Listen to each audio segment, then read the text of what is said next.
Sound travels on air. Mm-hmm. So what's the medium for light? Is the Well, air? it's been converted. It's been converted into light. We know solar luminescence, cavitation, or whatever can happen, so there's a transformation from sound to light. Would that So work? the way my explanation is that the dimples that we're perceiving, the pressure changes that represent sound, it must surely be like room. It must be the room that I was addressing just now. It can be more or less. That must be the medium.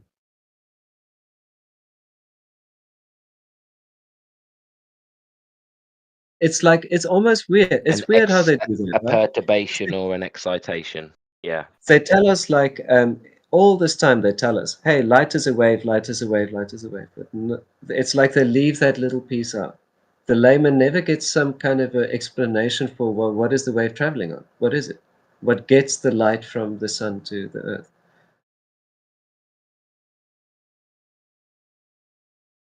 That's why my only impression of it is like it has to be that room, like the kind of like the rug we're sitting on. Yeah. So I guess you are under the impression that light is not linearly traveling then necessarily. It could be a connection in the background medium and maybe prediction. Man, I suppose radial is almost like a swear word. But yeah, maybe like the weird thing about light is it's radial if it's from a point, right? But if it's a filament, then it's almost like the sausage that it doesn't quite radiate out of a sausage. It makes like a sausage shape thing that comes out. Even lightning makes kind of like a sausage that comes out of it. Like the light isn't coming out of a point. It's coming out of this line and radiates from the whole line in all directions. So there's something about or maybe a misshaped donut, toroid, maybe.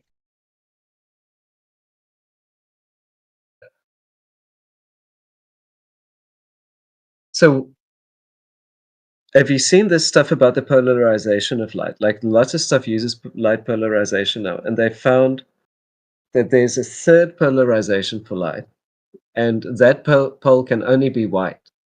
And now they've started using that polarization for like cinema projectors.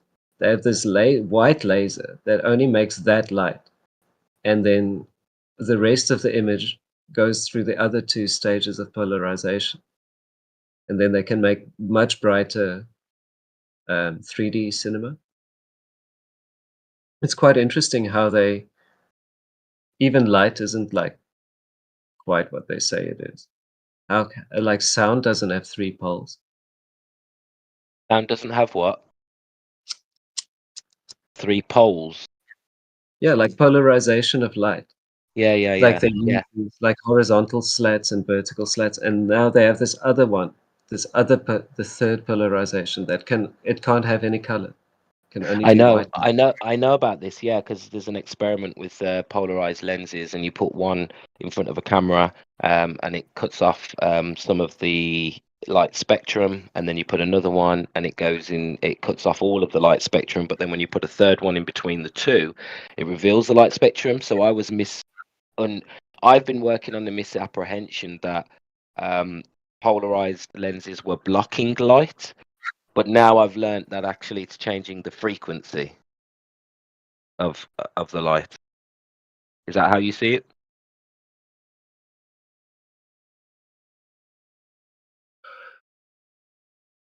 I'm very confused about it. I'm very confused about, especially like the one thing that confuses me is, have you seen this? Have you ever looked at like what a laser does? How it makes like tiny little points of light? Maybe at school. Like, like if you look into a laser pointer, like it doesn't just make like a circular beam.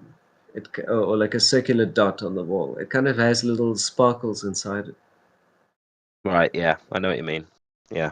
And if you use these lasers that are used as like they measure like for measurement, like they almost like a laser ruler.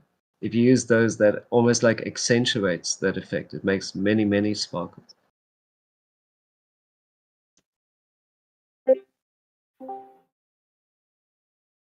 I think there was even a TikTok fad about it. Yeah, I know what you mean. So what's your thoughts about polarized lenses changing frequency or blockage? Do you think do you think it's a blockage? Do you think it's a frequency change? If not, what do you think it is? Polarization. The thing that always catches me with polarized lenses is that if you look at any kind of a reflection, it looks like the reflection isn't on the object. It looks like the reflection's coming from somewhere else. I don't know. I'm sitting here with my polarized glasses on, looking outside, agreeing with everything you're saying. It's like the ready weirdest for the right. thing. next question? All glare has gone with the polarized lens. Sorry, someone tried to jump in. Go ahead. I'm going to mute Angel said, are you straight ready? away. Yeah, I'm muting you straight away. You don't even get a chance anymore. Okay, so about the France and England thing, so what I first did is the calculations I did were completely wrong, right? And now it makes a lot more sense, and you're gonna get completely destroyed, right? Okay. So from sea level, let's say eyesight level is roughly 6 feet, right? The human is 6 feet and he's standing at 0 meters at sea level. The distance to the object, we claim that a sailor can see a ship from 12 miles away from the horizon. The horizon is roughly 3 miles. So the total distance is 15 miles from the coastline to the ship. And its calculated obscured object part is roughly 96 feet. And if we check the closest English and France, the closest distance to it is roughly 20 miles, right? And its height of the cliffs can reach up to 134 meters, which is 400 feet. So if at 15 mile distance, it only obscures 94. At 20 miles, it would only obscure 200 feet. So France's cliffs are very visible. Okay, You'd roughly need to travel twice the distance to not be able to see the cliffs anymore.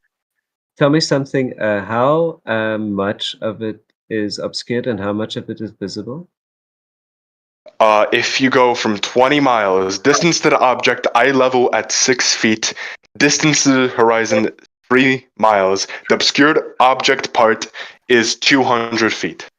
The cliffs in the region, which is the closest to England in France, can reach up to 400. Up to 400 feet. Did you just say I believe 200 feet of missing from bottom up disappearing? It is over it is 3 obscured miles? by 200. Over 3 miles. If that's what 200 feet is. Let's quickly have a look at that. 200 feet over 3 miles would be a very tiny ball. I said 200 feet in 20 miles. The curvature of the Earth and what is obstructed is roughly 200 feet. So over 20 miles. Sorry, but 20 miles. That is kind of realistic. If you look at this photo that I shared earlier, that it is possible that half of that cliff is obscured in this photo, and that the other half is, and so it creates it. It's like it looks especially impressive in that photo because it's almost like an optical illusion, right? It looks like the whole cliff is visible, but that could easily be half of the cliff. Yeah, because the So cliff is 400 feet. Yeah, Yeah, but Prod, I do you completely agree. understand that we can zoom in? We can zoom into that cliff and reveal the bottom half of that cliff. And do you understand that the globe curvature rate was backwards engineered from the perspective So I'm curved looking at the visual photos. space I'm rate? looking at the Prod, photos currently, and I cannot. Prod, don't do that again. Trying to have a civil conversation with you. Have the respect to let me finish what I'm saying. Go ahead. I'm finished now. In the photos, you can clearly not see a coastline. That could have just been cut off. The cliff is just cut off. You didn't hear what I said, did you? I did hear what you say. You said in the So photos you can see the coastline from the bottom. No, you can't. all right, Prod. So Simply put, you can't. the reason why, right, without a camera zoom, right, the reason why things disappear at the rate as expected as the globe claims, yeah, which is similar to your 8 inch per mile squared, and you're right, 200 feet over 20 miles is it's actually 266 feet. But anyway, the reason why that is what we see with the naked eye or without zooming in is because this is the limitations of your view. Things do start to disappear bottom up due to angular size. So if you get a camera or a telescope and you zoom in now on that cliff, you're going to reveal that missing 266 feet.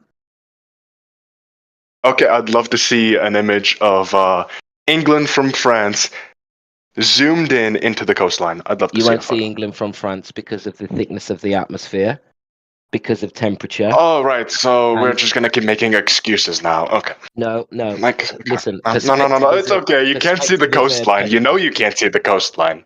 yeah, you wouldn't be able to see the coastline on a flat Earth. Yes, you can't see forever, my friend. There's light attenuation. You The said thickness of the you atmosphere. said with a camera zoomed in. I'm saying with a camera zoomed in, you're never gonna see the coastline. You can't see forever on a flat Earth. But if you zoom into those cliffs, you're going to reveal more of those cliffs. I'm not saying you can reveal all of it. It depends. I don't know exactly how far those distances are, but there is light Even if attenuation. So, And there are other effects that cause you to not be able to see forever through the atmosphere. Light doesn't travel forever. We've got the inverse square law. We've got so many understandings of why we can't see forever. You need to just apply that into your perspective argument. Okay, so as I said, I did say zoom in, and you even admitted that even if you zoom in with a camera, which has no barriers on atmosphere and the limitations of a naked eye, you still said you can't see the coastline. Therefore, there is some kind of curvature, No, I and don't know therefore about the the. Earth cannot be flat. Yeah, apologies for interrupting. I don't know about how Did you far hear that? those distances are. I don't know how far those distances are, but you can't see forever on a flat Earth, my friend, due to light attenuation. And the thickness of the atmosphere, the atmospheric conditions, the haze. There are many reasons why you can't see forever on a flat Earth. Even with So a don't camera. expect that. Even with a camera. Even with a camera zoomed in. Even with a camera, if you're looking at, Okay, especially so if you're you're looking across retarded. water, So you're retarded. especially if That's you're all I'm gonna looking say. Yes, You're across retarded. water. he said you're retarded. You can't talk to someone who talks like that. I've already That's warned him throwing. 3 times, and he's It's about to get throwing. kicked. Yeah, yeah, you already gave him way too much patience. Prod. Like if But that hold on, yo, hold on. second. Prod, Prod, check Prod, listen. your We DMs real hold on, quick. bro. Hold on. Give me 1 second. Hey, Prod, listen, man. We trying to have a civil conversation here, right? And you start calling people's name out on just because you disagree with them, bro. You probably gonna get banned the next time. So just let you know now. Yeah, bro, I check mean, your he's just DMs. he's just plainly lying. But No, I'm not lying. You don't seem to understand that you can't see forever across the ocean due to multiple atmospheric effects. If you don't understand that, that's a you problem. Yeah, think about how wild that is. Like nobody, you can't even see like a few miles down the road. You can't expect the human eye to see across the whole plane, like your Captain Planet. Yeah, Captain it's just Planet. embarrassing, Prod. So, Techno, I He's know a you wanted to hero. jump in. Go ahead and Oh, no, respond, well, Techno. I just wanted to ask Pro to check his DMs. Why? Because I sent him a message. I wanted So, to. Techno, what's your thoughts on what I said about not being able to see forever over through the atmosphere? Do you agree? I agree with you, but I also believe that the France-England part is kind of a remarkable thing. It's one of the parts of the planet where you can really see pretty far, and it causes a lot of arguments. I have some theories about it, but it would even cause more arguments. That's the problem. Well, I never meant to claim that you can't see France from England on any day. It'll all be weather dependent, is what Yeah, I'm it's trying to tell you.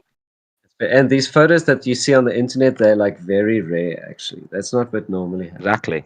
So the norm, what I'm saying is the norm. There are weird days, and that's why we have the black swan image where you can see too far. But that is a flat Earth proof. That is nothing. That does not help the globe argument. So the problem that I want to address, because everybody is fairly open-minded here. It's not like the usual flat Earth conversation. Water is not flat. Um, most of the No, oceanic it's water, level. it's also not level. Most of the oceanic water is concave. It's higher at the coastline than it is in the depths. That just appears like that in the distance. It's not actually. It's level everywhere. Oh well, um, That just appears like that through the rectilineator observations, because things do merge and converge up into it's your vanishing point, and as you go further and further into the distance, you're going to get like looming and refraction and stuff. So we do get that, and uh, that is uh, something that's been covered. Like concave earthers don't have an explanation for long distance perspective arguments on about the horizon and vanishing point. so let me show. I'll show you the if you just look at the image that I shared, then you'll see more like the phenomenon that I'm addressing. It's not a photographic thing; it's a geographic thing. So if you imagine the line, how the coastline itself, the sand underneath the water is shaped, it pushes the water higher because of the energy of the ocean. Um, it pushes the water higher near the side. So in where you Hmm. have like special areas, it doesn't affect everybody's photos and trajectories and assessments and stuff. I'm not trying to say that it's like, but it is really going to affect this France and England thing, because you're going to have this drastically concave um, ocean with a lot of energy and two coastlines next to it. It's going to be way more concave than other ones. And when you look at this water, it creates an optical illusion where you don't normally see 20 miles away. But in this case, you can sometimes see 20 miles away because the ocean goes downright concave sometimes. Yeah, but that's the topography. It's due to topography. Yeah, but like I'm just saying the water itself isn't flat in this scenario. The water is going to have No, a no, huge. because the water's not at rest. Any water that's not at rest isn't flat. But water Yeah. that is at rest is flat, because flat is synonymous with straight and level. So in You a will 20 only be mile able strip, to we normally determine expect something water that to is be straight and level will have a flat surface. So normally in a 20-mile strip, we expect the water to follow the curvature to be like convex. But like in a 20-mile strip with two coasts like that in a gap, like what it does is it drapes like a cloth. It makes a concave shape. Well, yeah, I agree. I agree. Yeah. I agree, but that's just a topography thing, isn't it? Water not at rest in a container. That just shows we're in containment. I suppose. Yeah.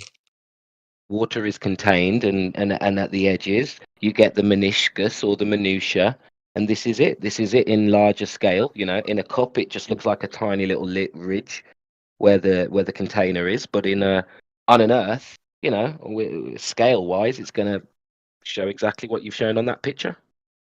That's minutia. That's water not at rest. But water at rest is always level, and the surface of water at rest is also flat. I don't care what anyone says.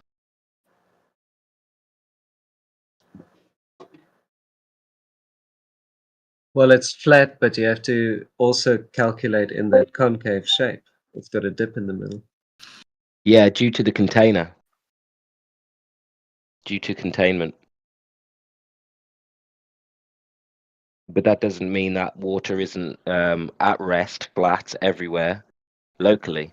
For me, locally flat. For you, locally flat. Water at rest always seeks its level. Level is synonymous with straight, and straight can always be found. Whenever you find a straight line or edge, you can find a flat surface. But water's never at rest. Water in a bathtub? Is that rest? Well, even just water contained, yeah, I would say, is flat. Hey, morning, AJ. Yeah, bang on. Hey, how are you, man?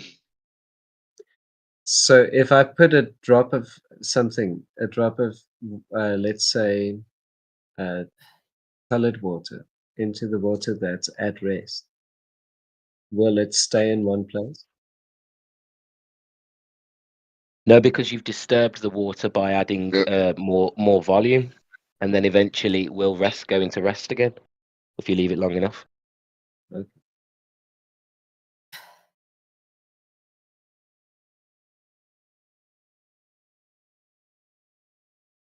I feel like this argument that water is not at rest is irrelevant, because Well, the when ocean water never, is at rest, it is flat and it is level and it is straight.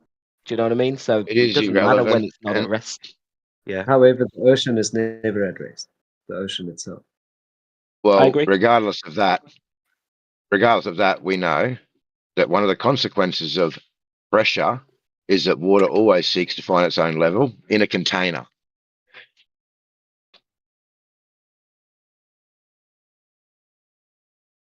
We also know that the ocean water rises near the coastline.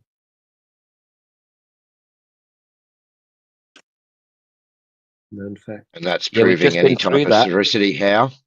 No, that How we've is just that? been through that, AJ, and we've agreed, and you agreed, Yeah. my friend, that that's due to the containment. That's the Yes. topography and the minutiae at the edge of a container. This is just a big container. That's correct. And then, but we do know, again, water will always form a flat surface unless it's acted upon by another force, such as wind. Yeah. So what you're stating is irrelevant and doesn't have anything to do with showing any type of curvature on the Earth. I'm not trying Yeah, to show this. he's curvature, AJ. but I'm trying to say He's is- not a glober, by the way. I'm not a globe. Oh, I'm just okay, saying cool. that No worries. saying that He's a piece of between ocean a flat between. earther and a concave earther, I would say. Would that be fair?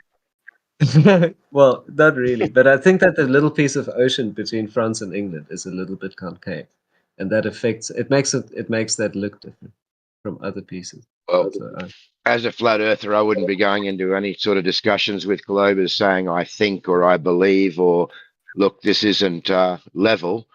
When I've got what 1, 2, 3, 4, 5, 6, 7 water citations sitting in front of me that talks about water seeks its own level due to pressure. I'm just saying that I'm talking about like the shape of water near the coastline. It's measured to be higher than the water elsewhere when it's near the coast because it's being pushed up by the rest of the ocean. I think Roots just covered all that though. Yeah. Yeah, I genuinely feel like you agreed to that technopath, but you keep bringing it up again. Agree to? The containment causes the minutiae, and that the concavity is due to the topography just on the shoreline, and water filling its container. That's all. Yeah, I'm not saying that the concavity proves a globe. That's not the point I'm making. I'm saying what it does do is it changes what England looks like from France and what France looks like from England when you take a photograph. It makes you see further. Yeah, we agree. Due to the edges of containment, i.e., the shoreline being higher than the ground under the water. You agreed earlier. This is Yeah, I topography. say it's probably got more to do with atmo conditions than the actual water itself as to what you're seeing.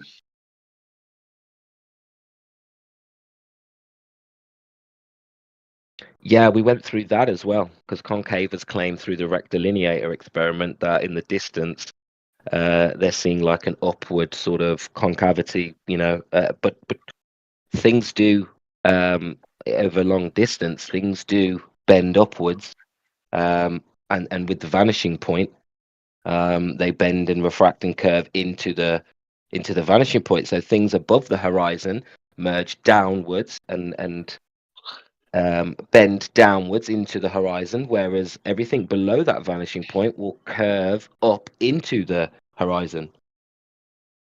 So this is I was just making the. perspective. I agree with you that I was making the topographical argument, like saying that if there's like a bank of sand under the water, there's going to be a little bit of a raise in the water in a certain area. So, for instance, I live right on the coast, right? So when I look at the ships, sometimes I can see faraway ships, sometimes I can't, and it has to do with the lay of the water, not the land. It has to do with the conditions of the atmo. I'm just talking about how much of their bottoms are obscured by the horizon. Yes, and that is from the atmo and the conditions of the day. I'm disagreeing with you. You can say it's from the water. You can say it's from the water ramping up. The water's not ramping up like we just discussed. It's part of your perspective. On different days, the horizon's going to appear in different locations due to the conditions. We Got nothing to do with sure the we'd water, have what you're saying. we'd have to throw away a lot of textbooks if we say the coastline doesn't push up the water, because that's kind of like, Nobody well, said that. You're not listening, yeah? I said that it's not what is affecting your vision more and how far you can see is the conditions, not the surface of the water. oh, it for instance, it can obscure nearby buoys. You can see when there's a sandbank, you can't see the freaking buoy at the end of the shark nets, dude, and it's not even a mile away. Yeah, And that could be down to a combination of angular size over that mile, yeah, and also atmospheric refraction, where the temperature gradient can make things appear from bottom up.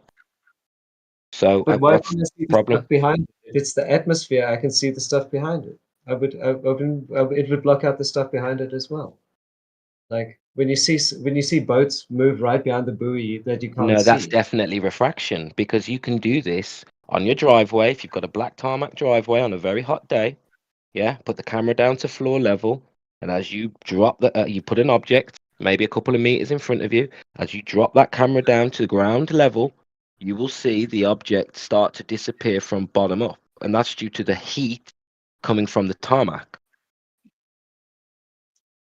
You can do this on you outside on any road You're saying this on a hot only day. ever happens. This only ever happens to me during 2 weeks of the year when it's really hot. That's what you're saying. It's more likely to happen on those. If this is atmospheric refraction, which I'm assuming it is, then it is weather dependent. Yeah, temperature dependent. And you did say it's very rare that it happens.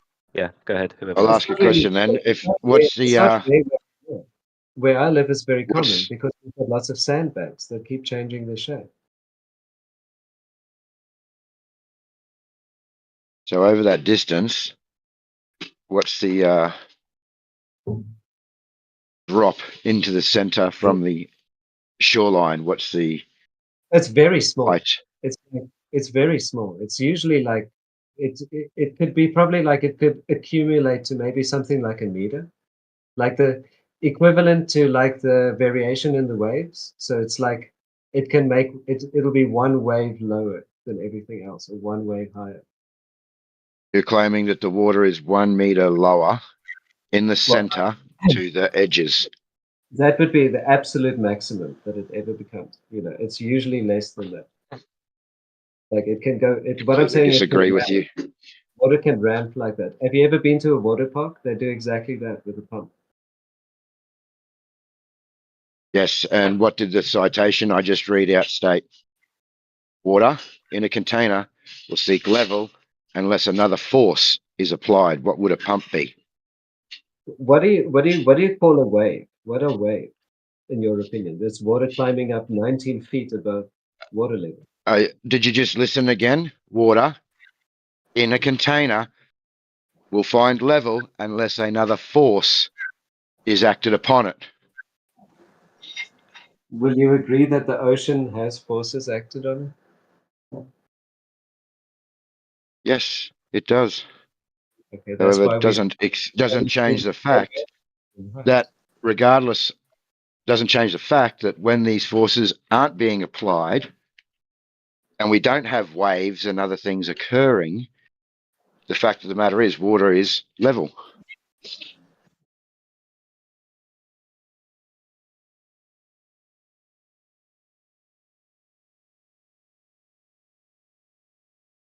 See, is this in a world where the ocean doesn't move, in like a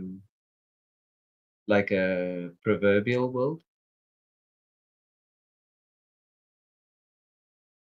This is in a world where water at rest finds level unless there's another force acted upon it. That is fluid dynamics and static fluids and water pressure. Yeah, water will always find level unless there's a force acted upon it. And you keep describing different forces and claiming a meter drop in the center of the ocean that nobody Yes. actually witnesses or sees. So I disagree with you. It's a well-known fact. There might be a fact that we have a slightly higher edge due to the edge of the container, but to claim that that is a 1 meter drop to the center, I disagree with. That's how much it can accumulate in extreme conditions. It can absolutely do that. Between two coasts, absolutely. Yeah, but Techno, even in physicality, we agree that the edges are higher than anything else within the flat Earth pool. Let's call it the flat Earth crater. Let's call it. But we know, and this is a globe claim, that Antarctica is considered an ice shelf and is the highest elevation. So if you're looking south, you would expect to see this either way. So yeah, I see it way more than other people. I'm right. You're absolutely right.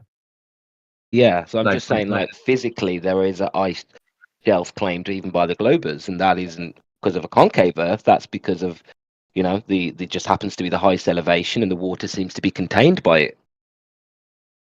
Yeah, I think you're really confusing perspective here by claiming over a meter of drop in the center. Like Root said, everything appears to ramp up, but yeah, I disagree with your claim.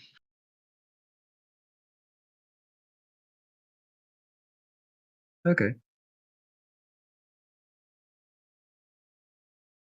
And this is a concave argument, yeah?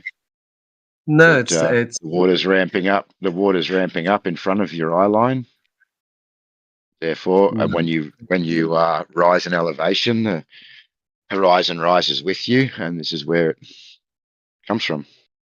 no, it's the argument that you can see ships from further away if they're in between two coastlines than if there's only one coastline next to them. That's what the argument is.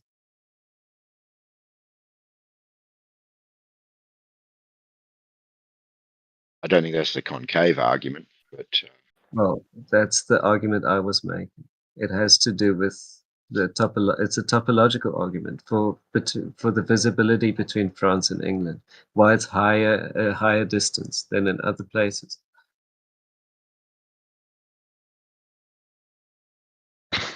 Yeah, there's two different conversations here, because if you're claiming that the Earth is convex, then we should see that straight line, that horizon, gradually rise in all directions. I don't think we do. I'm not making very a claim circumstantial. not making a claim that the Earth is convex. I know. Yeah, that was me. I probably poisoned the well there. My bad. Like, I'm very uncertain about the shape of the Earth and the shape of the ocean. I don't even know if it's either. Like, if either way is a good way to describe it. My impression of the Earth is that it's kind of lumpy, and there's areas of it that we just can't find a good way to explain because of its lumpiness.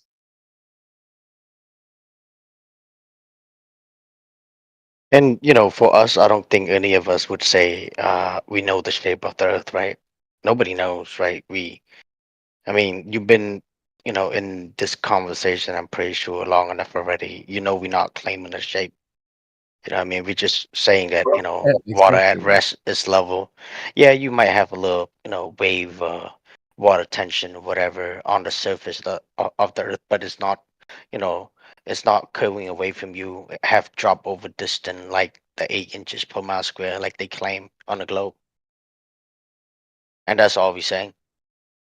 Yeah, yeah. Waves follow some pretty strict rules, and that's what I was saying. Like, even those concave like patches where you've got like these kind of concave waters, they also follow some very strict rules, and they only exist under certain circumstances when you have certain geologies, certain things, certain distances away from each other. So, and it doesn't have that big of an impact. It just creates a little bit of an optical illusion.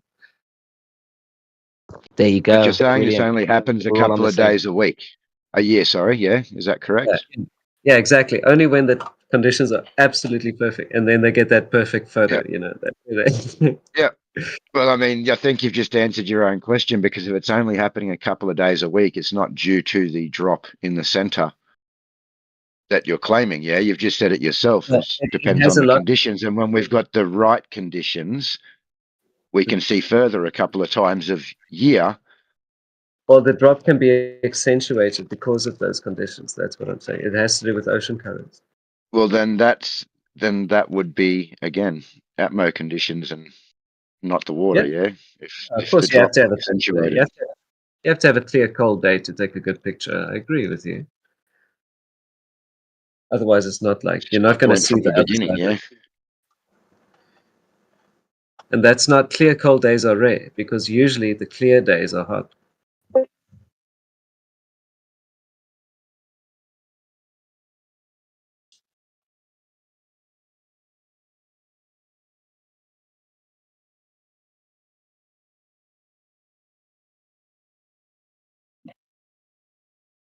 So what's your sort of overall theory behind this? What are you trying to say, I suppose? Or where does your mind take you with this info? What's your claim?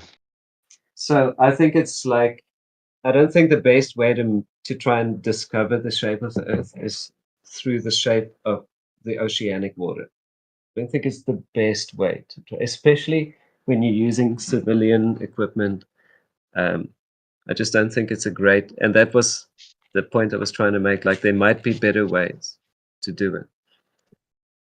Um, like I said earlier, I think maybe you looking for the shape of the Earth, right? We're not looking for the shape of the Earth. I think that's a big difference right here. We're just saying that the surface Uh, of water is not curving away from you, that have drop over distant, right? It's not curving, so if it's not curving, what is it, level, right? Beside that's a the, good thing. I mean, of course we have Level. mountain valleys and hills, but I think, I think we have two different missions right here if you want to break it down and get to the bottom of this. Yeah. So, So well, Well, now, I'm was it? not claiming the shape. the issue you've got here is that yes, over long distances, and we know that static fluids state that water at rest is going to be level. So on calm days, we're going to have less waves, less conditions, etc. Then yes, water should be level. Large bodies of water, this is just static fluid dynamics, are level. Now, they give us a radius of 3959 miles. If we can see beyond that 3959 miles over water, right, then their argument for the globe is over, due to the fact that every single thing is based off 3959 miles. Everything that they model, from their orbits to their, oh, mate, it doesn't matter what it is really. So at that point, when that radius is falsified, the entire globe is falsified, and that's why Huey puts at the end of his Black Swan, bye bye ball, because the radius has been debunked.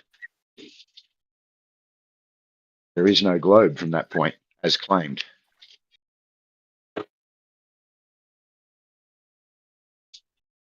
Yep. It's not even. It doesn't even qualify to be on the table of discussion anymore. Yeah. Dead. Dead in the water. Bye bye, globe.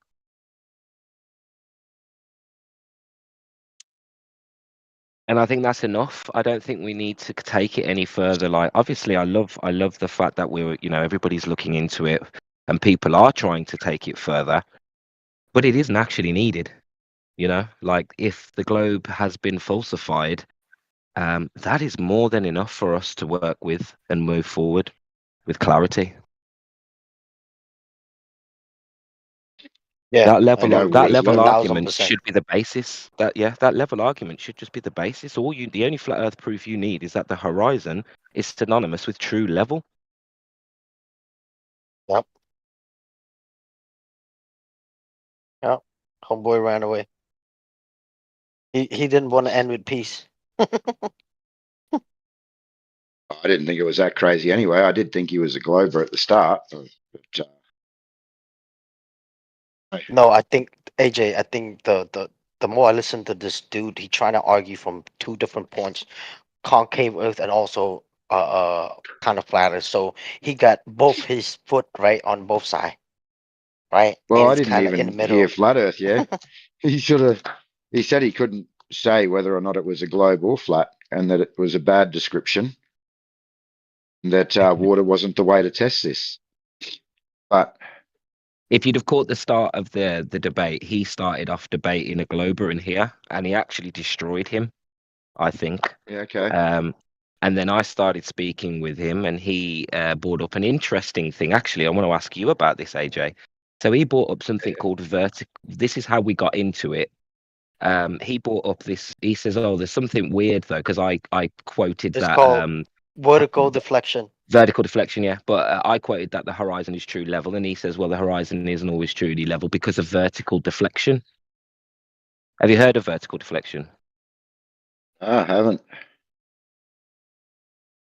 Just having a look. So it is a thing, apparently, in Wikipedia, blah blah blah.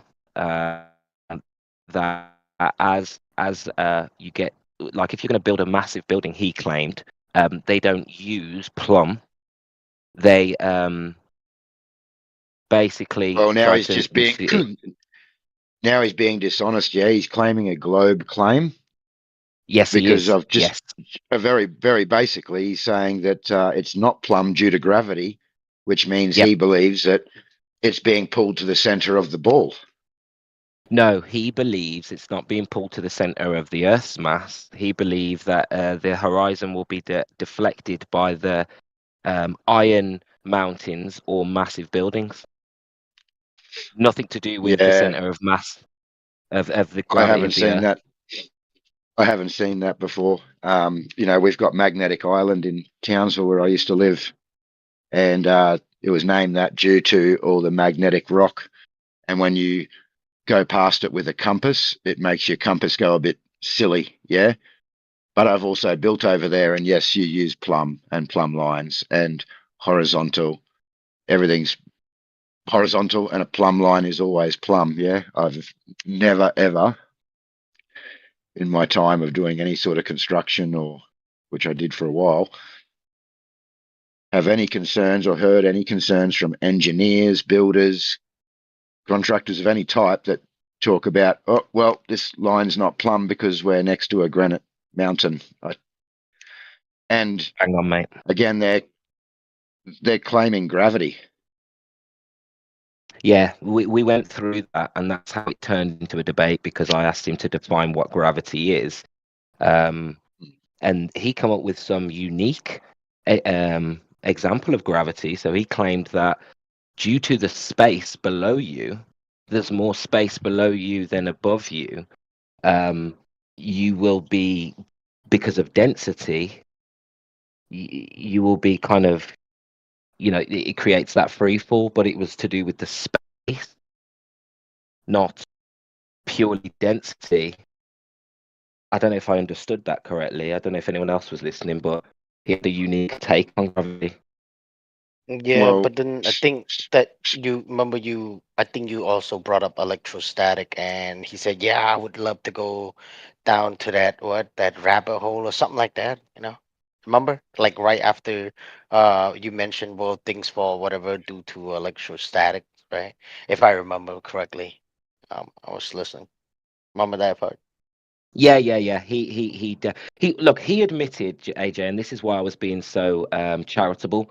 He admitted that all of this vertical deflection, he only brought it up because he has friends who are geodetic surveyors. And although he doesn't believe in space and he doesn't believe in satellites, he believes in the method of geodetic surveying, and he was taking their word for it. And he's found it in all the literature, and he believes this is a thing. He hasn't got direct experience of it. He just believes it to be vertical deflection to be a real thing, a real phenomenon. And I asked him, "Where's your example of this?" And he didn't provide one, and he couldn't. well, I haven't seen too much in geodetic surveying about it, but I've always just read about how they actually do it. Like, as in the first instances, they take measurements, measurements of triangles. Sorry. Once they've taken those measurements of those triangles, they then have a globe model. I think it's the GS something or other model that they try and fit these triangles on. And then once they do those calculations and try and fit those triangles onto the presupposed ball, and they don't fit, that's where they then come up with their spherical excess and turn it into spherical trigonometry rather than just planar trigonometry. I don't know I hope I wasn't being rude to him. I didn't think I was being too rude. Maybe I was a bit abrupt at the start and I thought he was a glober. But No, you're fine. the problem I see is that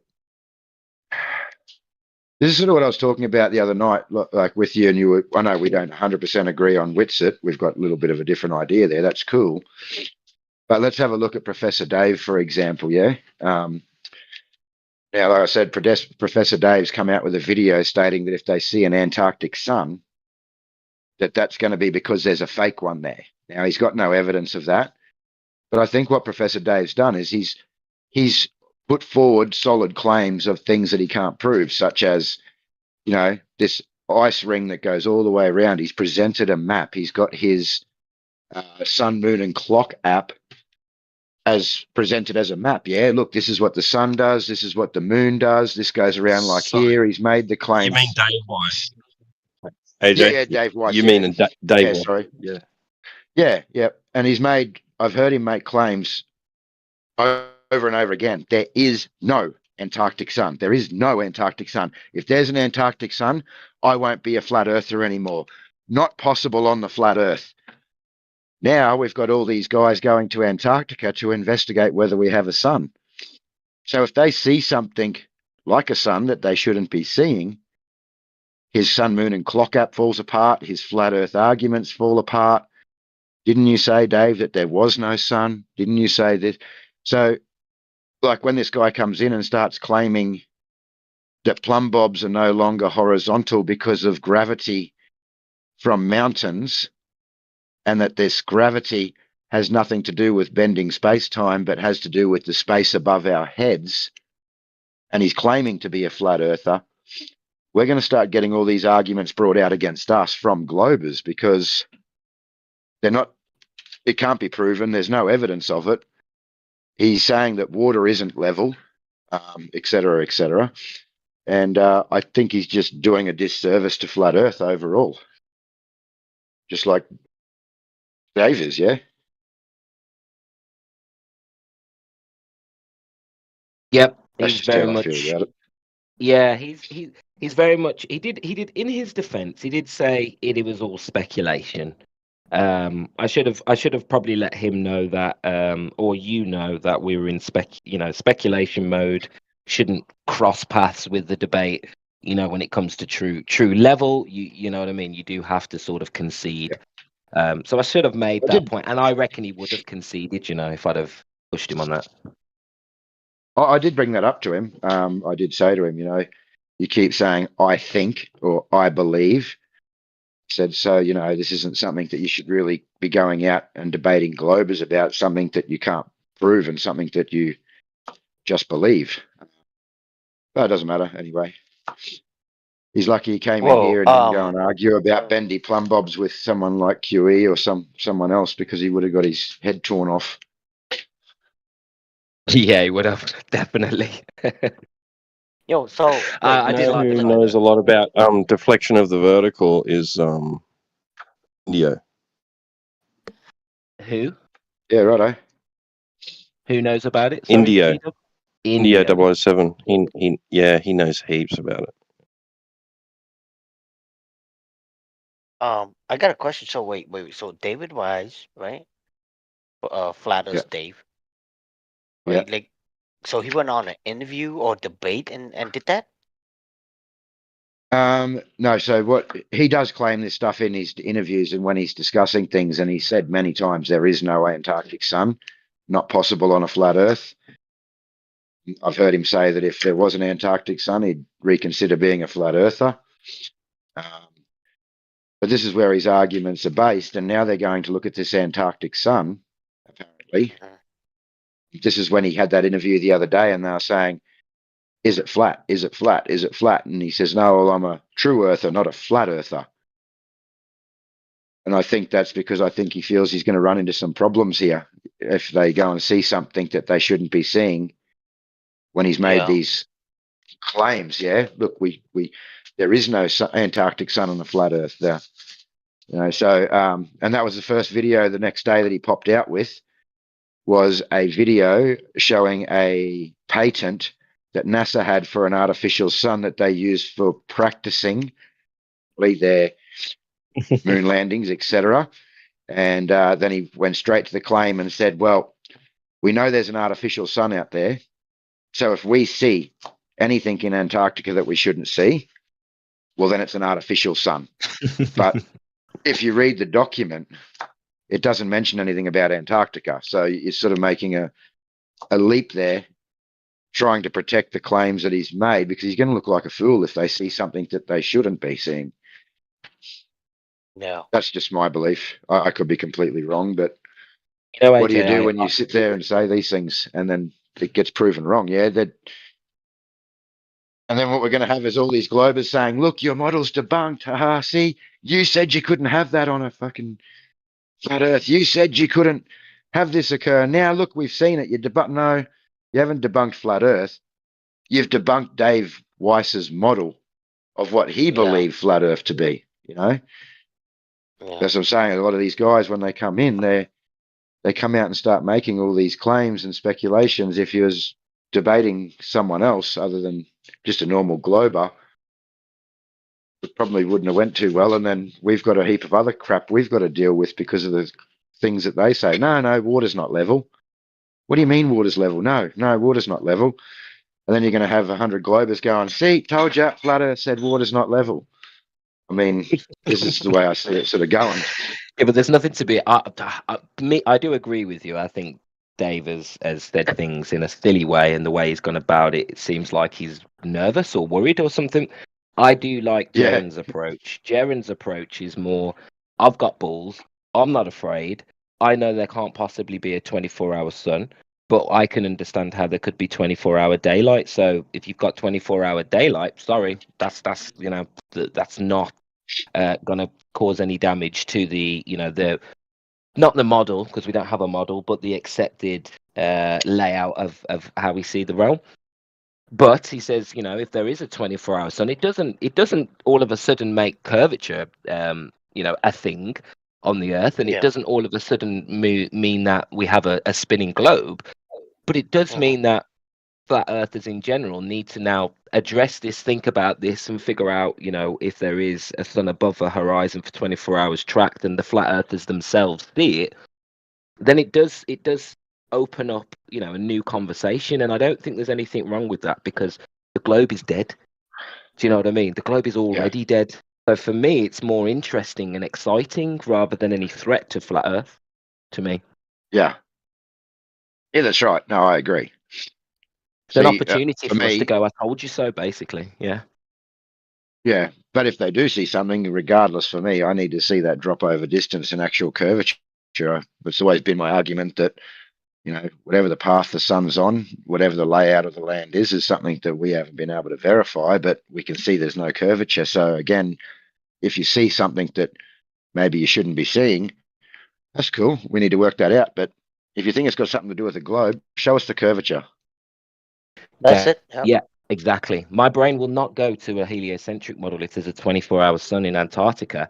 I'm more likely to go to some of the ancient stories I heard about two suns and how I've even heard that the sun in America, in the USA, is not the sun that we're experiencing in Europe.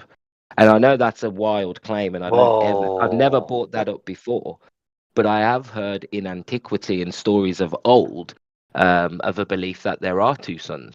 Do you know what I mean? So it opens up so many I'm, different things to talk about I'm potentially. leaning towards the dual pole idea, and I have for a while, just like looking, just from what I can observe, and going, is that possibly what's happening? Like it's doing a figure eight, and it just switches over once it gets to like the what is it, the equinox or whatever, just Yep.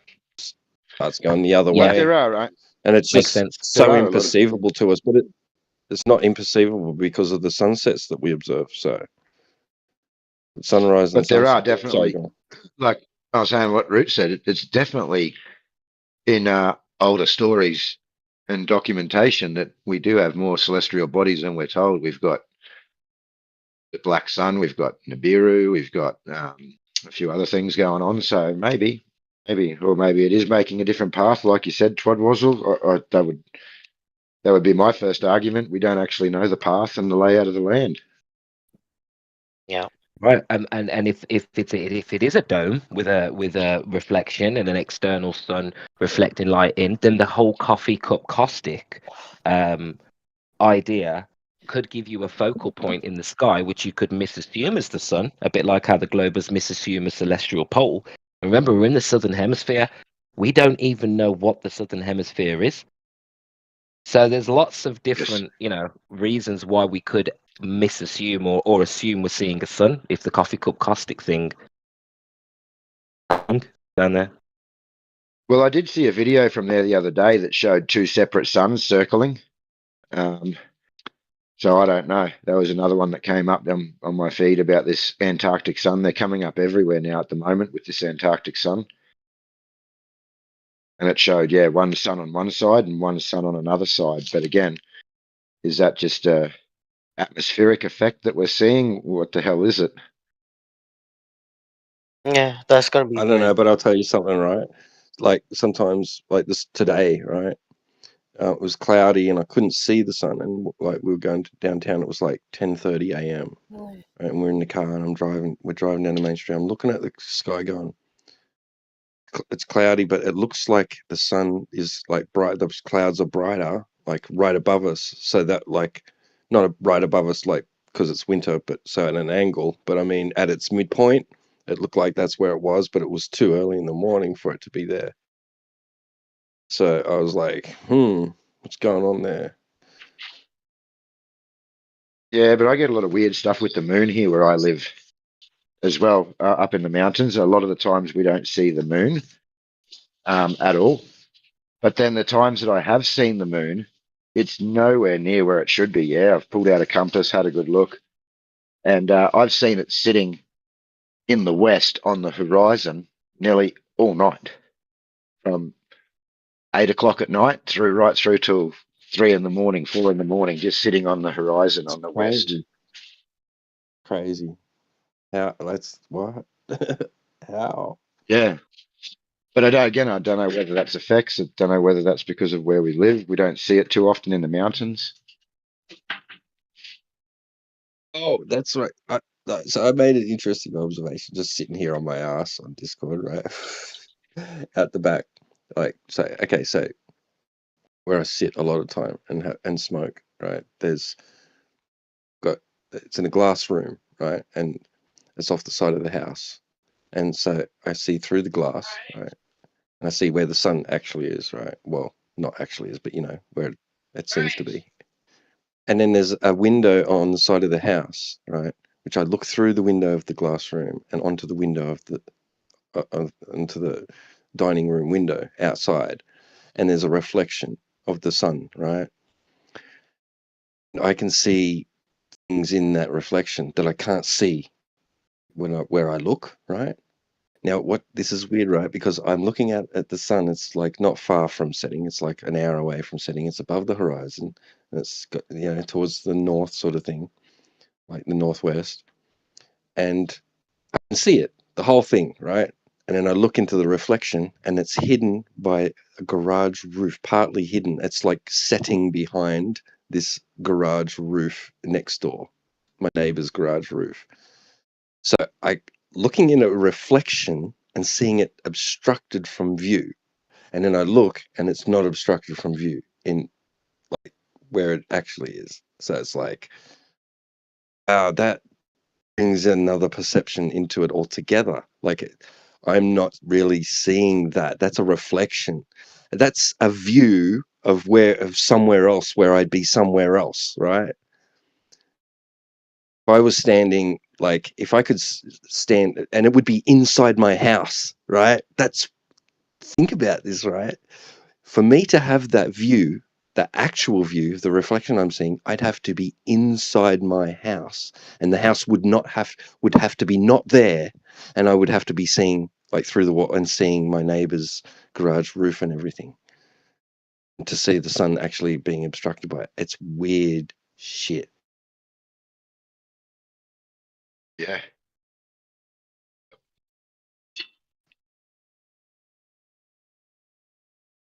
It is.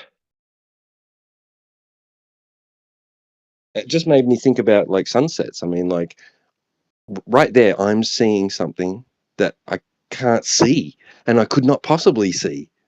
It is really weird.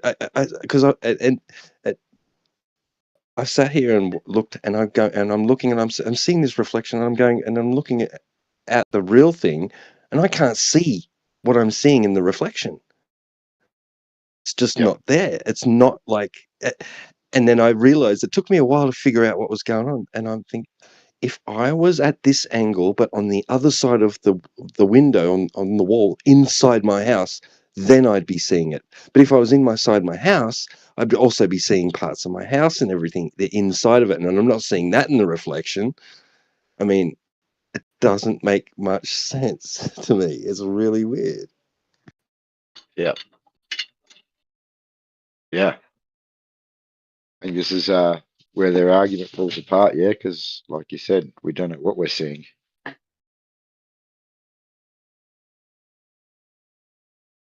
Yeah. And it reminds me too of the sunlight, like the reflection off the water coming to your feet, on a lake or at a beach, Yes. whatever, still ocean. And that's personal for everyone. You don't see that happening for anybody else. But they see it happening for them. I mean, it's just trippy to think about, isn't it? Yeah. It's like everybody has their own personal sun. Yes. That's what it's like. Yes.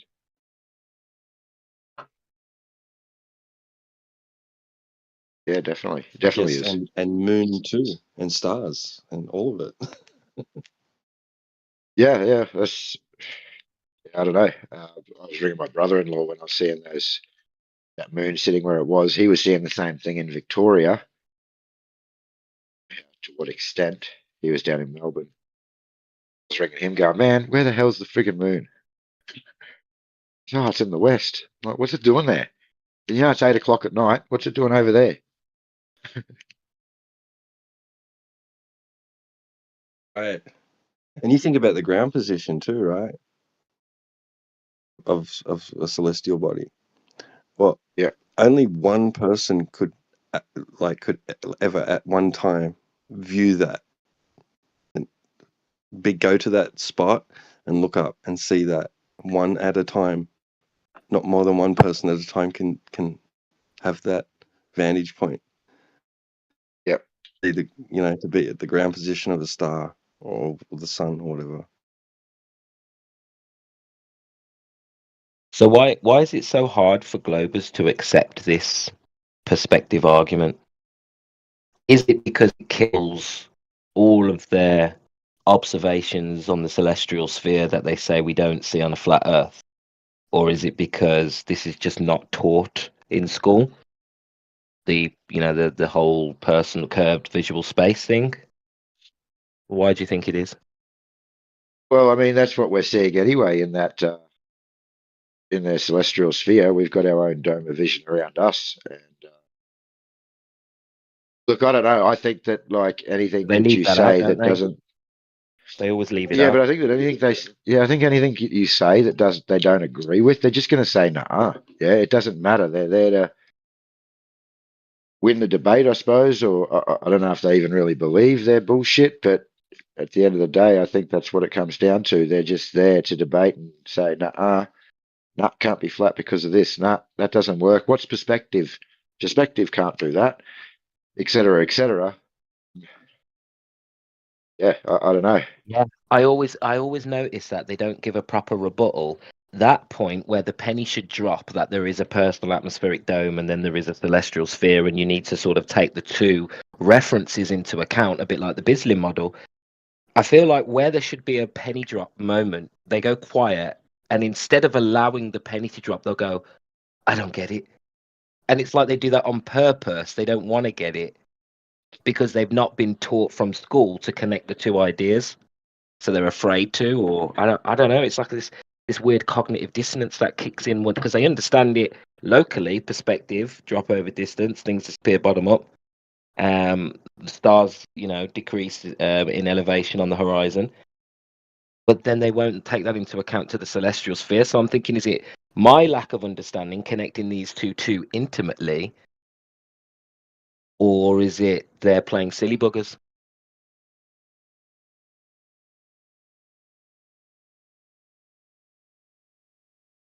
And obviously, after hearing T-Dub and your conversation, it's clearly not me. Or you guys obviously see it the same. Yeah, I think they just play silly buggers. I mean, I've had it today with that Dogs Are Gods and a couple of other Globers because they were claiming refraction on the Black Swan. So I gave them what refraction was. I gave them the citations. Also gave them the citations I had regarding terrestrial refraction not really existing. And both of them just blew up instantly, started yelling, going on over the top.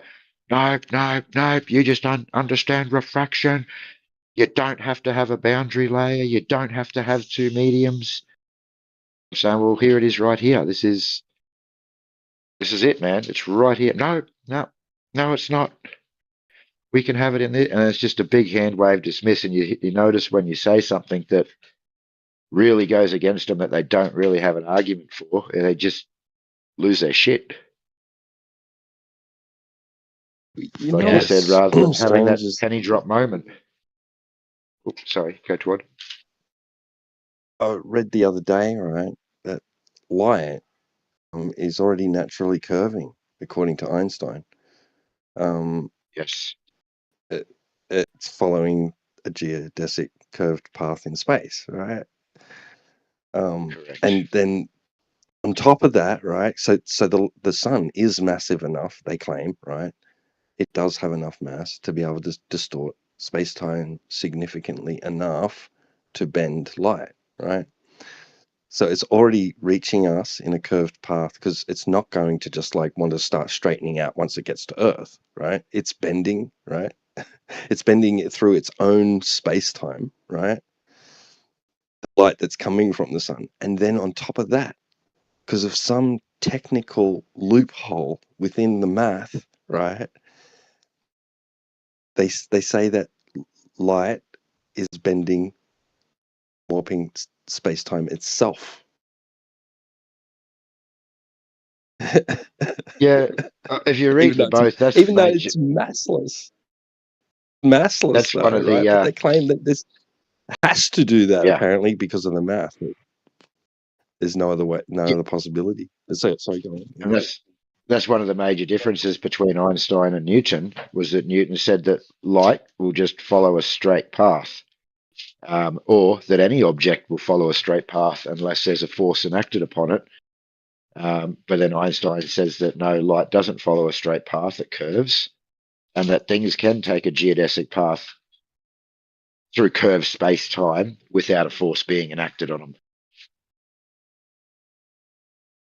Exactly. It's just following a river. It's like a river. Yeah.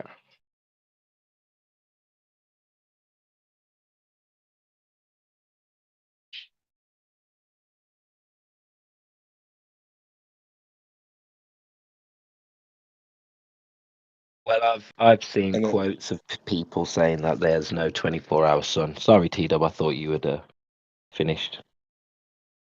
it's all good, man. You're right. Yeah, I've seen Yeah, videos of that as well. yeah, I was just going to say, there's plenty of people who have gone down there, spent 8 months down there, and testified they've seen the daylight, but they've not seen the sun above the horizon, and that they've seen the sun go beyond and come back up and beyond and come back up the horizon like we would expect. So I'm quite confident that these people weren't lying, but obviously, it's going to be interesting either way. But sorry if I've changed the subject, T-Dub. I thought you'd finished. The other thing I would say, which I've thought of, and maybe I'm completely wrong, is that we could appear to have a very local sun for a longer period of time. Let's just say we give Flat Earth Dave this map, yeah, with the ice wall around the outside. And let's just say this point in Antarctica on that ice wall is what they claim to be Antarctica. That's where their bases are. That's where their, what do they call it, their research stations. That's where everybody goes. Now, if the sun had to take a much longer and further path around the outside, wouldn't you have much more daylight and a much longer local sun, as it needs to take a longer path around that outside? Right. Yeah. Yep. And this is the thing with them saying that has to be actually going faster, like as an object, as a physical object, it would have to be actually going faster. Which would be the rotation of the Earth transposed onto the speed of the sun, right? And it's I've argued, what? No, you only have 15 degrees per hour, right? But they have celestial navigation, right? Fall back on and say, no, the GPs, distances between GPs,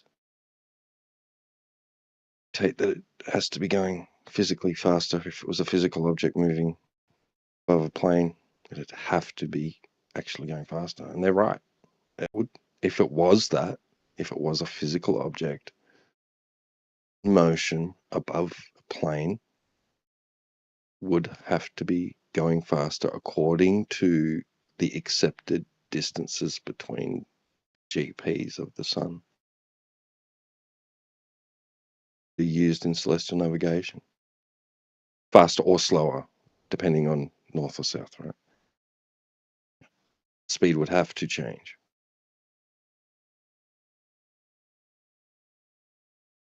I can't rebut that. I can't refute it. I've realized, and but that's with the acceptance that the sun is a physical object in motion above the plane.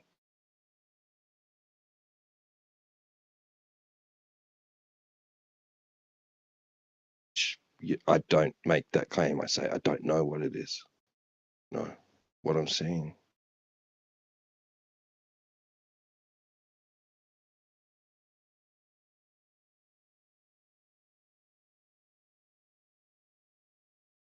But what I've been telling people, because they're bringing up that Antarctic sun thing a lot, and I've just said, look, flat Earth is not dictated by and not falsified or verified by what the sun does or doesn't seem to do. It's not reliant on it. That's not what qualifies flat Earth. So flat Earth is defined by the measurement of the surface, right? The observation, measurement, and use of the surface. What validates the Earth being what it looks like, what it appears to be, which is motionless plane, right? That's my argument against that shit, straight up. But we can discuss this as far as having accepted that the Earth is planar, right? So we can then talk about it not from a sense of incredulity, or like it's going to prove this or that about the quality of the surface.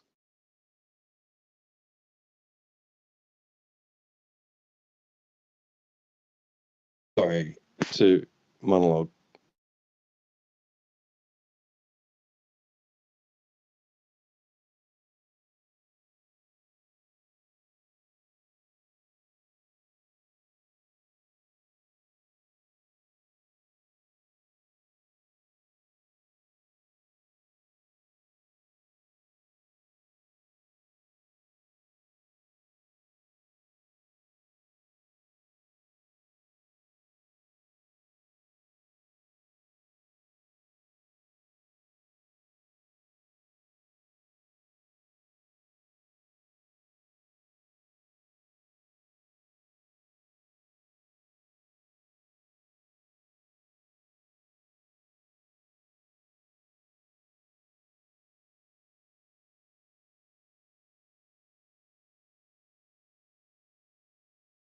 Yes, ego slave. Yeah. I only just seen that.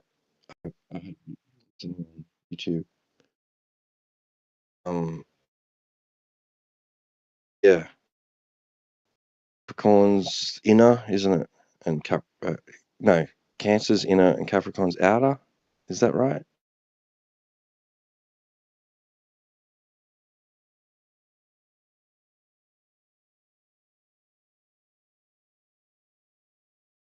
Think. But then, if like that's on a AE map projection. Could look differently if it's not doing that.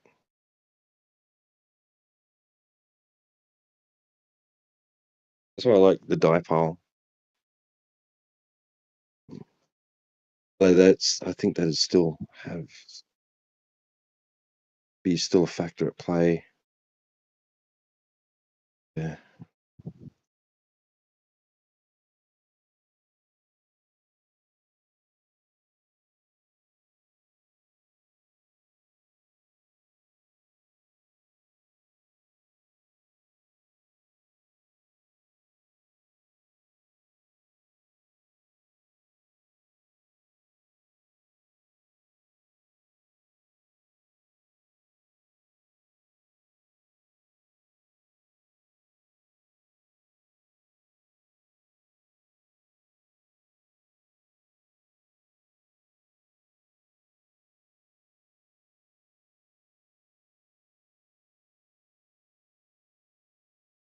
Sorry, I didn't mean to kill the conversation.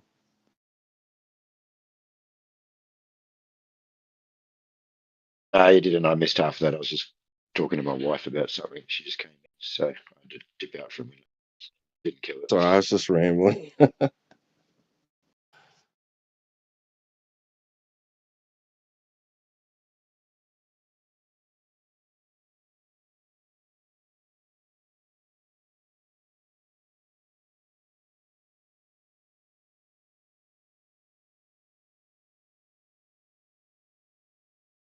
Enza Cairo Fuller.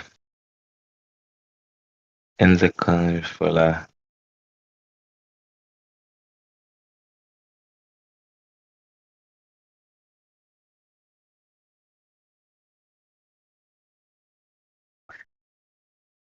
Enza Cairo Fuller.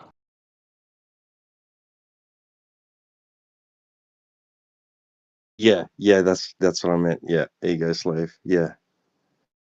Key. Yep.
Right.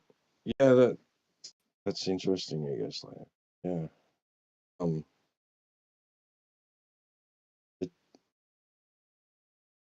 you could like it because it's all just coordinate systems, isn't it? I mean, we've just made a coordinate system based on observations, measurements.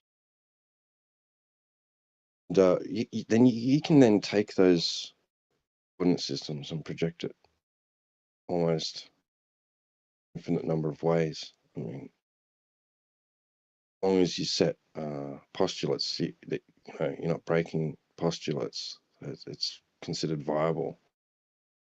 And it's only a matter of people's like incredulity, like it's philosophical based on which projection, you in which way you projected your coordinate system. Preference, like it's philosophically based preference as to which one you think makes more sense or is more logical, like not even logical because they all can be logically valid, but I mean,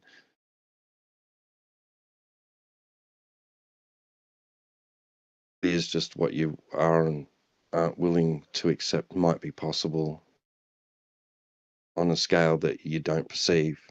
And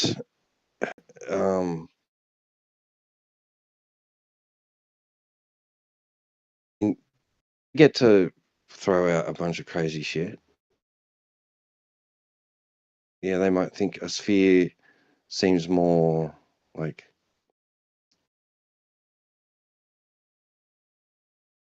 distant or something, maybe. Like, has the least amount of, would you say,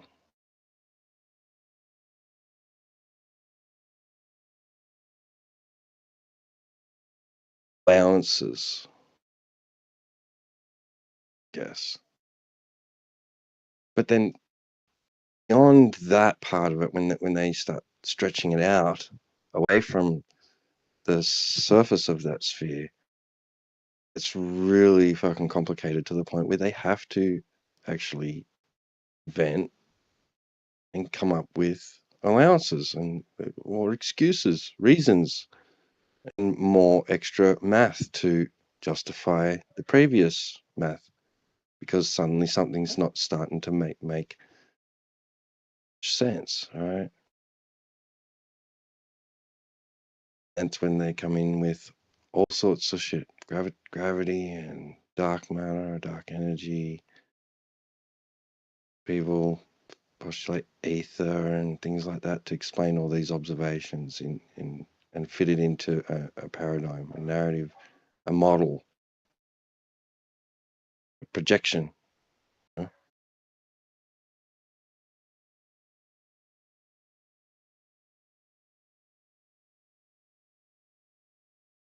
Yep. Great.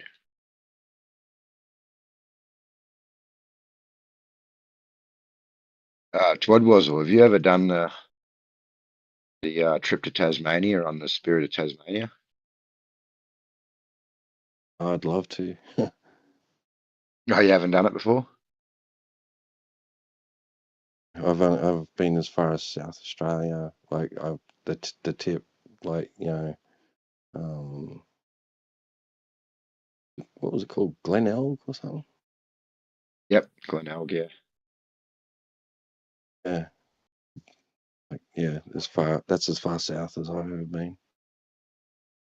It's Yeah, beaches. okay. So that Is that if you ever took that boat to Tasmania, you'd never volunteer to do a boat ride to fucking Antarctica, I can tell you.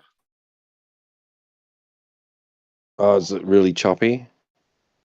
Oh man, it's sickening. It's horrendous. Just depends on the day, I suppose, Wow. too. At the time we went, man, yeah, it was pretty bad. I wouldn't do it. Well, I'd change. I'd do a day Currents trip. and Well, you've got two levels of car Yeah. decks. So the bottom level, they put semi-trailers in to take all the food and all the stuff across, all the goods to Tasmania. The next level up, they put all their cars and caravans and boats and whatever else is going over. And then my plan was to go on an overnight trip because you get a cabin. So I was going to sleep all night, the caravan and everything with me, and then jump out in the morning because it's a 12-hour trip and just start exploring. Yeah. We got our cabin. We're on the 8th floor above the 2 car decks. And I had waves breaking on my windows. And there was no way you could even lay in the bed in the cabin. It was impossible. Everyone just spewed for 12 hours straight. It was horrendous. Wow. Jeez. Yeah. I think the trip that you take You to see, Antarctica is one of the worst you could take. right. Yeah. Right. That's probably why a lot of people prefer flying in instead. Yeah. Yeah. Those trucks are chained down in the bottom and they roll. They break the chains and roll in the bottom of the boat. Just goes to show you that we're not really designed for that sort of like constant motion.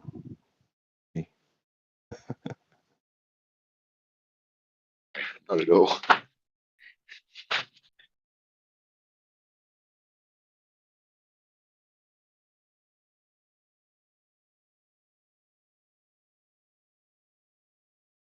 A wave is like a constant constant change in vertical and horizontal, or constant change from vertical and horizontal.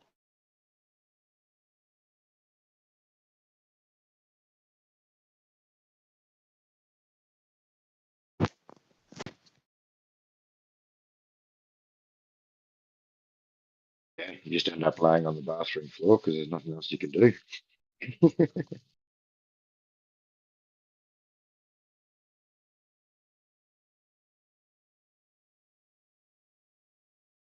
Yeah, I can imagine. And I probably wouldn't like the cold very much. I don't like the cold. It wasn't too bad. If you don't go in winter, it's pretty good. Yeah, it's worth a trip. It's definitely worth going to see. Traveling around. Oh, I just mean like going to Antarctica. Oh, Antarctica, yeah, that'd suck. Different to the cold we get, though. I'll say that.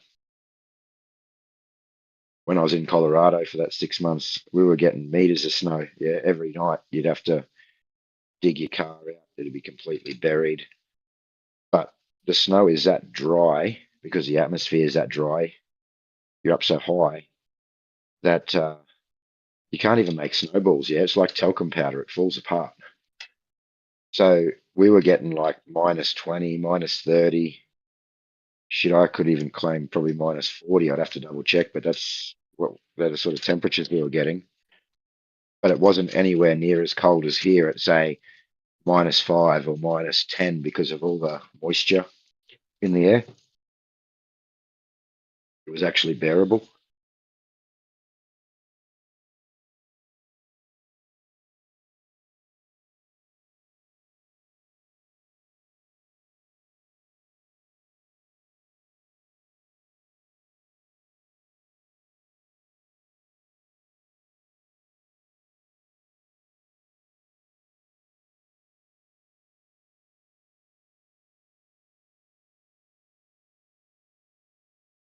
Yeah, that's what I don't get about where I live, and it's the right conditions to get like good snowfall, and it rarely does.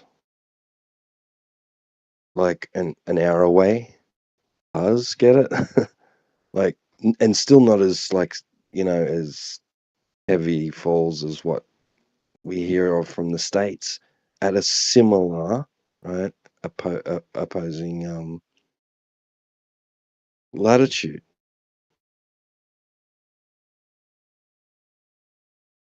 It's just weird. Yeah, maybe it's to do with the elevations. I don't know, because like where we were was, the town we were living in was higher than the highest mountain we have in Australia. That was like the town. You actually have to when you get there, they actually sell cans of oxygen in all the shops and service stations, so that you can sort of adapt and get used to it. Otherwise, yeah, you get altitude sickness up there. And if you're doing any sort of hiking up the mountains or snowboarding and you're going up above the tree line, you take cans of oxygen with you in your backpack. Yep. Which I found very crazy. You carry your groceries up the stairs and you've got to stop at the top and have a hit of oxygen. Wow. Yeah, it's crazy. You can't breathe. It's literally like to walk up a set of stairs is like you've just run 10Ks, like you're bent over the top railing out of breath.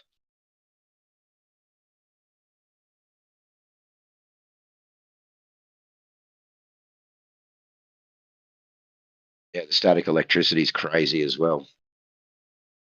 Like you're scared to get electrocuted off static electricity because it's going to hurt.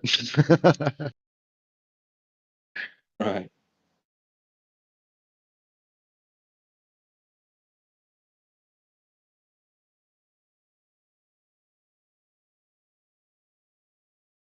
I think we're at 1,060. I think it is 1,060 meters. I'll tell you now where I was.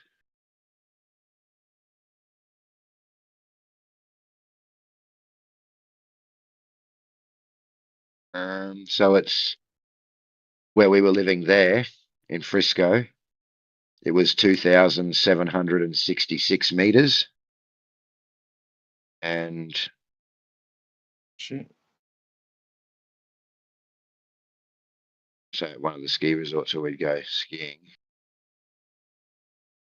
the top would be, just say Breckenridge is an easy one, 12,998 feet. Not sure what that is in meters.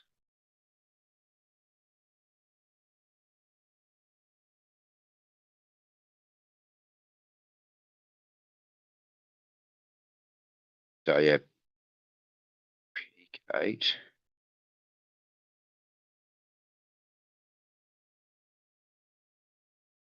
Yeah, we'll see. I used to live Yeah, down 4,000 there. meters. Used to live down near there, like you, but it was apparently that place was only 645 meters above sea level. No, this is a resort in Colorado, in Breckenridge, Colorado. Oh, right. So, Oh, you're talking about in Colorado, right? Yeah, but yeah. So the right. highest. So down. I thought you were talking about the snowies. No. So where we are, I'm in the Right. snowies, but like I said, the highest mountain peak where we were living in Colorado was at 2,500 meters, and then the highest lifted peak is 4,000 meters.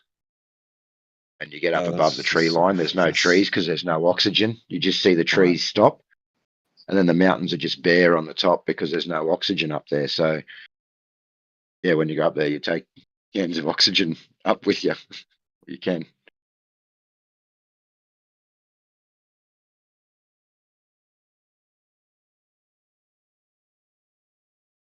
And then yeah, so dry, so you get the static.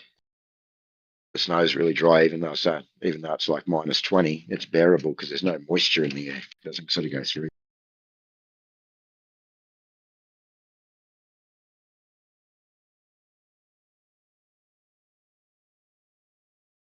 That's some huge ass fucking mountains. I mean, we've got the highest is what is it, 2,200 or something.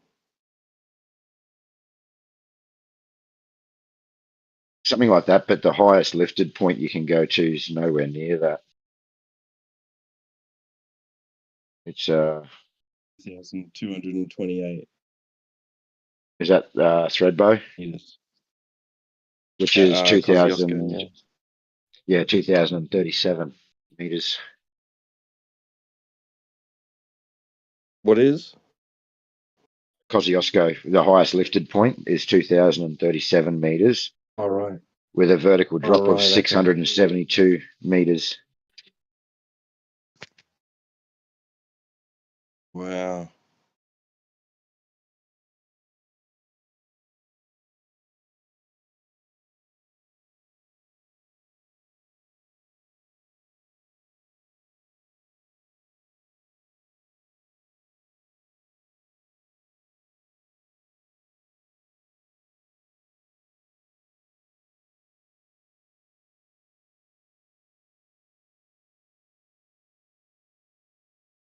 I don't remember what it was, which one it was that I could see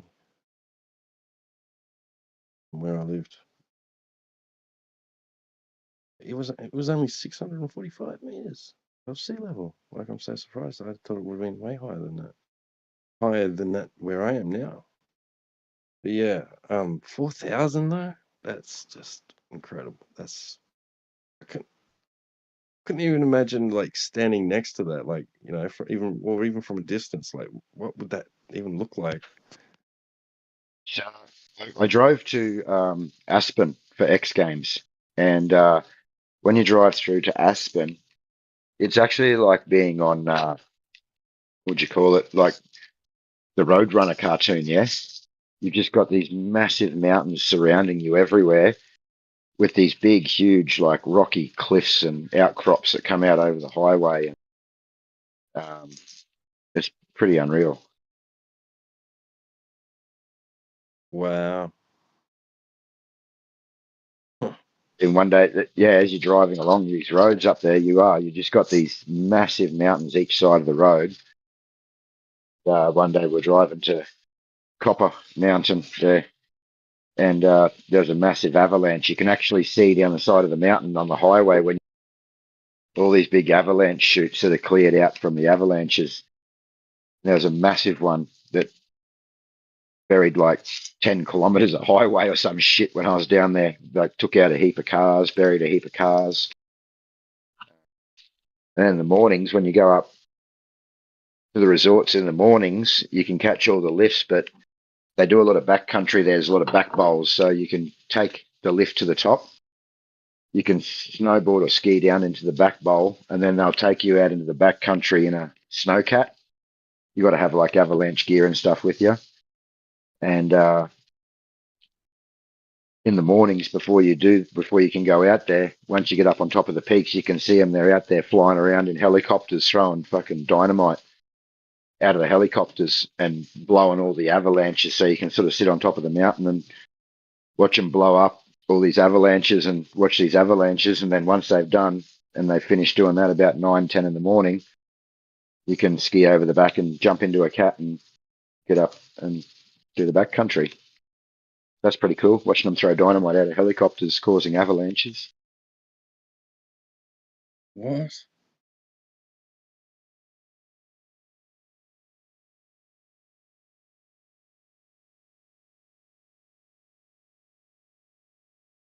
What about Mount Rushmore? Did you see that? Nah, I didn't see that. We didn't. We were there for 6 months, but we didn't get to see a lot. Like, we did Vegas, we did California, but 90% of the time my kids were training in the snow, so we were stuck there. They had all their competitions and all of their stuff going on around that Colorado area. And they were competing in the Rocky Mountain series of the USA Nationals. So yeah, we pretty much just got a Airbnb or a house there for 6 months and bought a car. It was sort of our home base, and we'd travel from there if we went anywhere.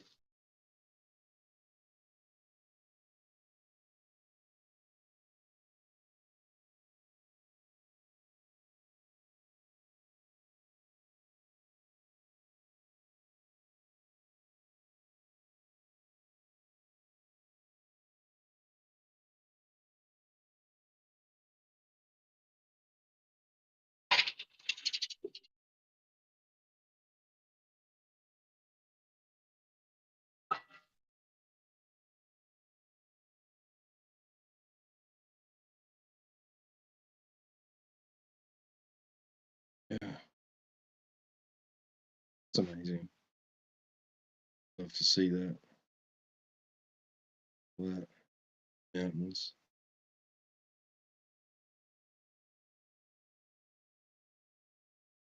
It ruined the snow in Australia for me. That's what it did. Come back to Australia and to Mount Kosciuszko, and as you're driving up, you're just looking at it going, man, that's not a mountain, that's a hill. What are they calling it a mountain for?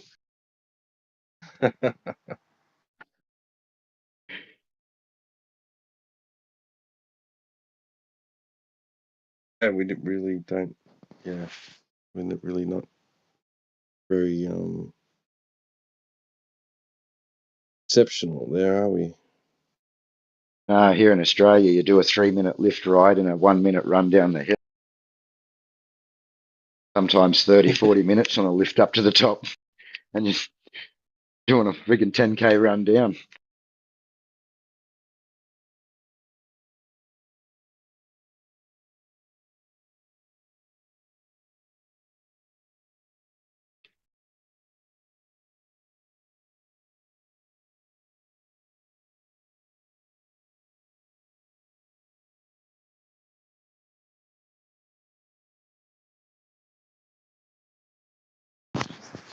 Actually, yeah, Australia's pretty freaking flat.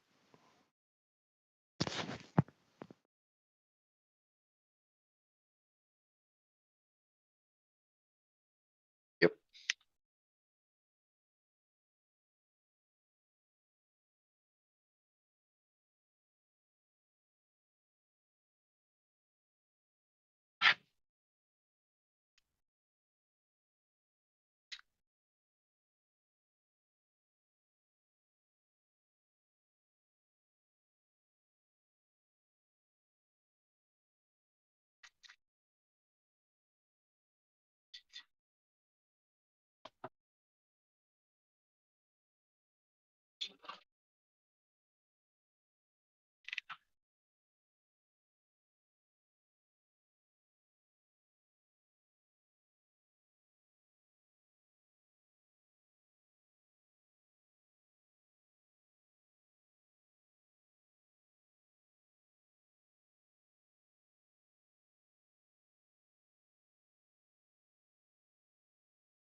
Yeah, I really loved it down near the Snowies, living down there, working for Boral. It was a nice place, nice countryside. For the most part, nice people. Yeah. It was a nice What's it community like where you are there. now? Rural but suburbanized, like urbanized, really urbanized. This council where I am here just does not have a fucking clue, man. Oh, welcome to the Lost it party. I've years been trying to ago. do a subdivision for 2 years.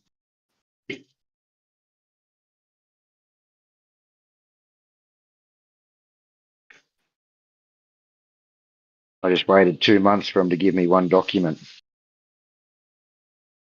Holy shit.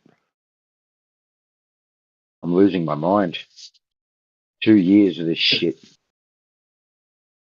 They Yeah. promised me it was going to be all sorted by Christmas, and now we're in winter.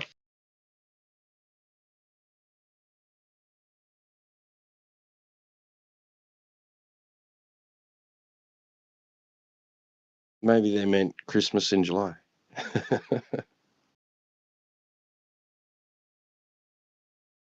Because it's still not done. Maybe Christmas next July.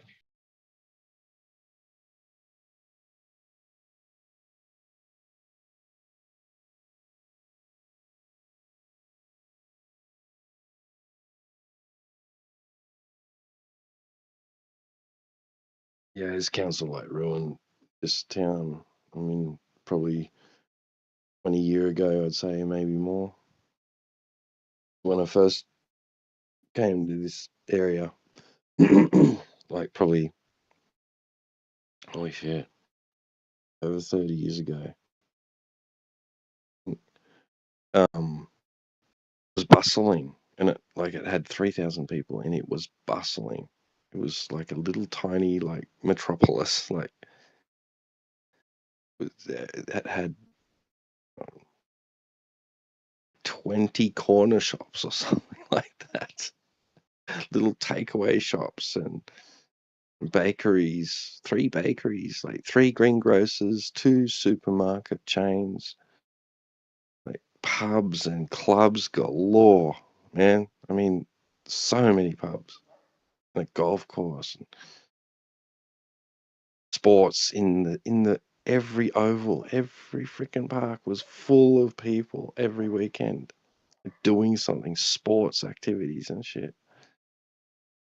And something just happened, and then it just died in the ass, like really quickly.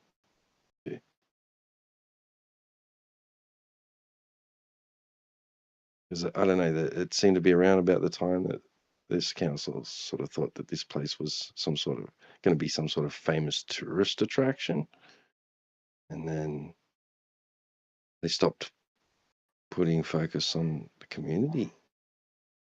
It's sad, really. I don't know.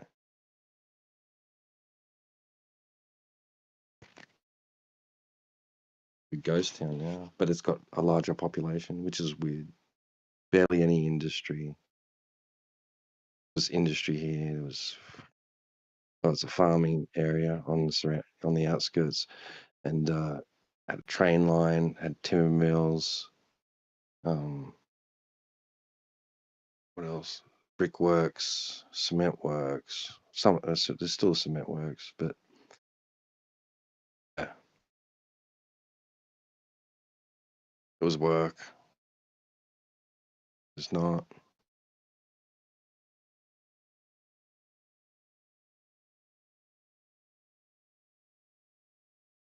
Yep, I think I'm going to have to go back to work shortly if this subdivision doesn't come through soon.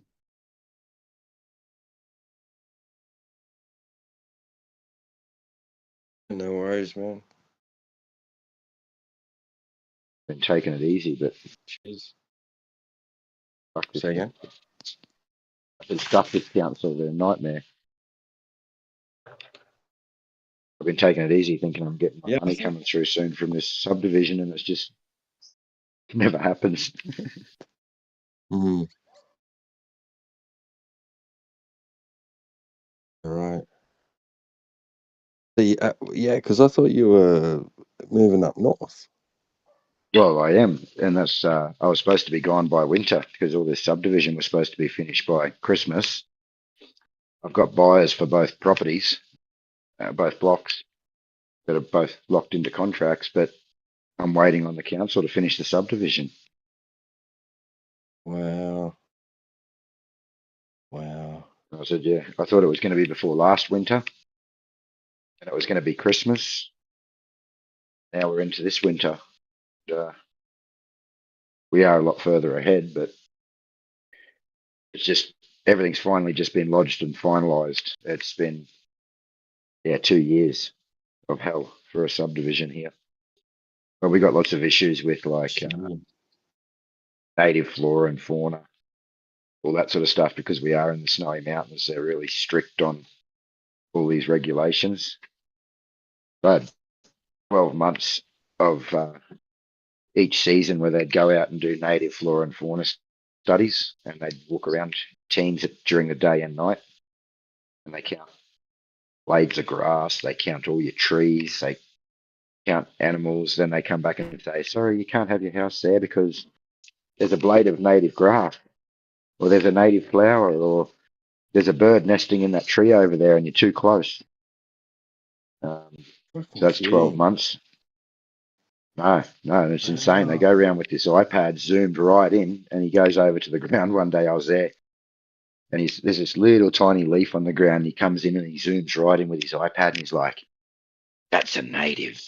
And I'm like, man, if I had a phone a week ago here, wouldn't be seeing it. Like, it's that small. It's just a tiny little shoot of grass, yeah? And that's what they're measuring. And they go, oh, well, you can't have a house here. Then I had big fire studies as well I had to have, because they changed midway through the fire zoning. So I can't build within 70 meters of a gum tree, and you're not allowed to knock the gum trees down at all because they're native snow gums. So again, they're like, okay, can't have your house here, can't build a fence there, can't put your subdivision here. And that's all dictated then by fire. You need to have 2 access points to the property, each property, so that they have a fire route. You have to have, I think it's 7.5 meter wide road with a 30 meter turning circle at the end of each property for fire.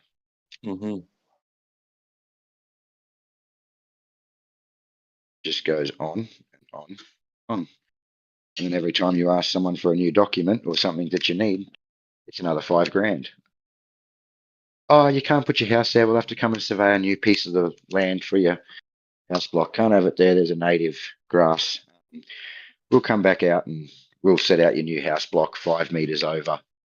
Oh, yep, that's another $5,000. Oh, there's another $5,000. And another $5,000. It's just ridiculous, man.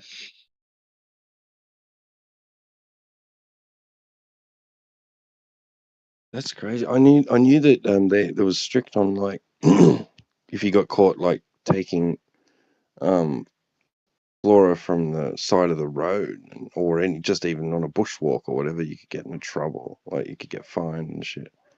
I didn't know that. Man, that's amazing. Yeah, I actually got a mate here that stopped on the side of the highway between Berrydale, Jindabyne, it's not even in the national park. It was winter, and there was a tree that was just laying on the side of the road that was all smashed up and dead. Had fallen over a while ago. So he just pulled up and started throwing bits of it into his ute, and cops pulled up and arrested him for stealing. Jeez. Wow.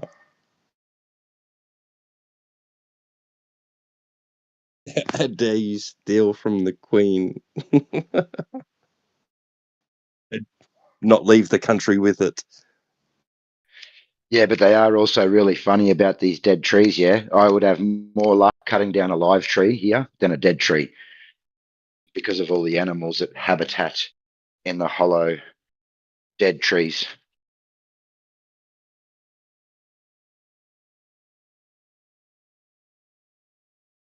So, say again?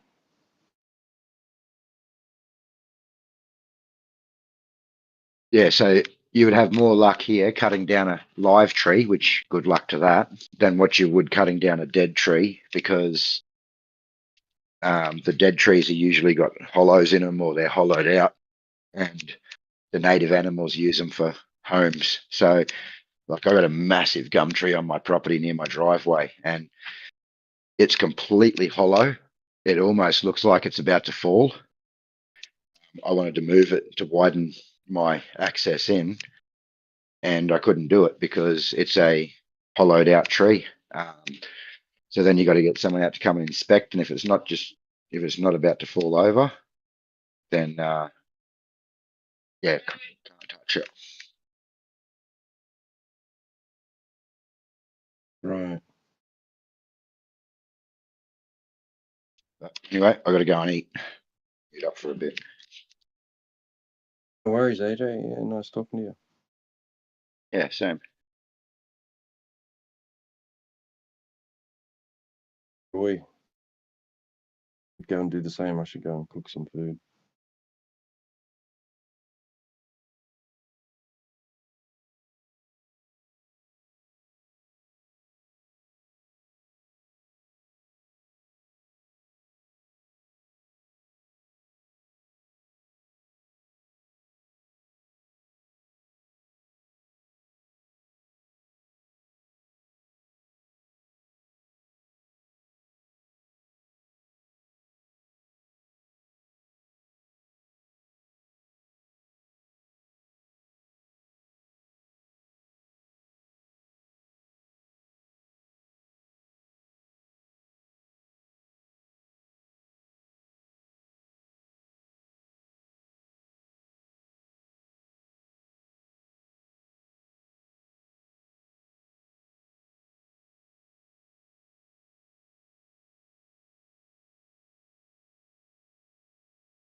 Yeah, spend a few weeks with the information, with the topic.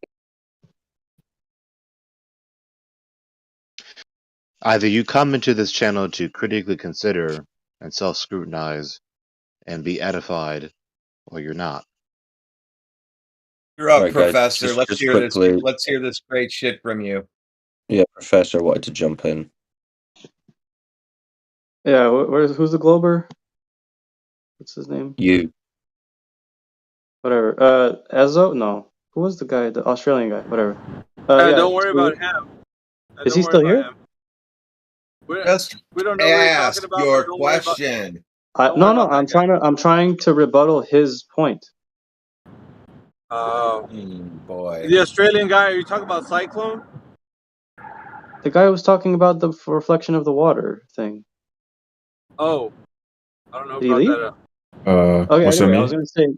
I'm gonna say like because he trusts organizations called confirmation bias. So because he Appeal to believes something authority already, fallacy, yeah. or he's been taught something, he's looking to confirm it with organizations that prove his point. No, it's an appeal to authority fallacy. Confirmation bias. Well, he's appealing So you're to gonna quibble about authority for this? his belief. I think he's talking about Ben. I don't know who he's talking. I don't know what. I don't know why he's. He's talking about because Etzo said that he believes what the In experts have said, organizations and not the science. and I said that's an appeal to authority because he doesn't know that what they're Yeah, claiming is true. confirmation bias. No, for it to be Okay. confirmation bias, he'd have to actually understand the subject, Well- and he doesn't. That's why he appeals to authority, because he doesn't. Yeah, but it's in a way the same thing. Like you're gonna No, go it's to not the the church same because you thing. believe in Well, Oh. I don't God. care. I don't care how you want to You don't define know it. the It's not science of God, but logical. you go I you don't read care. a It doesn't Bible, matter how you right? want to define it. Same It's thing with the illogical. Globers. He's Yeah, just but trying why to be are we- irritating. Why are we talking about Ezo and like not focused on what you think? You know, like I don't want to Okay, talk well, about this somebody. is my question. Can I ask my question now? Yeah. Yeah, that's Winter. what we wanted in the first place. How does winter work on a sphere? Okay, why? Oh my Like god. scientifically, Like, why does do we- the whole world get colder, or just the north? Okay, what are you? Or What just the are south? you doing? What are you doing? Are you a flat earther or what are you? I'm a nothinger. He's Okay, a faker. I just You're just told in y'all here- he's trying to irritate you. I'm a flat in here- earther.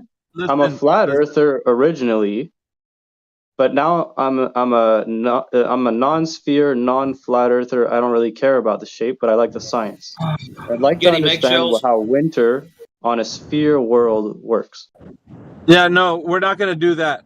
No one Why in here not? is gonna. It's open up literally their- proving flat their Earth. mouth To to talk like, to you what the about fuck? some ridiculous. All right, so if you want to know about the globe, just go on Google, and they'll tell you all No, about it. I'm We're not gonna spend- asking. Yeah. How does No. winter work on a Hey, flat kid, Earth? you How don't does prove winter work? you don't That's- prove things by going through trivia. Just go I look it told up. y'all he's just trying to irritate. That's what he's doing. It's not even edifying to have a conversation like that with that guy. So keep him on mute right now. He doesn't need to be talking. There's other people in here like Ben, Ezo. What's up, sir? Gregory, did you see what I posted in side chat?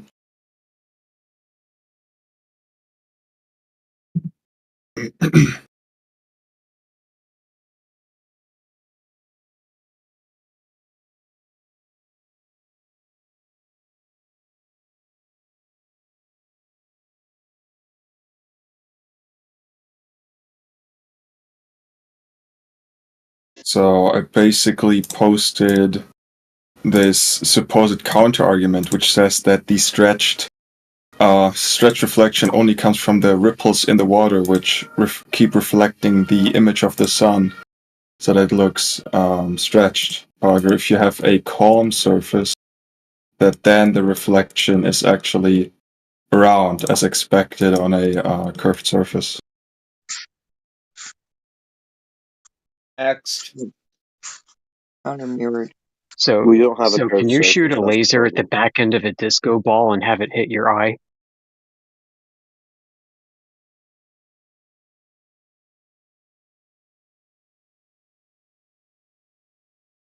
Are you talking to me? No. Yeah, you. No, I don't think you can. Well, there you go. Then the image that I posted and that Jenna posted, it Mhm. has both photos of the two demonstrations. So what is said in this anti-flat Earth website is just more sophistry. It's already been demonstrated that when you shine the light upon the spherical surface, you don't get the extended light reflection. Right. Well, but not if you have the ripples. No, see, this is so subtle and it's very simple, but these are called distractions. You're being distracted. So you're just not grasping that the images that Jenna and I showed you have the photos of the demonstrations of shining the light upon a curved surface and then upon a flat surface. And what we see upon the flat surface is what we see upon the surface of the oceans. Maybe We it would don't help. see what's happening upon the surface of the ball. Can we get him to diagram it for us in a way that conforms to the law of reflection? I mean, what about, for example, this image though, in which you see I guess you only don't the want to do reflection? that, huh? I guess you don't want to do that. Sorry, can you repeat that? Can you draw for us a depiction of the angles of light hitting your eye on the surface that you believe it to be, while conforming to the law of reflection? I could try using paint. Yeah. Well, I don't know if that would be that fruitful. Maybe if Greg wants to answer to I mean, the reason this. why you can't do it is because it violates the law of reflection. Yeah, but I mean, what about this calmer No, the surface? end. That's the end. There is no yeah, but. That's the end. Yeah, that's the end. There is no yeah, but. Most at the end. At this point, this is what it comes down to. You're stuck. That's why I said that. You're stuck. Because it's very conspicuous. So I'm about to post it for you again. Give me 10 seconds. Actually, here it is now. Okay. You see on the left-hand side of the image, you have the demonstration of the two. Yes. You have the curved surface and you have the flat surface. What we see happening on the flat surface is what we see upon the surface of the oceans. What we see upon the curved surface is not what we see upon the surface of the oceans. That's it. Yeah, but what if I can contrast? If we have a calm water surface, we do see a reflection that is not completely stretched. But if we have a more rippled surface, then we do see a more stretched reflection. Mirror surface. You won't have. You see, you're still not getting it. You're just stuck. The reflection has to be round. What? What? Like what? What? I don't understand the point. What I perceive in the left image is that the reflection wouldn't be all the way stretched to the viewer's eye, right? It would be only so far, right? The more curved the surface is, the more compressed the image is. It's very simple. Yeah. Right. So And then with these other photos, then show the extent of the light reflection is going to extend or contract depending on the angle of incidence from the light source to the surface. But you moving the light source isn't going to refute the fact that when the light source is at a sufficient position, you get an extended light reflection, which you could not get upon a curved surface. The photo on the right hand side in my photo is not possible anywhere if the Earth is a ball. Oh, okay. So it is in principle impossible that the rippled water could reflect the light in such a way that it would still look like this, even. Oh. Given that the surface of the waters is not convexing around a ball, we see what's on the right hand side of the image only because the surface of the waters is horizontal. We would not see what's in the right hand image if the surface of the waters was convexing around a ball.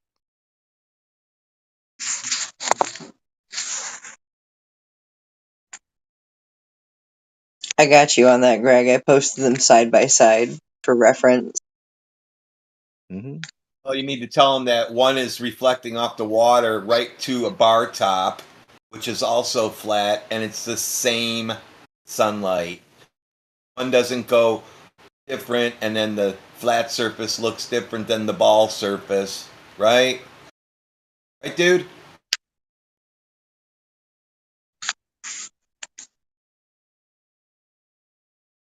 That's So I mean, that. Yeah. I would need to, then I would need to perceive that in every case, also with a calm water surface, at the sunset at a certain point, you always have a stretched image. If I would see that, then I would concede the argument. no, I just told you. The light source position can change. It's going to extend or contract the extent of the light reflection. But Mm-hmm. what you see in the right-hand image Mm-hmm. would not be visible if the surface was Mm-hmm. convex. Mm-hmm. And you're saying even No if photos ever at all like that if the surface of the waters was convexing around the ball. okay, and that even though so yes, so you're saying okay that the water ripples reflecting an image of the sun, that is not possible still. That can't be the case. It's in principle impossible. Yeah, no, actually, it stated that the ripples of the water are carrying the ripples of the horizontal flat water. The water are carrying the ripples are carrying that light Mm-hmm. to look like that. It's not the water. The body of water is not curving on its surface at all in any direction. It's the way that light acts through the waves of the water.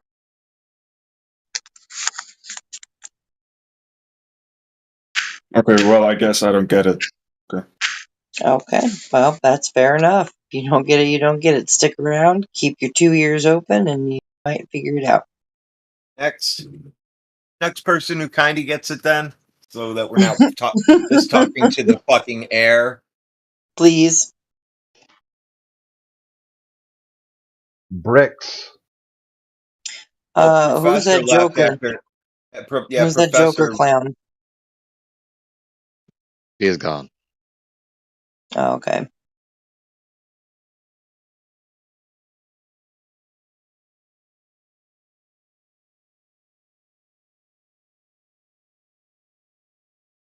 Is there anyone else in the lore of scientism besides Eratosthenes that has supposedly, measured the surface of the Earth to be a ball?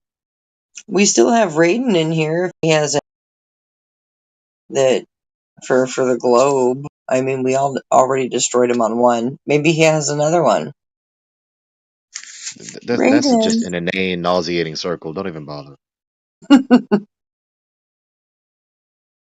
Who else do we have in here? That's about it.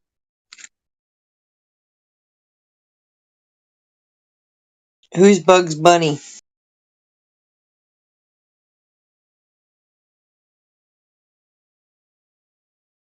Yeah, what's up, Doc?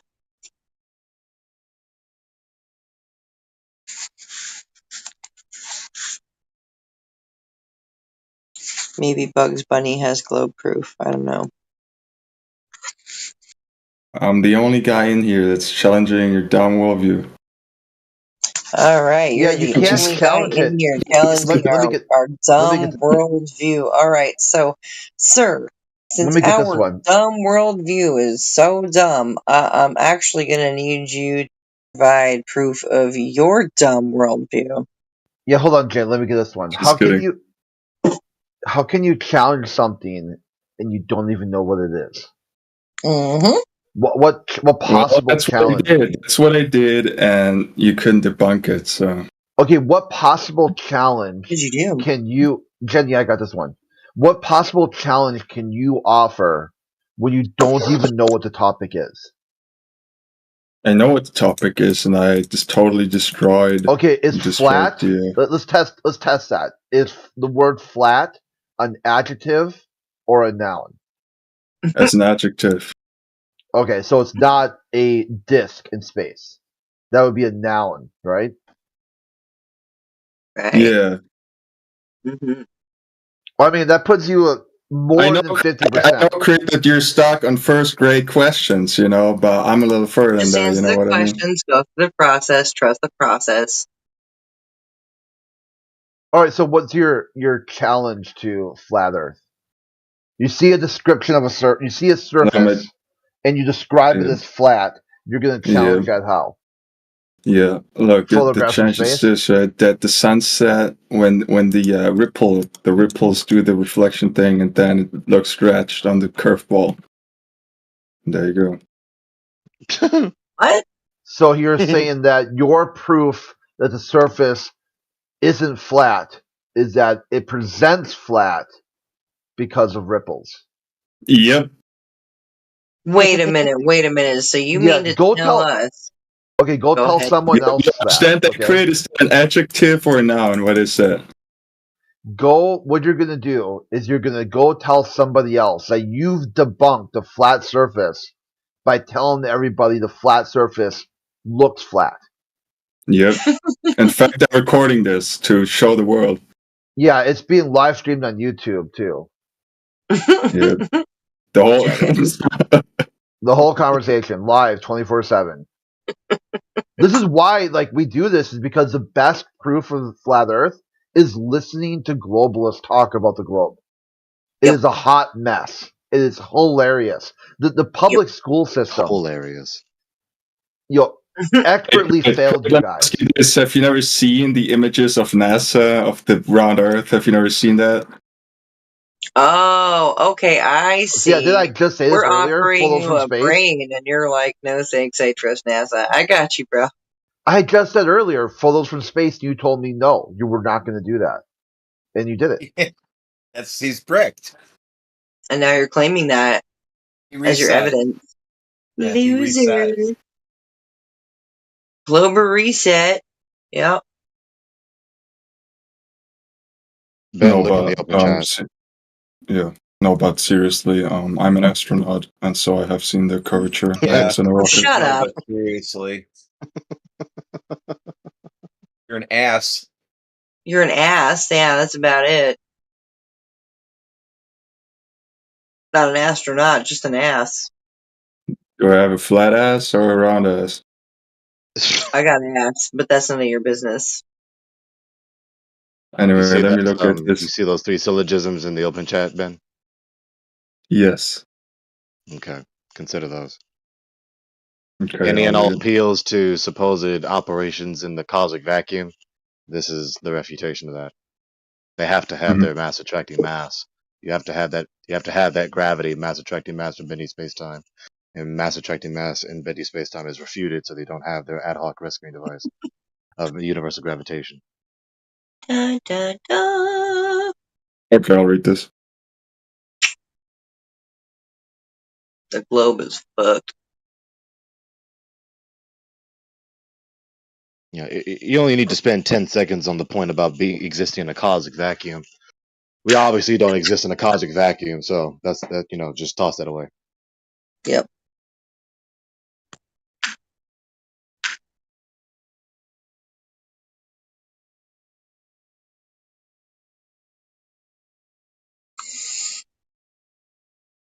Can I read your comment, Gregory? I'll read it out loud to the class. Go ahead. All right. If the sheer existence of matter can't be manipulated in hypothesis, test, experiment, then the hypothesis of mass attracting mass is not verifiable. The sheer existence of matter can't be manipulated in a hypothesis, test, experiment. 3, therefore, the hypothesis of mass attracting mass is not verifiable. And 1, if the sheer existence of matter can't be manipulated in a hypothesis, test, experiment, then the hypothesis of mass curving, quote-unquote, space-time, to cause material entities to fall to the center of mass is not verifiable. 2. The sheer existence of matter can't be manipulated in a hypothesis test experiment. 3. Therefore, the hypothesis of mass curving, quote-unquote, space-time to cause material entities to fall to the center of mass is not verifiable. So, 1. If the hypothesis of mass attracting mass and or mass curving, quote-unquote, space-time to cause material entities to fall to the center of mass is not verifiable, then the scientist's cosmological doctrine with a globe Earth has an irreconcilable discrepancy to the hypothesis of mass attracting mass and or mass curving, quote-unquote, space-time to cause material entities to fall to the center of mass is not verifiable.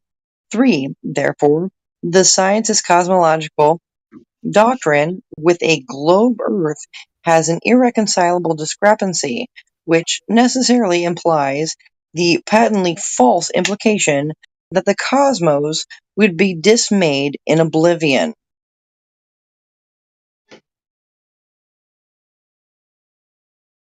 Yep. I really like the way you read that. Right on. I was smiling. I was uncontrollably grinning.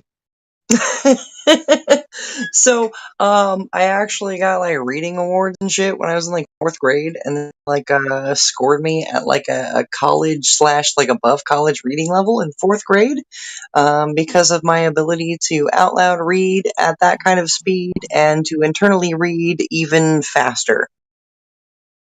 Norm is going to give us a live demo of he's going to pour water on a ball and he's going to make a reflection go straight. So we're waiting for that right now. Ooh, this ought to be fun. Goody, goody, goody, goody, goody.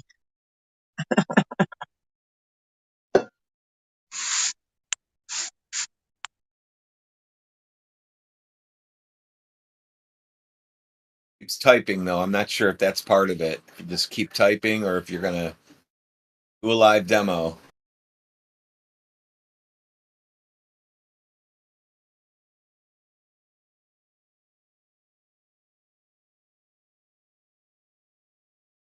Simplest thing is take a ball, pour water over it, and see if you get a reflection of light in a straight line. Yeah, lately that's been my own personal black spot that I've been, and it just seems to be fucking killing them, man. I Hello, hate it. Okay, so listen. I said repeatedly, right, that I could only, like, obviously I cannot simulate a round ocean or a curved ocean, like that's impractical and you know it. But I can do the experiment with a flat surface mirror, right? Which would disprove Not your water. So not this water. A piece of that glass. You want to use a you piece have of this glass, not water. You have this Right? elongated sunset You want to reflection, use right? something different, correct? Not water. Can you let me talk? Like, can I make my point?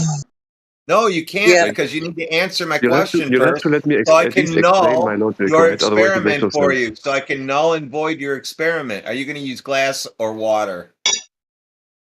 It doesn't matter, right? Because you said the ripples All are right, not the it's reason. now No, it null and matters. We just void. need something that reflects. It We just It's need null something and that void. reflects the light. It's null and void. It's not the same thing. These are different mediums. You'd control variables. You don't add in variables. Now you're like really precise about like scientific method and shit. I see. Always have been. Always have been. Yeah. When you want to reproduce a phenomenon, you don't just change the phenomenon and then say this matches because it's not the same thing. Okay, so you basically admit that for your talking point to function, you need the ripples of the water, right? No, that's your talking point. That's what you would demonstrate. You just admitted you need water, right? You need the ocean and the ripples and the water, right? Otherwise, it doesn't work. No, you use a Like normal surface. reflections, it doesn't work. You'd use a surface, a What flat does he think his surface point or a is? curved surface. What is your Exactly, hang up here, bro? What is your hang up here? You've added in the variable ripples and water do this. Now No, demonstrate you said that. Oh, there's a wasp. Wait. fucking was, What? man. Yeah, what? What? Huh? I have to I'm just fight a waiting wasp for that really for you quick, to go but I can live listen. I and can see hear you. this. I can't wait to see this. So What? Huh? What'd you say? I mean, you can't Come again? defend this point anyways. I beg your pardon? he wants to explain it, and then that's it. What we have here Okay, is a failure maybe there's to a communication communicate. issue, right? Maybe there's a communication issue. Maybe can you lay out the argument for me again, so I can No, like what think we about it? have here is a failure to communicate. Yeah, like just tell me the argument again. You Maybe I want can us to figure lay it out out. your argument for you? Tell You me, want us to lay tell out me your again, my argument for blue-brain you, forgot. Dude, you want us to lay out your argument for you? It was your argument, though, right? Shouldn't you be telling us With your No, like I the don't. argument? ripples I of the don't argue concept. about water at all. I Should I don't tell? argue with water. I don't argue with water, dude. It is what it is.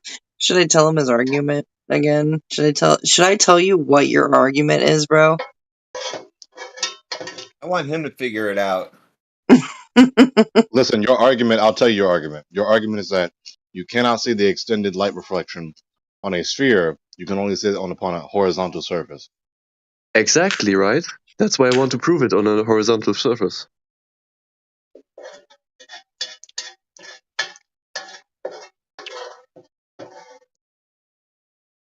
Who in the fuck is playing the pots and pans drums, dude? I'm sorry, that's my fault. Hold on. God damn it, Gregory. All right, I got something you can do that'll work for your test. Ready? Go to a lake that's calm near when the sun's going down, so you can get a good reflection, and then you'll know, because then you'll have a flat surface to work with. Is that right? No, he wants I mean, ripples. He's got to have his ripples. I also have a flat surface here. I have a mirror, right? This is a flat No, surface. you're using something different then. So we're going to use mirror balls and flat mirrors to do this trick, right? But are reflections not the same? Like this is just about Oh my reflections. Right? god, dude! The surface What? of a mirror isn't moving around. Is it about the ripples or not? If it's not about the ripples, then it doesn't matter what surface reflects, because reflections are the same, right? Water. Okay, so Did we you need the borrow ripples. the mirror Okay, from Snow interesting. White? Is that it? Good to know that you concede that you need the ripples. Ripples make light line up? Is that what you're saying? Makes light go in a straight line? Ripples does that?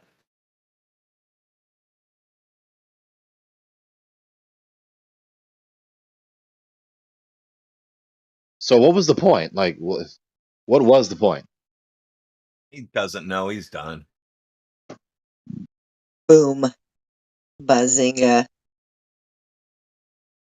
This has been my favorite point lately, you guys, and I've been holding it over, like, people like Rich Evans. I've been holding it over his head.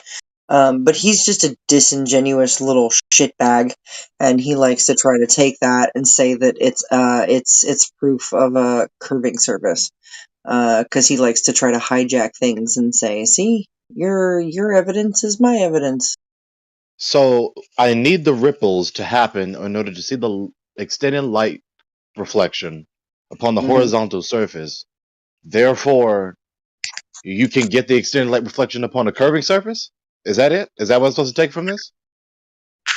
You know, I like honestly, I would rather just be curb stomped by skinheads than debate you guys. Like, it's actually more fun to be curb stomped by skinheads, I think. You sound like you're having a bit of cognitive you're a dissonance. masochist. You're a masochist, and you have a problem. Yeah, I might have a We can tendency. help you. Like, I started debating you again. Like that is a sign in itself, right? Okay, listen. We don't need to go in circles about this. It's not something to bicker about. You're a masochist. You don't have an argument that you I can really don't, work and out I'm also yet. stupid, and you should laugh at me because I'll I'm so finish stupid. eventually. Right? This is how a dialogue works. You don't have an argument. You're a masochist. You're confused.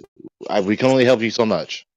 Godspeed. But I am a Christian, just as you are. So we are. You're a Christian? Oh my gosh, Gregory, let me take this. You're a Christian, right? At your own peril. But listen to me. I do not take what's written in the Bible for granted. Like, I don't take it at face value. I know that it's about the morals, not about some facts. You know. Okay, well, well, you know that Genesis, like the very first book, tells you where you're living, right? Hmm. Do you know that though? How do you think? Tell me Okay, more here, about it. let me just preface I'm this real open. quick. How do you think that this all came to be? I do not know. Was it a big bang? You don't know? Yeah, like it's okay to admit that you don't know something, right? Yeah, well, So you're sure, a yes. Christian, I mean, you believe to the yeah, to Bible, a and certain you don't know scale, where the sure. world came from. But you're I a mean, it's a Christian very and you don't difficult know where the question. world Like, came from. where That's did the yeah. world come from? It's very, very hard to answer, right? Not when No, no, it's It's no, okay no. literally not to have an written in the answer to No, it. no, text. no. If you're a Christian, if you're a true Christian, this is not hard to answer. Like, not when it's literally written in the text. Very first book. The very first book. Yeah. And it's not analogous, it's not parable, it's not anything like that. It's like, this is In what your happened, and worldview, this I is am where not a you real live. Christian. In your Say that worldview, I'm not again? a real Christian. You're not a real Christian? What? In in your worldview, I'm not a real Christian because Oh, no, I no, no, don't. no, no. I Don't see tell, no, no, this no, no, no. religion. You're stepping into a slippery slope where you're telling me what my view of you is. You I just never said you're said not a anything. real I never Christian, claimed, so no, I no, no. admit it. I'm not a real I never Christian. claimed anything like that towards you. Is this how we debate now? You just said I'm not a real Christian, and now you say you never said it. You No, just I interrupt no, yourself by never saying said listen, that. no. this is Okay, more of this can obnoxious anybody tell me, rigmarole. right, Okay, can just anybody tell me anything where goes, I bro. ever said that he's not a real Christian? Didn't say anything like that. This is just where this is the part where this obnoxious rigmarole begins to infest the Okay, voice sure, keep channel going. again. You never said Right. it. Okay, so let's continue on because I never said that you're not a real Christian, okay? Ever. Hmm. Can you admit that I never said that? Yes, you never said it. Okay, all right, cool. I'm just telling you And that very if you're a cool, I know. Christian, right? Like the first book of the Bible tells you where you're living, dude. But I told you I don't take some ideas of like It's not an I don't idea. So what? That first book extract of the I What? don't Bible, though, extract that's the any whole thing. facts Is the about first book of the the Like, real Bible, world from the that Bible. look. first So book of the Bible what? is not. It's not analogous. It's not parable. It's not anything like that. The very first book of the Bible is pretty straightforward. Tells you right where the hell you're living, man. It tells you that the earth was created. 4 days later, the sun was created. It tells you all of Yeah, that. It tells you that there's but a I don't believe firmament that. that divides the waters above Listen, from the okay, waters below listen, the listen, waters. listen, But I listen. don't Look, believe what please is written in listen, the please Right. Bible. listen, I You see agree. please that, right? listen, I agree. listen. He's saying So he's a Christian what? and doesn't believe in the Bible. Yeah, I told you Pretty that weird, right? you're not gonna think I'm a real Christian. That's why I told you. But then you started tweaking. Listen, it's not that difficult because I heard this circle repeat at least 5 times now. Listen, when she tells you the text teaches the following, and your follow up is, I don't believe it, so what? Bro, I can like, I can give you what's written in Lord of the Rings. Like, does that like, is that proof for anything? Why are He we thinks Lord of digressing the to Rings that? is real. Why are I we mean, what is the digressing to difference? that? What is the difference between the Bible and Lord of the Rings? I mean, both is just text, right? Oh, but you call Those are yourself a Christian? similarities between the two. Ooh, man. Those are I similar. wanted to explain in the beginning what Those it are. means for me to be a I'm Christian, telling but you you, didn't let me dude. finish, right? This is what I'm talking about. Now we have This is confusion what I'm everywhere. talking about. You're talking through the answer you're asking for. That's dumb. There's nothing It's like you're respectable trying to about make that. like you're trying to And you're confuse still yourself. doing it now as we speak. Hey, Yes. Storm, here's an idea. Go and ask your pastor that same stupid question. Like I'm trying to answer you, and every time we attempt to answer you, you disrupt the answer you're asking for. Try to keep your blood pressure low. I think it's not good. And so it's amazing how people love to presume that they're going to pacify me, like I'm the one that's being ridiculous. My Gregometer isn't going nuts right now. Yeah. So this is what you get with these people. I'm a Christian, says he, but doesn't believe what the Bible teaches about itself, and also doesn't believe the very basic doctrines concerning the worldview that the Bible teaches. That's patently inconsistent. There's no defending that. Right? There's nothing It's not tenable or inconsistent. rational about that. It's obviously just Right. inconsistent. I Right? follow Right. Jesus. I follow I Jesus' try to teachings just No, engage as no, you no, into do. the no, no, subject. no, no, no. Greg is only just pointing out So when I attempt to you're engage him in the inconsistent. subject, I As a get this Christian, obnoxious, disruptive rigmarole. yeah, as a Christian, you're incredibly disingenuous. Ah, okay. You aren't disingenuous ever. You're very honest All right, so you're and obviously fun to not debate. prepared. Like we don't need to keep going in circles with you in this nauseating, irritating bickering match. Enough. You're obviously Gregory, not I am competent. prepared, but you don't You're let me speak. obviously So not what's the purpose? competent, right? You're obviously not competent to engage on the subject. Enough with you. So am I allowed to like tell you something, or is it just are you just gonna say Is that it a I'm stupid story? and then Is it a mute me? story or is it facts? It is I want to facts. hear it. I don't know. I I want just to kind hear. of I want to wanted hear to it. know. I just wanted to know if it was a story or if he's going to tell us facts. That's all. So I don't know. I Let's give him let's give him 60 Yeah. seconds, right? So Oh, dude. you got 60 seconds. okay. So in my opinion, the Bible is just a book with text that is supposed to carry a certain message, right? The message that was supposedly um, given to us by Jesus himself, right? So what I get from the Bible are moral values that I carry with me because culturally I am born in a Christian country, right? But the Bible, however, is just a product of humans who try to interpret stuff and try to carry the traditions of Christianity further and further and further. So the whole institution of the church is, in my opinion, a bit of not really Christian. It's just kind of a human um, entity, like something we created, trying to make sense of stuff, I guess. But it is Why did you very. go out of your way to get to talking Okay. about All this? right. Well, You get me it's now? You get me? Like at least a I little don't bit? care.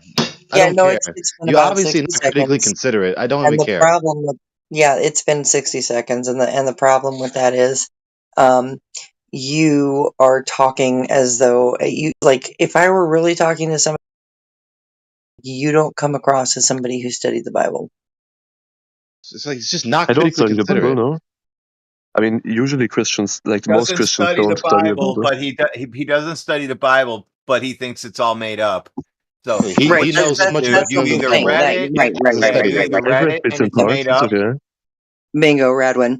So yeah, that's the whole point I'm trying to get across here is as I'm speaking to you, you do not come across to me as somebody who has studied the Bible.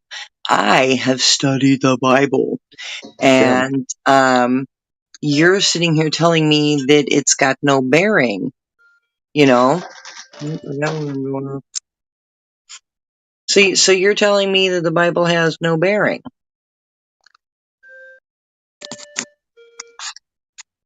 A little less than you think, yeah. Who's inside a store? Hmm. Somebody's getting their morning coffee at I the lost the pin to my 7-Eleven. phone. Fuck. That's my damn grandfather clock in the living room. Oh, that's what I thought I heard. Dude, dude, That is dude, dude. hilarious. The folks think that Yeah, is the entrance bell of some corner store. that's funny. I don't blame them. So yeah. Anyway, so back to the whole issue is that this guy is a Christian who I don't even think you know the Bible. Like so we've got a lot of flat earthers in here that can literally just like right off the top of their heads quote Bible verses. Isaiah 40:22 is one of my most favorite ones because it says that God sits upon the circle of the earth and he looks down and all the inhabitants thereof look as grasshoppers, right? And that God spreadeth out the heavens as a curtain, like a tent to dwell in. Now, what do you There's not picture even when any you think point. about a tent, bro? There's not even any point in going into that with him. He doesn't even believe that the Bible is God breathed sacred scripture revealed by the God. He doesn't even believe that, so it makes no difference I to mean, him. clearly not. Some senile old people have written the Bible, right?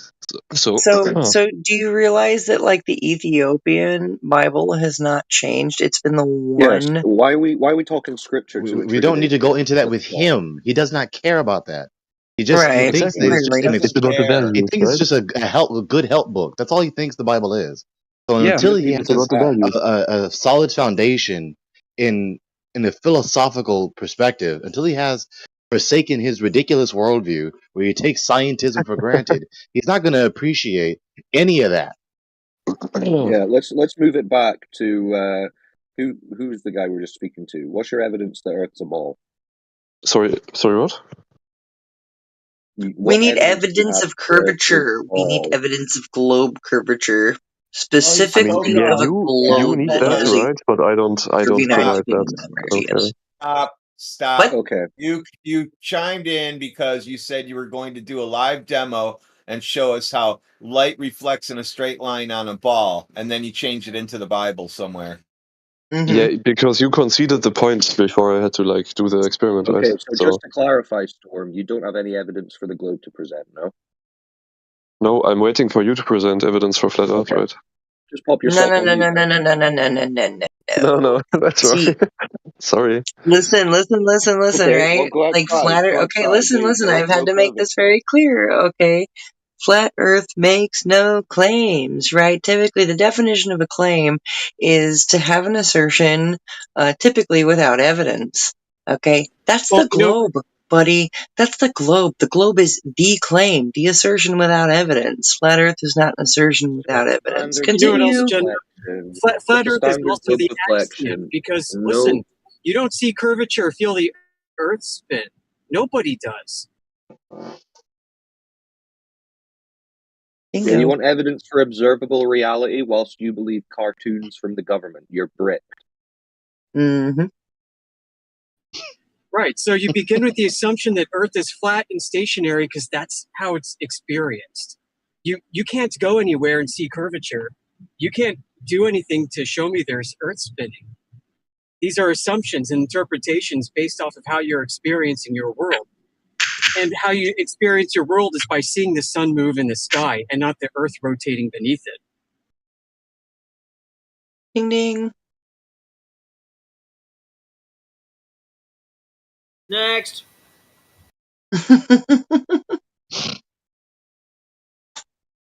It's that easy. No, it's become that easy. Just Nope. next Nobody Glover. goes outside, right, and says, Squish. wow, look Wait, at all did you this provide any curvature evidence? everywhere. Or You know what? I bet it's really flat. Look at all these Watch your curves step. Watch your step everywhere. before you fall Holy off the crap, ball. guys, it's probably flat. It's got to be flat somewhere, guys. We got to find it flat. We see all this curvature everywhere. We got to find the flat spot and tell all the globies that Earth is really flat. Nobody does that. Instead, it's really the opposite, right? We see all this flatness everywhere. We got all these globies telling us it really curves, and we're like, what? Where? Show me the measurement, dude.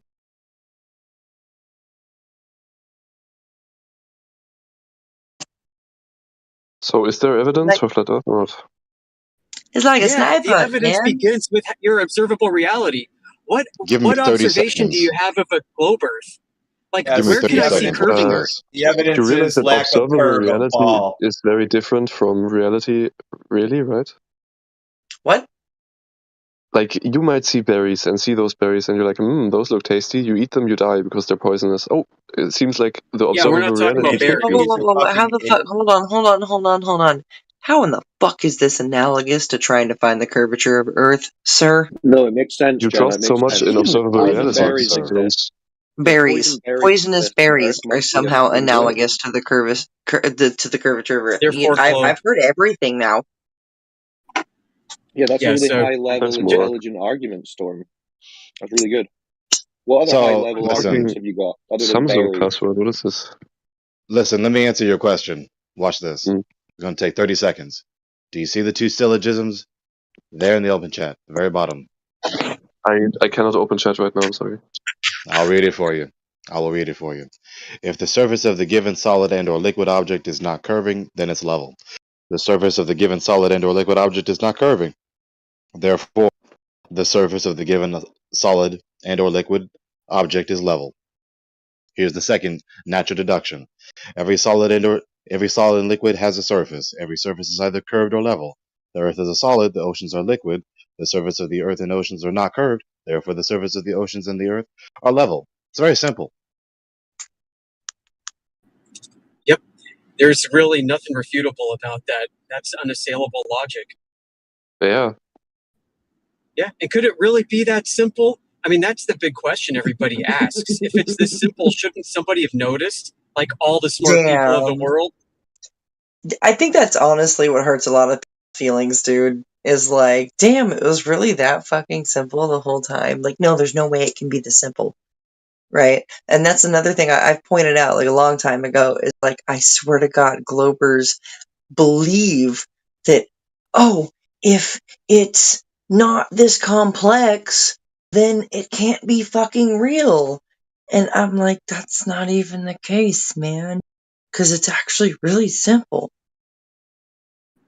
You know, I gotta wonder, I could probably start coming up with a list of globe cope calculations that are done after measurements in order to reify the globe. Like, it's a long freaking list. You go on this journey as a flat earther and you start figuring this stuff out. You're like, all right, let's start. We got terrestrial refraction, we've got curving plumb lines, we've got deflection of the vertical, we've got a process where you invoke a ball in order to conform your measurements to a ball. I mean, it just goes on and on. You got dip angle for astronomical observations. You got all this shit that nobody actually sees, but you just imagine there has to be a ball, so you apply these calculations because everything you measure and everything you use is flat. And as you're using it flat, you're undergoing cog dis, and you're like, man, there's got to be a ball somewhere. Thank God these textbooks have provided you mathematical formulas, because now you can be like, all right, good, it's a ball after all. I just have to apply this non-consequential calculation of my measurement, which doesn't really change anything, but damn, makes me feel better about doing it because Earth has to be a ball. Mhm. That's really what's going on inside people's subconscious as they go through this in their everydays. Cognitive dissonance. It is. It is. It penetrates to the subconscious. Now I have to emphasize this. It's worse than cog dis for some. Cog dis is you're not grasping it in spite of your best efforts to do so. Others are worse than that. In spite of being able, they refuse to understand. And then it becomes demonic possession or something like it. Invincible ignorance. Yeah, and we deal with the dishonesty that comes out of that all day long. And this is something I think Indio and others have pointed out. It's dealing with this dishonesty that's most frustrating. So we got an op in the chat. Maybe he wants to mic up and say something. You're talking about me? Ahmed? Okay, so go ahead and read the last message I sent. Okay, right. He's not here. He's not here. I'm Yeah, not no, debating. I just see a I know bunch. nothing about it. I'm not going to debate something I know nothing about. But he's going to post pictures of dinosaurs, fake dinosaurs, It's on a a disk meme. I in don't get why space you're that so we don't offended talk by it. about. On a I get disk why in you're so space that offended we by don't it, dude. say. There's like a whole bunch of fucking. Oh no, Radwin, he found the secret flat Earth satellite that took that picture. We tried to keep it from all the globies, and he exposed it.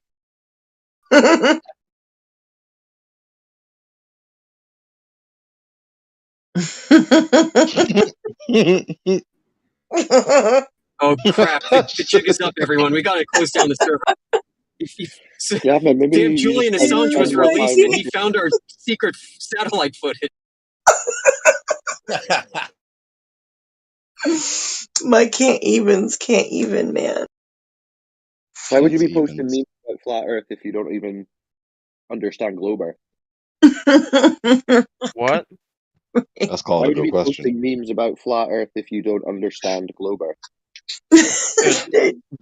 Like, Fucking how can you get better possibly get memes, offended at losers. one joke, dude? We're not offended. We just find it funny that your mental process is like, oh, flat Earth memes, that's funny, when you don't know anything about the globe that you believe in. I mean, Yeah. did I That's anywhere funny make to a us. claim? You don't have to. We can tell by globy behavior. Right. You can tell. Yeah. All right. Yeah, we Yeah, can really tell. You believe Got the you. Earth's a Got you. globe, and you All don't right. I really got know you. why, other Get than better images memes, and videos loser. showed. Right. Loser. That's why Get you should better go. Yeah, This is exactly. why. Get This is better why. memes, loser. If you're wondering why you don't Loser. know evidence for the globe, I mean, we're it's still because waiting for there your isn't evidence, any. your globe card. You ain't I giving mean, it. to be honest with you, the reason I don't know anything about it is because I don't care. No, it's because You there don't isn't care any. that somebody's lied to you your whole You don't. life? I Hold on. literally Hold do on. not Hold care. on. You don't This care weird that don't somebody's care lied to is you your only a whole We cope. have life? bigger That's just a problems. cope. That's You just a want cope. to talk about Weird that immigration? yeah. The It's a the big real reason you don't opium. have evidence is because there isn't any. Dude, it's weird that you If you sit in a did, flat Earth I room, don't something you're understand where not you got this from. interested I have in. never once said, well, I have Thank you, evidence of Red this, One. or I can Exactly. provide you Red. evidence of no, we this. I've know you actually have. Obviously said the opposite. disinterested. Do you hear all the disinterest Ahmed! from him? Do you Can hear you all guys the hear me? unimpressed disinterest from him? You guys hear me? Yeah, I mean, everybody's talking at the same time. I So know. What the listen, fuck? Ahmed, you came in here and you sit in here in a room that you're not interested in. You're a weirdo. The only reason I'm sitting here is because there's nothing fun going on in the entire server. Why don't you go and do You weren't something, actually discussing the flat man? Earth when I joined Why are you either. wasting your time? I don't know. Nothing else going on in the entire server with all these other voice channels full of users doing something. Yeah, I joined a random channel. I There's got some truth to banned that. for speaking.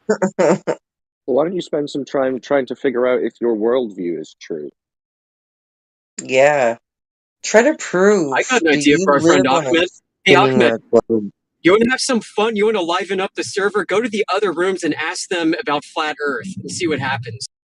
But I mean, if I listen, so if I join a flat Earth server and I listen to people speak about it, does that not, like, do you think that I'm not listening at all?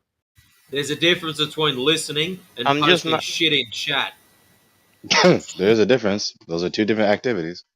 If you're You know, listening, then you how would do you know expect how that do we you don't. expect anyone to take you seriously when you get offended by one meme? If you were Yeah, listening, you you would gotta listen know to it. us. Flat Earth is not a disc in space, you dumb ass. I never Bro, claimed you it think was, we're dude. offended by a meme? It's Like, a you can't meme, even dude. fucking meme. You think we're offended by a motherfucker that can't meme? It's Do We're actually you We're not pretty picking even on clear you to offended me because that by know? you you're are. retarded. We're picking on you because you're retarded enough to post something like that because you don't know anything about the globe. So, Look, Ahmed, we're my not friend, you offended have to by it. know that in the We're flat Earth bored by community, it. memes are facts. Okay, so Then why are you crying about it then?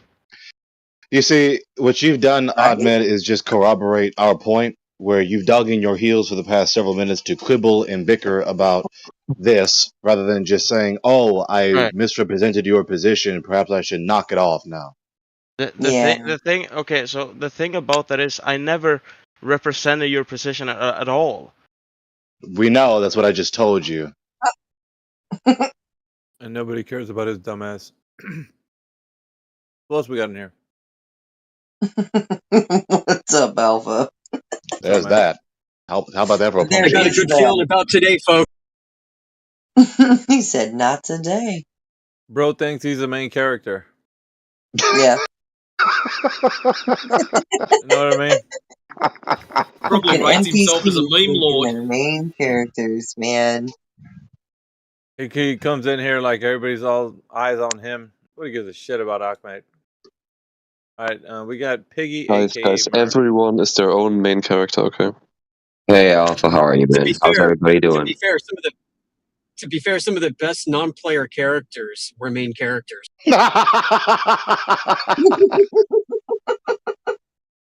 Oh, that's some facts right there. Damn. Piggy, aka Mer. How's it going? Pretty good. Just got back from work. How's everybody else doing? Hope y'all doing good. Doing well. I Roasting haven't. fucking globies, man. Yeah. Are you a flat Hey, earther? of course, man. Been one since 2018, 2019. Rock on. Okay. What else we got in here? Are you familiar with the 24/7 flat Earth community? One more time. We come from the 24/7 flat Earth community. I was going to ask if you had any run-ins with us, or if you come from some other community of flat earthers.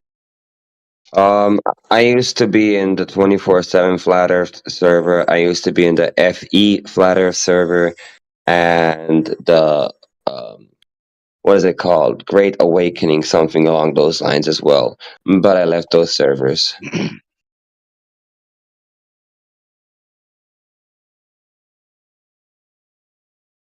But why?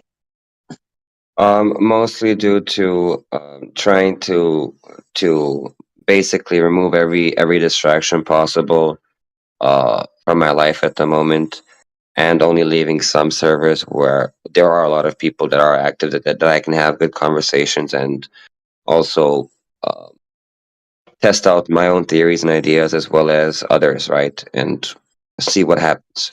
And that's why. And I'm currently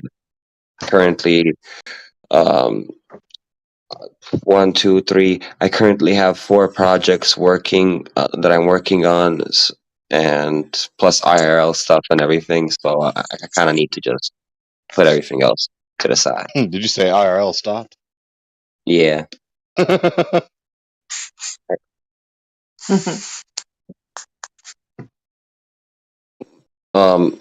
don't know why that's funny, but it's what it is, you know.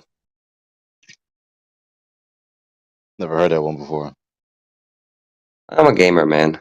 So, or ex-gamer. So, yeah, that So shows. you already live in flat Earth when you play games. Yeah. Yep. Hey, Minecraft is legit. I truly think that Minecraft's inspiration is the Earth, right? And that's the way I look at it.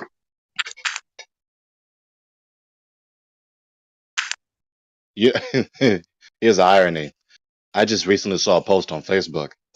This post featured a little clip of somebody's work making a replica in Minecraft, a humongous, proportionate replica of the solar system, quote unquote, in Minecraft. Yep.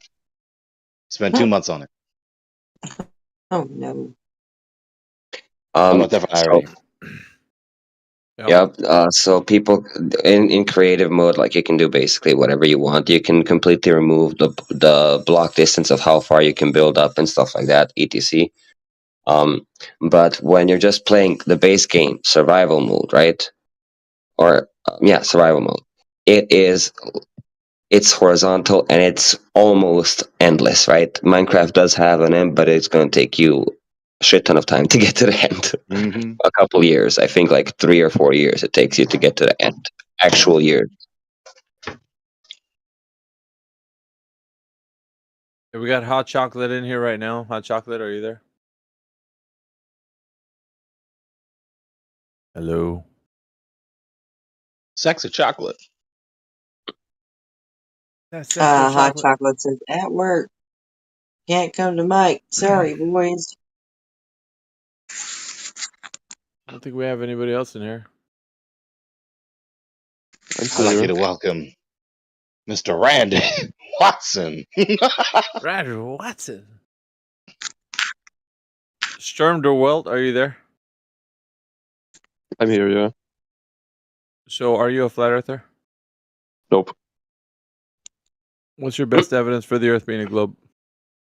Ships disappearing bottom up on this ocean. What's the drop over distance for the ship disappearing bottom up? I don't know. Well, according to the size of the Earth, you should. Otherwise, how are you saying that it's a geometric shape?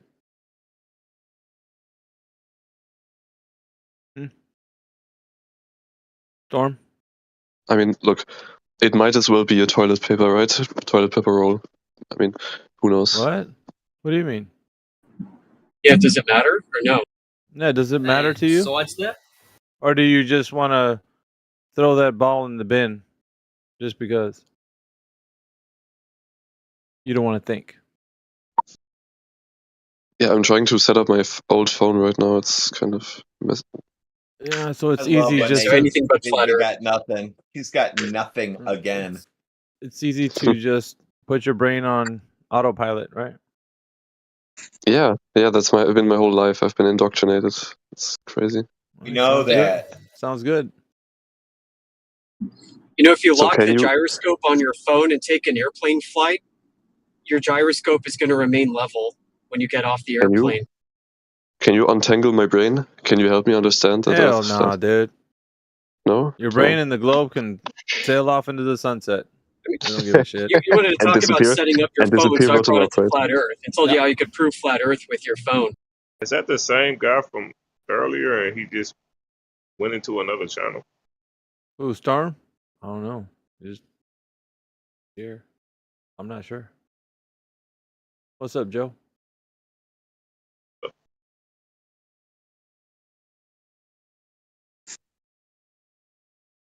Said he believed the earth is the toilet paper. So you believe the earth is the toilet paper?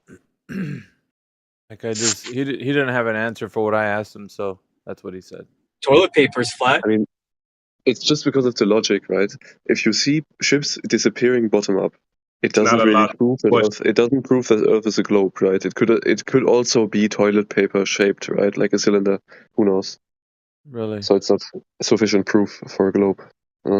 Okay, So you're well, slowly debunking your own Not a thoughts. lot. Congratulations, that's a special kind of special. what say, It's Joe? it's not a probability, right? Yeah. It's not a probability. It's not even a debate. What do you believe the shape, or what do you believe the surface of the earth is? How do you experience? Not something of logic. What you see. I don't know. I don't believe anything, right? I've been indoctrinated. I'm an No, it's autopilot. not a belief. Then take the belief out of there. What is it? It's not a logical. It's not a probability. It's not a Is deduction. it okay not to have an answer? Is it okay not to know something? You just you talk right in the middle of in the middle of my sentence. Not throwing me off if that's what you're trying to do.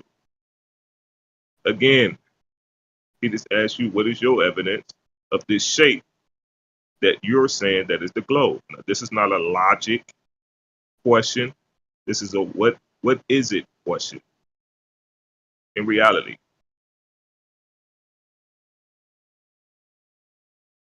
I mean, look, if you tell me, I'm happy. I don't know. No, we're asking you, it's your claim. You're I making a didn't claim. claim You're anything. saying that it's back. You're Wait, making let me check. Let me check something. You're Let making me a check something. physical claim. This we see. Talking in the middle again. You're making a physical claim, something that we can observe in reality, something that we can observe in nature. It's not a logical question, not a philosophy. It's a physical claim, a measurement. Now, Okay. what was brought to you was measurement. You're saying that no, ships block. There's a geometric curve that blocks ships. That is a physical statement that you make. How can you prove that? Back that by physical evidence, not a logical or philosophical or what is more probable. That's not you in the category area right there. You have to back it with physical evidence. So, what is physical evidence? How do you define it? Physical evidence. Answer it.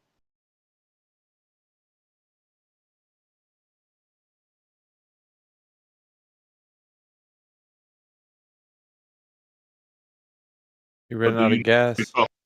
Right? Are you looking on NPC YouTube? reset.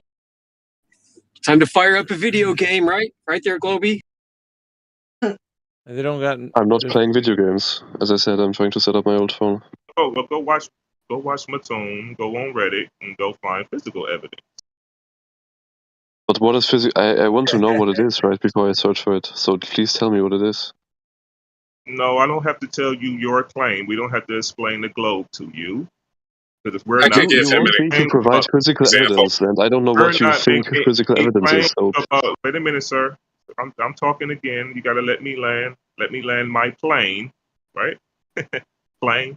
So we're us as a flat earther. We're not making any claims about the globe.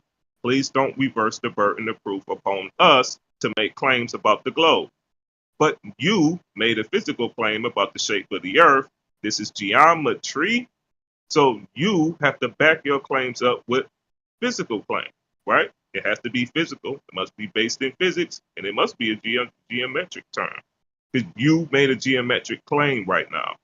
So you have to back it with geometric evidence. Physical, not logic, not probability, not philosophy, not what I think can be true. What is the deductive truth? Not logical reasoning, not any of those things. This is geometric terms. It's not a debate at that point. But It's an why are you saying I make claims? Like if I look on Discord, right? I go here, I check this. Wait 1 second. Let me finish. I go, I check. I'm in a VC called 24/7 Flat Earth. So this seems to be a positive claim that Earth is flat, right? So how about you defend that claim? I didn't really make any claims, so like why reverse the burden onto me? I don't get it. No, you reverse the burden of proof. He asks you, what is your evidence of your globe? But You why said, am I the one proving anything? Like I'm in a wait a minute, Flat here's Earth the VC. summary. It's a, hey. I'll let you land. Let me land. He asks you, what are your evidence of your globe tart? What is the evidence that you believe is the shape of the earth? Is the globe a sphere? You said ships disappearing over the curve or over the horizon. Yes, that is a physical claim. Back it with evidence, sir. Not reverse the burden of proof with me. Back your claim.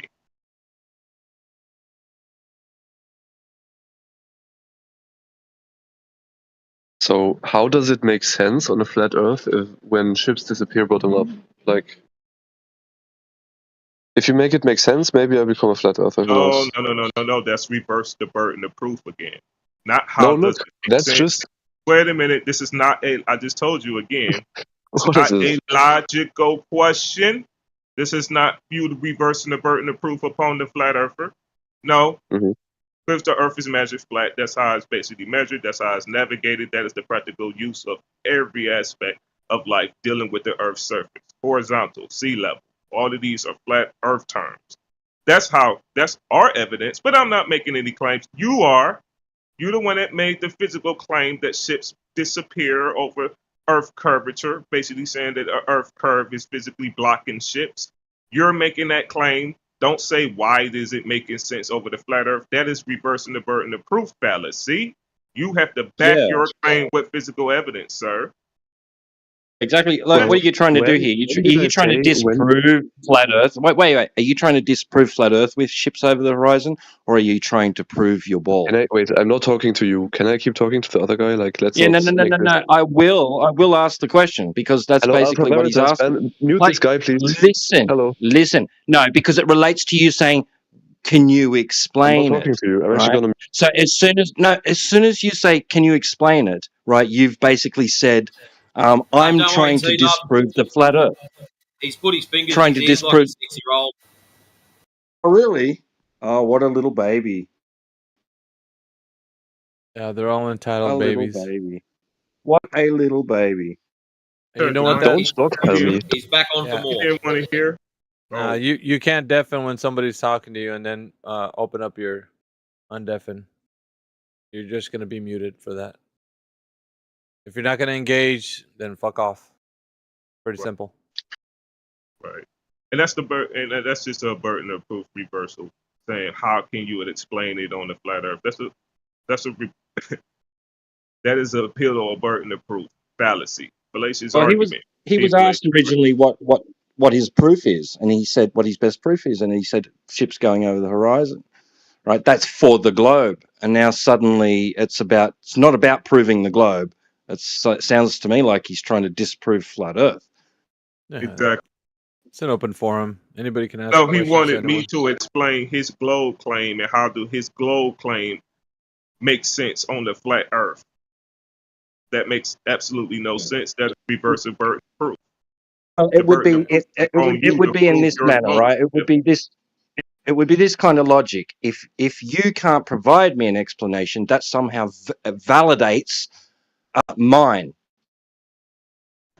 and validates my idea that it's because it's a sphere. Yeah. So I No. muted him for a little bit, but don't deafen when somebody's talking to you. Don't do that. Just saying. It's all good. If the baby wants his bottle, like, he can have it. Go back to talking with sorry, who was it? Reg Joe. He leaves every time you talk, Tito. He left. just left. He left. He don't like you for some reason.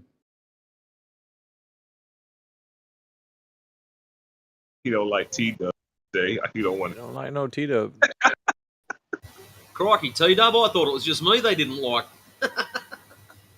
It might be just all of us Aussies, mate. Bastards. It's because you guys are antipodal. That's what it is. Hey, it what's up, Dave? logically makes sense that ships could go up at the curve. Well, it's not a logical argument. What is more probable? Well, it's not a probable argument. It's a physical argument. Well, explain it on your flat Earth. Huh? So what distance? Sorry, Jack. At what distance do these ships go over the curve, anyways? Let's just get this sorted out.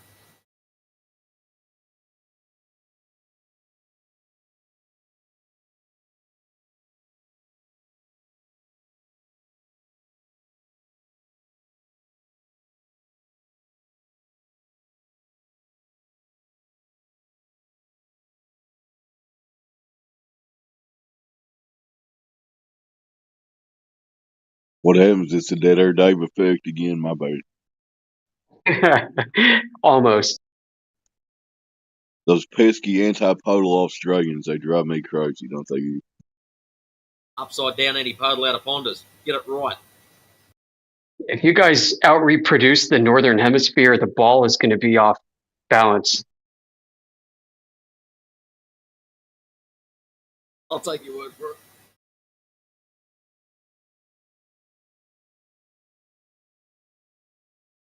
You know, when they ask us to make it make sense on flat Earth, it's because they're hoping that this observation will maintain their expectation of the globe. So you can ask them back, well, were you expecting a globe Earth observation from that? What is it? When have you seen that?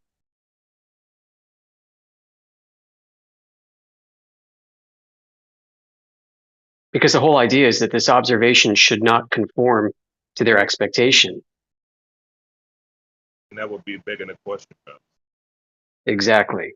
So maybe next time they come in, you can ask them what they're expecting in the first place, and then they reveal their own fallacious reasoning.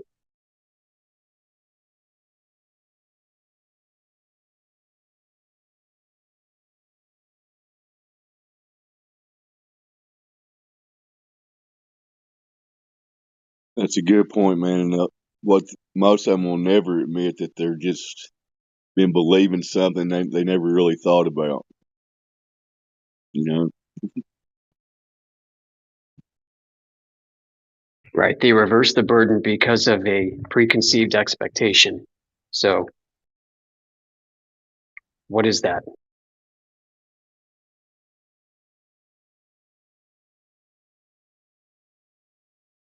They just use the flat They're the Earth. ones that have set this standard upon themselves, haven't they? Like, they're the ones that have made a rod for their own back. I got an easy solution to this question, man. I got an easy solution. Go look in the sky. And that's all I have to say, fellas. Wow, that's deep. Skaboy, 2012. What's your best evidence other than looking up? That sounds like Merv. Hey. Harp's controlling your minds right now, guys. Harp. It's all Harp. No. Is that Mel? Who? Oh, No, that's sounds like Skaboy. Merle. That's Skaboy 2012. Yeah, but it sounds like Merle with a different name. Oh. Who the fuck is Merle? Oh, Merlin? You guys on crack or some shit? What the hell? It sounds like you're talking out of a tin can, man. Yeah, it's true, but I ain't no Merle. Yeah, go to work. Go to work, sir. Your boss looking for you. Yeah, he's somewhere chilling in somewhere in the corner or something. I don't know where he's at. In the factory somewhere. What the fuck? You guys making some fan fiction about me? What the heck? At any rate, it sounds like he's looking in the wrong direction, doesn't it? Get back on your tow motor. What the hell is a tow motor? Forklift. A forklift. Alright, I see. Get back So on you that. think the Earth's a globe, Skyboy? I didn't say anything. I'm I asking haven't you said a a question. thing. Asking you a question. Think it's a globe? I don't believe anything. You don't believe anything? Yeah. So you've never been told that the Earth is a globe? No one never said that. I've never been told that in my Did you whole ever go to life. school? What's the no, man. I was born and raised How you in get your my job? house. Really? Yeah. Okay. Usually we get people that can answer some questions, but it sounds like you're not capable of Oh, doing I'm so. happy to answer questions. I'm just Nah, like I you're don't not. know. You're not capable of Like doing Clayton's. so. Yeah, if you don't, you can't answer something if well, basically your answer for all questions is an I don't know. Yeah. It will always boil down. Once someone tries to explore your epistemology, you'll eventually hit What's I don't know. epistemology? Oh Like, my because you God. don't know anything. You said you just don't. What's you have, epistemology? it I means you wanna don't know. know. Okay, I see. Yeah. So That's why there's no point in asking you questions, because you don't have any answers. You might have things you think are the answer, but Ask they me what really my favorite are sandwich a is. long-winded we don't care. version of you No, don't know. you should really just sit back and listen and get back to work. Yeah, once you figure out what you know and what you don't know, then you can add to a conversation and be able to answer questions. How long you guys been on here? Don't worry about it. Finish your sandwich. Go back to work. We want to talk to people that know if the Earth is a globe or if they had a journey into flat Earth. That's about it. I'm pretty sure your supervisor looking for. But if you do think the Earth's a globe and you're in here, welcome. Go Yeah, ahead. that's me. Literally me. Sid, hey, go ahead. Do you have any evidence for the Earth being a globe, Sid? Yeah, man. The refraction argument. The refraction argument. Okay, what's your refraction argument, Sid?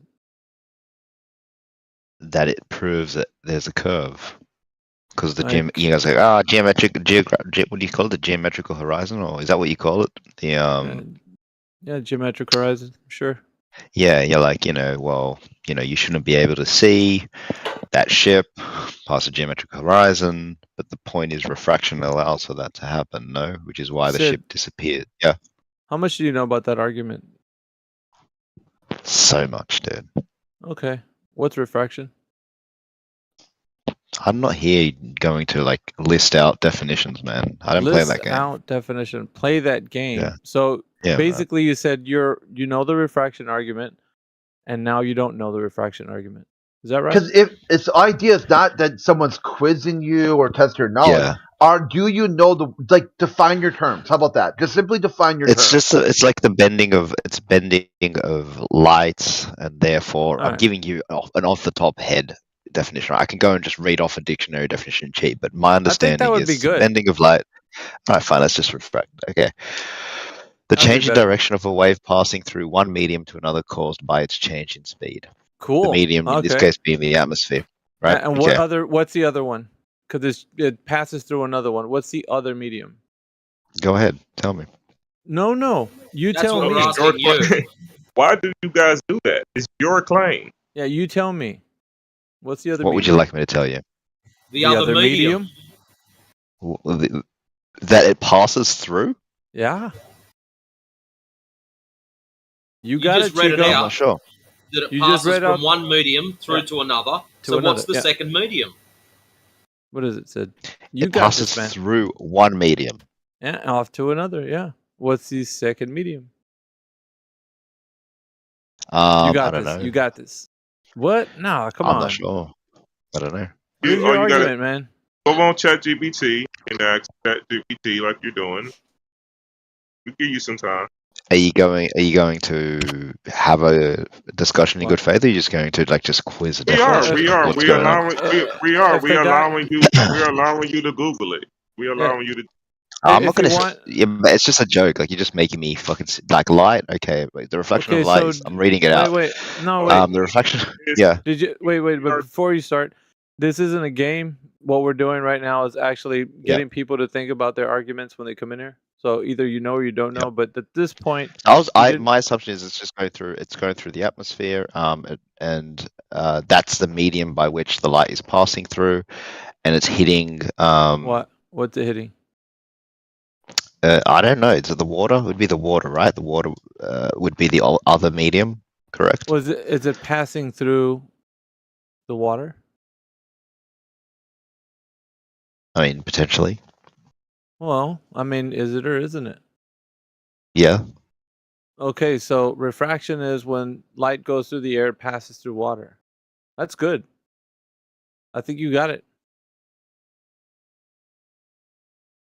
Yeah?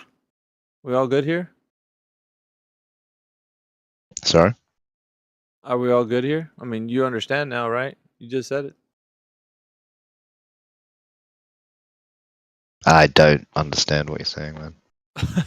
You're being coy. Are you being coy on purpose? I don't understand. No. You just told me what refraction is right now. Yeah. And I agreed with you. Yeah, that's correct. Yeah. So the reason I brought it up, right? I can just go into that instead. Sure.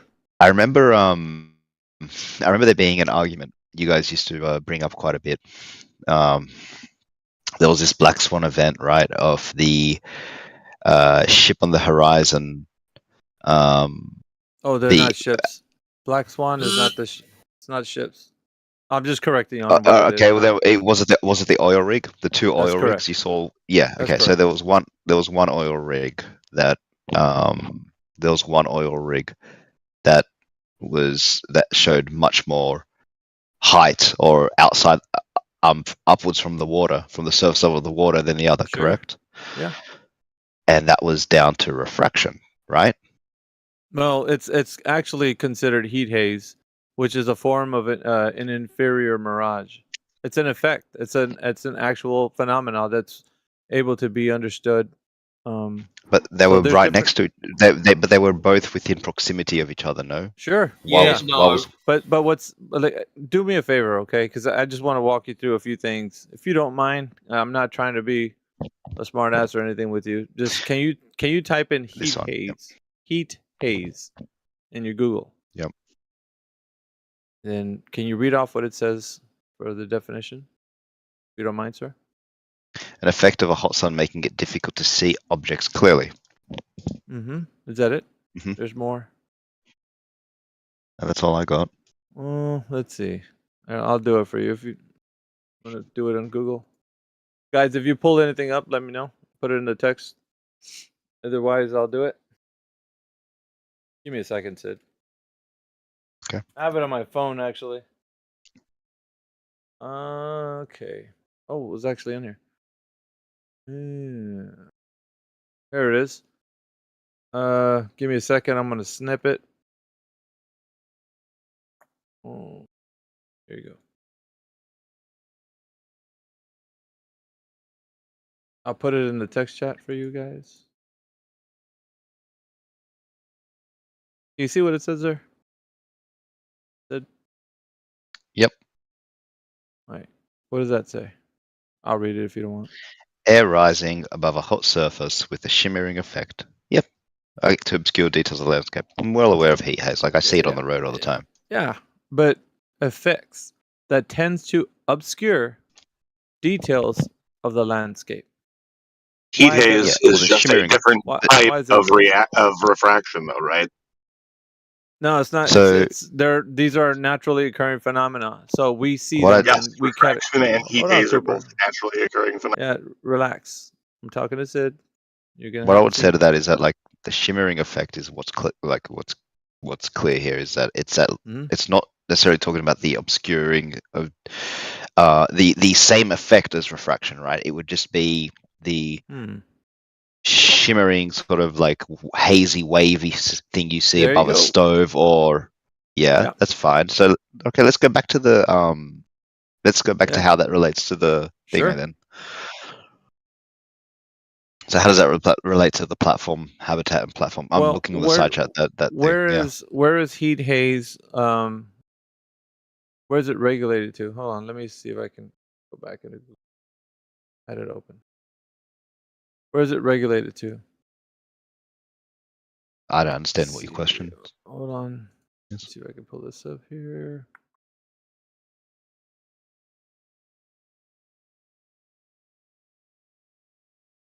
Yeah, so you're gonna look at like from the ground. It obscures from the ground up. Is what it does. So it can cause like different effects from time of day, temperature, distance to observation. So what you're seeing in the distance is going to cause a lot of distortion in the air between you and the thing you're seeing in the distance. And what happens with it is that the effect that it's caused, it's basically, I would say, most typical hot days, or just depends on like, you know, what surface you're looking over, it's going to have like this effect. So the effect is like almost naturally occurring in almost every situation. But are you saying not so? It's going to be like more or less, right? Depending on what kind of day you're dealing with. Okay, so that image I sent in the side chat, like, why are you saying that's just heat wave? That's the effect of heat wave? No, not heat wave. It's heat haze. Haze. Sorry, you're saying you got to get the category of what you're talking about. That's fine. So do you yeah. think that this is the effect of heat haze? What I've sent in the side chat? Sure, why not? Because I don't believe there's any. I haven't unless belief. It's not about belief. We take belief completely out of it. Sure, man. I'm not good with semantics, so you're gonna You're gonna have trouble if I keep talking about. You know, keep mentioning words that you. Okay. Trust me, I won't. So do you understand what the Black Swan argument is? You think the Black Swan argument is about the oil rig? Yeah. So, well, I'm particularly interested in the oil rig argument. Yeah, well, like, let's not divert, right? Let's not divert because I got him on a point. So let's not. I just hold off for a minute, guys. Okay. So the problem that we're having here is that the people that are talking about this specific effect don't know about it, and it becomes an issue, right? When concerns to when people are pointing out, well, look, there's something happening. It's refraction, but they don't understand when they see through the medium of air that the distortion that takes place are types of effects that happen, different types, not always the same. Okay, so every single effect is categorized. You got inferior and superior mirages, right? And different type of phenomena that will take place, and so they're all categorized differently, right? So each phenomena that occurs can be regulated to a specific category. Do you understand, Sid? Am I making sense so far? No problem with what you said so far. Okay. So what's the category that we're referring to with the oil rigs? Well, like I said before, we can regulate it to heat haze because of the fact that the temperature. And that's what yeah, go ahead. Yeah, the temperature. Did you need to say something important? Go ahead. No, I'll let you finish. Go ahead. Well, no, I'm saying because the heat on the surface of the water is causing an effect, right? And sometimes that shimmering effect will distort or obscure. And so what we're seeing is, like, let's just say, let's put all the cards on the table, right? If we're to look at that image that you posted, are we seeing that the oil rig as it is, let's say, if we were up close? Hello. I could be honest and say no. Will you be honest and say no? Like, it doesn't look proportional. He cut out. Can you hear me? Sid, can you hear me? Hello? Can anybody hear me? Test 1, 2. Yeah, I can hear both of you. I can hear both of you. I don't think he can hear you. I can hear you now. Can you hear me now? Yep. Okay. Yeah. Let's say if we're gonna be honest and look at that image, I'll be honest if you will, right? The oil rig that looks like it's cut off. Would you say that you could see it proportional as you would if you were up close? Be honest, because I'll be honest, I don't see it proportional. It looks distorted. It looks a bit smushed and probably wider than it would if you were up close. I'll be honest with you. I would not be able to make the same statement that you've made because I'm not familiar with what an oil rig should look like up close. But yes, just to answer that direct question, I can't go down that path with you unless I've seen what the original should look like. So the air around the oil rig is being distorted. You understand what that means, right? Like the distortion or heat haze. I understand. The heat haze, Right. obscurity. Yeah, but it's not only obscurity; it's also causing things to not look the same. There's like a wavy kind of distorted. Understand. There and it enlarges sometimes. It just depends. Like it's not always going to be. The effect will always change depending on the time of day or the temperature, and there's a lot of little factors that would include it here. But what happens is between the observer and what we're seeing, there's an effect taking place, and this is categorized. This is why I'm telling you. The big issue that happens with flat Earth and globe Earth conversations is that they're not able to articulate the point as to like what type of effect is happening or how can we categorize it, because it gets misrepresented as a specific thing like refraction.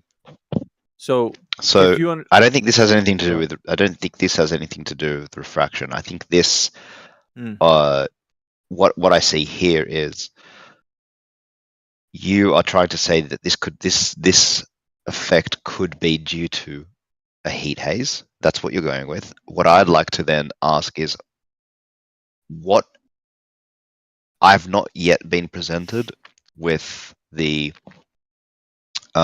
with any supporting information that a heat haze causes a distortion to this effect. I'm very aware, like if you tell me the shimmering effect occurs on the base level of any object, I understand that. You see that on the road, you see that above a barbecue, you see that, I know. But this effect looks, I've never heard somebody say a heat haze would cause an effect like this. Yeah, let me show you. This is, it's categorized as atmospheric refraction, but at the same time, the image itself is going to show, well, it's not an image. It's what it is a time-lapse footage. I'm going to put it in the text channel for you. Okay. Now, I want you to consider something when I posted it, right? Oh, if it posts. Okay, can you see it? Yep. 54 minutes after the hour. All right, this is done at Skunk Bay, and it was a time-lapse footage throughout the whole day. Now, what you notice is that peninsula at the very far background looks like wavy and distorted, correct? Yep. All right, so you can see like some type of distortion between the observer and the peninsula. But what it looks like is that the water's like undulating. You understand what I mean by undulating? Rising. Sure. And when we see this undulation, right, it almost seems like the water is overtaking the peninsula, but it's not really what's going on. You and I both understand this, right? Mm-hmm. Right. So the effect that's taking place is due to the fact that there's heat in between the distortion between the observer and the peninsula. So let's just take, for example, you and I, we wanted to take a snapshot like that one oil rig photo of one single moment of time throughout that time-lapse video. What do you think we would get on different times if we just took a still of one single moment of that video? Let's just say I paused that video in one single moment. What do you think I would see? I understand what you're saying. You could potentially see the peninsula, the land, the peninsula completely covered. I understand. Right. What I don't understand is the because I understand an important piece of this puzzle, and I'm not saying I completely know this, but it does happen to do the calculation involved, right? Isn't there a calculation involved to determine whether it was right? You're talking about atmospheric refraction. Yeah. So the standard refraction would be called terrestrial refraction, which in this case would have something to do with the radius value. Okay, so we are, let's say we're inferring the size of the Earth with the radius value, because that's the only way that we'd be able to put a standard 2 refraction because of the size of the Earth, right? To then say, whatever distance we're seeing, the ship disappear from the bottom up. because we're now inputting these values, right? Mm-hmm. You get where I'm going, or because we have the size of the Earth, and it's there's a formula, but once you start to realize that this particular baked-in information from the radius value is already in the refractive terrestrial refraction formula, so it's already in there when you're trying to figure out how much refraction you're going to be using for the day. Hopefully this is making some sense. I don't want, if you tell him, if something I'm saying is passing you, let me know, because I can stop. So if we're going to look at refraction and say that we're going to account for the distance of, a ship, being at 12 miles, then we're going to use the 7/6R standard refraction. There's a big issue. We are already saying that the Earth has a radius value. We don't know that yet. How can we know a radius value that's already in the formula for refraction if we don't know if the Earth is a globe or not? Begging the question. Right, it's begging the question. So we can't do that. We have to figure out if the Earth is a globe prior to the fact that the refraction becomes, it's almost circular if you think about it. Well, you can't figure out refraction if you don't have the R value. Well, you can't get the R value if you don't know about refraction. So it's just like a vicious cycle that we can't get out of. So how did we figure out the surface of the Earth to be curving at the specific set rate if refraction was always an issue, right? That's the problem. You get what I'm saying, Sid? Kind of. Okay. So this is the problem for the Earth being a globe, is that if people were looking out onto the water and we're seeing ships disappear from the bottom up, even in ancient times, do you think refraction was still something they didn't account for back then? I'm not sure, man. Well, just think about it. You being logical, common sense. Did they account for refraction back then? Is that what you're saying? Yes. I'm sure that they had some primary observations about refraction and then knew to account for it here and there. Okay, but if refraction was an issue, that would have already been understood to be formulated as such, for the standard, like standard refraction being what it is. So if we're saying that they had to deal with this issue, then how is it that they understood the Earth was already a globe for them to figure this out? Something had to be assumed in order for there to be something garnered from the observation. Otherwise, if you didn't assume that the Earth was a globe, how could you get a radius value? Something had to be there first. In order for the vicious cycle not to be like, well, you need the radius to get the refraction, but you can't make an observation unless you have, unless you understand you're looking through refraction. You know what I mean? So you can't get the radius if you don't know what the distance to the leading edge of the sphere is, as you look to see where the ships disappear behind. So if I don't know the distance to like where a ship would disappear behind, how am I able to figure out what the size of the Earth is? Because I don't know where the leading edge of the sphere is, because it changes, right? Because of refraction. Hopefully you're following me, dude. I didn't lose you, did I? I think I did.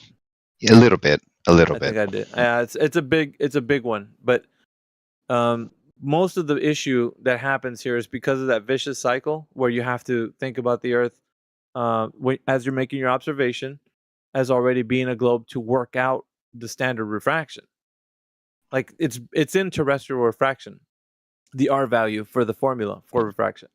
So it's like, well, you can't put the R value there because you don't know if the Earth's a globe or not. So it's just a round and round kind of thing. So somewhere along the way, somebody had to insert some numeric value for what refraction would be based on the size of the Earth. So this is the issue. Is what I'm trying to present it to you in a way so you can kind of see, because you can't. Okay, so what I would say, Sid, is you can't persist to say that you know that the Earth is a globe if we have refraction, because every observation you're doing is using some type of refractive value. So you can't assume that the Earth is any shape prior to your observation, because your observation is to ascertain whether or not there is drop over distance. So if you if you're looking over the Earth and you don't know the Earth's a globe, you can't assume that it's one. You have to figure out whether or not there is any drop over a distance. So how can you do that without assuming? You know what I mean? So the problem is you have to assume, and that's what people have done. I'll look into that more in good faith. Sure. But I don't think I can keep up with all of that right now. So I'll have to look into Yeah. that, come up to it, and then come back to you on that. Sure. No problem, man. Easy. Yep. All right, Cooper, you're unmuted.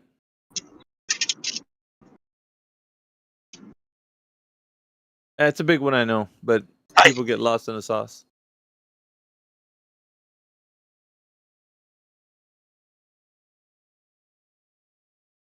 Anybody else here? Hello? I'm here. Hi.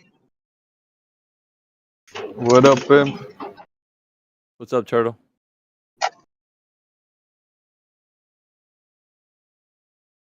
Oh, Is you're the Earth round or your flat? attack helicopter. Never mind. Yes. Anti-flat Earth. Pew pew. Dude, you've been doing this for a while, huh? How come you say that? Because I've known you for a long time. Not you personally. I just known of you being in here. That's fascinating. I don't think so, but whatever. Was Shane complaining about me? I don't know. Haven't seen hide or hair of him. What about Witsit? Does he come around here? I think those guys are on the ADL? Geo server. Yeah.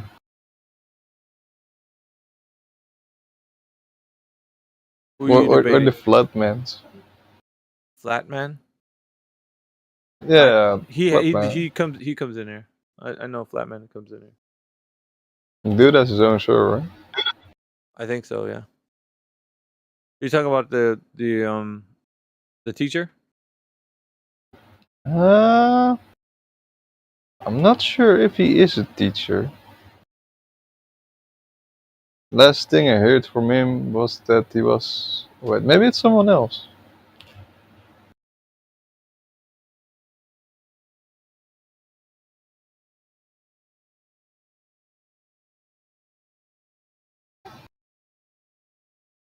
So how long have you been into this? No, I've been doing this for going on 10 years. Wow. Wait, then you must also been in the 24/7 one server. Yeah, dude, I'm the one that made the 3 points. I'm the guy that takes down astrophysicists and cosmologists and PhDs and everyone. You mean the 3-body problem? No. The 3-point problem? Yeah, the 3 points, yeah.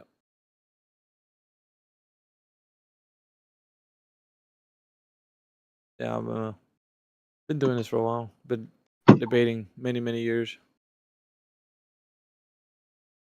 Do you know Sin Cleanser?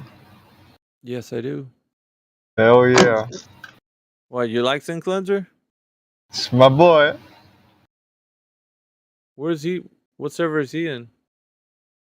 I saw him in the Geos now yesterday. Oh. He was drunk again. It's hilarious. Really? Oh. Mm-hmm.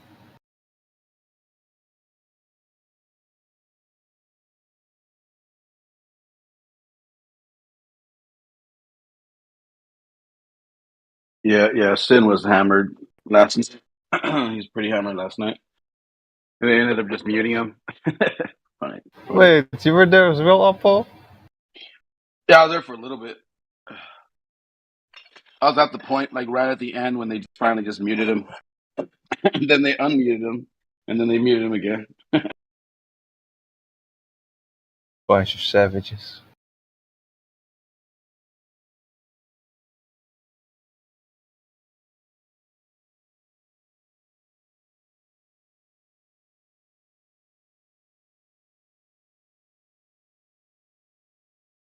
Yep.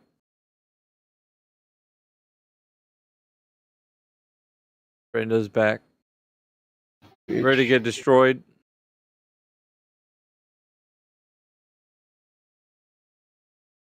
It's like she has to get her lie on every day, so she comes and. Is it like? It's a checklist. Right. Is it like in a she, as in he, or is it like? No, we ain't gonna do that. I don't know. It happens a lot these days. I know, but we all know, for lack of argument, it's a female name, so you say she with it. We know, but What if it's a she and an it? No, we don't give a fuck. It doesn't matter. We destroy arguments. That's what we do here. Yeah, no matter what they think they are, they still get destroyed.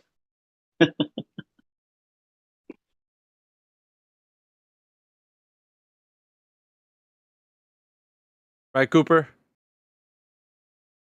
Oh, are you talking to me? Yeah. I didn't want to interrupt your circle jerk. Well, there's nothing here but you, which is the jerk. So was it that bad? Yeah, Oh, Cooper, sorry. When I say circle jerk, I meant the way you guys were stroking your metaphorical cocks. Cooper always poops his diaper, so we had to change him, man. He's a stinky one. If you say so. I've Yeah, never dude. pooped my diaper. Only when I want to, all right? I choose to poop my diaper. Can you do it on command? Well, I mean, I guess if I have to poop, yeah. Well, if you have to, you don't really do it on command, right? All right. Well, I mean, there are conditions, right? All right, You let know, me gotta talk have to that this big one breakfast. guy. SP Void, are you there? Yes, hello. Hey, welcome to the channel. Thank you. So we're always asking new people. Do you think the Earth's a globe? Theirs is what? Do you think that the Earth is a globe? Personally, yes. Okay. Do you have any evidence for that, SP Void? I mean, I don't really see the need of that because how is it going to change my life or anyone's life for that? You know, let's think that every person, every scientist in the world is lying and saying the Earth is globe, but the Earth is flat. Let's think that is. What will they have to achieve? What would they have to achieve? What do you mean? With lying to us, the Earth is flat. Let's think that the Earth is flat. But all of the scientists say that it's a globe. What do they have to achieve with the lies? Well, it's already taken effect. So I would say the easiest thing for me to point to is that you believe the information that's being told to you. So it's a belief system, basically, and you believe it. Okay, and it shows. It shows because they don't have to convince you of any evidence. All they have to do is get you to believe in a religious kind of way, and you just follow along. That's all you do. There's no evidence that you can put forward that you know it's a globe because Okay. it's not a globe, and so you just believe it like a religion. That's all. So you want a like my personal when someone asks me why do you think the Earth is globe? Okay, so how do you define gravity? Do you believe in gravity, right? And how it works? How it So works? we don't. Yeah, The we would mass. define. Yes, or you made a statement. Okay, go ahead. Make your statement. Gravity is the force that is coming from a certain mass existing in space. Like, and the bigger that is, the more gravity it has, right? Yeah, all that you've just said, you just believe. You can't prove it scientifically. You know that, right? Well, Void? we can. That's right. Palestine is flat. Yeah, I'm hearing you. God, I have a after little all. bit delay. I have a delay. I have a little bit of delay. Yeah, go ahead.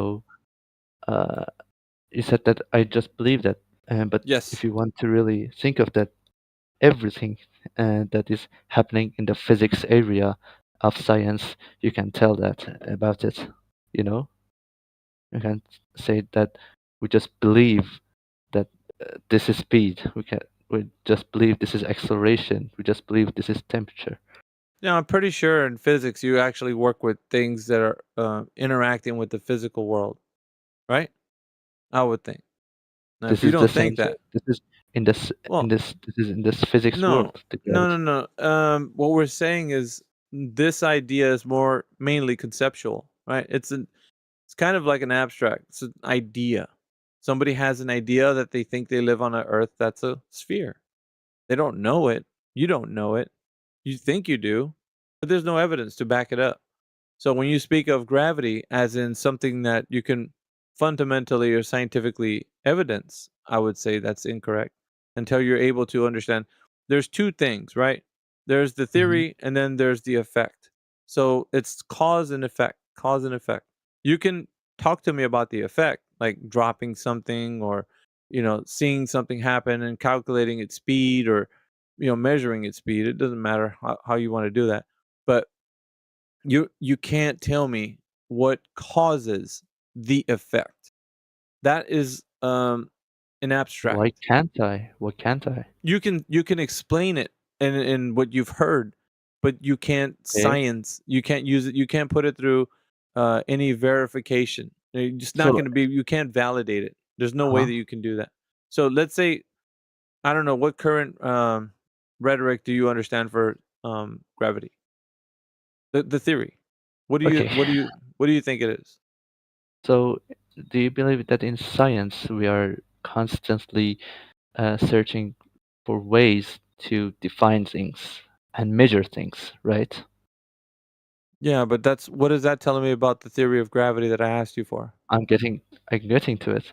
Yeah, we'll just get to Uh, it. Like I don't like people that just take their time. Just get to it because I'm asking a oh, specific question.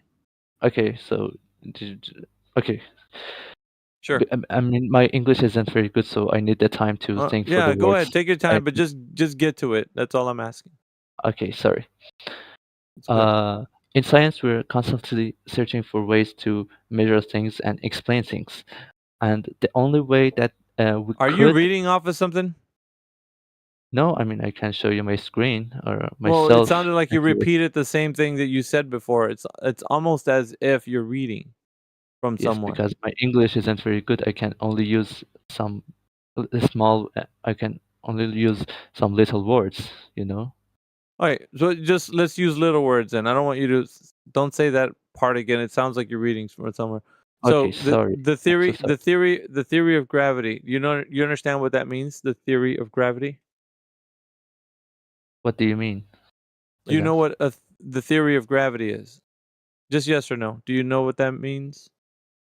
I mean, I have to search in my language. Wait. Einstein, Newton.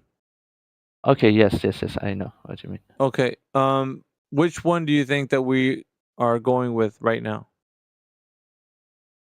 You or the whole world? Well, what do you think? I can't think for you. You have to tell me. Which theory are we going with right now? I really don't know because I haven't heard what you said. Einstein or Newton? There's two theories. Well, I will just go and say Einstein.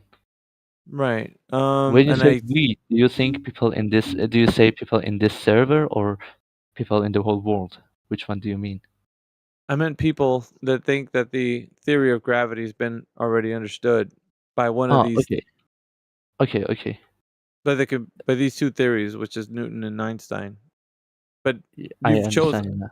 Yeah, you've chose Einstein, but I'm kind of curious as to you just chose him just because you wanted to pick one, or Yeah, because I didn't understand their question. I thought that you meant the people in this server. What we believe. When you said we, I thought you're saying people in no, this. no. Just people that think that the Earth is a globe. Okay. All right. So So I really don't know that. I really don't know that. is it No. very hard for you to kind of follow along in English, like what I'm saying? Yes. Is it Yes. difficult? Okay. All right, man. Yes. I don't. I'm so I don't want to sorry. put I'm so any.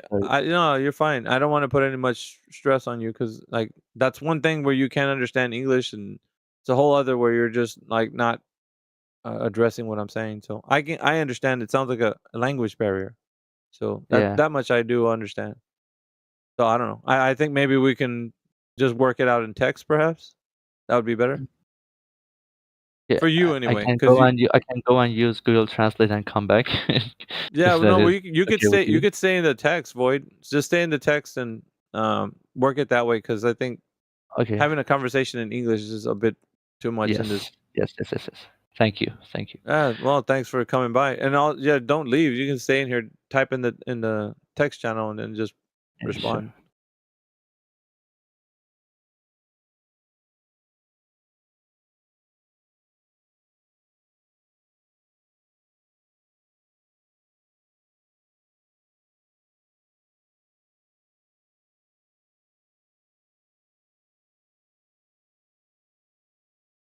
Crit, you still here? Yeah. Yeah. Yeah, can you hear me? I know my mic's been kind of like laggy. Anybody's hair on fire lately? Yeah, I mean, it's the last real meltdown was Matt. Matt had a thermonuclear meltdown, like of Really? epic proportions. Oh, I heard about it with Morvis. Is that the one you're referring to? Yeah, with Morvis and in Oakley, not about Oakley. Oh.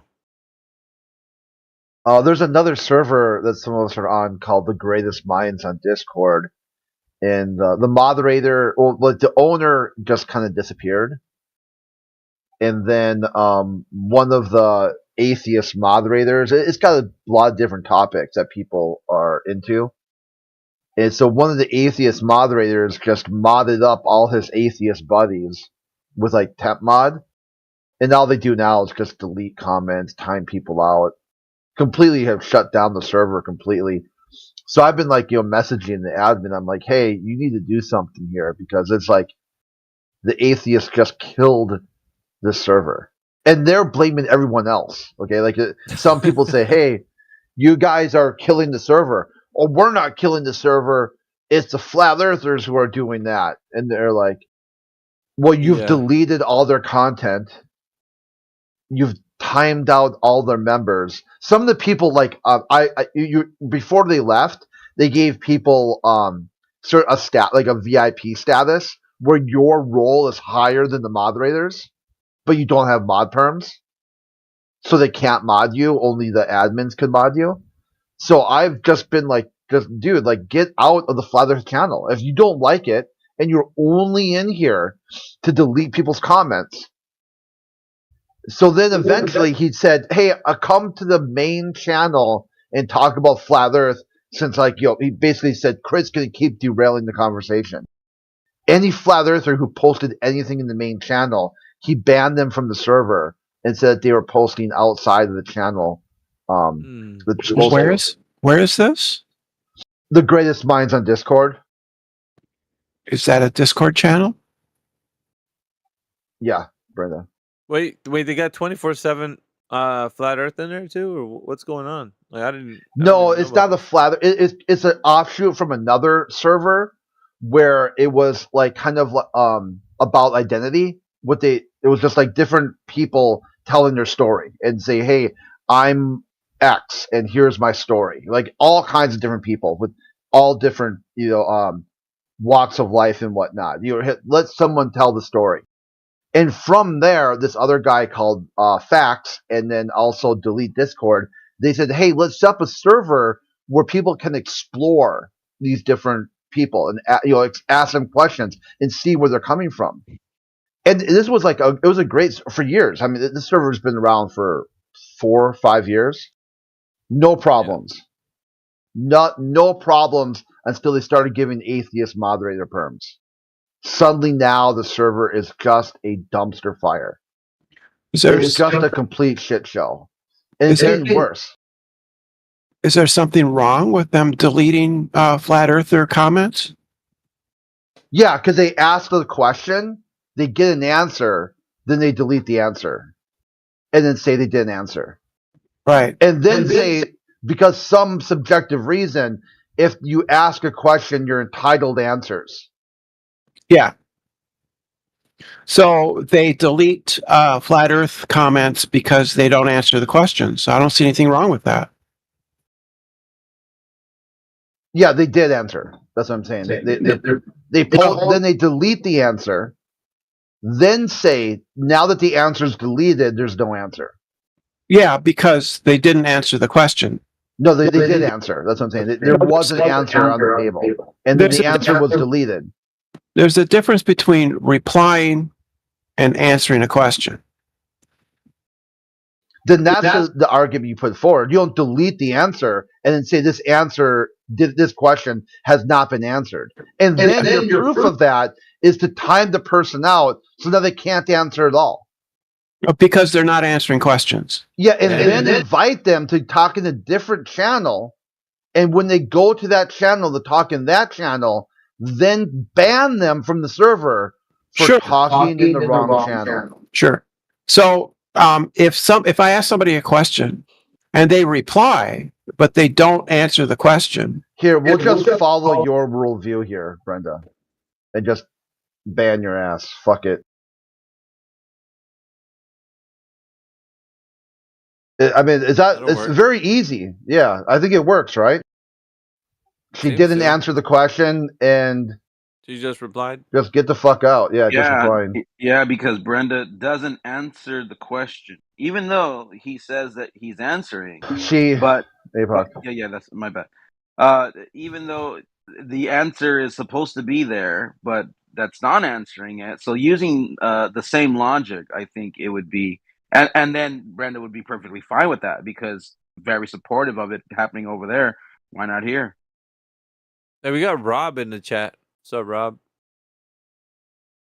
Good morning, guys. Hey, what's up with the gremlin that you got on your avatar, bro? Isn't that the one that was by the Jabba the Hutt? Jabba the Hutt side? That's Fallacious Crumb, dude. By Jabba the Hutt He's side, a right? Muppet, all right?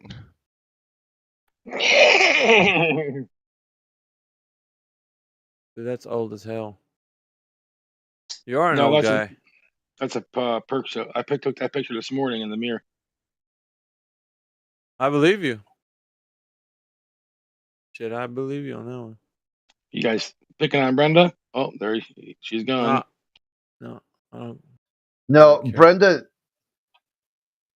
Brenda has this concept that if you ask a question and then delete the answer, the person never answered. Hey, we got some new person that jumped in. Thafloff. What's up, man?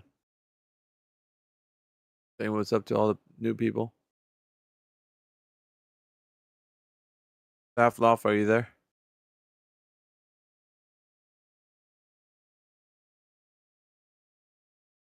No? Okay.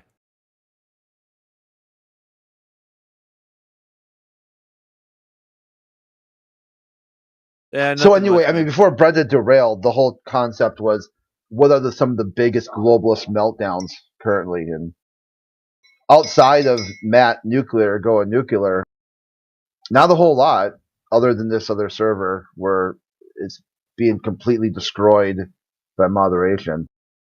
Dude, I came in here last night and it was Which one's that? Mez, and you had Scott Mackey, and you had Callie was in here. He's in here now, but they were all talking about the Earth being a globe, and I they'd asked freaking Scott once again, what's the best evidence for the Earth being a globe? Well, the sun going below 0 degrees elevation, or yeah, and then it's like, dude, you don't ever see the sun go below 0 degrees. That's pretty stupid. Like, how the hell are you doing that? So they, who was it, man? It was in here. Well, somebody was asking him the question about it, and he invoked tangents, and so it's like, so you got a tangent? That's weird. How do you see an abstract? It's not something that's concretely real. Although it was Gregory, I think, was asking him, because he said it's not concretely real. You don't see a tangent, so you do see it disappearing on the horizon, which is considerably on the leading edge of the sphere, which would be like on where the Earth meets the sky. So that would be the horizon, right? So if you're seeing the sun disappear there, then how is that 0 degrees? Would 0 degrees be at that point or any point above that? So it got kind of crazy trying to figure it out because they didn't know how to answer the question because a tangent is an abstract. It's not something concretely real, but the surface of the earth is. So it's like, well, which is it? The surface of the earth is where the sun disappears at below 0 degrees, or is it at your tangent that you said is below 0 degrees? So Scott Mackey went back into the shadows with that one. Like he just muted up and didn't say anything. This is what you expect when he doesn't have the answer to the thing that he said was his evidence. Didn't he get server muted? He just didn't talk. No, I was there. He got server muted and then left. No, he didn't get server muted. He sure did. He got server muted when I came in here was asking him the question. Because prior to that, he was talking to Gregory and all that. So I asked him simply, well, is the sun disappearing below 0 degrees on a tangential line, or the surface of the earth where, we would say that's where it would disappear? And I think he chose where at the surface of the earth. So I said, yeah, not below 0 degrees on a tangent then. So I muted him, and then I went to Mez and asked Mez the same question. Is the sun disappearing below the horizon where the earth is, or on the tangent line? On the earth. Okay. Got his answer. So not on a tangent then, right? Where you need it to be. So I went to the next guy. The next guy I think was Eggshells. Eggshells didn't know. He was confused. So I muted him. I was like, well, now you're confused. You don't understand anything. So we're going to put you on mute. Hey, and who was it? I went to somebody else. Alpha. What's up? I wrote what I wanted to say in the chat. Oh.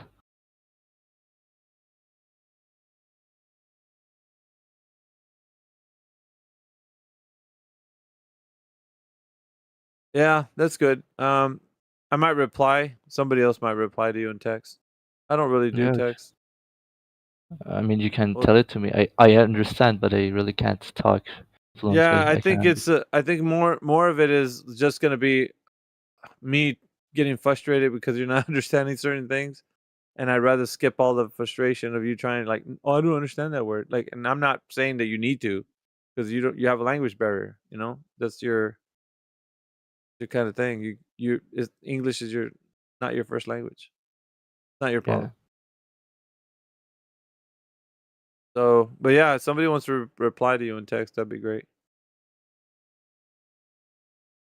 I don't want to do it in the voice channel because it's gonna bog the voice channel down, and we're gonna be like, well, what does that word mean? Well, what do you mean there? And I want to skip all that. Yeah.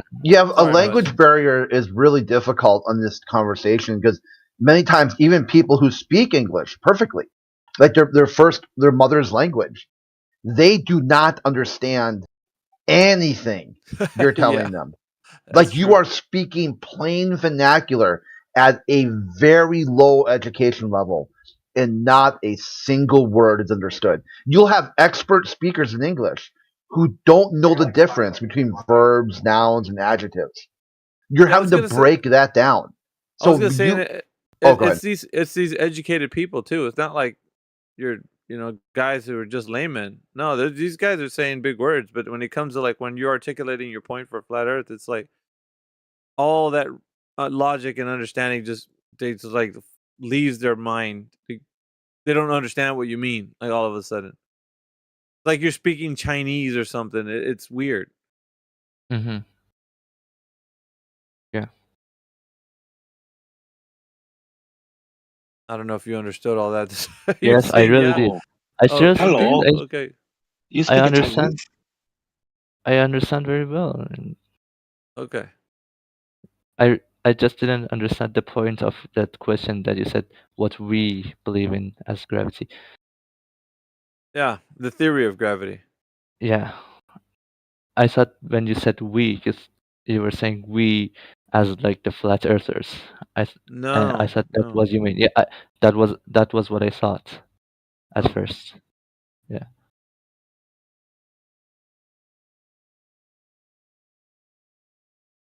Some guy was goading us into debating Jesse Path of Light. I was like, dude, we ain't gonna debate that. No, I'm not talking to you, Void. I'm talking to the room. So Jesse has to come up with a claim first. He does. His whole shtick is that he doesn't know how light works. Yeah, their cheerleader came in here and was saying, you guys need to debate Jesse. Why won't you debate him? Like, well, he wants to come in here and debate you guys. Like, dude, Timbo had the conversation. I was listening, but he was like, dude, Jesse's banned from here for being a liar. Like, he's like was asked about his, what he did, and he fudged the numbers that he was putting in, and so the one time he fudged him like he didn't even know he was broadcasting his screen. And you could see him changing the data right on the screen. You're like, why did you just change that number there? Yeah. And so he was just so dishonest in here, and then he was always asking us, well, what can I do for this test? Like, can you help me make it better? Like, he was doing some kind of weird like, I'm trying to help you guys out doing a better test kind of thing. It was just like, we weren't having it, man. Yeah, if he wants to go do a test, he doesn't need anyone to do that. He can do that. He just go do it, yeah. But he actually he's a hard ban guy. Like, yeah, it's not just like a 2-day ban. This guy is like out. He's like, we got together in the back chats and said nope to him. There's a lot of resetting when you talk to him. Yeah. That guy sounds familiar. I've seen him before somewhere. Jesse Path of Light? Yeah. I don't know what servers he's in now, but whichever they are, man, he's usually in Geos. Good. Yeah, in Earth Awakening, yeah. Can stay over there. Yeah, he's just fudging the numbers, dude. Like, there's hell no, man. We don't need that kind of. And the guy was advocating for him, was like, you're afraid of Jesse. I'm like, there ain't nobody afraid of Jesse. He's a liar, bro. We don't need that. People say debates, but I've never really seen like an actual debate, like with a setup, like structure and a moderator and timers. I don't really see those. I mean, I see conversations about stuff, heated conversations, but never an actual like structured debate. Rob, well, we've said it, like, if we said it once, we said it 1,000 times, man. This is not a debate by any stretch of the means. It might seem like one to you and to all the Globers that come in here, but to us, we're way past that, dude. Like, that idea of we argue, we do that, but a debate, This isn't like you got 5 points, I got 5 points. We're gonna get 10 minutes each, and bullshit, dude. What is your evidence of the Earth being a globe? That's all we need to know. And if you got nothing, well, go find me somebody who does know something. Yeah. That's it. I know. I got you. I told you I got lots of people that know stuff, but we just can't get each other together. Yeah, your guys over there too they don't want to belly up over here. Well, most of them can't come here, I think. It's about control. They don't want to talk about flat Earth. What they want to do is control a conversation. I've seen it. I was in the server for years, way before you, Rob. And they would mess around with roles, change people's, perms and stuff. They would be like, you're posting something, and they would just take away your text perms away. Like all kinds of goofy shit is what they do, because all on their point of view, it's all entertainment based. What they used to do is they would organize raids on other servers until eventually TOS said you can't do that anymore. So what they do now is they just invite like their quote unquote victims to their server, and then play like they're the victim because this person's talking about the topic that they were invited to come talk about. This one time, like, I probably don't remember Twit. She was a moderator there. And she got sick of how nasty and toxic the globalists are. She said, I'm going to tell you guys what's going on there. Their goal in this whole thing is to either make the flat earther shut up or die. That's their two options. So when they're coming from a debate and they want to debate flat earth, the end goal of that is a person shuts up or they die. They bully them until they off themselves or they just bully them off the internet and they stop talking. They don't give a shit about the earth at all. And matter of fact, even that concept is self-defeating because on their globe, they should be able to explain disagreement. They can't. They're already denying their own model. They just get upset when somebody offers a replacement. Say, hey, it's not a globe, it's actually a flat earth. Then they freak out. They want a small, sad, and ugly world that they've got the power and they can control, which is why their whole world has boiled down to just one Discord server that they never leave. They stay there. You got the people who are on Discord and they're only involved with one server for years now. So trying to say they are up for something, like, hey, I'm trying to coax them out of their safe space, don't. Just let them have it. This is their corner of the world and where they exist. I gotta put people like you guys together. That's what I do, man. That's what my role is. Yeah, it's not going to happen because their world is even more ugly, sad. Their worldview is even more ugly, sad, and small. I'm sure it is, but I don't listen. I don't worry myself with what their view is or anything about them. I just worry myself about getting two of the greatest fighters together. Yeah, that's not the thing. That's not the concept. Their concept is they want people with different ideas to shut up or die. It's not just flat Earth. This is just a topic that they add. Like I said, I'm not. They don't like I don't conservatives. Yeah, they don't like conservatives. They don't like Christians. There's a lot of groups of people that they don't like. You know me. I'm over there all the time, and like I said, I just don't worry myself with that part of the aspect of it. Why not find a different group of globalists who actually want to have a debate and a conversation? I have different groups. I do a lot of YouTube live type of stuff anyway. Yeah, find those people. Discord's like filler and stuff. You know what I'm saying? But it doesn't really matter. I mean, what I do, I don't really think it really concerns. Well, I mean, you've tried to go out to other servers and you end up getting banned from them. Which one? Can you name one? Yeah, like mass media. Okay, yeah, the medicinal mass media. Which other ones am I banned from? Well, I heard like more than that. That's the only one I've seen. Okay. Are you banned from what, Geos? Nope. I go to Geos right now if you want. Well, there you go. Go there. They have apparently that's considered a neutral platform. I just go everywhere though. I go everywhere. I'm like a chameleon. I don't really have any ties to anybody.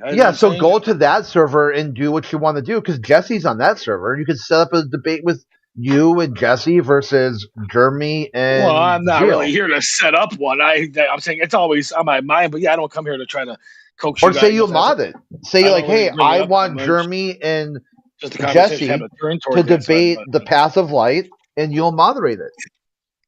Oh yeah, I mean, that sounds like a plan, but just not the plan I'm going to be doing. Didn't you try to start your own server at one point? I do have my own server. Well, there we go. Do that. Use your own platform to platform your own ideas. Oh yeah. See, now you're trying to get into you're trying to slide down into. I'm trying to do something here. I'm not trying to do anything in the server. No, you did say you're trying to do something. You're here to try to set up. No.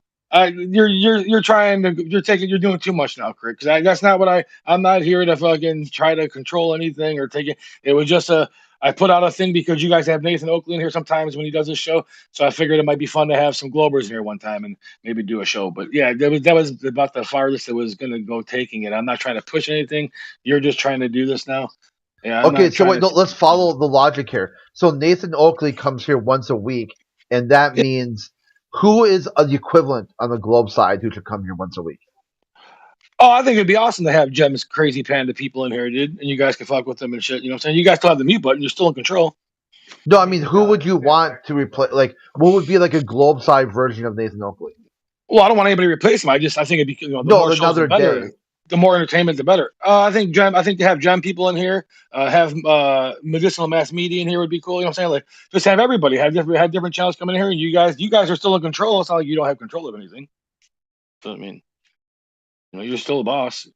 You're just you're bringing the people the spectacle of what you're dealing with.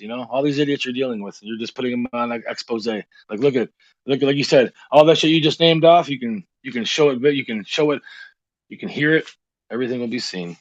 Yeah, a lot of flat earthers come here because it's a safe space, not because it's like like where you go to gems is a safe space for them, not for anyone else. It shows that they're hypocritical.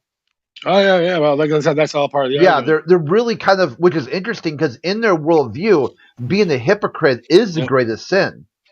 That's like breaking the Ten Commandments. But do you think that like, I mean, if I was to say this, would you maybe agree with me that even on both sides there are a mass amount of people who actually love to see the bickering and the fighting and the funness, you know what I'm saying? That goes it explains why Jerry, like I can't remember his name now. Jerry Springer. Yeah, Jerry Springer is like a popular show for globalists. Like Bro Sanchez. Why don't you guys ever get a hold of Bro Sanchez? He's like one of the biggest flat earthers in the world. He's got 150,000 subscribers, and none of you guys, none of the groups, none of the Discord people ever try to get a hold of him and talk to him. I don't understand what you guys are doing. This guy's got 150,000 people that he could, bring into like your group, and he can make your group bigger and more people. And I don't understand it. No one likes him. Why don't you guys like Bro Sanchez? Why? Tell me the truth. I don't know. I never heard of the guy, and I'm fine here. I've heard his name thrown around, but I haven't seen. Is he?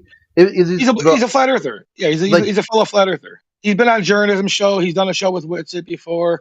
That's how I actually found out. Like, not found out, but that's like who was the first flat earther I ever met. Some people have always had their first one. He was the first one that I was introduced to on the YouTube. And I found this guy, and I'm like, oh, Bro Sanchez. You talk about flat Earth, and next thing you know, I found a Discord. Here we go. One Discord led to another. Then I found you guys. You know what I'm saying? So, Bro Sanchez, poet, musician, cosmologist.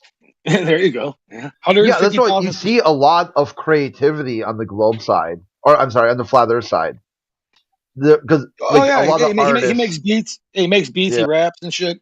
He's real big into cosmology and what do you call it? Esoteric, or. See, on the globe side, these lack so much creativity that they can't even figure out why someone would lie. They can't think of any reason. They can't dive into any possible reason why someone would lie. Yeah, I got you. That's how where their lack of creativity is. They couldn't even come up. Like if you gave them a bowl full of ideas, they don't even know how to reach into that bowl and pull out a few ideas and explore them. Like, why would someone lie? Yeah, well, that's always the question. Why do people lie? Why is someone lying? That's always the real question. Yeah, and then once you figure out, then you know why. Yeah. Usually, once you figure something out, then you usually know. See, in the globe side, they never know why. Even after they'll tell you science doesn't prove anything. They'll use the scientific method, and you'll prove why. You'll prove why. You'll demonstrate it. You'll show, hey, why did that happen? Direct cause and effect. And some of you guys still don't know why. But yet you keep asking why. So you're saying you can never know why. That's just a misunderstanding. So you never know why. What you're telling me. You can never figure out why. No. You can figure out why. Okay. Well, you just said a minute ago that science doesn't prove anything. Well, knowing why and proving something are two different things. Yeah, you proved why. Yeah, but that's just not the way it's worded because it's not because science isn't settled. You know what I'm saying? Science has never settled. You know what I'm saying? What we know now, if we 100 years from now, you know what I'm saying, if our intelligence gets greater and our expansive knowledge becomes more and we find out more things, then things can change. That's the way it works. Let's say tomorrow paleontologist or an archaeologist or whatever dig up a cell phone, you know what I'm saying, from 1 million years ago. We're gonna have a lot of conversation, you know what I'm saying? So nothing's ever settled until Yeah, so what would be the why there? They tried that stunt, remember? Somebody No, I do remember. Yeah, I do.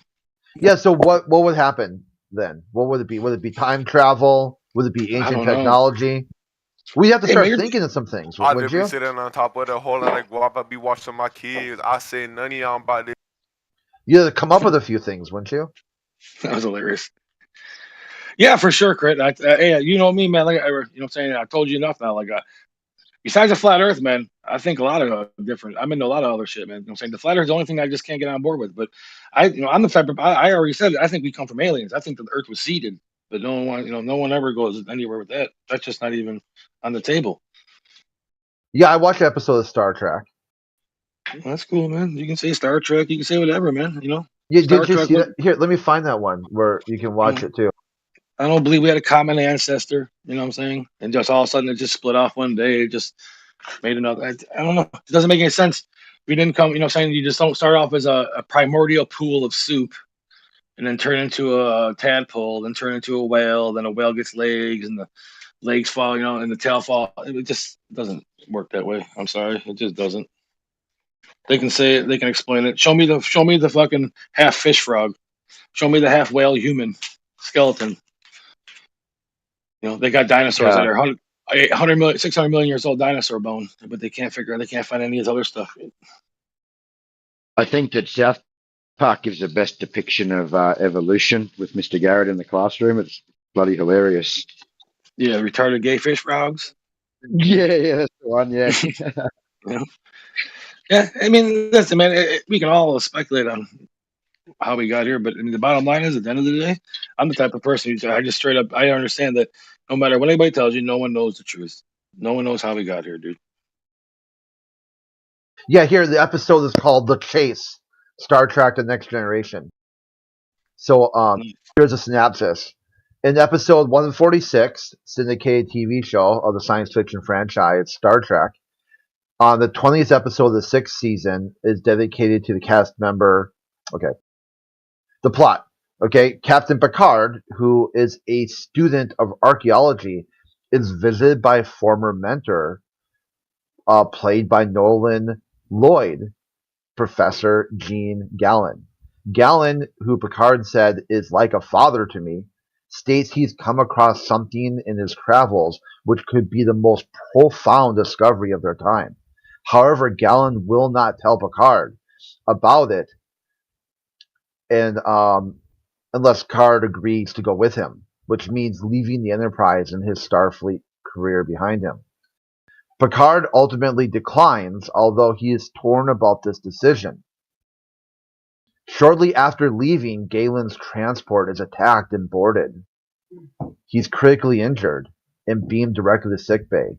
Before he dies, he apologizes to Picard, and Picard decides to investigate Galen's research.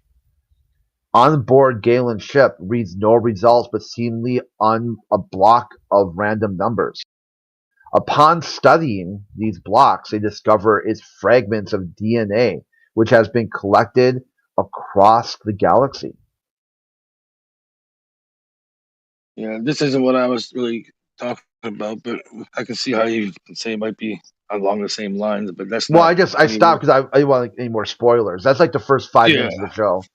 No, I understand. I get the premise, but yeah, it's nothing like what I was saying, really. But okay, here's spoiler alert. Okay, at the end of the episode, the 4 different races compile all their DNA fragments that actually runs a holographic program. It reprograms their tricorder.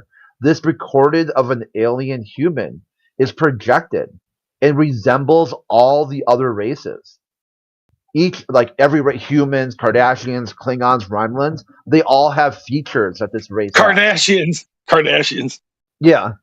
The alien tells them that they seeded various planets with various forms of DNA to create a legacy across existence. Nice. The alien ends the message by saying it hopes that this message will find common ground and common origin to help you all live in peace. Pretty crazy. Gene Roddenberry was ahead of his time, huh? The Kardashians and the Klingons are immediately outraged by this and disgusted. The Federation's representative seems optimistic. As the parties leave, diverging back to their respective homeworlds, the commander of the Romulan ship tells Picard, perhaps another day, perhaps one day. Yeah, crazy, huh? So that's it. Yeah, isn't it interesting where the globalists have this level of entertainment in their model? They've got this baked in. You've got this baked into your worldview too. But you cannot find common ground. Not today, not tomorrow, not ever. About what? What are you talking? What are you talking about? About what? You will never find common ground with people you disagree with. What? You're able to just put shields up, red alert, and completely freak out. What are you? Are you saying? Are you talking to me? Yeah. What are you? You're just putting this on me. You're saying what I am. That's pretty good. Keep going. Yeah, I mean, how angry are you over flat earthers today on a scale of 1 to 10? Not angry at all. 0. I'm at a 1. I don't understand, but that whole rant was just really bizarre off the top of the head stuff. I don't understand it. Yeah, because your worldview is you think the universe was seeded by aliens, and I told you an episode of inside your worldview. I didn't really say the universe. I didn't say you said universe. I didn't say universe. Yeah. I said Earth, and I didn't say aliens. Actually, I did probably say aliens, by humans. But you're still using the Star Trek episode. I mean, like I said, I can see why you'd think it would be similar, but it's not even what I was really talking about or anything like that. And that was a long ass, you put on a whole big show there for like maybe 10 minutes about it. And all to be for nothing because it really wasn't. Yeah, all for nothing. It doesn't matter. It's like talking to a brick wall. You'll never understand these concepts. No, it's not that I don't understand them. I listen, I follow along, I listen, I understand. I try to tell you, it wasn't what I was talking about. Here, how about this? You're not understanding, honestly. If a full episode of Star Trek does not gather, yeah, you don't. Your attention span's too short for an episode of Star Trek. So here's an episode of the. No, it has nothing to do with that. No, I understand what you're saying, Kurt. I understand what your point is, and you made your point. And I'm just telling you that point had nothing to do with what I was trying to explain my view on how things started here. And you keep doubling down on this. If you want to keep doubling down, we're not talking about the same thing. Yeah, so aliens made life here. We're all one family. I get what you're saying. No. We're blood. We're connected by blood. They might not have been aliens. They might not have been aliens in spaceships. What you're saying, they could have been an alien species that was just floating around, whatever, and ends up landing on places. As I'm saying, no one. I mean, I'm not trying to claim that I know how they got it, but if you have a watering hole, let's say you have a watering hole, you put one of every species that you can think of near this watering hole, and they all go there to drink water. How come that all these animals can sit there and fucking eat and drink together? And they might grab one, they might fight, maybe move, but they never all run away. They can all sit there until the one animal shows up. And what happens? They all run. It's us. Why? Because we don't belong here. We're not meant to be here. Wow. All the animals know. I can go outside in the back and I can see all these animals get together. These deer, the raccoons, and the birds. They all sit next to each other and eat. And they're fine. But as soon as they see a human, they run. Or an elephant. Because we don't know. I see birds riding on elephants. I see zebras walking next to elephants. No, it's not animals. Look at the watering hole that was built, I think, in Africa somewhere where put it out there in the middle of nowhere and everybody goes there and then the elephants come and they all say, see ya. No, it doesn't work that way, dude. Animals know each other, dude. They know each other. Or it's weird. It's like they know that we're just like visitors. We're like a fucking virus on the planet. Okay, I think this video is good then. Look at noodles on my back. That might work. Animals keep themselves in check. They prey on each other. They die off. They have a short lifespan. Humans we have no one that keeps us in check. We have what nothing. Other beliefs do you get from Star Trek? Yeah, well, you guys can say that all you want. It had nothing to do with Star Trek, like I said. Or Star Wars, I think is a shtick for today. Yeah, no Star Wars or Star Trek. I thought that long before I got on the internet. So, and if you look, there's like cave paintings. There's cave drawings with stuff in the air, some type of fucking object in the air in the Bible. If you're a Bible guy, you can go see. There's a fucking shit. There's like spaceships in the fucking Bible. Yeah, it must be aliens in the Bible. In the illustrations, I'm not. You're saying that, not me. Well, you said they were in the cave paintings. The aliens in the Bible. I said unidentified flying objects. Spaceships. It was NASA. Unidentified flying objects.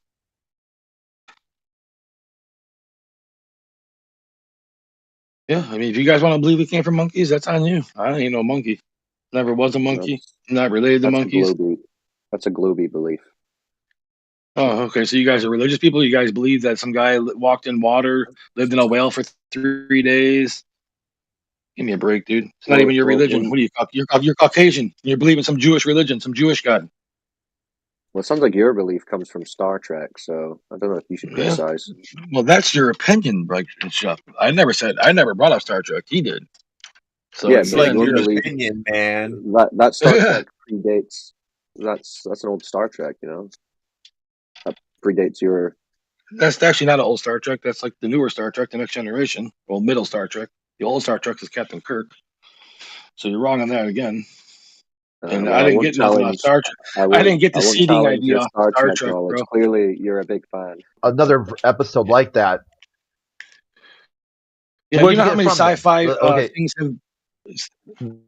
Because it just makes sense, dude. Where It did makes you get it sense. If you from? go look Where at did our you get it from? history and I'm telling you, if you let me, I was starting to get into what I'm Eyes, telling you. If you ears, look at the nose. monolithic structure, if you Yeah, look at the just monolithic structures, which you sense? look at the fucking.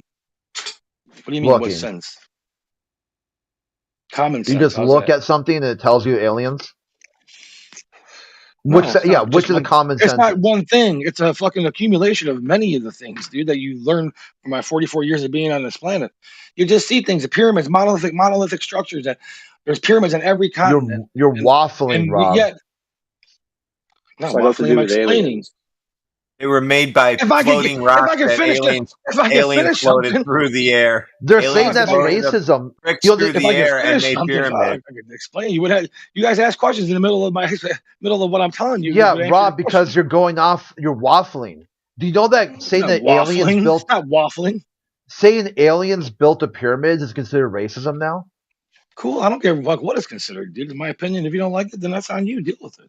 I'm not, Well, I why do really you want to think tell you. aliens did build the pyramids? What's your evidence for that? Well, it's very slim. Because here's the thing.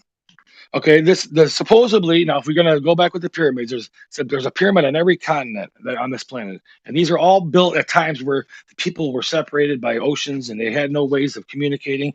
So why would they all build these pyramids like this? And why would they all line them up with stars? And if you look like let's say the pyramids in Egypt, the three, we'll just take the three, even though there's hundreds of them. The three pyramids of Giza are over 6 million stones. They say they were built over 60 to 80-year period. In order to move that many stones, it would be like 237 stones a day. The average stone in the pyramid of Giza weighs like 2 tons. Some of them weighing up to 80 tons to 100 tons in the inner sections of the chamber. So logistically speaking, with even an army supposedly that they wrote down was 10,000 people, it was a continuous workforce of ever-changing people in and out over the 60 to 70-year period. The numbers would not add up.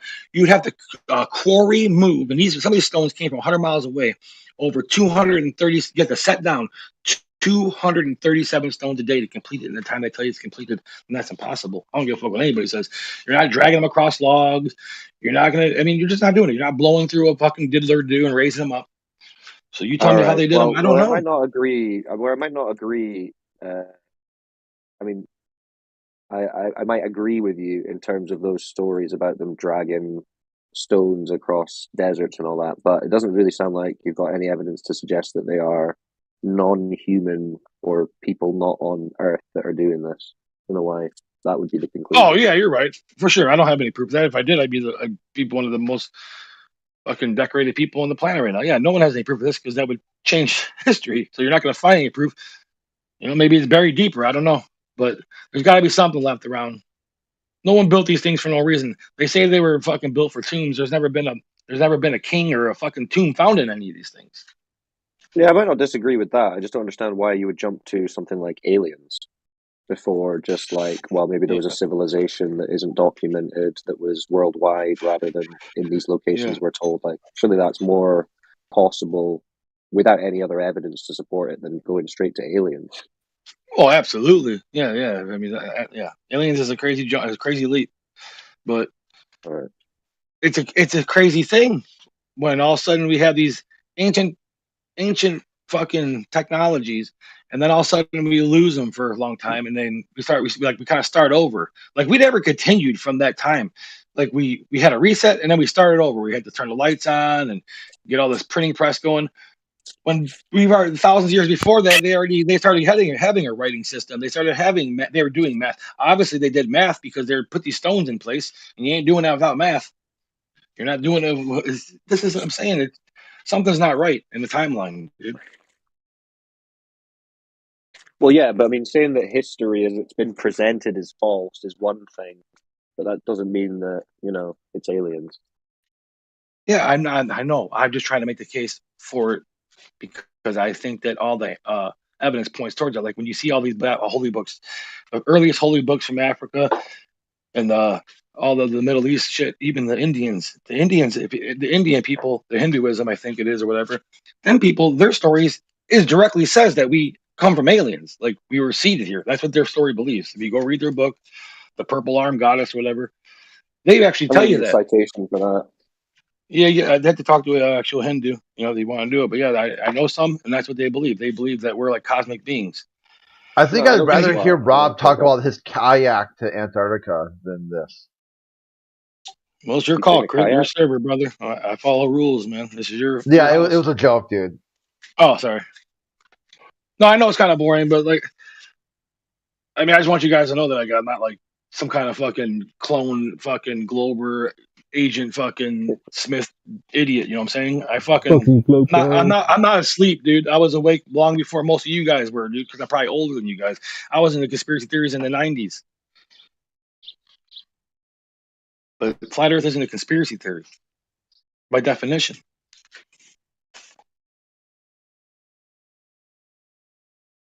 Very cool. Talking about conspiracy theories, they're all having a meltdown in Australia because it's just been released that cloud seeding is actually real. And they're all coming out in all the posts and, responding saying, we thought this was a conspiracy theory. We thought this never happened. But Snowy Hydro, where our big hydroelectric dam is here, they openly admit to it, but no one's ever looked at it. And all of a sudden, the news programs have picked it up and gone, look, Snowy Hydro actually does do this. And they just shut their whole program down as soon as it was released on the news.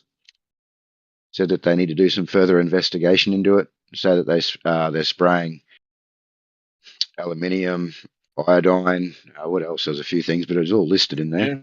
Yeah. I agree. Yeah, I tried to argue people about that too. No one wants to believe that either. They just say it's not happening. Nothing's coming out of these planes. When it's actually people have real life photos, they can put their finger on their car after these planes go by and rub some shit off. So whatever it is they're putting in the air.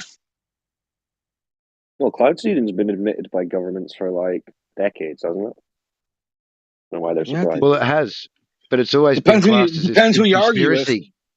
Some people, yes, exactly. Some people just don't want to believe it. But they're having a bit of a meltdown now. Now they've seen it on their mainstream news. They're like, oh, geez, they're cloud seeding. We thought this was bullshit. They had to see it on the mainstream news first.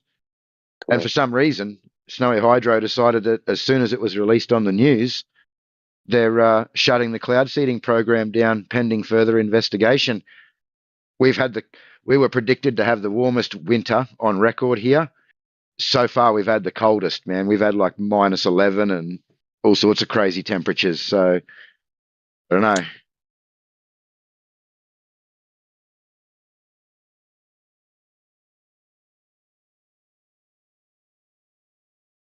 Hey, so what's the best way to get in hold of Bro Sanchez? Is it Instagram, Twitter, Facebook?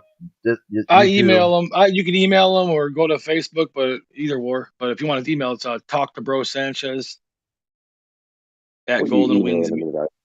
Talk to Bro Sanchez at goldenwingsmedia.com. All right, I'll send him an email. These guys. Yeah, he's got fucking tons of fucking followers, dude. Plus, he's interesting. He's entertaining. He brings a lot of different type of topics. I'll agree to email him if you agree to never bring it up again. Sounds good. Because we'll just wait until we get a response. Yeah, whatever you want to do, man. Okay. So if he doesn't respond, that's an answer. Hey, it's your guys' game, bro. I'm just playing. You guys put me in. You know what I'm saying? If he's a social media guy, he might be on Discord already. I'm just saying he's got 150,000, over 150,000 if you add up all his channels, because he got like Flat Power TV. He's got 2 different Bros channels. So, I mean, he's probably got closer to 200,000 subscribers altogether if you add them all up. I'm just trying to help you guys out, even though I don't know why. Does he do it for free or does he get paid to do it? You have to talk to him. I can't speak for the man. I just want to put you guys. He's either rich or he gets paid to do it because that's a lot of time. Yeah, he does shows all the time. I go on his panels all the time. He hates me, but it's all good. Never, not supposed to like me. Okay, I won't mention you then when I send them an email. Yeah, definitely don't do that. Yeah, definitely don't mention me. Yeah, definitely don't mention me. No, definitely. I stalked this guy in his fucking Facebook shit. I stalked him in his messenger. Dude. I say, dude, come to Gem Pandas, you coward, stop running and stuff. He's like, Rob, you crazy, man. Leave me alone. Yeah, why do you do that shit, on a show. He was on a show one time, dude, and he's like, I was in his chat, and I got like 50 different stock accounts on YouTube, So I'm on like number 38 and shit by now. He's like, man, he's like this Rob guy, man. He's like, let me tell you something about this Rob guy, everybody. Like 1,000 people watching. He's like, this Rob guy, he's like, I'm to the point now, if I see Rob out in public, he's like, I might be a little scared. He's like, I might have to try to grab something because this guy is crazy. I was laughing. All right, Rob, settle down. Rob, do you know how crazy it is that you're a grown man talking about having 50 stock accounts and stalking this guy on his Facebook? What are you doing? Dude, I was a troll before the internet, bro. I'm the OG troll, dude. I'm like Yoda troll, dude. Stalker. You shouldn't be doing that. They call it a stalker, just like Cyclone said. That was the old name, stalker. So you're just a stalker? Hold on. No, well, hey, man, I did grow up with ICP. Oh, so yeah, you guys know ICP. There's a song called The Stalker, but no, I just like to. I like to participate in some of the most disgusting online behavior. Honestly, that part too. Yeah, this guy. Yeah, that part too, man. I like to party. He likes to party. Someone's got to do it. You know what I'm saying? I'm a necessary evil. You got to have someone like me, someone that's willing to say whatever and have some fun, push the boundaries. I don't know. I think the world can do without that kind of behavior and be okay. Well, yeah, I think we'd be just fine without it. Well, opinions vary. I morally condemn your behavior. Boo. Shame on you. 50 soft accounts. There was a right. Yeah, I do. On YouTube, I actually do. I'm no joke. I do have 50. I have 50 plus. There was a right wing. Sorry, Chris. Yeah, there's a right wing shock jock. I'm drawing a blank on his name right now. He's from England. He got banned off Twitter. He got really upset by it. Yeah, I can't think of his name. It will come to me in a second. And he had talked about how liberals and snowflakes and people who are triggered should be blocked. They should be like a license to use the internet. Because if someone goes online and they get worked up by their content, then they shouldn't be allowed to go online. Because it should be like they should know what they're getting themselves into. But when they flipped the script on them and they said, well, if you're providing content that is just designed to work people up, you should be blocked from the internet. And he's like, wait, what? Yeah, it's crazy, huh? Yeah. It's just crazy. Everybody's crazy. Yeah, there's definitely days where you get in a rage. You're like, fuck these fucking guys, kill all you, fucking ban them all, those are just rage days. Those are just rage days, Everybody has. You guys have those anti-globe rage days. You come in here like, fuck these globers, guys. Let's fuck these globers up today. Oh, stop it. You're so crazy, dude. You're out of your mind. Is that rad? That is rad, dude. You come in here all heated. I never once talk about doing harm to globers. Well, maybe to their, you do, to their fucking bullshit. Whatever. It's not their fault they're retarded. There you go, see? Yeah, shouldn't the internet be a safe space, Rob? I don't know what the internet. I agree with that. I don't know what it should be, honestly. Well, is it okay? What's the goal of the internet? Is the goal of the internet to learn? It was at one time. Now it's to entertain. Yeah. So if you've got a unsafe learning environment, is that a contradiction or is that normal? Well, who's the purveyor of unsafe? Who are you? Well, here, I had to look up the guy's name. I forgot it. Milo Yiannopoulos was permanently banned after he incited and engaged in targeted abuse and harassment of others. Yeah, so if his shtick was, if you're triggered by his content, you should be banned. And when they flipped the script on him and said, your content is triggering, You're banned. No, I hear you. It's fucked up. Yeah, a lot of people got banned. It sucks, Okay, dude. Yeah, so on the college campus, supposedly the ivory tower, the place for learning, they talk about how the college campus is a safe space, and they use a guy called Maslow. Maslow invented this pyramid of needs that all your needs have to be met before you're able to learn. Any need that isn't met stops learning because now the person is focused on their needs getting met instead of learning so they basically described why are inner city schools so bad. Why are like these or also really urban schools? They show a weird duality that in the right distance away from the city, then you've got the perfect school system, or not the perfect, but close enough to meet standards. So inside the city, the schools suck. The suburbs, they're okay. Outside the suburbs, they suck again. Like, what could explain this? How is it explainable? And they said it's due to Maslow's hierarchy of needs. Inside the inner city, there's a lot of poverty. People aren't, a lot of kids aren't getting fed right. There's a lot of violence on the streets, lots of crime. The school system isn't very safe. Why though? Oh, but the war on drugs, the Nixon war on drugs created basically like urban warfare. The same thing that happened during prohibition of alcohol. You're not seeing anything different than when prohibition of alcohol was a thing. Yeah. Prohibition of marijuana and other street drugs has basically just started, the same thing you saw during the 1920s. Crazy Except shit, for back then, people just go buy a Tommy gun and just do drive-by shootings of But my breweries and Tommy stuff. gun doesn't. Yeah.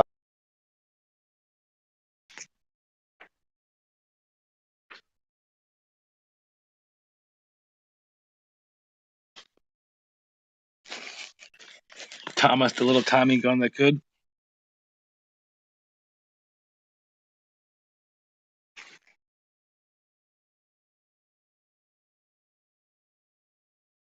Yeah, it's all fucked up, great.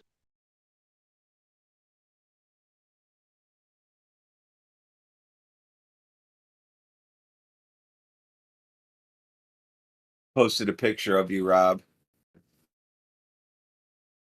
7 after the hour.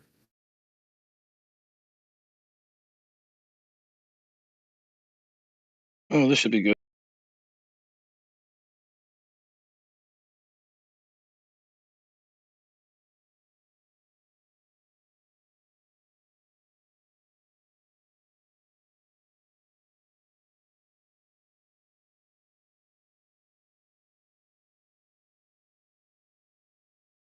No, I'm better than that.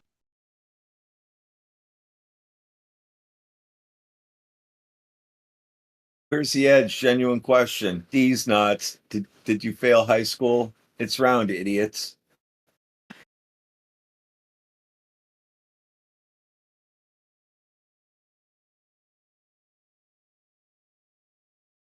Yeah, that's our FBI right there.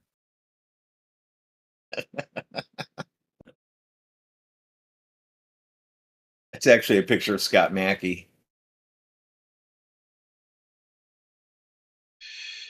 You guys have to have us. No.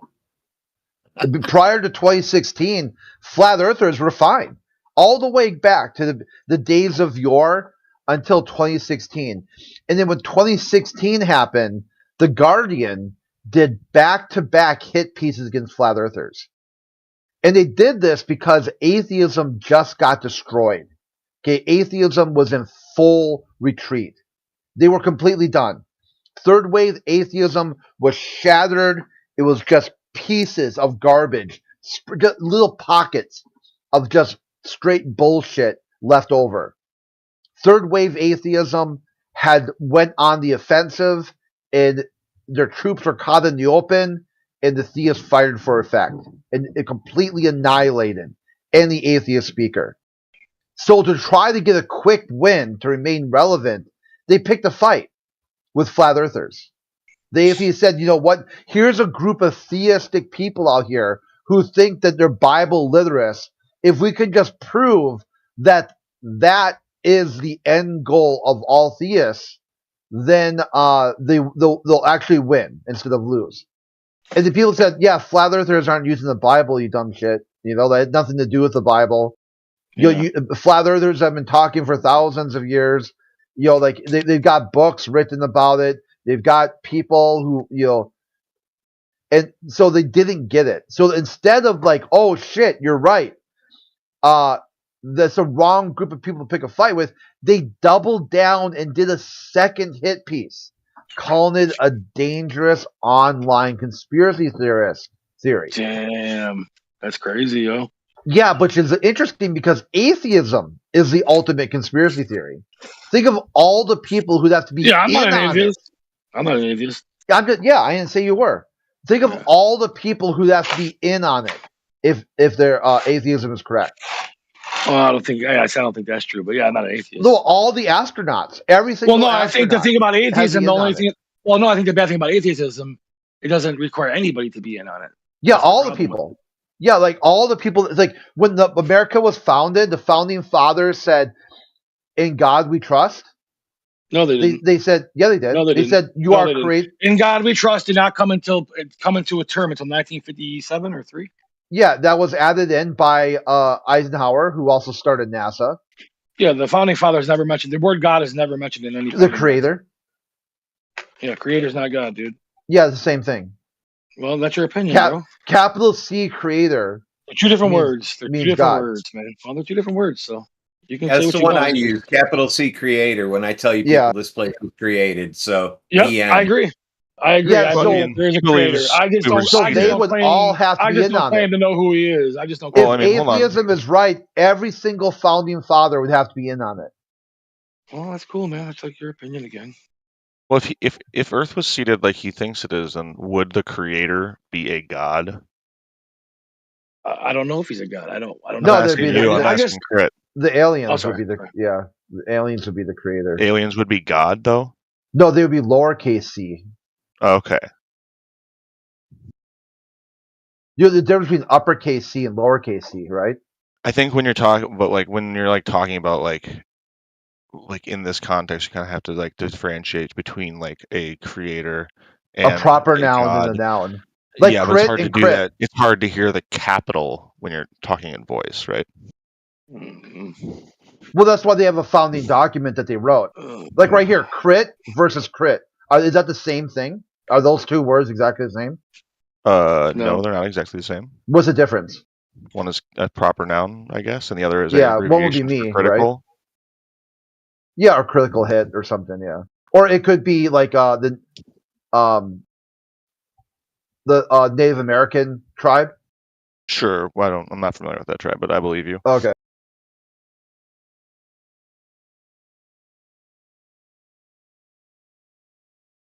So yeah, what you're looking at here is that when the founding fathers said you are endowed by your creator, capital C creator, your God, with certain unalienable rights, they would have to be in on it. If they would say they were lying, and why would they lie? So about what? What were they lying about? A creator, a capital C creator. How could they be lying if they told you that we're endowed by our creator? Then they have to be in on it because the comment was that everyone knows there's no God, there's no creator. Everyone's just in on it. It's a conspiracy theory. Oh, see, I thought the conspiracy theory was that there is a God. No, there would be. Yeah, the conspiracy theory would be. Yeah, there is a God, but there's actually not one. I just think the founding fathers didn't want to represent one God. I mean, maybe of the Abrahamic religion, they just wanted to keep it clear for anybody that came here. Like, whatever you consider your creator, that's who your rights come from. I think you're just thinking a little bit too deep, but that's just my personal opinion. You know? Yeah, they wrote it a little bit vague. That way, you wouldn't have some I don't know about theistic vague leader. It wasn't. Really, I wouldn't say they didn't say Yahweh. Yeah, you're endowed by Yahweh with certain unlimited rights. They just said capital C. But I think creator. it was on purpose. I don't think it was the opposite of vague because like they did that on purpose. That's why they said creator and didn't say God or whatever Jesus. whatever name you use, that's your creator. They're smart. These guys were smart, man. Yeah, it's like I recently just watched the show The Vikings. They might have been aliens. You don't know. We don't know. Yeah, but that'd be lowercase c then. Hey, I don't care what it was. They might. That was. We don't know what these people were, man. We don't have pictures of these people. We don't have any fucking video of these people. They're gone. Where's their bodies at? You know, they're just gone. We don't know where any of these people ever are that existed 500 years ago. They just tell you they did.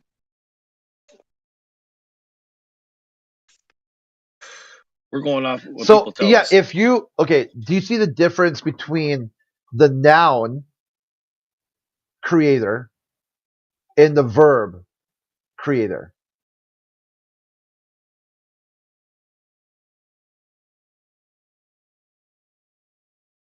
Or created or creating. Yeah. So what about it? Create. So if you were to take some materials here and you did something, and whatever you did is kind of you don't know, right? I don't know how that worked. But they did something and now they got a creation. Which is a verb and which is a noun there?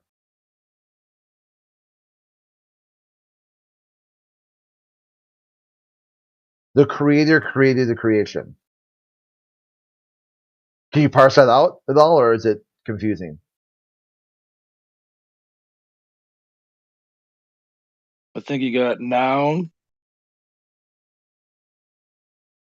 verb, and then what is it? Creator created a creation. Yeah. A noun. Well, there you go. That's So now, if you add capital C to any one of those things, which one would get the capital C? Proper noun.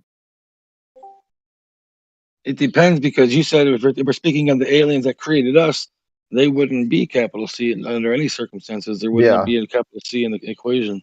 They would just be a vague. Yeah, a vague, not an individual, not a proper noun by your name. Yeah.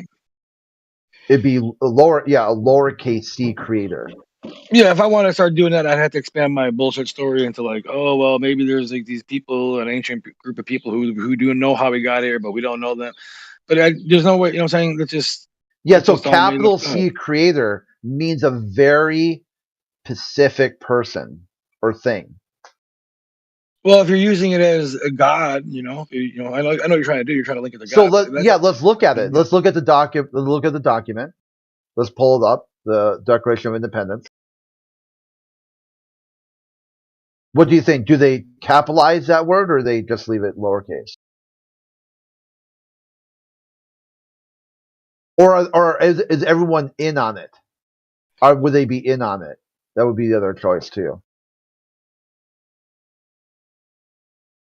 That's a good question. I don't remember if it's capital or lowercase, so that's a good one. I don't know what capital. You mean. I still don't know what you mean by in on it. Like, are you thinking that there's people who are trying to not hide God or trying to hide him? Well, say if somebody were to go back and rewrite the Constitution, like a digital version of it, and change a word, like say, add a capital C to creator, or they say here that all men are created equal. They scrub out the word men and put people. That would be conspiracy theory, men right? does mean men means human. You know what I'm saying? So like, but I'm saying they wrote it correctly.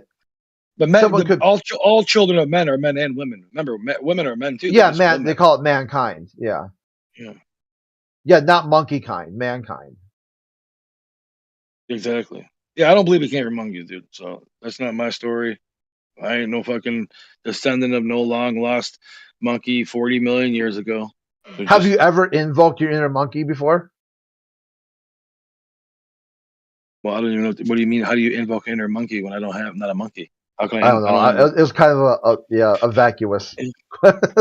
They say we're primates, and that might be. If we do come, see, that's another thing. Like, if we do, I don't think we had a common ancestor as much as when the people who came here, they didn't want to just come here and then breed and leave their own people here. They probably came here, took one of these fucking primates, did some kind of DNA splicing with their own DNA, mixed them together, made some worker bees who could move shit, work on shit, maybe take shit out.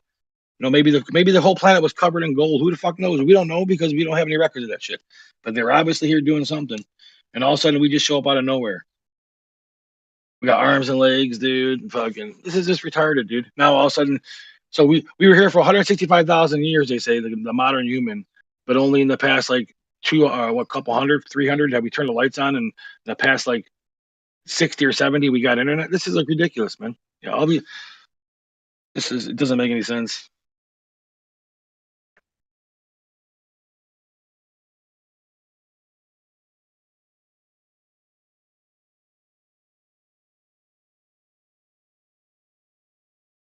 We invented the fire, then the wheel. And then it was like for like a long time until a cell phone.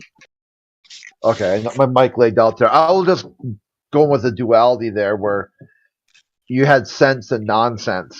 Because the original conversation was that how much sense does it make that aliens did it?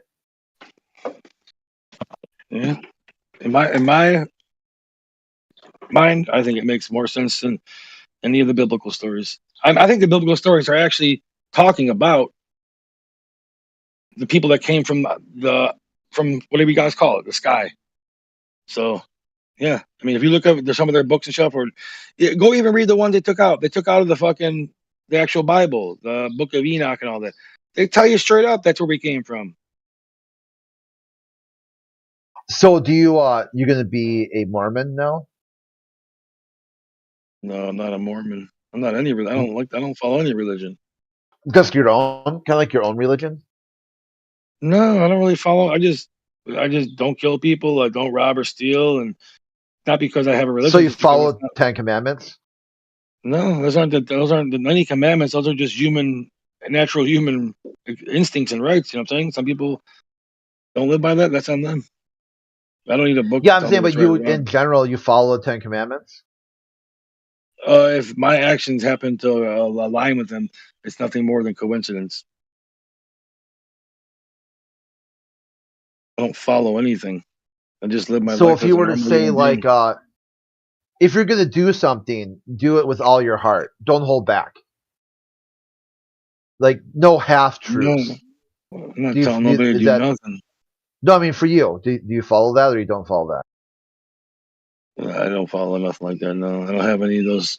He follows the Discovery Channel, History Channel, Ancient Aliens, Cable. Yeah, Cable is his god. Yeah, well, I want to go back to that. So, what do you think about people saying aliens built the pyramids is racist? What do you think about that? Oh, that's just some woke bullshit. Cable University is woke bullshit. But how's it racist? Because first of all, the people who built the pyramids aren't black anyways. They were fucking more Arabic descent than anything.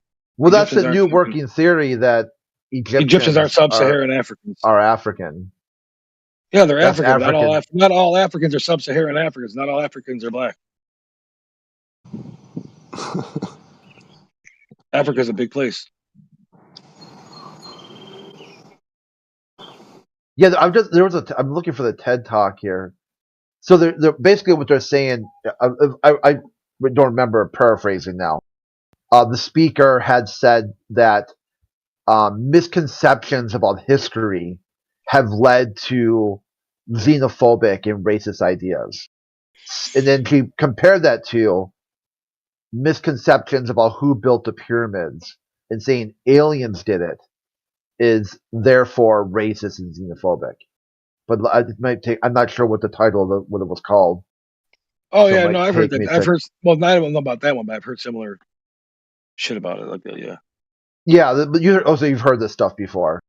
Oh, yeah. I spent a lot of time on a lot of channels on YouTube, like Sonetter, House of Consciousness, a lot of Pan-African stuff, Aboriginal Americans, like a lot of the Black Indian stuff, a lot of the Hebrew Israelites. Yeah, I just spent a lot of time with those guys.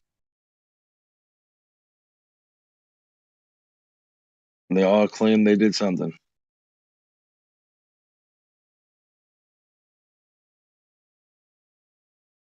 I mostly rock with the Pan Africans. I think those guys are at least like living in reality. They might be a little militant and shit, but at least they're like normal. The other people are pseudo crazies.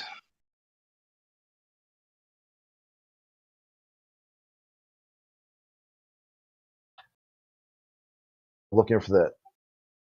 You should look up these pretendians, man. You would love that shit, Chris. Listen to them. They think they're black. They're African Americans in reality, but they think that they're the original Americans, the original people of the world. They believe that civilization started in the Americas with black people, and they spread out through the world. They say that English is from America. They had cars 2,000 years ago. They had power. They built all these cities, and the white people took them over. They said the Indians were brought in as slaves to replace them in history. It's the best story you'll ever hear, man. It is hilarious.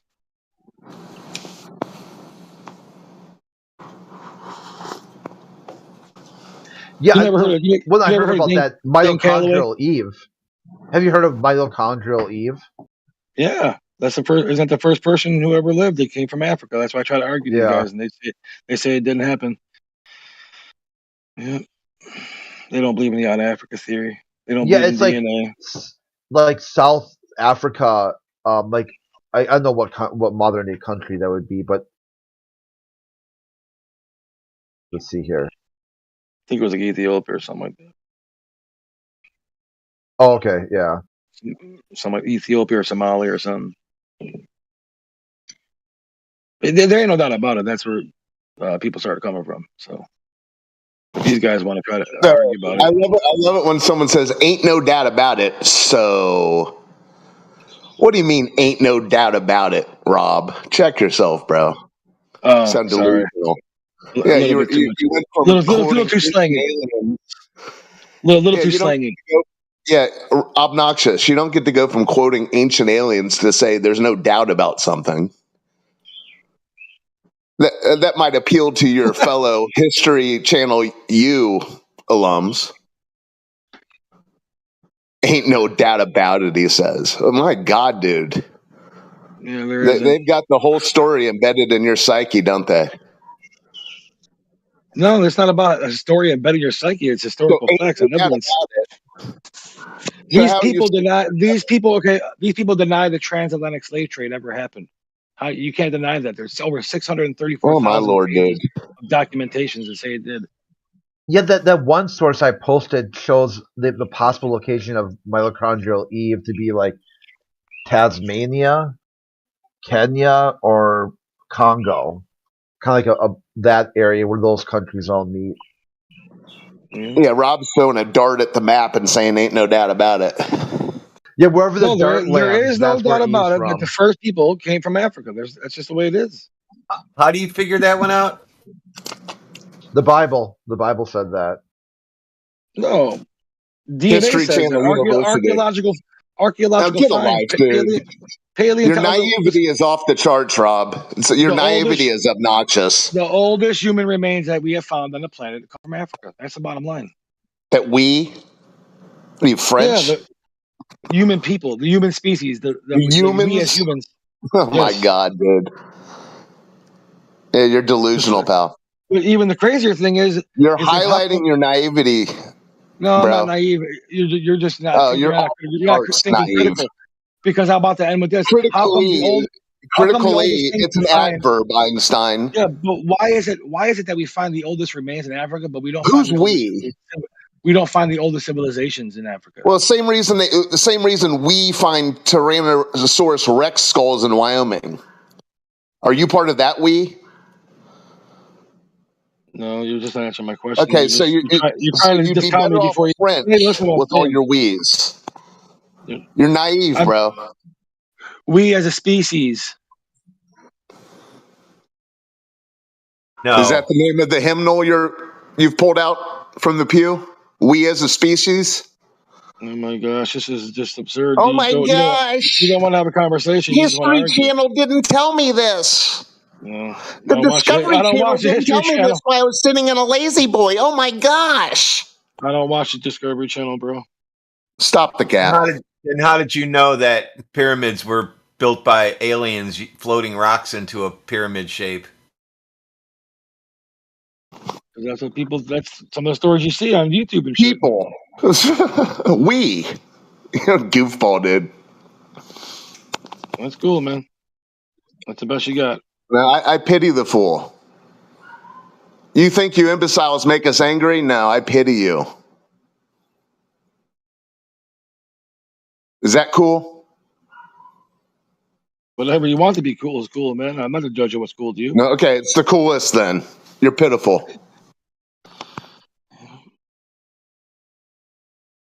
Looks like Crip posted that they just walked across the land to the United States. Yeah, yep, yeah. That they don't believe that. They don't believe in that theory. They don't believe in the land bridge. Well, looks like it was all just connected together, and I guess through spinning around, they all separated. Eventually, everything's just gonna fall to the equator, right? No, eventually everything comes back together. Oh. Yeah, you just keep pushing the remote control clicker. It comes full circle.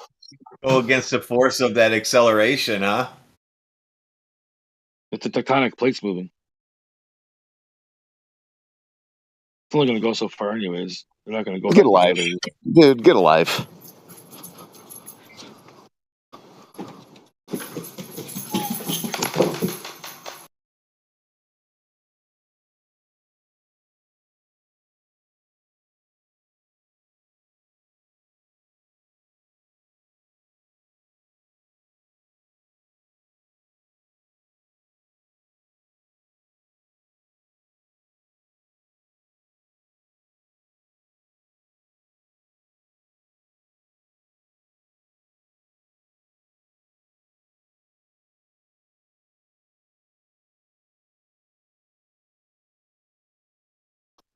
Spends 15 minutes paraphrasing Ancient Aliens. Then I don't watch TV. I don't even have cable. I don't watch Ancient Aliens, and that's what it is. You don't believe it. That's on you. Yeah. You just got the Cliff Notes version from someone else. That makes sense. No. Where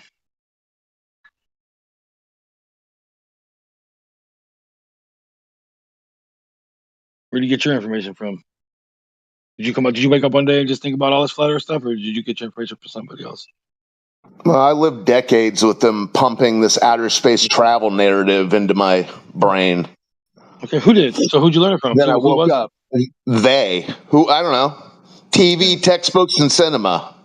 Yeah, see? Same people that did it to you, bro. There you go. Believe it or not, there was a whisper of a moment. So why are you calling me out for the same thing that happened to you? Alien shit seriously. Then I pulled out my head out of the sand, dude. Yeah, that's cool. I had my head out of the sand for a long time. On the sand? No, it's in the sand. Your head is in the sand. If you'd put your head on the sand and look out to the horizon, you'd see that the geometric limitations of the 3959 ball doesn't exist. Well, but you're too busy telling us what we and humans and humanity says. Ancient Aliens. Well, yeah, we were talking about that. We were talking about flat Earth. Oh, that's fine. Yeah. You'll be fine. But why do you even use it? Why do you? You're not as obnoxious as you used to be, Rob. Oh, I appreciate that, man. I feel at home. You guys are friendly now, so it's not about drama no more. It's just about fun. You're beat. You're beat. We're always friendly. Cannot be beat. Cannot be beat. It's in the past tense, bro. Yeah, okay. You keep believing that. Well, I'm just quoting you. Every time we ask who we is, you don't know. Then I ask if you're French, and you go, I already told you. See, then you go, I don't watch TV. Humanity. That right there is a lie. I already answered who we was. The humankind, dude. So where did you get that? Other than if you're gonna argue, then don't misrepresent. The idea that Earth was a ball. Humans, humanity. I'm sorry. What was the question? Where did you get the idea that Earth is a ball? Humans, humanity. Yes, through humans that have lived through humans. Time. That's where I got the idea as vague as possible. Well, can I finish? That's where I got the idea from. And what did I do to check that and see if it was real? Through my own observations and experiments and demonstrations and personal fucking Okay, give vendettas us one of against those. those in power that I wanted to prove Give wrong. us one of And I tried those, to prove bro. them wrong. I couldn't prove them wrong. Prove who wrong? I wanted to The prove the humans? people wrong, but I couldn't prove them wrong on this one. So that's why I gave up. Okay, show us your confirmations of this 3959 water ball. Or are you just going to say humans? Okay, ready? The fact that you just said 3959 is our proof. Where do you think that number comes from? Yeah, dude, you're a moron. Thank you. Well, that's not an answer to a question, though. Humans. Cool, man. Your inability to have a conversation is not a win, dude. It's a loss. Well, Bob, anytime I ask you a question, you say humans. Okay, well, the fact that you can't deal with the word humans is absurd. You're having a mental breakdown over humans. So just go ahead. Projection. Just learn to pronounce the H. All right, cool, man. Yeah. Humans. There you go. Yeah, humans through history. Human University. U squared. Multiple humans throughout history have proved the Earth to be round. Just the way it is. Now, I'm guessing you include yourself in those multiple humans. Well, I proved it to myself because I'm not like a bigwig scientist. So, are you a human? Are you a human? Yep. Homo sapien. Okay. Yep. So you are included in there. I am a single human. Okay, so what about the people who didn't prove it? He evolved 300 million years, finally nailed the H. So what about, Rob, what about the people who didn't prove it to themselves? Are they still human? What do you mean? It has nothing to do with you not being, everybody's human.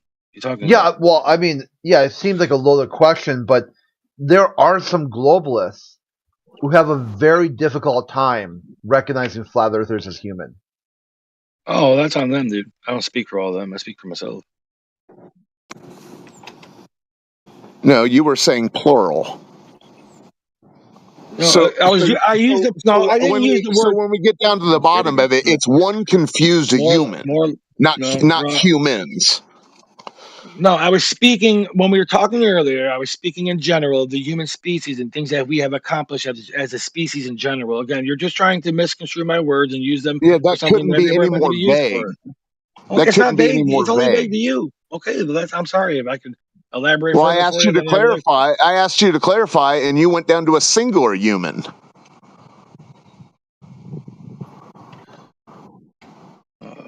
The level of understanding here, the level of understanding here, I'm trying to slow it down. I'm not really understanding the problem. Why you're not understanding this? Complete a sentence. Come on.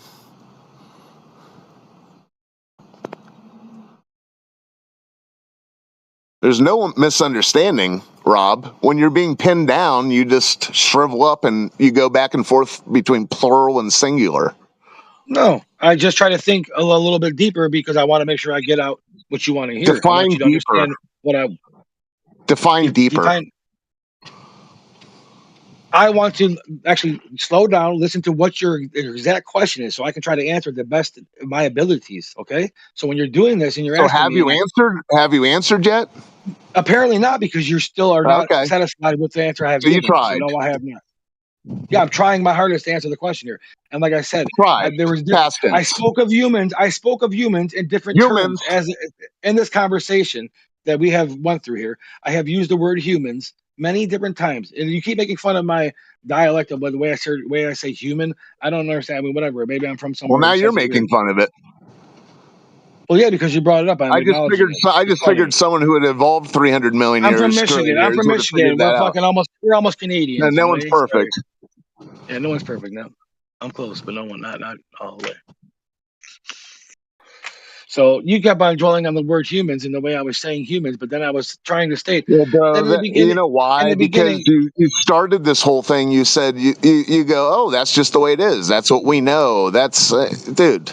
Check yourself.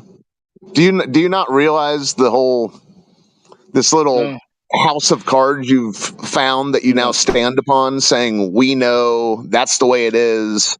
African Americans, like it means something.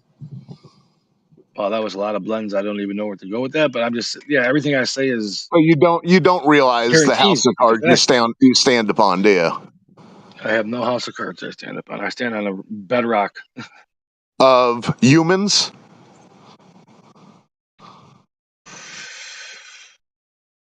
Yeah, you've highlighted the religiosity of this whole water ball ideology once again. You obnoxious. You noxious. Okay, old horse. Oh, old hoss. All right. What's your real Call name? me what you want. Just don't call me late for dinner. No, it's all good, man. Hey, this is nothing wrong with this, man. I don't mind contention, and I don't mind. Well, you were the one that was spazzing out, so I'm glad you sorted it out for yourself. 300 million years of evolution. Well, anybody who knows me knows that wasn't spazzing, so I wasn't not spazzing at all. I'm actually pretty relaxed and calm. Just coping, denying that you watch TV, that kind of shit. I don't watch television, man, and that's no lie, dude. I do not watch television. Okay, yeah. I sit in my garage, I have my phone on, and I work out all day long. That's what I do, man, and I do work out. Do you have a Cliff Notes subscription to the History Channel and Discovery Channel transcripts? You saying I don't work out, bro? Look at my gym, dude. What do you mean I don't work out, dude?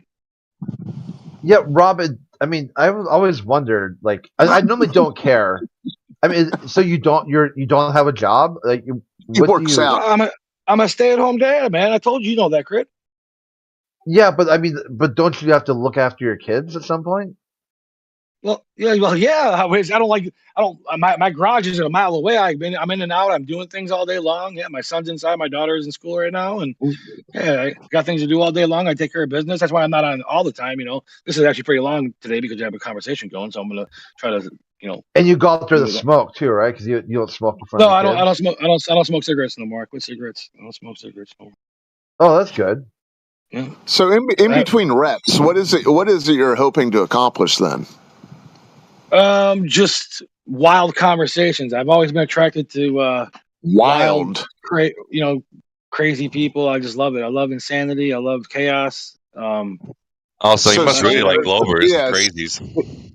Yeah, so someone who's telling us what happened 500 million years ago, is that the wild you're speaking of? That's not really that wild. I mean, that's just a normal conversation. Whoa. What do you mean that's not wild? Then why'd you bring it up? Just too wild. If you want wild. Guys. No, he's more of Hans and Franz or whatever the hell's in it there. Wait, to pump you up. I'm Hans. He's Franz.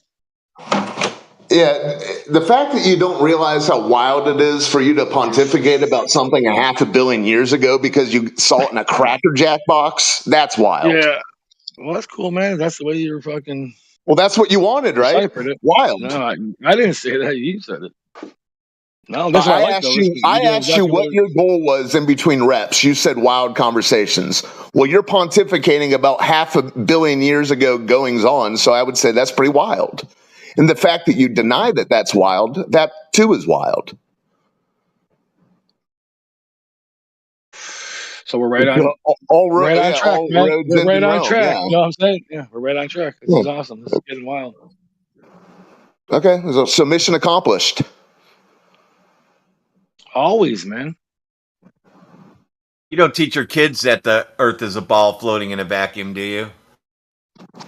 Yes, I don't.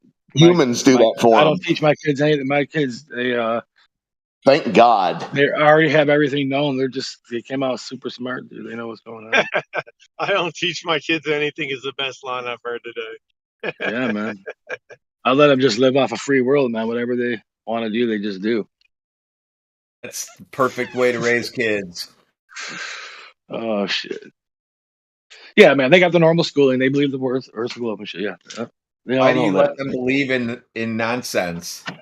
Oh, I don't know. You don't know? I figure why not, you know? You only live once, man. Let them get indoctrinated just like you.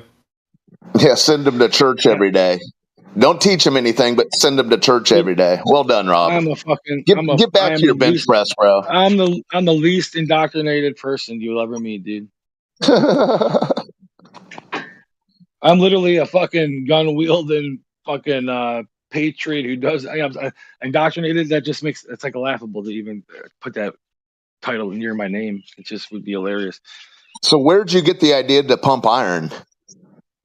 I've been lifting weights since I've been a little boy. Oh, so no one taught you nothing either, huh? Humans? I just like to do it just for fun, stay healthy, stay fit. Where did you get the idea that pumping iron was fun? When I was young, I hung out with the wrestling crew. So you got conditioned to believe such? No, once you try it, you are indoctrinated. Well, now you sound like OT9. Well, no, because indoctrination would be that if I did it and it sucked, but I did it anyways. Well, maybe it does suck and you think it's good. No, well, that's like your opinion, bro. Look what the Mormons do. They shake hands behind white curtains all day long in Hawaii and Salt Lake City. You get an adrenaline rush, you get endorphin rush, dude. It's like a high, dude. I recommend it to anybody. If you're feeling depressed, dude, go lift weights. You will not be depressed in a week. You'll feel better in life. Just from working. Well, I don't know. If you're the one that's lifting weights, you come here belly aching every day. You start every day with a big sob this is fest. fun. My name's Rob Noxious. This is what I do for. This is like my life. This is. I know. Cool, man. You got the good fucking quips and shit. Good comebacks. You'll be fine. I am fine.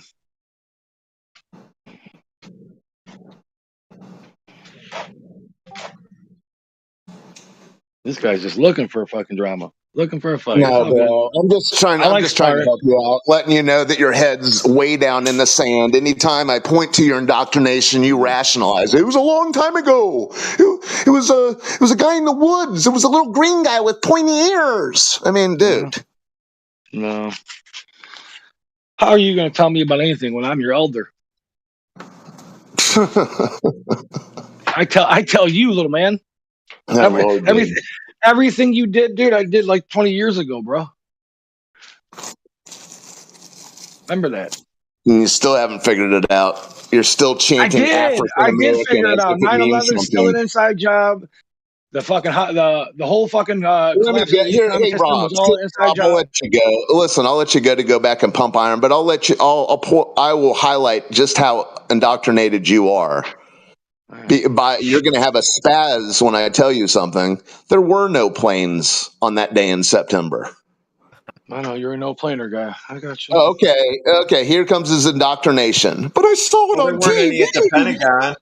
I lived out in Washington. There were none at the Pentagon. Maybe there were in New York, but none at the Pentagon. In Shanksville. Yeah, only on TV. Listen, I never seen no plane. I never seen no plane hit the Pentagon. I'll guarantee that. That's a double negative, Einstein. I never seen no plane hit the Pentagon, and I definitely think that they shot the plane down to Shanksville. Listen to the indoctrination. Plane. Thank you for highlighting your two planes. Definitely bro. 2 planes. 2 physical planes. Definitely hit the Twin Towers in New York. Thousands of people seen it. There's literally hundreds, if not thousands, of personal videos of the planes hitting the towers. Stop it! You can't say there was no planes. There is not. No, get a life, dude. You're indoctrinated to the hilt. Okay, you tried. So now you guys are telling me I don't know about 9/11. He thinks people had camera phones. I lived it. I watched it live. Yeah, no shit, dude. No, everybody did. That was the point. That was the point of the first. How old were you? How old were you? The first explosion was for everybody to turn on the TV and watch it live. You dummy. How old were you? 9/11. My mid-20s. I saw the same feed you saw, Rob. Yeah, thousands of people. I'm not one of these little punks. Listen, you're indoctrinated. You believe the story because you saw it on TV. This is Listen hilarious, to him. dude. I'm indoctrinated. Yeah. Dude. I can never be indoctrinated, dude. Television. 9/11 was an inside job, 100%. Television rotted your brain, towers bro. don't fall at free fall speed, but there was definitely planes. It's just ridiculous. Oh, how do you know that? Humans? Because I was trying to tell you, there's personal videos not leaked to any news network or anything. You are people so videotape the buildings. They're getting hit by planes. You can go watch them. I can show you a video of Mothra attacking Godzilla. Okay. Yeah, I know. That's what I'm saying. Are you going to run to the hills because there's a giant that's the way your logic. If that's the way your logic takes you, then that's just absurd. Okay. Well, you've highlighted your naivety. Well done. I did. I mean, Yes, you did. Well done. Back to your pumping iron, bro. Yeah, I'm doing squats right now, actually. Sounds like it. No, I'm just saying, man, you got to think a little bit about what you're saying. I mean, it's cool to be 9/11 conspiracy guy. I am, but planes hit the tower. They know nothing about it. How old were you, Rob Noxious? 22 years old. So I was older than you moron. Cool. Yeah, well, you say so. I'll take you at your word. You asked. Okay. Yeah, you said so, and I take you at your word.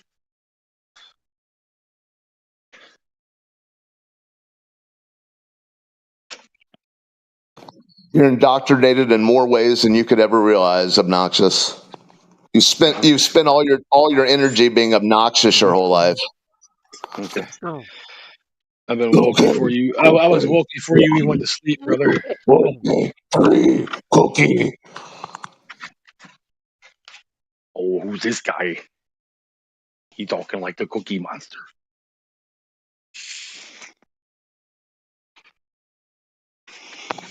I bet you saw Slimy the Worm up in space too, Rob Noxious. Slimy the Worm. Yeah. From Sesame Street. Sesame Street's astronaut. Yeah. Remember that? You're old enough. Pinwheel. Yeah.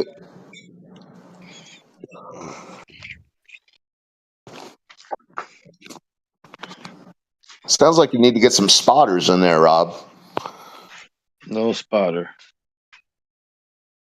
Go to fail. Go to fail.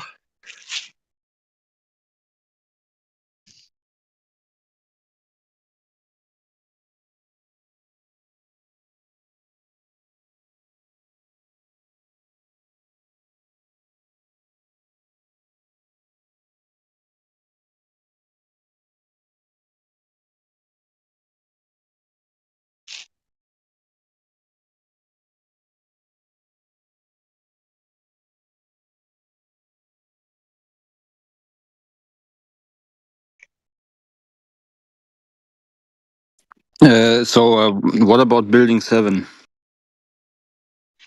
Yeah, that was imploded.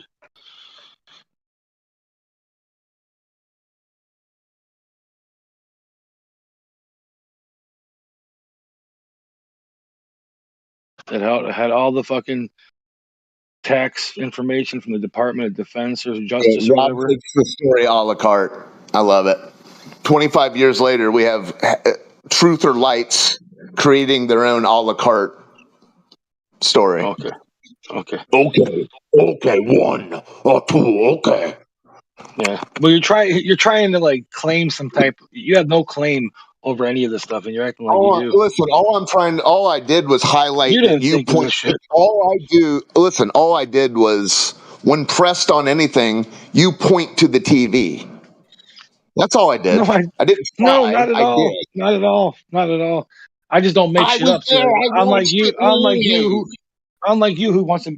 That's the difference between me and you. So people can judge. You want to listen to a guy who's going to give you his honest opinion without making up a story to fill in the blanks, or you want to listen to you? You know what I'm saying? Hold on. You're just giving your opinions? I thought you told us that's the way it is, like it or not.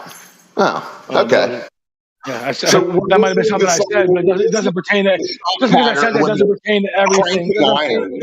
Whatever, dude. You want to try to play the word game? It's all good. Play the word game. I didn't try. I already did. I just used your words. No shit. I know, man.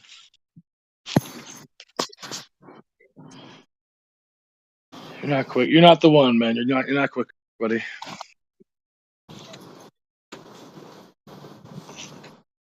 I can't be beat in my own game.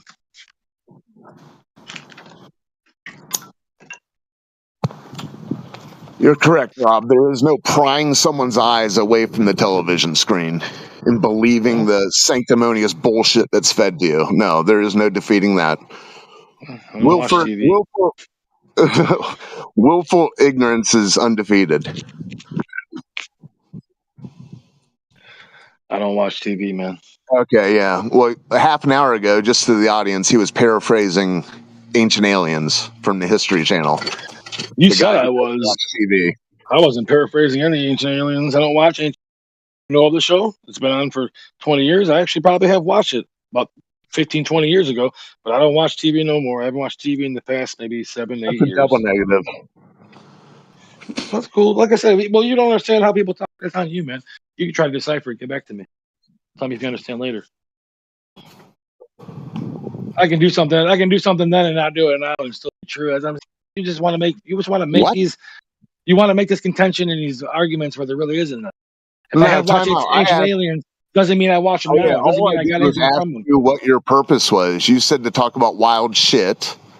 I pointed out that you were pontificating about stuff that happened a half a billion years ago. Where's You the denied that wild was stuff wild. then? It really I isn't don't know. though. I mean, that's not wild. It's not wild. No, I wouldn't. It's not consider that wild that It's you mild. listen. It's not Mild. wild that some guy pumping iron in his garage who thinks he's evolved pond scum is pontificating about what happened 500 million years ago. That's not wild. No, I actually told you that I don't believe in the pond scum theory. I don't think we all came from a Yeah, primordial you're the soup. a la carte. You're the a la carte earther. You're just choose your own adventure. Now that you know the water ball mythos has unraveled, you're just choose your own. No, that's the whole No. thing. I never like that. Never choose my own. Oh, I forgot. Humans choose it for you. I go with what's true. I go with what's fact and what's true, and that's the way it Okay. is. And I guarantee it. See, I give guarantees. I'm like you. I can guarantee things. You can't guarantee anything. I can Well, guarantee 5 everything minutes I ago, say. you guaranteed. Listen, 5 minutes ago, you guaranteed these were your opinions. All right. Yay, nay? Nay. Okay. Listen to the recording. We should talk about the shape of the Earth. That's what we should talk about. Well, flat isn't a shape. Okay, so a needle pulling thread. There you go. Flat isn't a shape. What is it? It's a description. All right. So, how do we prove the description of the Earth is flat? How do we prove the description of the Earth is flat? Well, let's check out the nature of water. You're the one who's going to have to lie through your teeth and tell the audience that water's bulging everywhere, not I. Well, let me do it. Let me do it. You don't have to tell the audience that. Just let me do it, and you can say, look at. You don't have to lead. You don't have to lead the audience. Listen, once you do it, once you do it, then you're left holding the bag for that claim. No. Let's get there. Let's get there first, man. Let me get some fun. He's like Stewart on Mad TV. Let me do it. So we're talking about the water. You said the shape of water. Is water level or does water find? It said the nature of water, Einstein. Is water level or does water find its lowest point? Well, at its surface would be the level part, and at the underwater would be where it's seeking the lowest point. Right? If it's always seeking its lowest point, then how can it be level? Listen, how can it be level? Hey, obnoxious! If you throw a hammer in a bucket, the hammer doesn't form at the surface. The water level raises. So stop pretending like you live in some. This is the problem with you people who are faced with this flat Earth conundrum.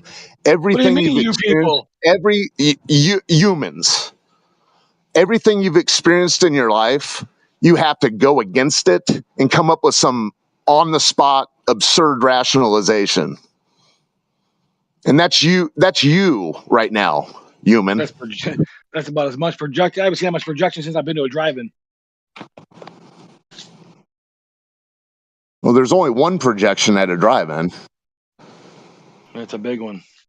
Or two if you turn around. Oh, Jesus Christ. Your prayers are heard. So that's all you got, man. Well, I'm not going to interrupt your praying.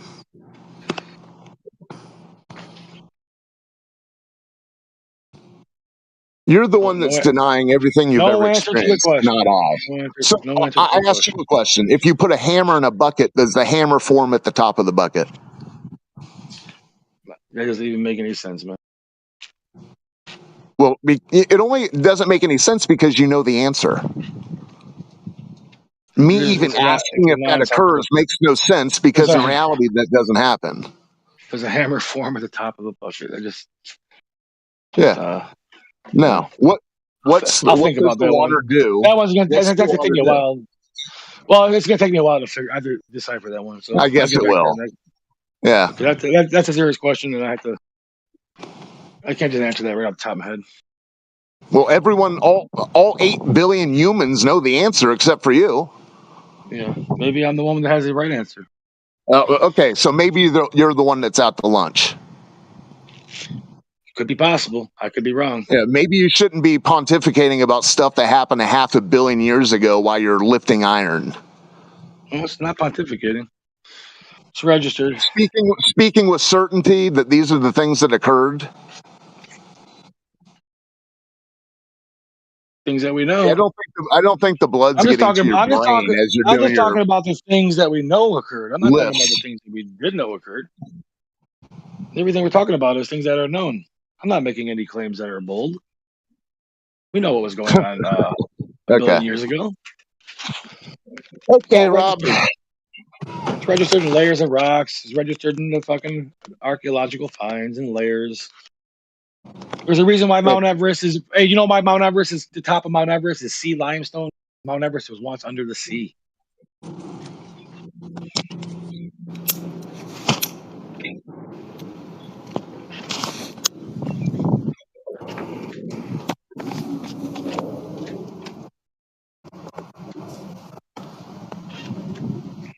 You ever done any gardening, Rob? Yes, I have. You ever dug up any coral, little pieces of fossilized stone coral in your backyard? Well, In I'm from landlocked, Michigan. well, it's not landlocked Michigan, but it's inland from the sea. Well, I'm from Have you? Michigan, and Michigan was once a great giant ocean at one time. Okay, I'm Saltwater. asking you. Yeah, I've gardened in the Midwest as well, and I've found little pieces of coral. What does that have to do with the price of rice? I can pick up rocks right now off my ground that I stole from the beach. It has coral in them, or has not coral, but has fossils in them. Yeah, right now I can show you one on camera with a fossil. Okay, yeah. I've seen leaves in in my Michigan. garden. Michigan, very very common in Michigan. Hey, Rob Noxious, I found leaves that I raked 2 seasons prior in my garden, turning into some fossilized stone in between clay layers. Hell yeah! In a matter of 2 years. That's crazy. In 2 years. Yeah, all these things that you think take 500 million years. Do you have any pictures of this? No, it's pretty commonplace. You should get out and garden some more. Oh yeah, I got you. Don't send your leaves to the dump. So no pictures. Did you I didn't know I was going to be talking to an imbecile. No, I didn't know I was going to be talking to an imbecile who was I'm an imbecile pointing to 500 million years I'm ago. asking scientific. These are scientific questions that your peers would ask you. No, next time I see it, I'll get a picture for you, field Rob. would ask you the same questions. Well, no, I'm not saying you can't make the claim, but unless you repeated the claim and other people why don't you repeat it? Because I don't even know what claim had you're talking similar about. soil. I put some compost and some soil in, and I come back 2 years and it's no, it's not gonna. It ain't gonna happen. No, clay. Yeah, that's all I have is clay where I live, dude. Hard clay.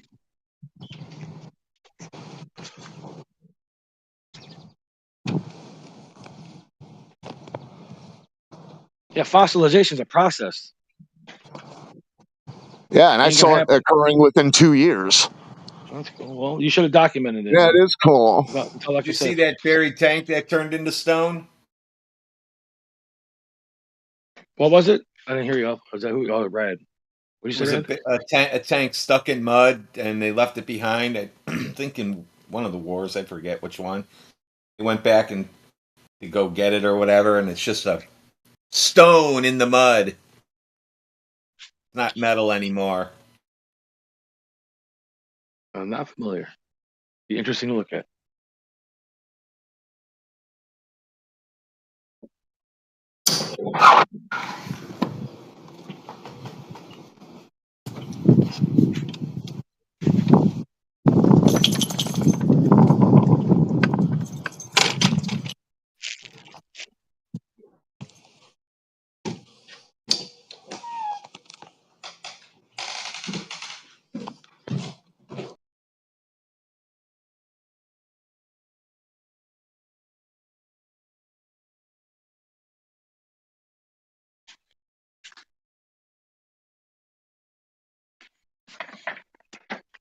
Alrighty.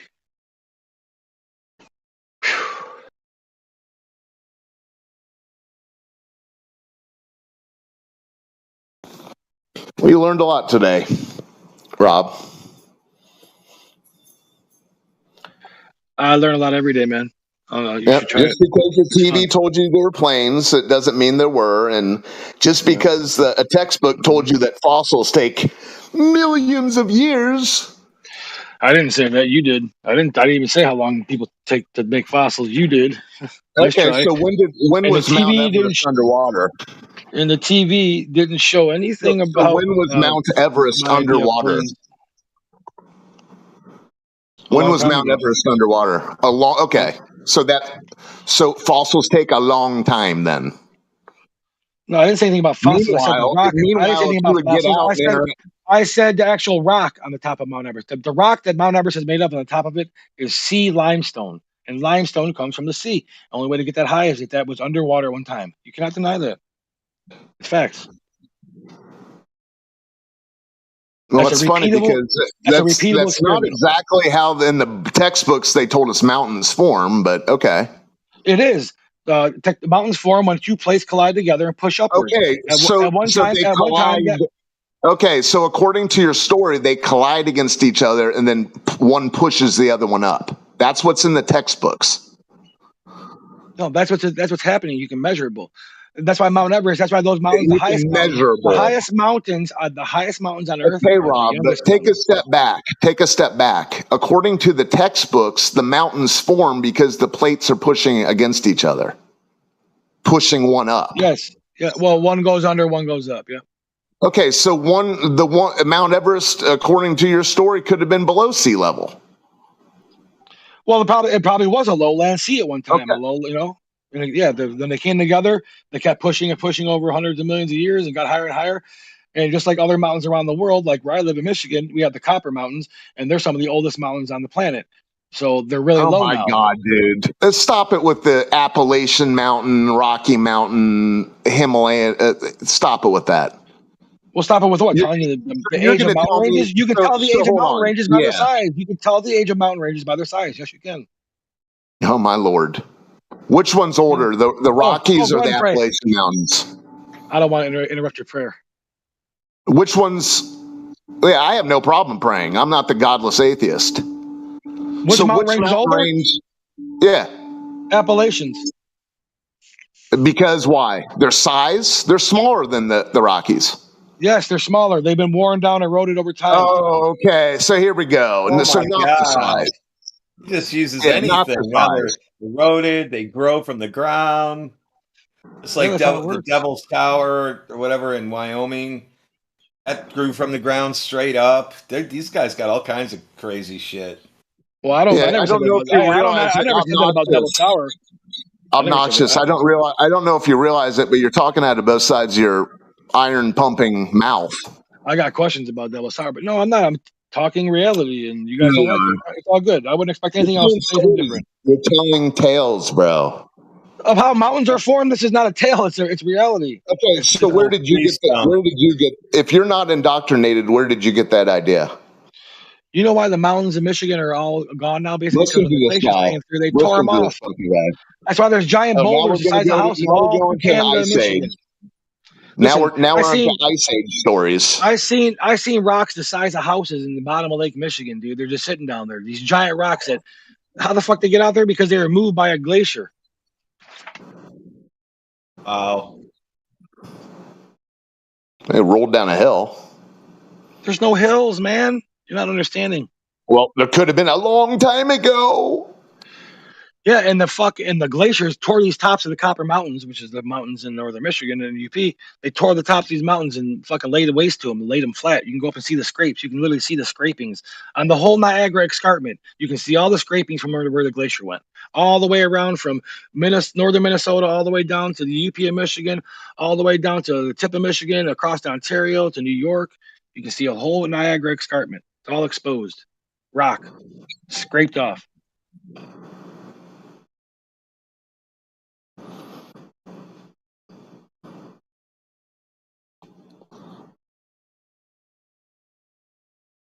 This isn't something that like I'm making up, dude. This is just this is common knowledge. You guys are arguing about how mountains are made and why Hold some are on, smaller than others. time out. You were the one bragging that you were the independent thought maker, but now you're telling us that it's just humans that told you this. So you are indoctrinated after all. Okay, man, whatever, Mr. Word Doctor. You're like the word doctor guy. No, I'm just. Well, you're the one that's jumping on both sides of the fence. I'm not indoctrinated. This is common knowledge. No, the funny thing No is, you one think that told there's you a fence, man. You're the clueless one. You think there's a fence, dude. You're the sheep. There is no fence, man. You're free sheep, bro. You just run wherever you want, dude. You think there's a fence, dude. That's the problem, man. You are the sheep. Well, whatever it is you're climbing up and down, maybe it's a wall. I don't know. Listen, I just go where the facts direct me. If it agrees or disagrees with you along the way, Rob, that doesn't mean I'm flim flamming or flailing around. You go where human consensus points you, bro. No, I go where reality points me, dude. If that's not clear, okay. Then why every time do you talk about reality? Do you either point to the TV or some story from 500 million years ago? I've never pointed to the TV. I've never used the TV as a source. You were just telling us about the last ice age, bro.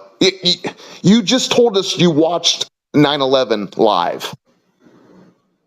Well, yeah, that was 20-something years ago I watched live, but I didn't say that I seen on TV. The information I gathered about the other planes, like different, because I watched multiple YouTube videos of actual people, like normal people who just happened to videotape that day. There's like literally hundreds of video clips of planes hitting the towers. I mean, your discernment level is frighteningly low. Your gullibility is off the charts, and your naivety is unmatched. Yeah. Okay. Yeah, that's hilarious. I've been called a lot of things, but that was the most insulting thing I've ever been called. Honestly, that's like the most insulting thing. Hopefully that's wild enough for you, buddy. Yeah. Oh, it is, because I just think that it would be crazy. It's crazy to think, like, call me that. Just weird to think that I'm the naive and indoctrinated one. That's just bizarre. I'm like a rebel, dude. Like I said, I'm flying my American flag upside down right now, dude. Who the fuck are you to tell me I'm indoctrinated? I'm more woke than anybody you've ever met, dude. I've never been asleep. I've never been asleep. That just means distress. And here indoctrinated into patriotism now. No. Bigger than that, dude. The guy's flying his flag upside down because he's saying everything's in distress, yet he's out working out in his garage. Yeah, you gotta get yourself ready. You're a goofball, dude. Yeah. Opinions vary, man. Truth or light. You don't know anything what I'm doing or what I'm about, dude. I hear everything you say.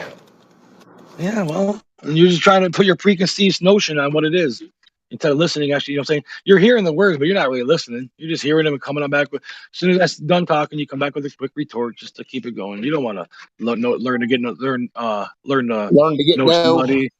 Yeah, learn to know somebody or anything. You just listening to Dukes of Hazzard, bro. I wouldn't have asked you what your purpose here is if I wasn't listening to you.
We've got Sergeant Larson, Stephen P.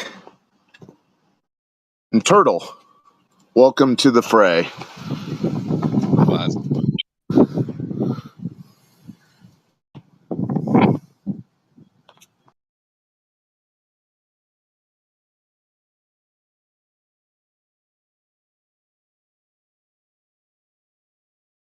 Old house. Why does it bother you when people don't fully commit? Hate to break it to you, bro. I ain't bothered by imbeciles, by fools. I'm a little blown away by their willing gullibility, but it doesn't bother me. Confuses me why so many people that fancy themselves intellects are so gullible, but bother me? No. It makes me laugh. Makes me feel lucky to not be one of them. Well, why though? Bother me? No. Why though? It bothers me not, sir. Okay, but why does it do the other stuff to you then? What makes you? What causes the other stuff? I mean, Because I have a soul, and to hear people such wrapped up in pride and what does pride have to do with saying that there was no planes? We're talking about the planes, remember? Yeah, well, that the planes. You should just go and listen to your own proofs. I've seen independent people film it, dude. How do you know they're independent? When did those films come on the scene? Did you watch anything? Did you actually watch anything live, or was it actually a delay? Let's hear how much of the story you actually know before we get back to the topic, because I don't think you know shit. Well, we both already proved that we know that exactly day, what happened. On that day, did you see anything live? Yeah, everything I watched was live. Yep. Okay, so you saw the second plane hit the tower live. Yeah. No. It was presented as moments ago. Okay, did you see the first plane? No, I did not see the first plane hit. Okay, no one did. It came out. When did the first plane come out?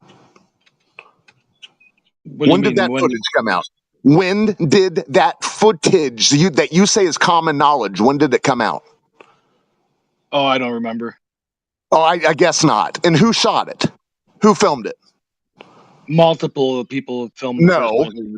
Two French brothers who were doing a documentary who happened to swipe their camera out, and then they showed us the film several days later. So nothing you said earlier about watching it live holds any water, Rob. Your remembrances are off. I mean, I get it. You're throwing up iron right now, so you're not really using all of your brain cells. But okay.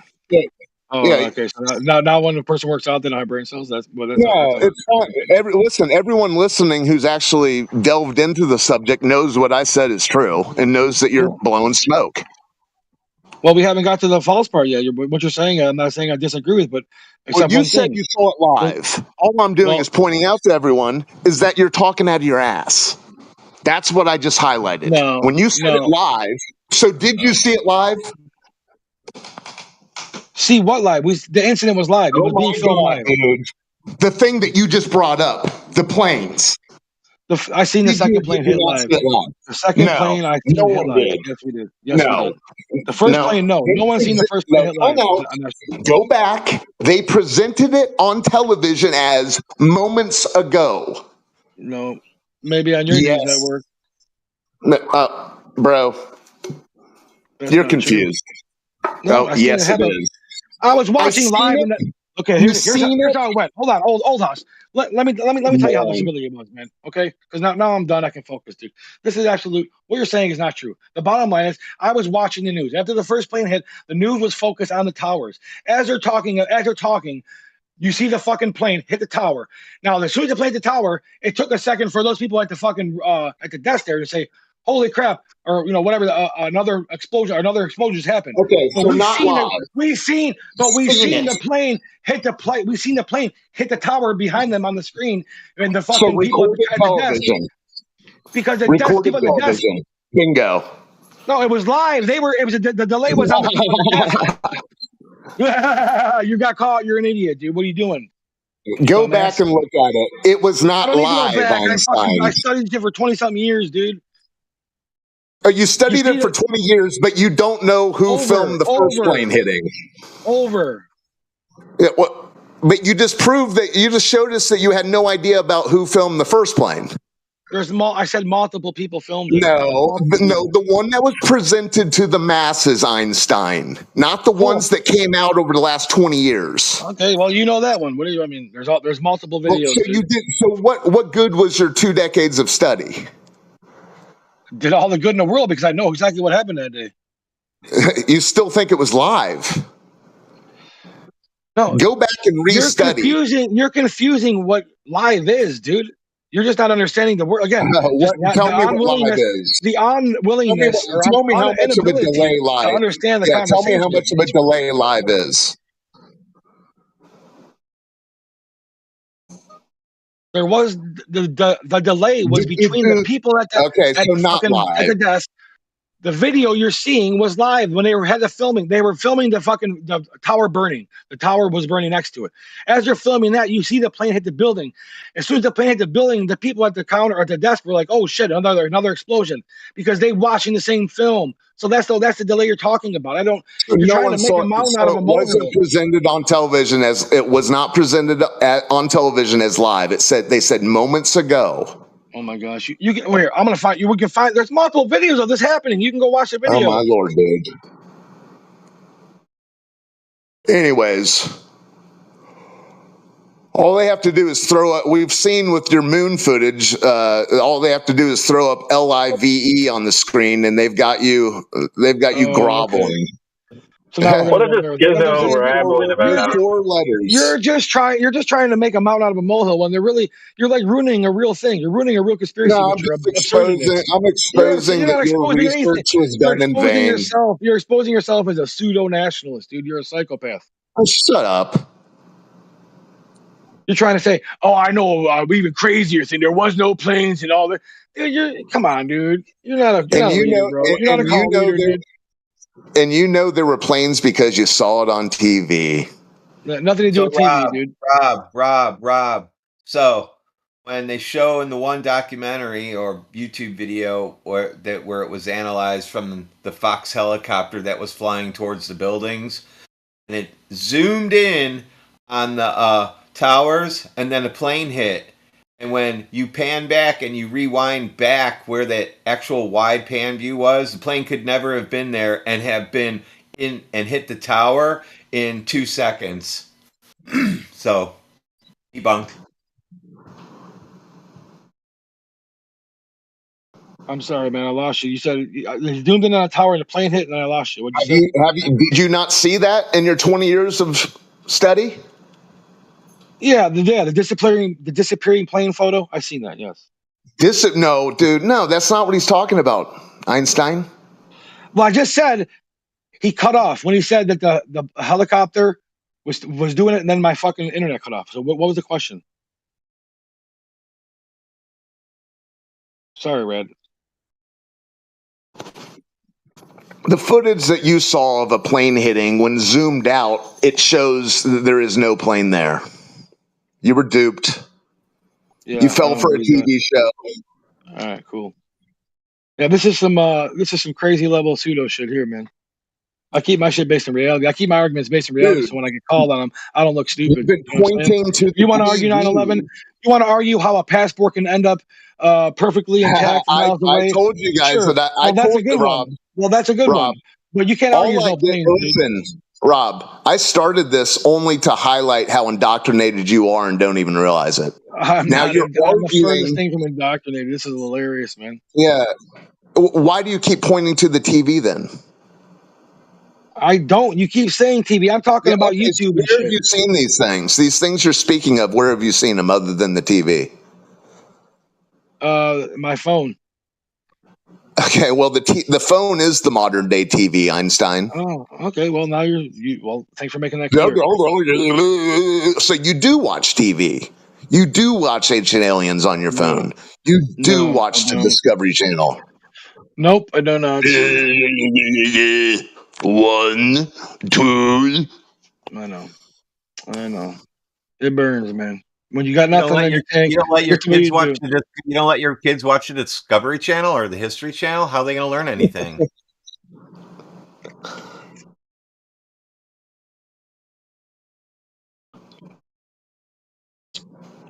Yeah, don't tell us you're keeping people from seeing Slimy the Worm, the astronaut from Sesame Street. Yeah. How unpatriotic. I know. So back on topic here, back on subject. The subject's flat Earth. All I did was try to help you realize that you're indoctrinated without knowing it, and you got. You're the one who started yelling about passports 2 blocks away. I mean, dude.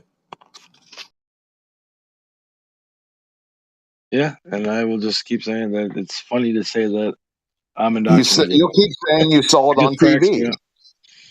Yeah. Well, all your evidence is from the TV, bro. I'll just say all my evidence is the same place you get all your Blah, evidence. blah, blah, blah. How about that? I'll just change it. I'll just change it to that now. What? I get all my evidence the same place you get all your evidence. From humans on TV. No, from no TV.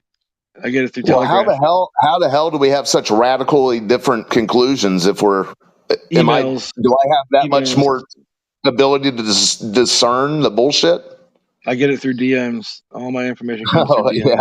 Someone's probably in your DMs right now. Yep. Neil deGrasse Tyson, he's feeding me all my lines. This is just an absurd argument. You better drop the mic while you're. This is a sign of desperate. This is a sign of a desperate person. You just don't have anything left, and this is what you devolved into. Dude, I tried to talk to you about water. I asked you about dropping a hammer into a bucket of water. You said you'd have to go and think about it. Because it makes no sense. I don't even understand the question. It's absurd. Okay. Well, you're the one who got triggered by me pointing to water in the first place. You said, "What does it do? Seek the lowest point or find surface at its level?" Well, it does both. I'm not triggered. And then I said, I answered your question. Then I said, if I drop a hammer into a bucket of water, does the hammer form at the surface? You said you have to go away and think about it. And I'm the one who's searching for tactics. Yeah, that's a nonsensical question. If I throw a hammer, so do you have the answer? Form at the surface. So what does the water at the surface do after you've dropped a hammer in a bucket? It splashes. You can't even answer it because you know it cooks your whole water ball ideology, bro. No, it doesn't cook Oceans have basins. Every sea has a shore. Every beach has an ocean. The water has riptides and waves and tsunamis and currents. Every beach has an ocean. Every beach has an ocean. That's Have you ever seen a beach without an ocean? Yeah, multiple. Or a sea without a shore? Yeah, I've seen multiple beaches without oceans. Well, those are called deserts. No, I've been on multiple lakes with beaches. They're not oceans; they're just lakes. Okay, a body of water. That's the same. It's just a crummy little ocean. Well, it depends on how big your lake is. Yeah. Yeah, a lake bed and an ocean basin are the same thing. Just one's bigger. Nice. You're the one that listen. You're the one that's pretending that your local lake is. You have to pretend that the water at your local lake is bulging. Not I. I don't have to pretend anything. I'm not pretending. What do you mean? Who's pretending what? So what? You're acknowledging the nature of water. Then we finally come full circle. So you're acknowledging that the nature of water doesn't bulge when placed in a. I'm not acknowledging that at all. Okay, so what happens? Okay, fill a bucket up with water. I'm not really even having a conversation. You're having a conversation with yourself, really. I mean, I'm just kind of chiming in. Well, you're the one that said I was going to places just to distract. I brought it back to brass tacks. No, you're really not. But you keep going. Rob Noctis, once you're able to acknowledge the nature of water, all your television-fed confusions will dissipate. Well, I don't have television-fed confusions. I don't watch Spit television. it out. Okay, all your smartphone screen delusions will dissipate. Then where do you get all your shit? I want to know where do you get all your stuff from? My brain. Where does your knowledge? Oh, so you just woke up with all this knowledge. You wake up. Okay. Me too. Rob, I have a question. I do all that too. I do all that too. I do all that Rob, too. I have a question for you. Rob, I have a question for Yep, you. No problem. No problem, Red. Do your kids all have tablets and phones? Yes, my kids have tablets. Oh wow! Is that what they do? What do you mean? Is that what they do? Is that their thing? They just sit on a tablet all day? No, they don't sit on tablets all day. No. Okay. How old? I have a 10 and a 7-year-old. Oh boy. Yeah, you better take the tablet away from the 10-year-old. Oh, he don't really go out that much. He's always busy doing other shit. Like right now, he's up at the field playing soccer with his friends. My daughter's in summer camp. You could go get a job. No. Oh. My 10-year-old's up at my 10-year-old's up at the park, the subdivision park. There's a soccer field playing with the subdivision kids to get together, play sports or whatever, soccer or football.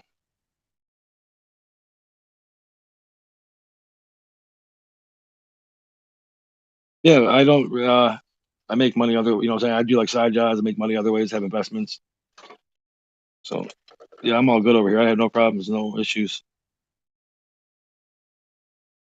Buy NVIDIA? Oh, I don't know what I'm not gonna discuss what I do. Beyond The boy's a drug dealer. Boy sells weed. It don't matter what I do. I just make sure I know. Legal. I'm from Detroit, Michigan, so what I'm saying, we hustles on our blood. Are you a rapper? It could be. Oh, I'll beat any of you guys in a rap battle. Oh my god! I guarantee you, I'll dust your bitch ass. You kind of sound like Cheddar Bob. Yeah.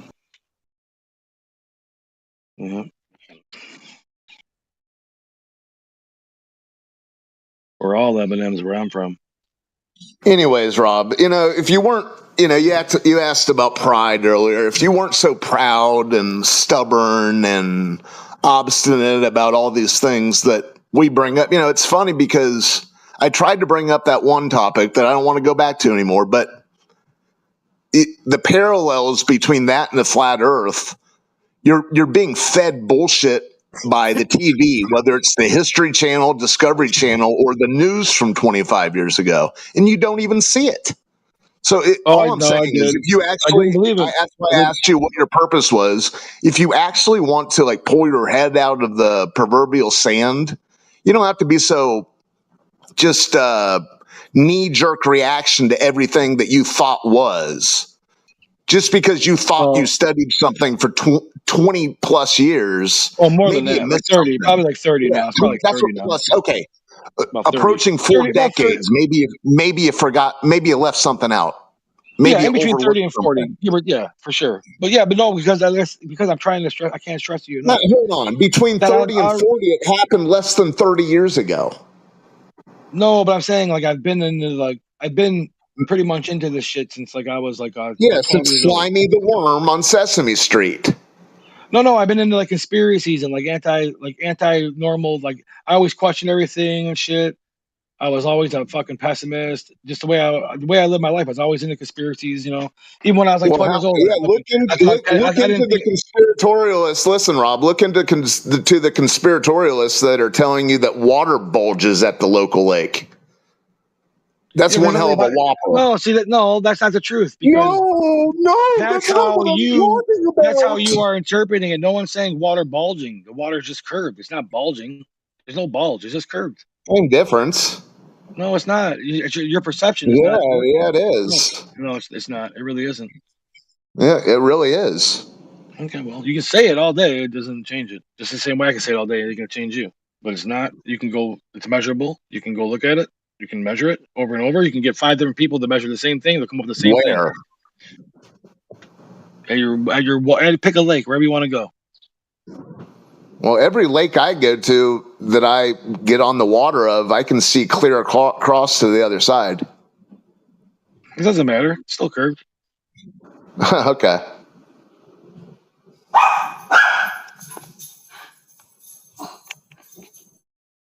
See, I live on the Great Lakes, and we have big lakes. And when I get on a lake, you can't see across to the other side. Old Hoss has a German Shepherd.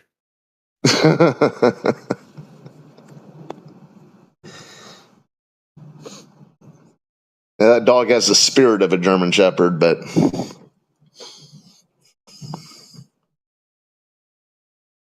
yeah, people post images across the Great Lakes all the time. Rob, oh, they posted one from Chicago, from Indiana. That's not across. Is that not a Great Lake? Yeah, it's like you're at the bottom of it, looking across a little bit. Yes, that's true. I mean, the Great Lakes, the Great Lakes have lighthouses all over them. Yep, I wonder why that is. Michigan has the most lighthouses in the country. Yeah, I wonder why that is. So they don't hit shoals and shit, and they don't hit fucking. So at what distance can you see these lighthouses? Since you know so much about these the Great Lakes, what distances are people seeing these lighthouses at? Oh, you can see those for probably over 10 miles away. Oh yeah, I would say over 10 miles away. How far? So what of it? I don't understand. What's the point? Well, it's just an opportunity for you to flat smack yourself again. No, it proves the globe Earth. Because if it was a flat Earth, the lighthouses would only have to be at sea level. Dude, they have to be above they have to be above the water for them to be seen. Okay, let's put them 6 feet above. Because if they were on the ground, then show me a 10-foot lighthouse. Listen, if they were at ground level, the Great Lakes get waves that are 3, 4, 5 feet. It would block it if it was at ground level. They get waves that are like 20 feet. So what's the point? Yeah, they get huge. They get huge. Lighthouses at minimum. So then, you need a lighthouse that's at least 20 foot high. Okay, so why don't they make lighthouses 25, 30 feet high? That's it. You know why? Because they do. have to. No, they don't. They're all fucking like 80 feet, dude. They're all tall as fuck, man. I've been in a lot of them. I'm talking about the foundation of them. A lot of them is 25 feet above sea level. Yeah, exactly. They got the lighthouse on top of it. They make them tall because the Earth's a globe. So you guys can't get away from this. Why would you bring this up? So how tall are they? So you're only seeing. So what distances are you seeing them at? It sounds like it should be a lot further than 10 miles. Hey, I didn't give a number. I just said more than 10. Okay, the one at Ludington, there's a lighthouse. There's a lighthouse in Ludington, Michigan. You can look it up. I believe it's like 100 feet tall, and it's used to mark the Ludington port or whatever. And you can go look at it, and yeah, the ships can see it. They see the light before they see the lighthouse. So explain that on a flat Earth. Well, you can see lighthouses during the day when the light's off. Yeah, but you see the top of it first. Coming back from port. Coming back from port, you see the top of the lighthouse first, then it gets bigger and bigger until you see the whole thing. Rob, stop it. The lights are at the top of the lighthouse. Stop it. He said during the day, dude. We're talking about during the day. If I'm coming back to port during the day. Rob's in the process of flat smacking himself, realizing that he's seeing these things way beyond what the 3959 ball would allow. No. Yeah, Rob, when you say they're seeing the light before the lighthouse, that makes no sense. You're saying that as if the light is at the bottom of the lighthouse. The light is stationed at the top of it for that purpose. No, that's exactly what. No, you're totally misunderstanding. You're trying to say something that's not true. I'm saying they see the light first because it's at the top of the lighthouse, and as you come over the curve, the fucking lighthouse becomes more visible, and the light gets higher and higher until you're up on it. Listen to that. When they come over the curve. Yeah, when you come over the curve. You're coming around the curve when you come. Okay. When you're coming around the curve. No, he doesn't even know. He doesn't even know the distances. He doesn't even know the distances that he's seeing these things at. You don't need to know the distances, bro. It happens. You don't need to know anything except that it happens. Rob, can you demonstrate only half the light showing because the curve's blocking it? Absolutely. I'd love to see that. You want to know how? Meet me in Ludington, Michigan. I'll take you guys on my boat. I go salmon fishing every year in August. I'll take you on my boat. I'll drive you out in Lake Michigan, and we'll fucking take a look at that lighthouse. and we'll wait till the nighttime comes, and I'll take you out so far that you hold on. I'm almost done. I'll take you out so far that we'll look at that lighthouse. We'll look back at that lighthouse, and that little light in the lighthouse will be right at the horizon. I'll split the horizon with that light, and then we'll turn around. We'll go back to it, and I'll make that light rise right back up all the way into a lighthouse and pull back into port. And then when you realize the distance, you'll realize you flat smacked yourself. I know the distance. I'm a mariner. I've been a fisherman. I've been on a boat all my life fishing. So what's the distance? More than 10 miles. Okay, how much more? How badly have you flat smacked yourself? How much more than 10 miles? It doesn't matter because it happens. As I'm saying, my it doesn't Lord, matter. dude. No, because you want to get wrapped up on numbers. It doesn't matter because it happens. I can make the fucking lighthouse top. I can make the lighthouse top become the bottom and then go back up to being the top again. What? You guys cannot explain that on flat Earth. Well, sounds like someone needs to take. Sounds like someone missed the day of drawing 101. Okay, sure. No, it's not. Have you ever taken an art class, it's Rob? called perception. You guys call it in the tenor of your voice. You've never taken it. You've never enrolled in an art class. Okay, I am an artist, dude. I'm a mental artist. So you should understand. Yeah, a mental artist. So. Think about what I'm saying. You won't think about it for more than a half a second because you know it's right. I can't think about what you're saying because you don't even know the distances. You do not need to know the distances in this instance. Okay, think about what I'm saying. If I leave shore, if I'm leaving shore, about what I'm saying. You missed the day of drawing perspective. No, I'm going to. No, we're going to walk through it. This is day one. If I'm in a boat and I leave the port, and there's a lighthouse on that port, on that seawall, and I can fully see the lighthouse, and my buddy keeps driving the boat straight out, and I'm looking back at that, and I never take my eye off that lighthouse. That light will progressively go down to the horizon until it disappears. Now, if I tell my buddy, stop the boat, the light's gone. And hold on, I'm almost done. I tell my buddy, stop the boat, light's gone. And then he puts the boat reverse, and we reverse all the way back. That light will appear again, and then rise again until I get to a certain point, and then it'll fucking be a whole fucking lighthouse again, and then you'll be at port again. It's a very simple concept. Why are you trying to argue this? I've done it millions of times, maybe not millions, at least thousands in my boat. It is a simple concept, but it has nothing to do with the water ball that you've seen on. Oh my God! TV. It only can happen. It would never happen on a flat Earth. Your prayers are answered. On a flat Earth, I should be able to take a telescope from the fucking Ludington Pier, from that top of that lighthouse, and look across to Milwaukee, Wisconsin. You can't do it. Well, that's because the air is not transparent. There would be one day a year. There would be one day. There would be one day if you took the shot that you could get the shot. So weather doesn't any type of way to say to get out of this. There always would be a day that you could get a shot. The lakes freeze over completely. The air in the air is the same as the below because it's frozen. You would never have any type of refraction issues like that. So yeah, you have no way to get out of this, dude. There's no differences. Well, dude, you don't even have the distances, so it might be a home run if you had some distances right now. But right now, it's just Miami to Havana, Cuba, 90 miles. Oh, here we go, dude. You can never no matter how high you get. Well, time out. Let me enlighten you to something. Communism dictates that the electricity usage in Havana wouldn't be that of Manhattan. Who's to say if Manhattan weren't Havana, you wouldn't see it? You ever think of that? Math? No, I have. It's called math. Math tells you wouldn't. Math. You're not the first person to do this Havana to Cuba to Florida to Cuba thing, bro. Well, you're not the first person to do this flat Earth thing, bro. Robotham Jr. And I won't be the last. That's cool. And the globe ain't going nowhere. Cool. And the globe is the standard. Your opinion. That's cool. We rule. We have the power. Humans. Now you're crying. You understand, Rob, that the masses are usually in the dark, right? Hello? Yeah. Fully aware. You do realize that, correct? Fully aware. Yep. Again, you're trying to blend flat Earth with the conspiracy theory. Flat Earth is not a conspiracy theory, dude. There's no Asgard, there's no land behind the ice wall, there's none of that. No, the conspiracy is the water ball. No, it's not a conspiracy, it's reality. You can measure it. You can observe it. We have pictures from space. You can chant it. You can have. We can go to You can go look at a live stream right Yeah, now. we have Muppet Worms from Yeah. Sesame Okay. Street. Show us your live stream of the flat Earth, dude. That's all you gotta do. Show us a live stream from the flat Earth. That's all you gotta do. Just go Show us a outside, live stream. leave your workout No, I don't dojo want to to do that. I yourself, don't want to dude. do that. I Oh, want I you to know. do You that. want everyone to do it for you. Yep, exactly. Just like NASA did. Yep, NASA shows us Okay. the round Earth. Yeah. Show us the flat Earth.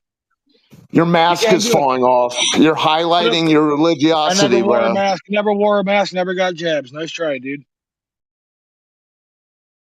I guess it's just clown makeup then. You got the wrong guy. That's what I'm saying. You got me. Yeah, the tears are flowing.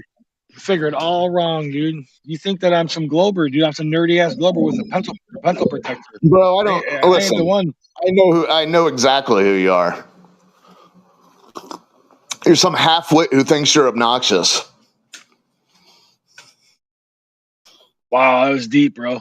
Took you a long time to think of that. Short, sweet, hard to beat. No, really not, man. Nah. All right, are you finished for today? You finished for today? I'm only talking to me because you're talking to me. Well, bro, all I had to do, you're the one who obfuscated from when I asked you what happened when you dropped a hammer in a bucket of water. Yeah, because that's some fucking goofball shit, dude. I mean, that's how you start. You better think of a new opener. No, that's not how we started. It started with when I pointed out the nature of water. You said, "Does water seek its lowest point, or does it seek level?" And I said, "Well, at the bottom, it's seeking its lowest point, and at the top, it's level." And then I asked you about the hammer in the bucket. That's how we got there. We got there honestly. Yeah, so we started off good, and then we went to the hammer in the bucket. You can answer the question, bro. Yeah. So where is all water on Earth trying to? Where is all water on Earth trying to make its way to? You know that? Well, it's all seeking equilibrium in its own way, isn't it? No, actually, all water is actually heading to one spot on Earth. You know that, right? Trying to. All water is trying to head to one spot on Earth. Okay. And it's fighting to get there. It's fighting currents and gravity, all kinds of obstacles. Oh, dude. Someone must be in your DMs for you to start up a space-time chant. It's water's fighting space-time?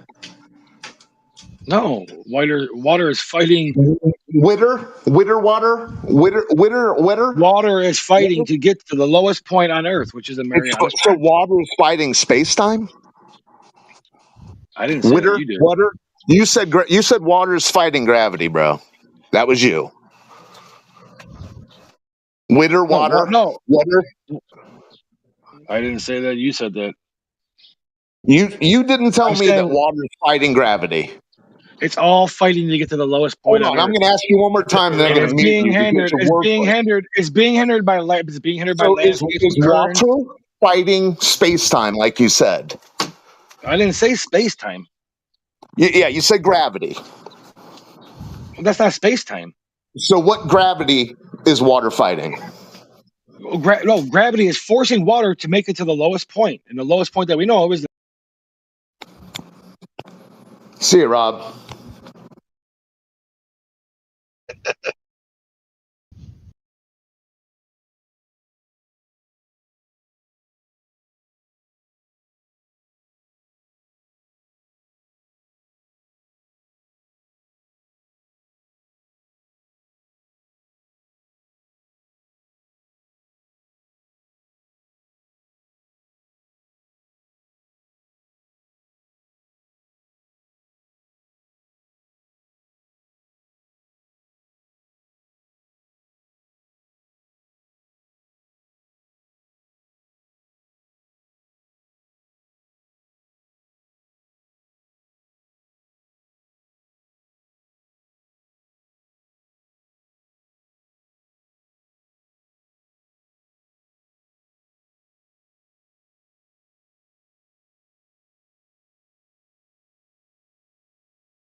Flat Earth for life, pum pum. Pum pum pum pum.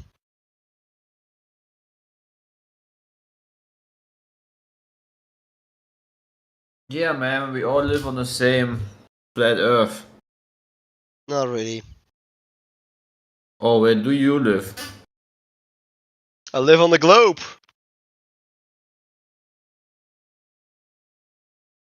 Sorry? I live on the globe.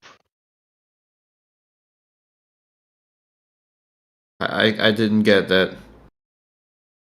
Well, I've got some evidence we went to space, and that we went to the moon. Yeah, go ahead. Yes. I would like to present my main piece of evidence in the side chat. Would you like to have a look, please, first? Yeah, go ahead. I just posted it. Okay, can you explain? Yes, first of all, do you know what this is? No, but from the looks of it, it's a badge and a watch. Yes, but not some random watch, though. This is a special watch. A very special, actually. This one traveled on the Apollo 13 mission. Are you aware about the Apollo 13 mission? Yes. Amazing. Do you see the small badge under it? Yes. Alright, do you know what that is? That's the Apollo 13. That's the one they made a Kevin Bacon movie out of. Thank you for the assistance. Do you know what that small badge under it is? Do not tell me this guy thinks a stitched badge. Let him. No, don't help him, man. Don't help him. Just let him go. Oh no, I'm doing it step by step. Content. Exactly. Okay, go on. But So Old Horse was about to help you. Yeah, the Kevin Bacon film. So go on. Alright, do you know what that small badge under the watch is? No. That's specifically the Silver Snoopy Award, and it's basically an award from NASA created for excellence, which has contributed to important fabricators of materials, watches, spacesuits, etc. that made an impact on space travel. Now, next to it is a badge. The badge represents the Apollo 13 space mission. So far, everybody can follow along? Any questions so far? No. Just making sure. All right. Hold on. Hey, Rob, I hope you're listening. We have someone more naive than you are. Mm-hmm. Do you know where this watch is located? No. Yes, this watch is exactly about 2-hour drive from my location, and I've seen this watch multiple times. This is currently in Biel, Switzerland, in the original Omega factory. Okay. All right, Omega is a producer. Now, how did Omega get possession of this watch?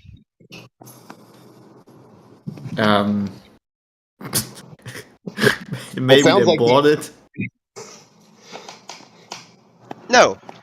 Actually, this watch was faulty. Is that an Omega watch? Yeah, that's exactly an Omega Speedmaster Satellite Edition 321 caliber. Yeah, they built the watch. That's how it came to be. Mm-hmm. And I'm guessing if they built it, they would be able to get a hold of it. Actually, no. Most of the original watches, most Speedmasters, are still in possession of the astronauts or in the possession of NASA, and one that has been stolen. Now, this particular model came back to the factory because there was a unique problem. It had moon dust in it? It had moon dust in the gears? No. The aliens on the moon stole the crystals from the Omega? Actually, there are no crystals in a mechanical watch. That's just plain so stupid. What could the problem be then, sir? Mm-hmm. Have you ever worked with gaskets? A little bit. All right. Do you know what happens to gaskets? Not industrially, no. Ah, okay. So you know the knowledge. So I'll simplify it as much as I can. I've so what ruined happens some if you put a before. gaskets? What happens if you put a gaskets in a vacuum? Oh Lord. So the watch has a bad gasket, and that's this proof that we're living on a water ball? Said I had evidence that we went to space and to the moon. That's your evidence. Okay, Rob. Someone please tell would you Rob we've got would you like me to explain it further, or you want to something. Yeah, something a little more desperate, please. Yeah, please. Horse, So, he needs to if you put explain a it. This is gasket, great. if you put a gasket in a vacuum, it tends to break in a lot of cases, unfortunately. So actually, a lot of the original Speedmasters that went into space to the moon and so forward had gaskets issues. That's why it was sent forward. Now, how do we know how this is the case, that the gaskets were affected by this element? Would you like to know? One quick question. Did they wear this watch around their spacesuit so it was exposed to the vacuum? Actually, yes. Multiple of those were worn on the spacesuit. Multiple of them. Does the Omega Factory have a vacuum that they test their gaskets in? Yes. Oh, okay. Actually, So I've maybe been to it the wasn't the laboratory. moon. Maybe it was the Omega Factory, and they said, "Here, how can we apply Of to course, I another have group of evidence for people? that. How about I love how cheap you're watch not letting me finish enthusiasts?" that. So the watch was sent back to Omega, Yeah, and he's they helping saw you, the problem. unfortunately. And to, of course, double check it, because hey, not all watchmakers are perfect. The watch was sent to 4 independent watchmakers, according as well to the Watches of Switzerland, the Gerald Genta factory, if you know Gerald Genta, I hope so. And they all conclude to the same thing. The watch traveled to 4 independent watchmakers, actually was sent to Rolex as well for an extra check, and also went to Longines, which was still in the time an independent brand. Actually, they found out in multiple watches, because they asked all the original Speedmasters that went to space, were sent in for a service, because a watch has to come into service every 5 years, and they found all similar problem on a major scale. Henceforth, we know the Speedmaster went to space. Cool story, bro. Oh, you have no counter, as expected.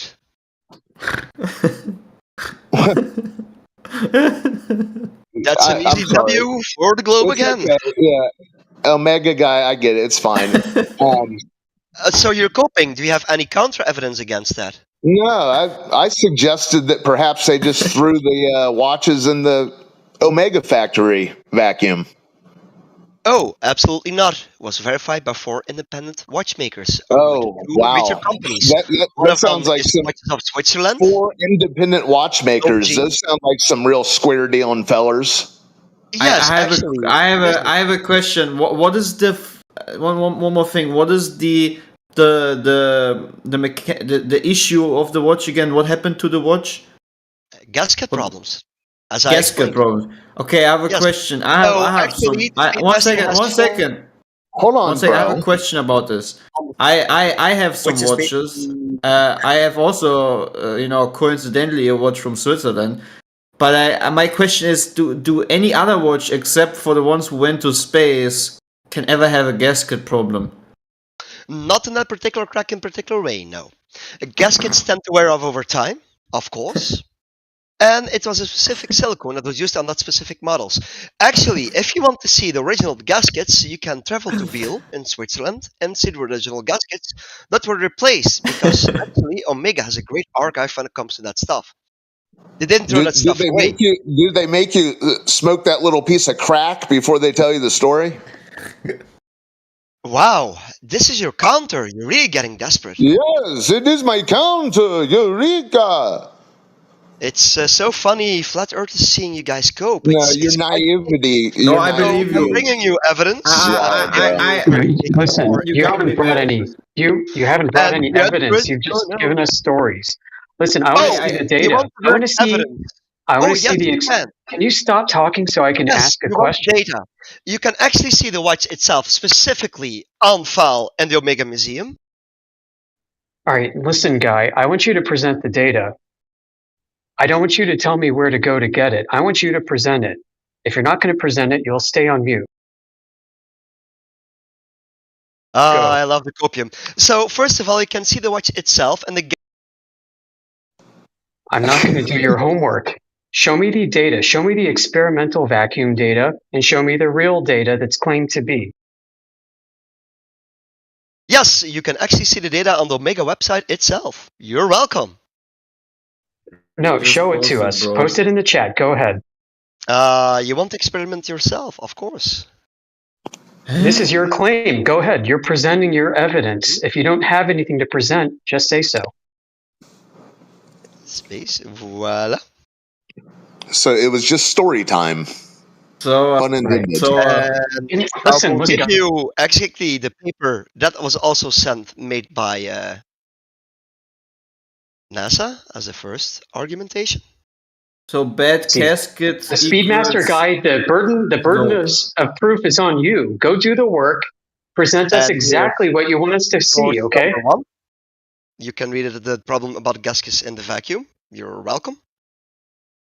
So if you need some technical information, I'm sure we can get somebody in here to give it even more. Original gaskets. All right, good. Thank you for posting the documents. Where's the data? You're welcome. It's in it. Where's the data? You can read. Show me the page number and table numbers would help. Old dude, there are many testimonies actually. A lot of the Speedmaster guy, stop. Focus. And the problem.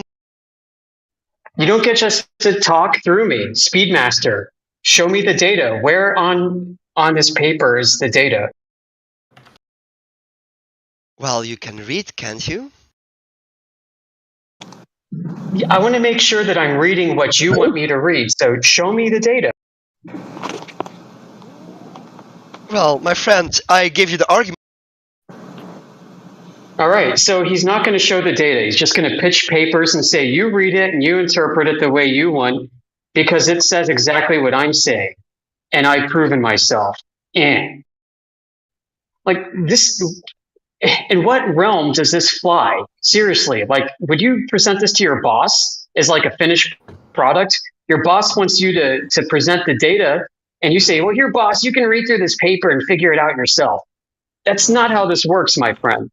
Your claimed evidence is on trial and you need to present it. And if you're not ready, that's okay. You can take your time.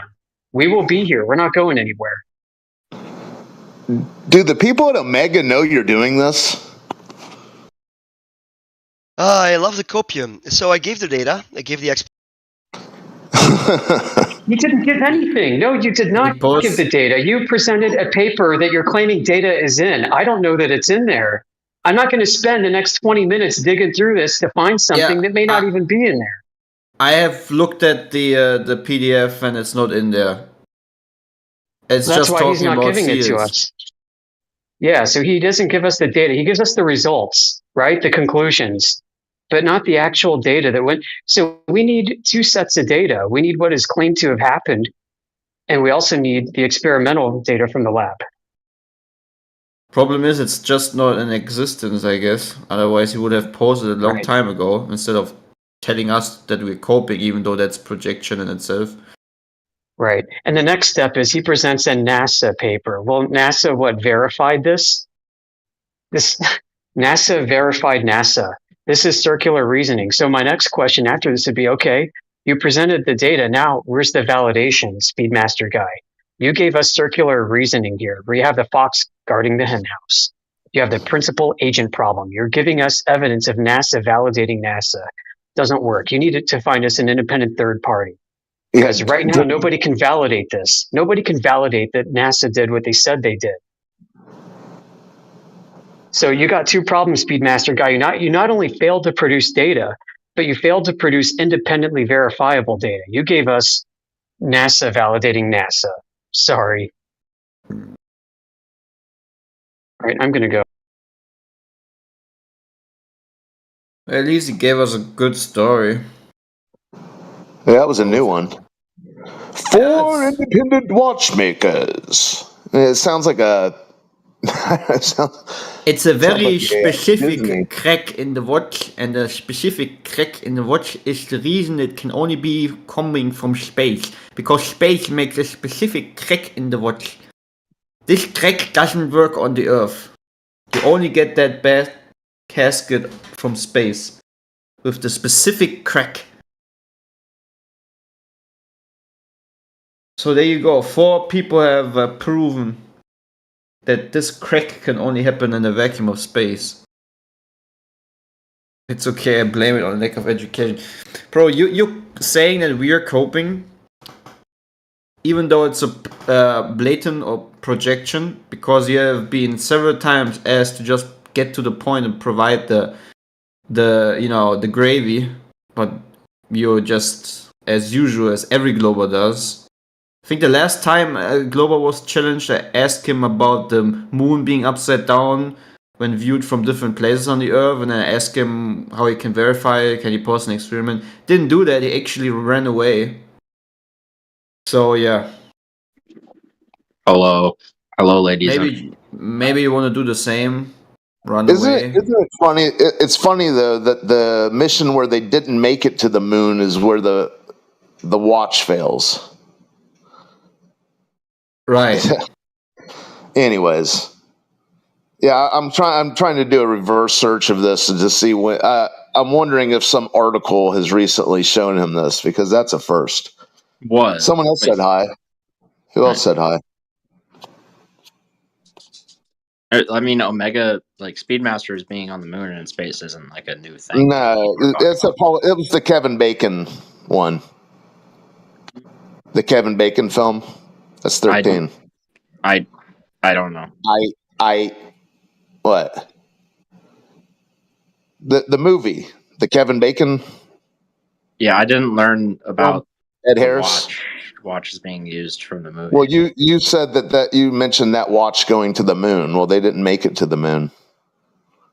Oh yeah, sorry. Yeah, I forgot I'm talking. That's no need to apologize. It's just a little bit of Kevin Bacon humor. He didn't. I tried to point that out to him too. I don't know what's going on, but did you see the? It says Snoopy on it. Did you see the? Here, I'll post it again. But Snoopy was like the Bart Simpson of the early '60s. Yeah, you know about and those. Did you see the flaps on Neil Armstrong's ears? Yep. And then they have him touching a Snoopy doll with the exact same ears. Yeah, they're called Snoopy. Is that not far out? No, not really. Okay. Can you define far out for me? Is anything far out? Have you ever encountered anything that was far out? That would be like if the astronaut helmet had Bart Simpson's yellow spiky hair, and I said, "Wow, isn't that far out that they have him petting a Bart Simpson doll?" Before, no, it's not far out. What is far? Have you ever encountered something far out? You realize that tankers wear the same helmets, right? Like it's not an Oh uncommon Lord, design. save us all. This is just stupid. Yeah. I mean, do you think tankers are also in on the whole Snoopy thing? They were helmets similar to that. Yeah. No, it'd be interesting to see which one came first. I would guess it probably would be the tankers wearing them. So that would appeal to the veterans, the World War II vet in Korea. Or maybe it's just a good design. Have you thought about that? What, the Snoopy doll that they have them petting? Oh no, just the helmet design, since it's used by tankers. Okay, so it's just a complete coincidence that Snoopy has the same ears. So just because it's colored to look like Snoopy means that therefore it's based off of, like, are you really? No, they have. Did you not see the picture? They have Neil Armstrong, and I'll post it again for you, Trig. I posted it to the watch guy. I've seen it before. I'll post it to you. They have him petting a Snoopy doll. I know. The biggest Snoopy doll I've ever seen. I know. Okay, is that not far out? No, because the astronauts called them Snoopy caps when they Oh my God! Save us all, please. Just like how they call the suits that they wore in the space shuttle on launch, they called those pumpkin suits. Is that far out? No, they're orange. They're orange? Yeah, they called them pumpkin suits. Yeah, they're orange. Makes perfect sense. Oh, but it looks like a Snoopy cap. Is that far out? The ones that on the Apollo? Well, but it not only just looks like it, they have him petting a Snoopy doll. Wait, so because a cartoon. He's petting the Snoopy doll, can you put it in context? Really? Can you put it in I know you're young, but can you put it in context? The significance of Snoopy in that era, or have you never thought about that? Snoopy was a big thing. Yeah. How big? Like very big. Like the biggest. Like Simpsons. Yes. I mean, it was almost bigger than The Simpsons because The Simpsons was on Fox, which was the fourth network. Yeah, this is And newspapers all across yes, the it was country. everywhere. Yeah, I know. Newspapers. It was In literally Woodstock. everywhere. In Woodstock, even. Yeah, I know. And then they transitioned to like Muppets on Sesame Street, worm astronauts. Yeah, I don't need an example of cartoon and comic history. No, is that far out? That he was near a Snoopy, a big that they Snoopy use club. cartoons to indoctrinate, or is that far out? Oh wait, so this goes back to indoctrination. Okay. Well, that's what you just brought up. So when does it not? When does it? Or does it not become far out that they're using cartoons to embed this idea in the psyche? I just because you've admitted that's what they're doing. You said, "Oh, I'm not going to go through a history of cartoons and indoctrination." So is that far out that that's the course they've taken? You just said it's about indoctrination. I said so. This is about indoctrination. I didn't say. Okay, is it far out that they have a history of using cartoons to support the serious story? Yeah, of course. Yeah. Is that far out? Far out as in, what does that mean by far out? Okay, so you don't even know what far out means, but you were telling me something wasn't far out.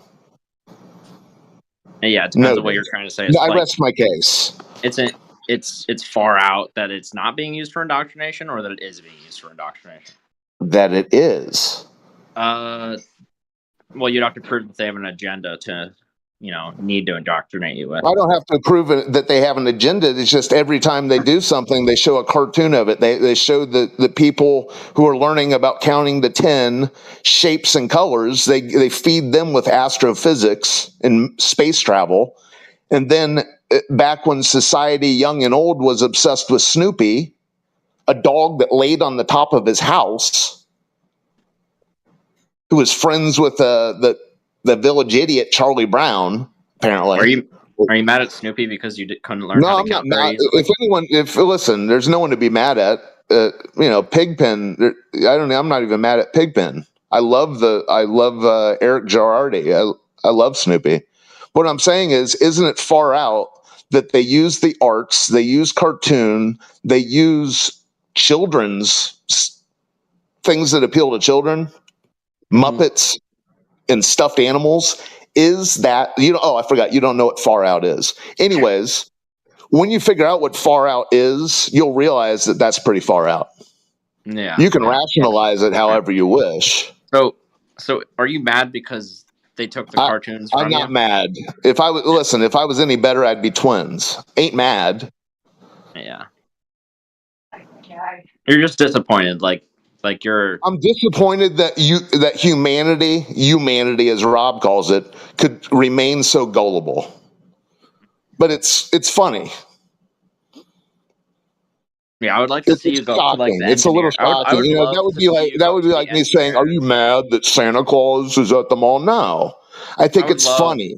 I think it's funny to see the theater and mission control in the Apollo room or in even modern day stuff go in there and say that the Earth is flat and debate. You wouldn't do that because you'd be so scared because you know that there's so much more. I have no interest in going. I have no interest in going into the church of. Listen, I have no interest in going to the Church of Outer Space ideology. Yeah, because they're more important. I left it long ago. Because they're more important. I'm probably excommunicated from it at this point. Yeah, so you would never actually talk to an engineer because you would be too scared. My dad's an engineer. You've got CRS. You don't remember any of the conversations we have, do you? Probably not. You do. You have CRS, don't you? Maybe. I don't know. I forgot what CRS is. You can't remember shit.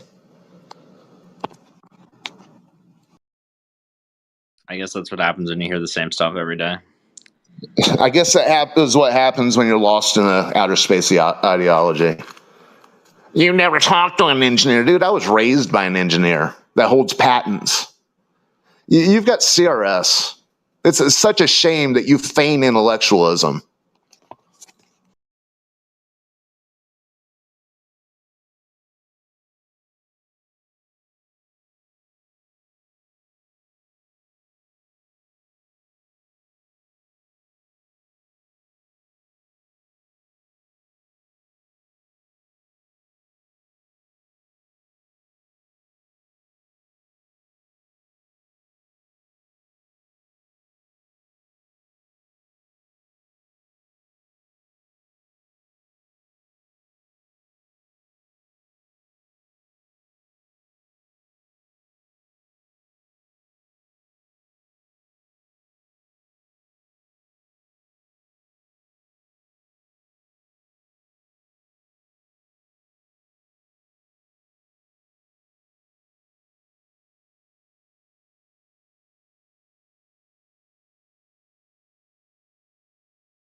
Can you cure me of CRS, old Haas?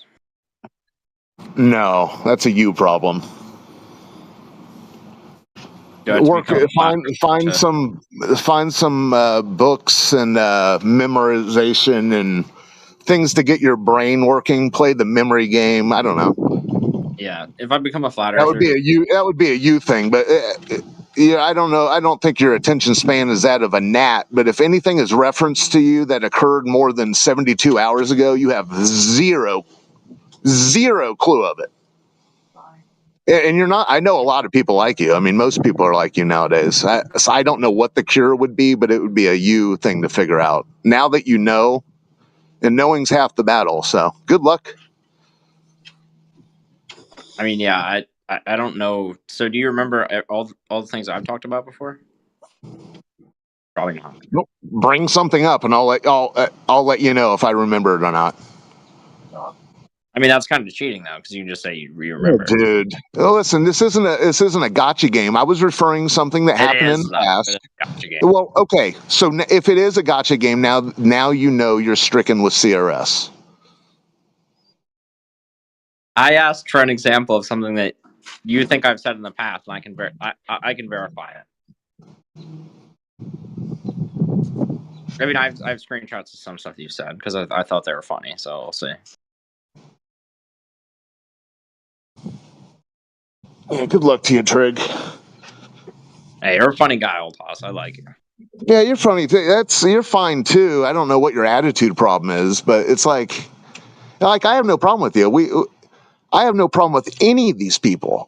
It's their insistence that this hymn that they chant has anything to do with reality. And then when I pointed out to them, and they actually, people who are able to unravel it, like Rob earlier, who he goes back to, he says, I don't watch TV. I didn't learn any of this stuff on TV. Then 2 hours later, we get him to say, then he thinks that a smartphone screen isn't a TV. So then he realizes that is a TV, and he's like, wow, my information does come from a TV. And then he gets all obstinate again. And that's what you do. You flat smacked yourself before. You've put your foot in your mouth before. I mean, we all have. No one's perfect, but your ability to forget everything, it allows you to respawn. And I guess it's not a respawn. You actually have CRS. Oh my god! I don't know, man. I mean, I don't know. A lot of people have CRS. I really don't know what the cure is for it, but I would work on some brain activities. All right, let's see. Cause. Try to memorize some license plates, or I don't know, read a book.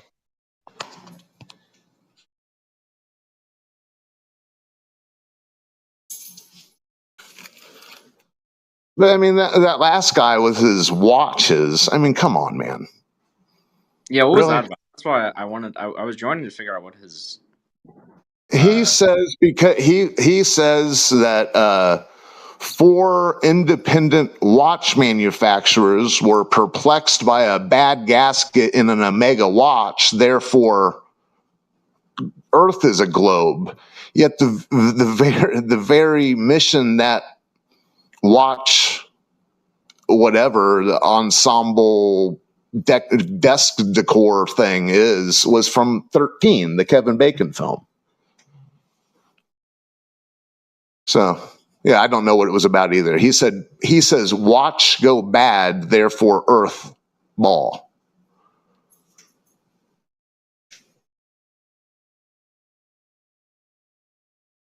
Yeah, what was that about? He's saying that was all fake. You misrepresented him. What? Yeah, he's saying that you misrepresented him on side chat. No, he said that the watch failed, and that it could only have failed the way it failed if it were in space. I mean, yeah, that's pretty lame. I would never use that. Insane. Yeah. Oh wow. Yeah. There we go. Well, see, I guarantee you, Trig, we'll never forget that. Now, if 2 weeks from now I bring up Omega Watch Guy and you go, huh? then you're going to have to go to the library, even if you can't complete the Sudoku puzzles, which I don't think anyone really does. I think they're all cheaters, but just work on them. Yeah. Remember the days of crossword puzzles? You're probably not that yeah, that was a good time. Crossword puzzles. You couldn't back in the day before the internet. Anytime if you touched the cartoon section, they forced you to use your brain. But they do put the modern day crossword puzzles are a little bit, thought forming maybe. Anyways, yeah, I miss the good old days of crossword puzzles.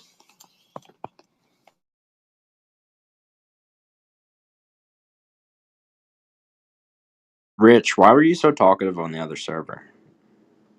You're not talkative on here. It's making me sad.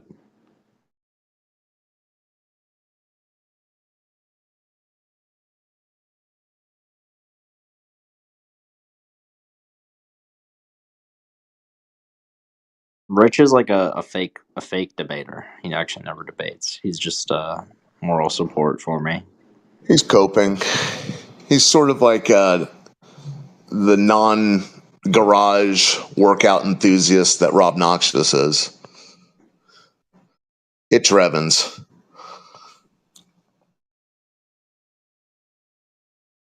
It makes you wonder why they come here to cope. I won't insult you to ask you, but the same thing. But it's bizarre. It's like an addiction. Like I honestly think it is an addiction. I need my flat earth fix every day.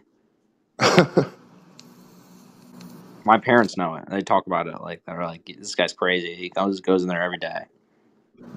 Did you ever ask your scuba diving dad about thermoclines? No, CRS, man. CRS. Yeah. And remember, that wasn't even a gotcha. That was just sort of because that was just a thing we were talking about that day. Yeah, I looked up thermoclines and I was like, this is interesting. Yeah, I looked up on YouTube. You would think there would be better version. I didn't spend too much time, but like a bunch of the ones I found were all out in the ocean. So they're a little more sloshy and non-defined. That was the videos on YouTube. Yeah, the ones I'm still looking for. I guess a lot of people don't take cameras into rock quarries just yet. That might be out of style, scuba diving rock quarries. Where he was diving, I might have been too like dirty in the water to see like layers. Yeah, that's the thing too. That's why the rock quarries are good. No one goes in them, so it's all settled. All the shit. If you go to the bottom, you could really kick it up.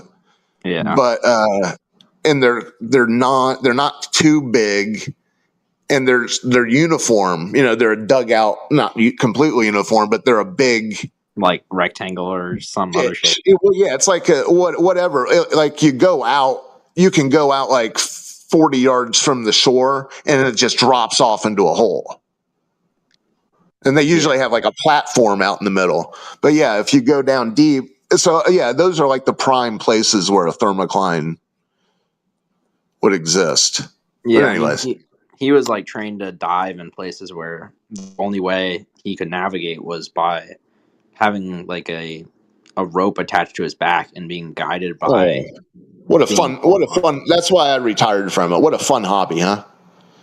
To me, it's terrifying. I watch a lot of the cave diving, and it's terrifying what these people do. I mean, he wasn't a cave; he was a black. I understand. I'm just saying how it's evolved. The modern day divers they've lost their minds.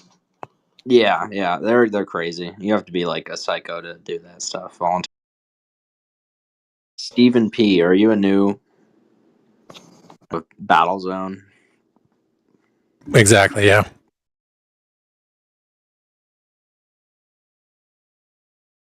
I found this server because I was watching The Crucible with Andrew Wilson, and then it was like some debate was related, and it led me here somehow. Yeah.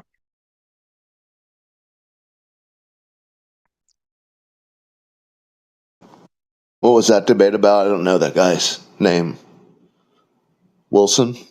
Yeah, Andrew Wilson is an Eastern Orthodox Christian who debates about politics usually. He's a conservative.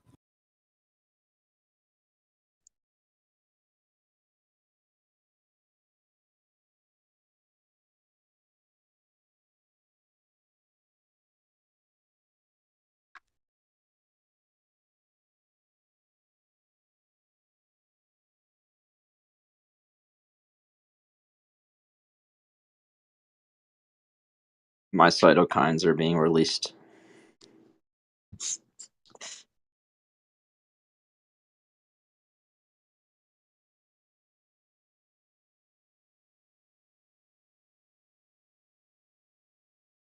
I'm gonna start using that like as a joke to people and be like, "You have CRS." I can't tell. I'm sure it predates this, but I got it from Wes Anderson's first movie, Bottle Rocket, because he got punched. Someone punched Owen Wilson, and he was telling Dignan, he goes, I got CRS ever since I got punched. I can't remember shit. You know. Anyways, yeah, you can use it to your advantage. I think. Listen, I got CRS. You do. Is that why you use It's it? a little bizarre to me, though. There is a lot of CRS going on in the world. I don't know if it's. I don't even think it's on purpose. I think it's like sensory overload. I don't. I like the last guy. I don't watch the TV. Meaning, I haven't watched television programming in decades. I mean, I've binged watched some shows, and yes, I've watched Gordon Ramsay yell at people in kitchens before, but I don't sit down for the programming anymore for decades. And the whole CRS, I think, creeps in when there's this. I mean, there's so much stimulus even not watching television. It's kind of weird because like not CRS to get is off. related to immune cytokines. It's not caused by it's caused by infection. Whatever. CRS, can't remember shit, but remember there was that. You don't mean the. No, I mean can't remember shit. A made-up acronym. Not CRS as in the thing that causes you to can't remember shit. I haven't looked that deeply into it. Like I told you, I got it from Wes Anderson. That's where it comes from. Cytokine release syndrome. So wow. Anyways, the point of that. Let's see if I can battle my CRS at the moment. Yeah, the stimulus. There's a lot of stimulus out there right now. Oh, and there's this novel called Infinite Jest, written by David Hyde Pierce. Jason Segel made a movie about him a couple years ago, and it's one of those books that it's impossible to read on your computer screen. It's just, I'm sure people have, and if you get the book, it's twice as big as the Bible. But I think probably thousands of people have read a couple chapters of it, or sentences, or paragraphs. People have read it, but in that. Well, in some of David Foster Wallace's writing, he predicted the screen, the personalized screen for everyone. And this was in the 90s, in the mid 90s, he wrote about this, and everyone thought it wasn't conceivable to anyone. They're like, what the fuck is this guy LCDs on? were already a thing back then. What's that? LCDs yeah, but I'm talking about, he was talking about a personal media feed that was personalized to every single person. Like Facebook or Google. Advertising, everything. That was in your pocket. I forget how he worded it because it's a book I need to attempt to read again, and it may not even be in that book. But it was in the decade of his writing where he did all these things. He's the one that was credited with term that he created the term David. Lynchian, referring to David Lynch films, and then after that, the IAN was attached to everything. You know what I'm saying? But anyways, everyone thought he was mad, but he saw it coming. He wrote an unreadable novel for most. He's dead now, but I think that's what it is. People have CRS, and it's by design. Yeah, I think the symptoms of CRS are just what happens when I don't come into this server for like a week. I enter withdrawal.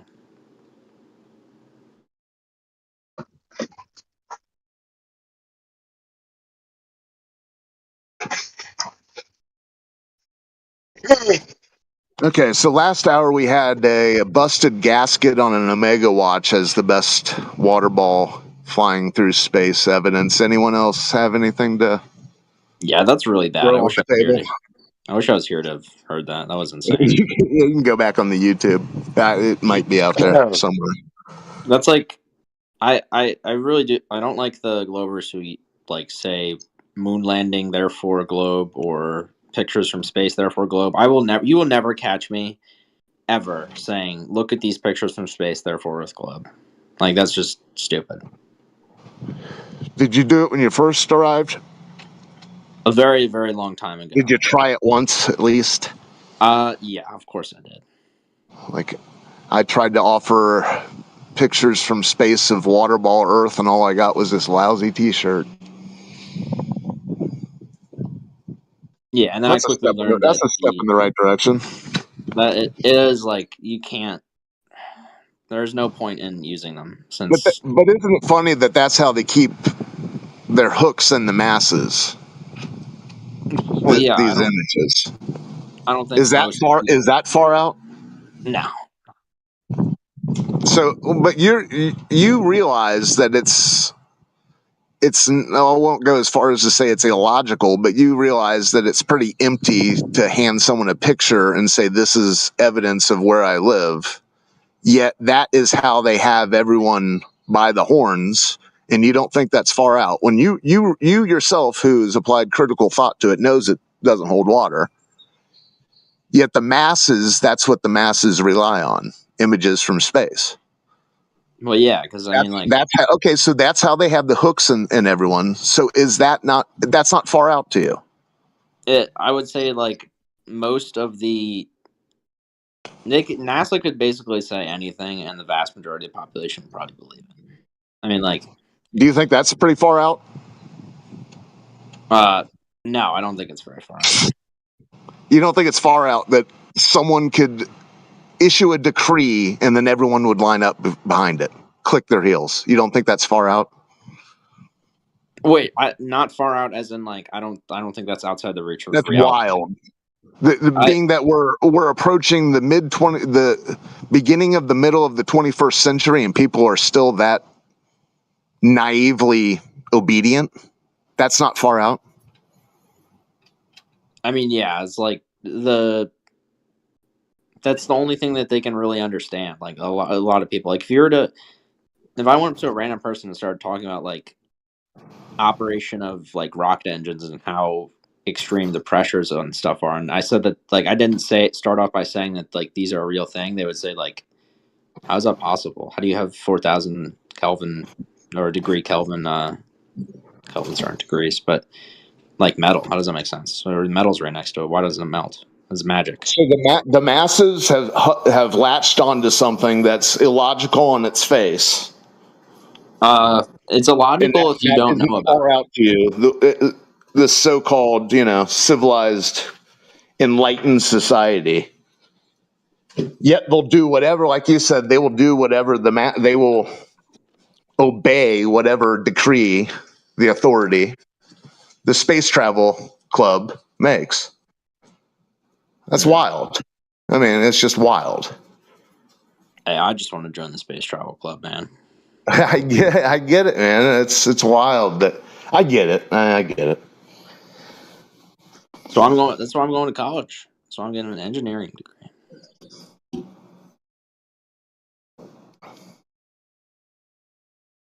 So then, eventually, when I come in here, I can say, yeah, I literally do get paid for being a globe space soldier. Travel. Yeah, for being a space traveler or being one of the choir members. Both. Yeah, that's cool.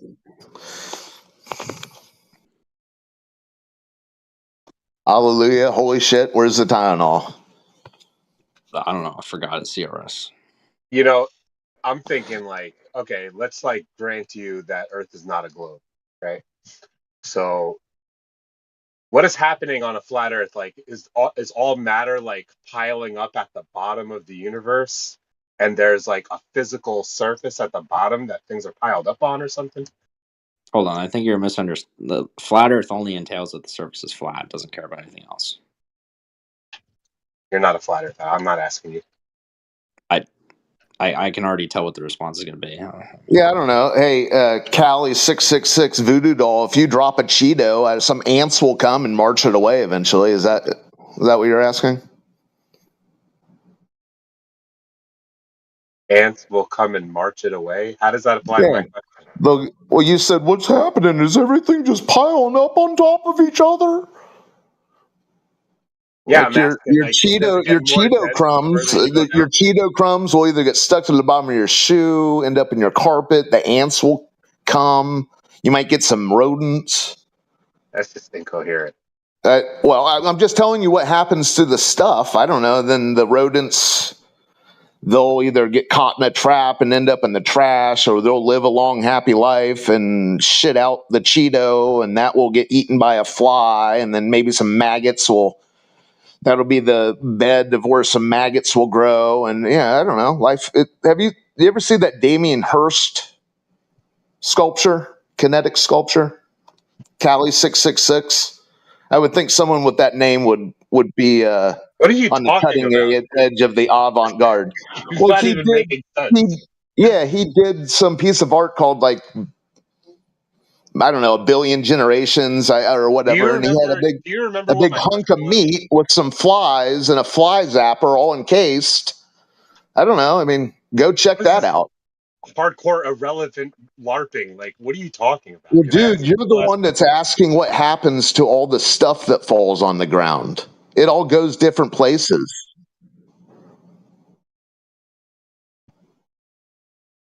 It enters into the ecosystem. Right. So you're kind of supporting the theory that like all matter has collected at the bottom of the universe, and we're simply upon the surface. All matter. I don't know. All the Cheetos that fall out of your lazy boy end up on the floor. So there's somewhere above us that are like causing things to fall down.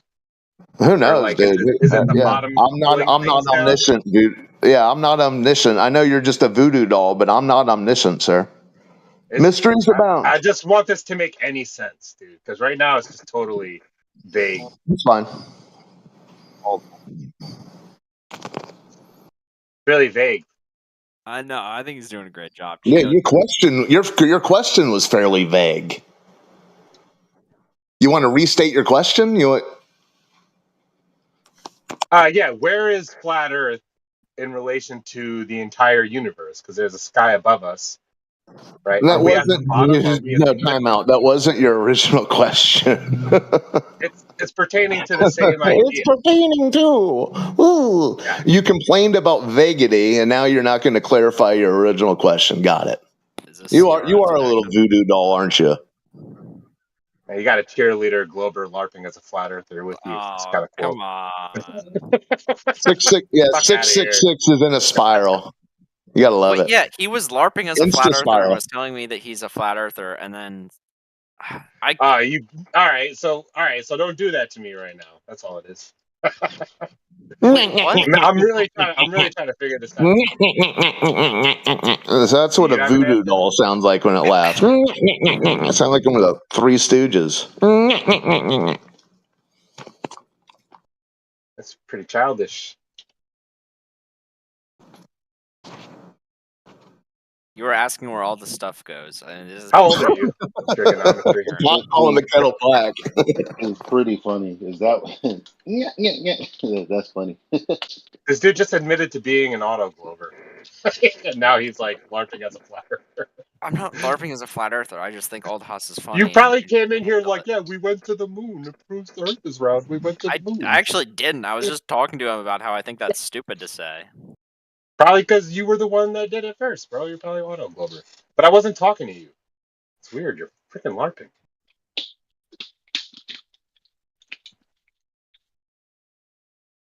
I'll never get an answer from old Hoss Radburn about it anyway. Talking Give about your answer. Cheetos and ants The ants carrying take it away, Cheetos bro. away. You got your That answer. The doesn't ants make take it sense. away. Old Rod.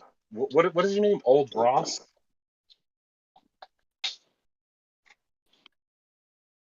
Where did the Cheetos come from? Like, did they fall from the sky?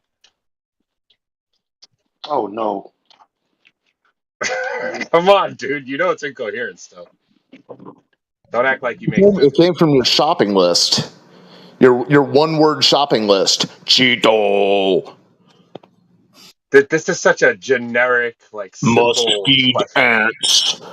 And your Figure response out mystery of universe. Drop Cheeto from Lazy Boy. Oh. Multiple Oh personality. my god, man. You got multiple personalities.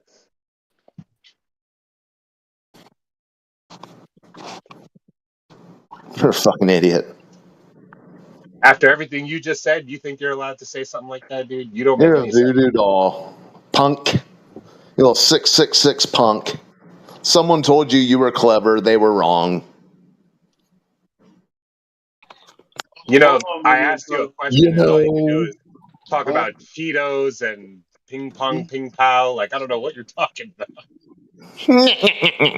Yeah. Well, still the question is on the table if you ever want to address it. She making me make Cheetos. a bowl now. She looked at me walking away. She was like, I did not talk about Cheetos when I asked you this question. Like, I know you go to Walmart and spend all your money on ultra-processed foods and try to kill yourself that way. But I'm asking you a question about where the flat Earth is in relation to the universe. Projection. It piles up at the bottom. Projection It piles up at the noted. bottom. I know. I asked you a question, and all you can talk about is Cheetos. It's really weird. And so castles made of the sand fall in the sea eventually, dude. What is it? Have you not seen what goes on out in the world? Dude, you sound like you're made out of wind Walmart. blows something away. The bugs come. A bird swoops down and eats it and shits it out. It enters the ecosystem. What things are you talking about falling? That's why I brought up Cheetos, something that you would be able to get. Where did the Cheetos come from? They come from the bottom or they come from the top? Cheeto factory. Can somebody actually, like, try to make Get sense the ingredients out and find out where all those little things came from on your Cheeto ingredient list. Yeah, you can't make sense of flat Earth. That's why you resort to this nonsense. Okay, 666 voodoo doll. Your cope is noted. You're like living like in a different universe. Like you're in the Twilight Zone, dude, just talking about nonsense. Cry about it. Yeah, see, you just admitted. Yeah, I'm right. You're off into La La Land. Now whine and cry about me not being as gullible as you are. Whine and cry about it. Fucking idiot. Imagine being convinced by anything you're saying right now. Imagine having a voodoo doll as a PFP and expected to be considered seriously. You're a 666 little ghoul. Someone told you were clever. You believed it. You had smoke blowed up your ass, and you're filled with it.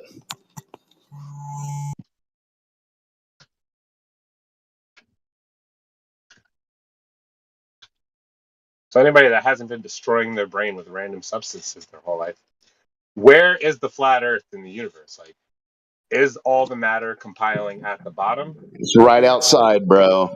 I'm not asking you. You don't know how to answer questions.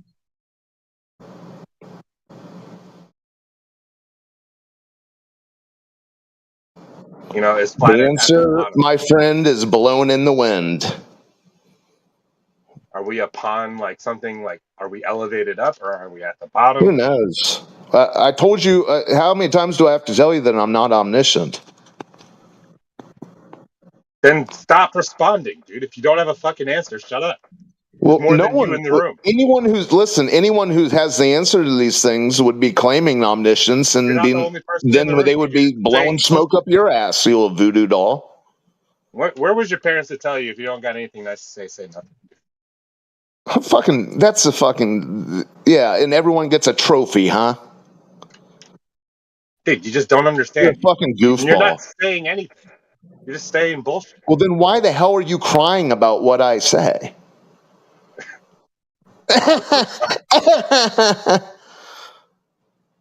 We hear you applying your clown powder, that poof.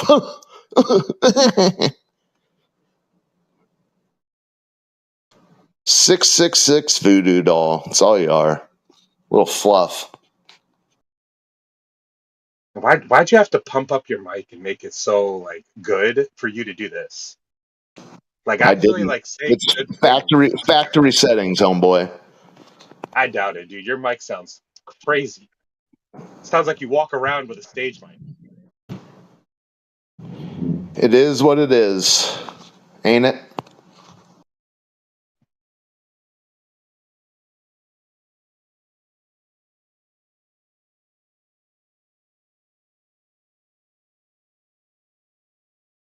Yeah, you try to make a conception of flat Earth and you have a sky above you. You have to start making a model that Dude, you're represents the one where that, you think listen, you you're are the one that's imagining that there's a space station to a below your scale feet, where you can antipodal on the observe other side the of the Earth, entire Earth orbiting. You're the to a one in scale imagination land, voodoo doll. where you can observe the entire Earth. Is the flat Earth on pillars elevated up to the sky? Is there things underneath us? Your desperation is noted. Anyone who's going to claim omniscience is lying to you, pal.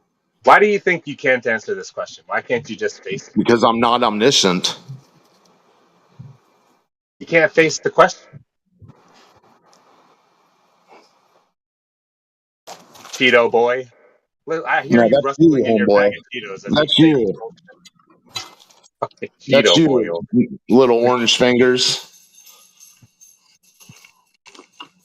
I smell the dust coming out of your mouth. You're just spitting Cheeto dust all over your fucking mic. I can see the yellow fingerprints on the clutched arms of your lazy boy. I got them from your mother. So there's somebody else. All right. Do you understand my question? I get what you're saying.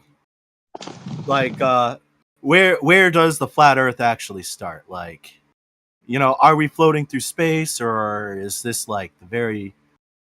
What would make you think? Hold on, Time Dash. What would make you think that we're floating through space? Well, I don't believe in flat Earth.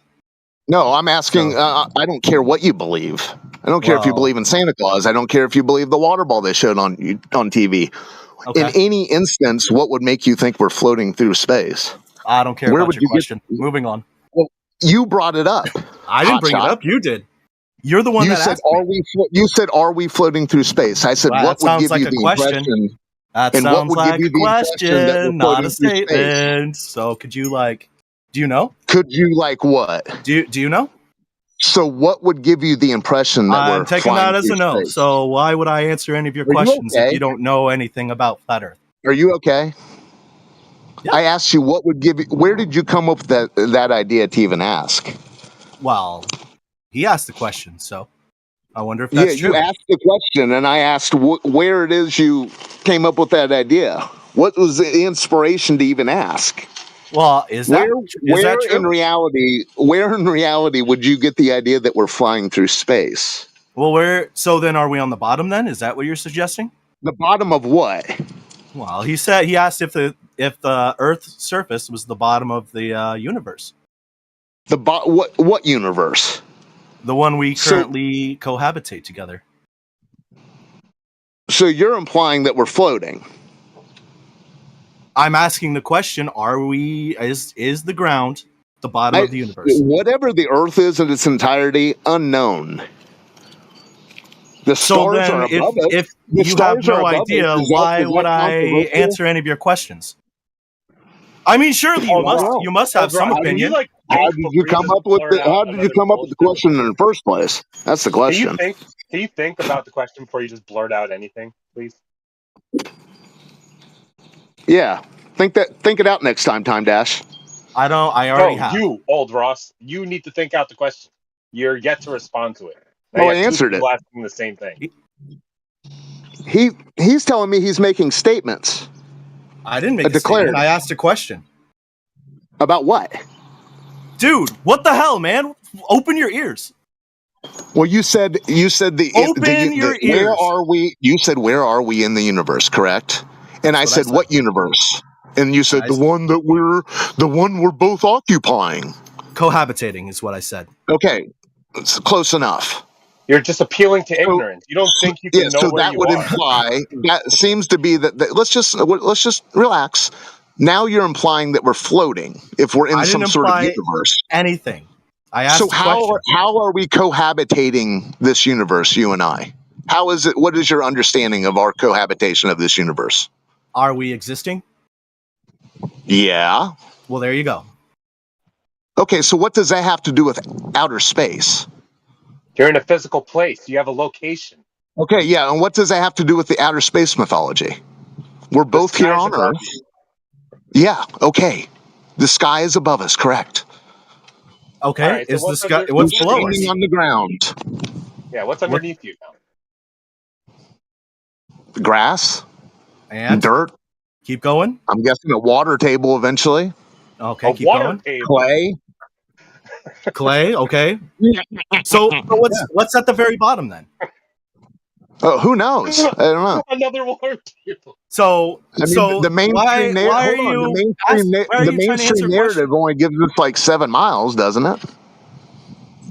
Well, no, if you don't count the oceans. Hold on. What about you and I standing on grass has anything to do with us being in outer space? Well, I'm asking if it's the bottom. Well, who knows? I have no idea. Well, why are you answering? The bottom of what? Bro. The universe that we cohabitate. How about your glass dome? Are we on the bottom of your glass dome? Glass dome? I don't know. I just made it up. Okay. Well, then answer. You can answer the question for yourself. If you're just making shit up. Well, it's a legit question. I was talking to the voodoo doll. I mean, it's a totally legit question, isn't it? Here and spiral. Who's spiraling? Yeah. The same question is still on the table. You just shattered my wine glass. Dude, he's making the same argument as me, being as disruptive as you and incoherent as you. Okay. That you're doing. But he's actually. There's not a problem with me behaving that way, is there? Simmer down. Simmer down. Is there a problem with me behaving that way? No, I have no problem. Damn right. You listen, if you want to claim a glass dome, rock on, bro. I don't want to claim a glass dome. Well, you brought it up. Well, I know. I was just being pedantic. Another big word. I think a misapplied word. No. But anyways, let's not split hairs. So, okay. So we're back to you and I are both standing up. We're both touching grass, all three of us, right? Okay. And then you say, well, does that mean we're at the bottom of it? I say, the bottom of what? You say the universe we cohabitate. What? See, when you say that, though, you're implying, I think you're trying to wedge the whole flat Earth idea into the heliocentric cosmology. No, I'm not. Okay. So all the things that happen in the sky are happening in the sky, and then the stuff below us is known at some location to a certain depth of, like, I don't know, 7 miles, 10 miles. Less than 10 miles. So, I mean, I don't know. What does that have to do with anything? It's like when you say, oh, we both exist. Yes, we both exist. What does that have to do with outer space? So, if the ground is the bottom of the universe, is that it? Is the ground the bottom of everything? Is Earth the bottom of everything? Who fucking knows? Well, that's why you're appealing to ignorance. Why can't you know? No, I'm being honest. I'm informing you guys for the umpteenth time that I'm not omniscient. Why can't you know on a flat Earth if you're at the bottom? The bottom of what? This is your belief, isn't it? Sky above you. The bottom of what? Below you. That's all there is, right? The bottom of what? But you don't know if you're at the bottom, even though all there is the sky above you and the ground below you. Yeah, and you guys are the ones imagining that the sky is antipodal for it. Listen, you guys, when you guys talk about these things, I'll straw man for a minute or whatever, but or just give an example. You guys want to claim space stations or satellites or whatever, any object of your choosing that you imagine orbiting the Earth. Okay, Time Dash, the Voodoo Doll, you guys are all chanting, oh, the stars are above us, the stars are above us, the grass is below us, the grass is above us. But then you want to say, well, yeah, but the Space Lab is actually below us right now. That is a departure from reality. Okay? You guys are, hopefully that. Well, you're definitely not setting us straight here. You're not setting us straight on any of this, dude. I'm not trying to fucking gotcha in. So what's the point of engaging with you? What's the point of this? Fine. Shut up then. No, he's finally engaging. Like, I need to hear his response. He's actually giving a response. This is kind of legit. Yeah, right, you guys, listen, you guys are. It's true. He is actually trying now. Fine. Shut up. You guys are the ones lost in. I'm almost done. You guys are the ones lost in the sauce when you go to this idea of, the space station is technically beneath us right now. That's not us. Okay? You guys want to stay in that little fantasy land? So be it. I am shocked at how little you know about the world that you live in. You can't even answer your own beliefs.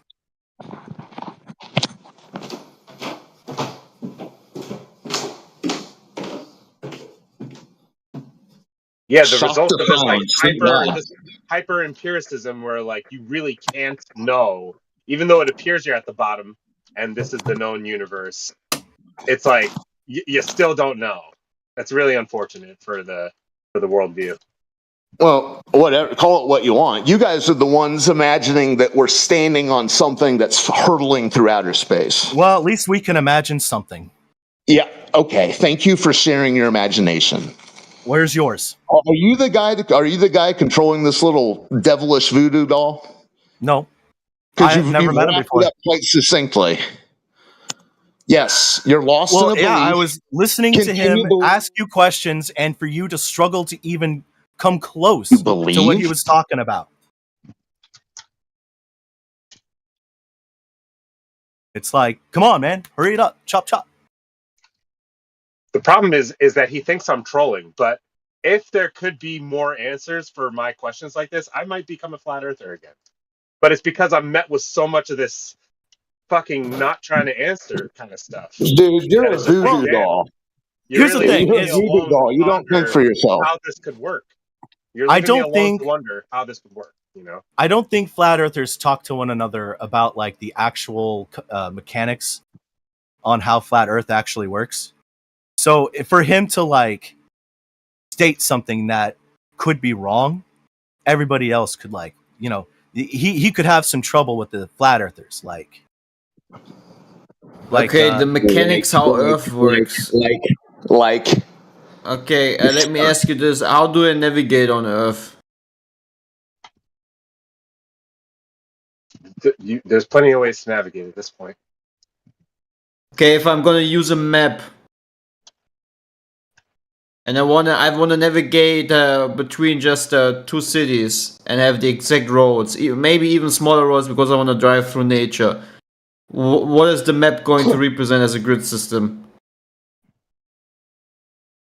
And how is it going to correlate to reality, observable reality?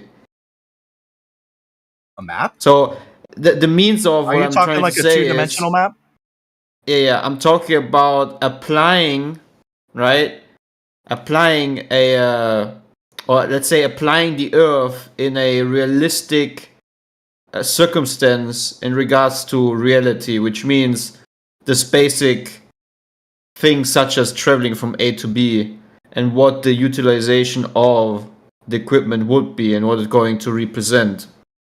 And I can tell you it's going to be a 2D flat planar system, grid system, which will also adhere correctly to reality itself. Because no one would use a globe toy on their car dash to get it somewhere. That and people Well, here's the thing. Nobody would ever walk around with a 3-dimensional map. Exactly. You know, like how would you even keep that thing in? Like, Yeah, how would you even put that in your car? You can't. Yeah, that's it's like not practical. Yeah, you could make 3-dimensional maps. I've seen them before, but like, yeah, it's completely not practical. So they just basically just take everything and squish it down to a 2-dimensional plane. So we intersect at both poles. So yeah, so when I travel from A to B, in regards to using the roads, for example, I'm gonna use the Earth practically as being a flat topographical plane, right?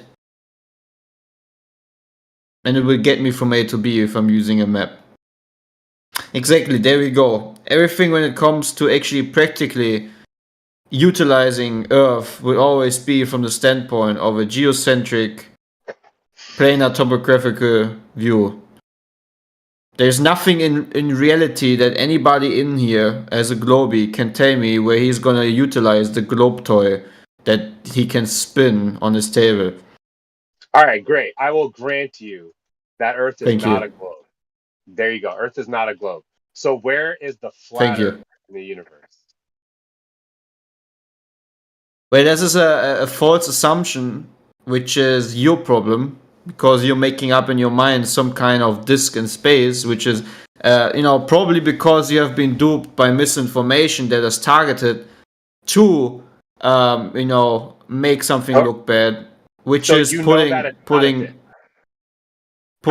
a disk in space, and that creates confusion because this is by purpose, right? Mixing up geocentrism with heliocentrism. This is the purpose of making you automatically, I mean, not maybe you, but other normal folks that see a thumbnail of a disk in space with water falling off the edge, disregard the whole topic and never take it seriously, or would never actually use their time to dig into and find out what geocentrism actually means.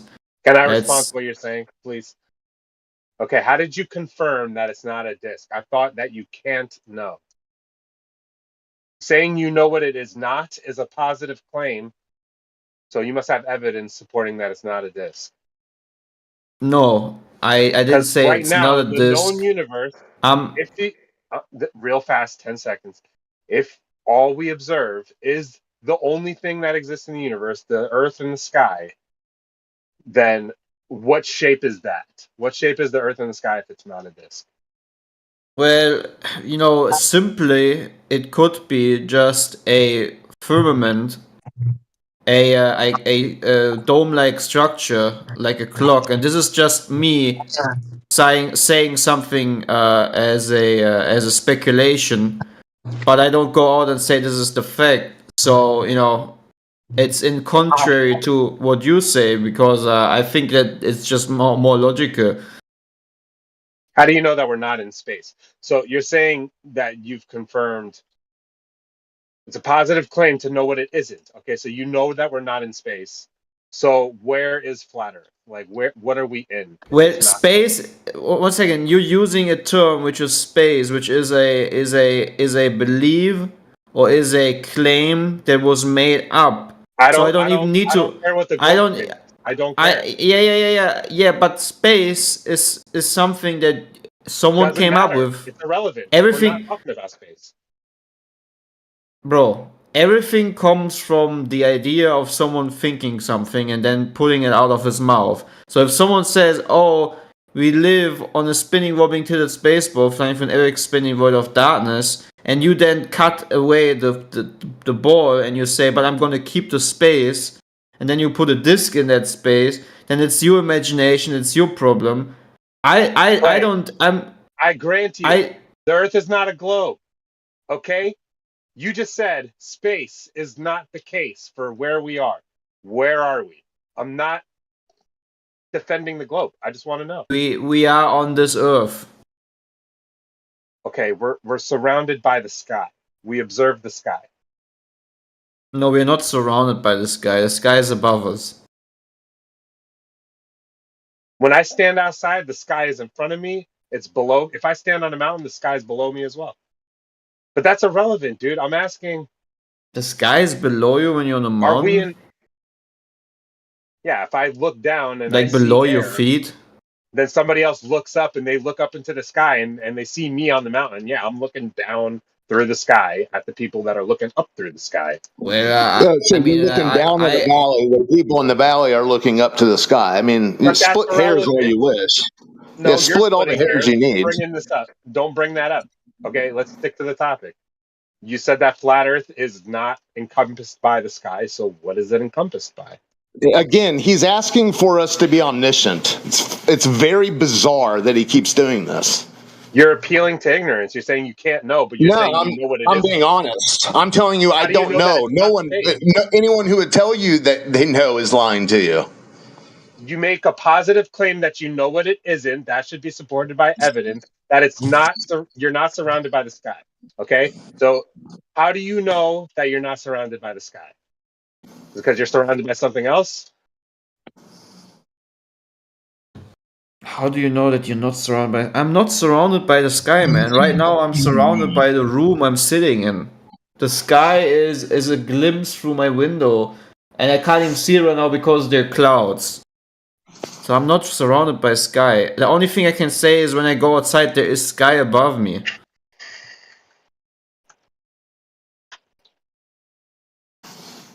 Yeah, he's searching for like a magic fortune cookie paper. I'm wondering if there's a physical surface containing your flat Earth, or if there's like a physical surface that everything piles up on at the bottom of the universe, and we're standing. I don't know what is containing your house that you're living in. So you're making me strawman the flat Earth. I'm telling you what I'm suspecting. These are the options.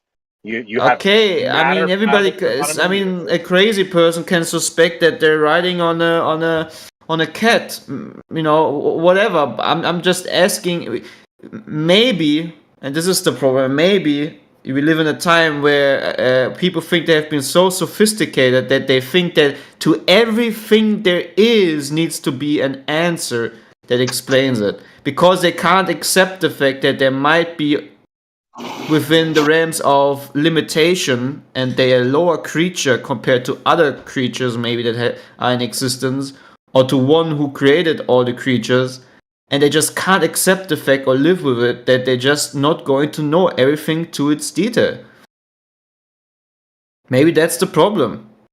And that's why they like fantasy stories. Appealing to ignorance fallacy, dude. Like, you're saying you can't know when there's people out there taking tests and demonstrating and repeating. I didn't say you can't know. I didn't say you can't know. I didn't say you can't know. I'm saying maybe there are people who get frustrated that they can't surely 100% figure out what something is, and then they go into the realms of fantasy to furthermore feed that void that has been created by not 100% knowing what something is. And then they make up a fantasy world where they can just, change things whenever they want to, correct Sounds things, like flat Earth. or come up. You can literally suggest anything about where flat Earth is. This is heliocentrism in a nutshell. You know, if there's a problem, we just make something new up. That's exactly what I'm at.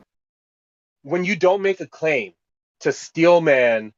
Well, dude, you're asking about things piling up at the bottom of the universe. Listen to yourself.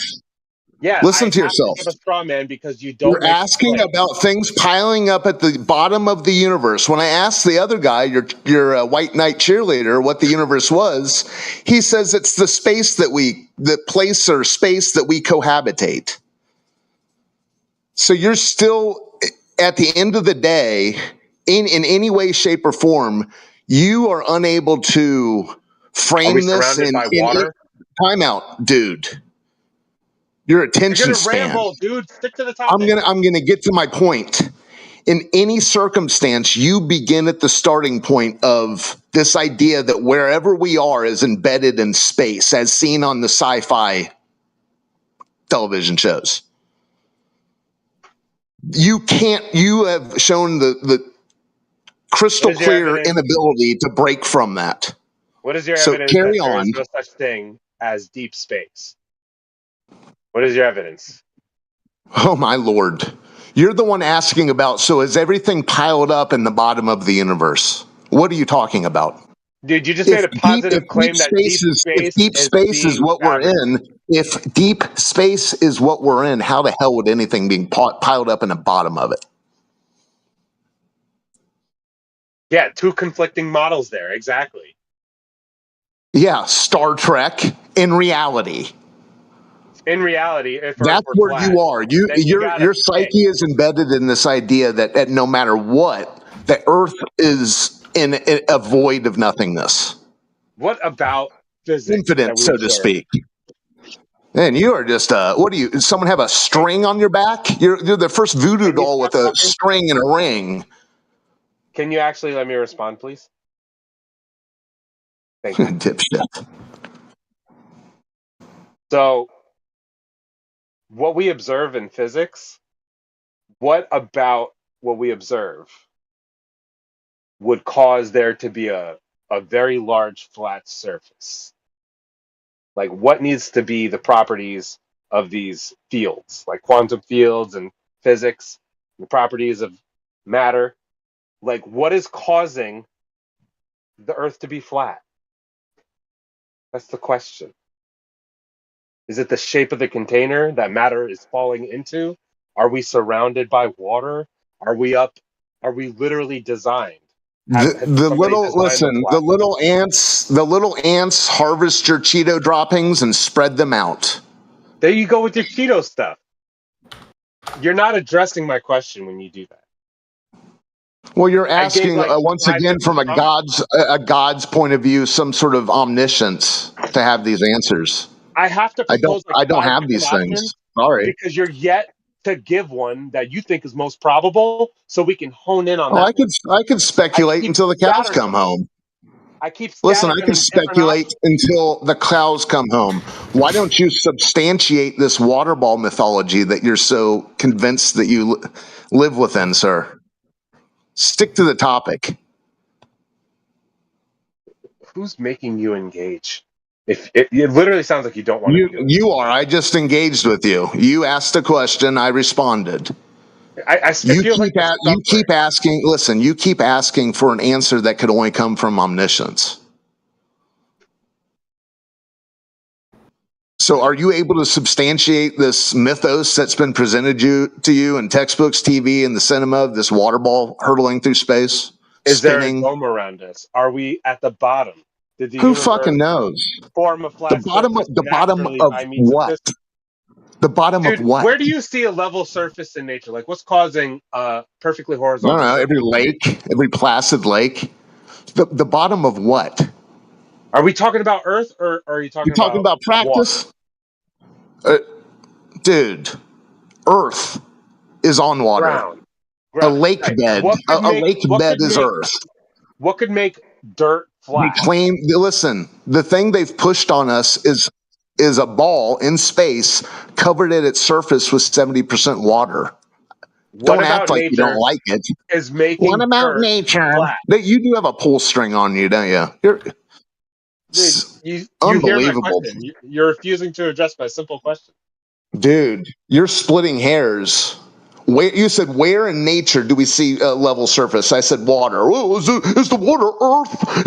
Is it dirt? You're a fucking idiot, bro. Because you don't understand the question that I'm asking. I'm talking about. Well, I think you asked the wrong question. I'm talking about because lakes are certainly part of nature. By means of nature, right? We observe physics and properties of nature. Right. Okay, so what in nature causes dirt to become a large flat surface? The entire universe is a large flat surface. So what causes that? Okay. Or is it man-made? Or are you in a bubble? Are you surrounded by water? Are you on pillars, like it says in the Book of Enoch? Oh my God, dude, you have lost your fucking mind. That's your problem, dude. You're in a full-blown cope spiral. Once again, asking for omniscience. No, you keep requesting. You keep hoping I turn omniscient. Well, you want to appeal to ignorance all day. Your little voodoo doll PFP is not so clever after all, is it? I thought you knew what it is. I done thought you were reckoning you said the earth was flat and you said the water. And how the heck can the water if you're talking about the earth? This is just buffoonery. This is, yeah. First class 666. So is the water, right? That's an integral part of Earth, right? Yeah, he wanted an example of nature, and then he backpedaled from that. Yeah, water Oh, is. do you actually want to understand the argument? Do you want to understand the argument? Cope some more, little voodoo. I want to know, where is the flat Earth? Is the dirt piled up at the bottom? Or are we surrounded by water like the bottom Bible of says? what? The bottom what of about what? physics is causing a large flat surface?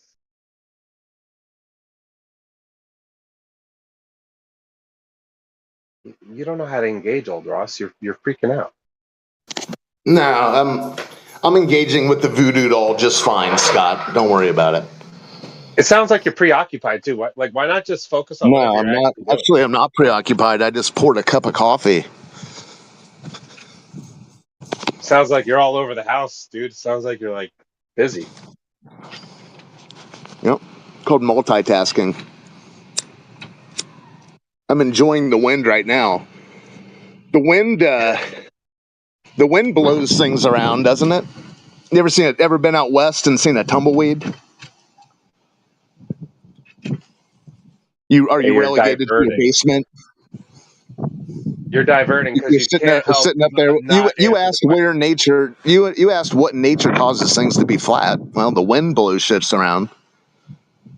The ants take your Cheetos. Yeah, your worldview is incoherent. Your answer to the simple question is just nonsense. Projection noted, bro. You keep asking, are we at the bottom of everything, of space? Yeah, you have a baseless assertion, right? Your baseless assertion is based in nothing. Of water at its surface seeking and finding level? That's a baseless assertion? Where did you observe the entire ocean being perfectly Oh my lord, dude. How did you measure the Pacific Ocean to be perfectly horizontal from one end to the other? I haven't. How did you do that? I've just taken flights over the Pacific Ocean, but no. All right, so how did you sculpt the perimeters being no changes in elevation? Listen, you can backtrack. You can go back and build your way backwards to any water in a container seeking level. Baseless assertion. Okay, well, you have a denial of reality. I'm trying to figure out what you think reality is. You can't answer. Get out more. Talk about Cheetos instead. I'm talking about the mise en scene of the film. Maybe that's what you think Earth is. You probably think Earth is like Cheeto shaped, where like all the changes of topography is just wrapped around a Cheeto. That's what you took away from that? That's what you heard? And you heard Cheeto, and that's what your takeaway is? You think there was anything to take away from what he said? You're fucking insane. Okay? He did not say anything I could take away. What are you talking about? Ultimately, he was mimicking you, dum-dum, which, I mean, he's just proving a point. There's nothing that you can take away from your argument. For about 45 minutes, I've been asking the same question, and he's just done nothing to address it. Well, dude, relax. You supporting his behavior? I'll let Jenna. I'll let Jenna deal with your wildness. Double-team degenerate. Hold on. You're asking if you and I are at the bottom of the universe. I mean, this new person can't. And then I asked you. I said, "How is it if you're the one that's this? Listen, if you're the one that's the deep space enthusiast, how the hell is everything gathering at the bottom of deep space?"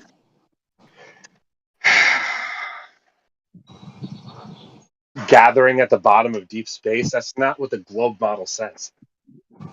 Oh my lord. That's what you're asking me if that's what I think. I could show you the Big Bang model if you want. It's kind of like a cone shape. I'm sure you have all sort of great stories from the Vatican to shove my way. Anyways, good luck to you, Voodoo Doll. I know you're not really in control, so hopefully the person who's holding the needles doesn't Yeah, dude. trick What you too causes much. wind? What causes wind on a flat Earth? All kinds of different, like, pressure systems, temperature changes. I don't know. I was friends with a meteorologist. I used to have to do his homework for him when he was hungover. But yeah. What the fuck? That's a lie. That's not a lie.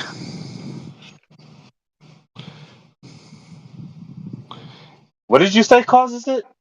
Yeah, it's temperature differences. Pressure changes, temperature changes. I don't know. It's windy right now. No. Yeah, it does have a lot to do with the difference with the change in temperature, which causes a change in pressure, which causes wind. And the Earth does not need to be a globe for that to happen. Yeah, those things are certainly happening. Those are effects, right? What is the cause? Oh my God, are you He has brick wax in in the his ears. fucking brain? We just told Got thumbs you. in his ears. We told you what causes wind. They didn't. Do you think the globe? How is it that the globe causes it? Let's hear this. Because spinny, spinny, wee.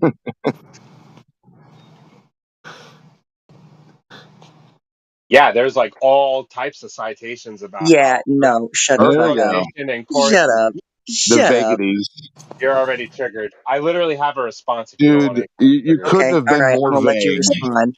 I'm gonna let you respond with your stupid response about how wind is somehow a Yeah, proof you don't let for me respond. I'll Earth just spin. respond anyway, right? There's tons of citations out there that'll show you Coriolis affecting hurricanes, rotation causing certain jet streams. Like planes want to jump into jet streams. Those jet streams correlate to latitudes, which correlates to Earth rotation.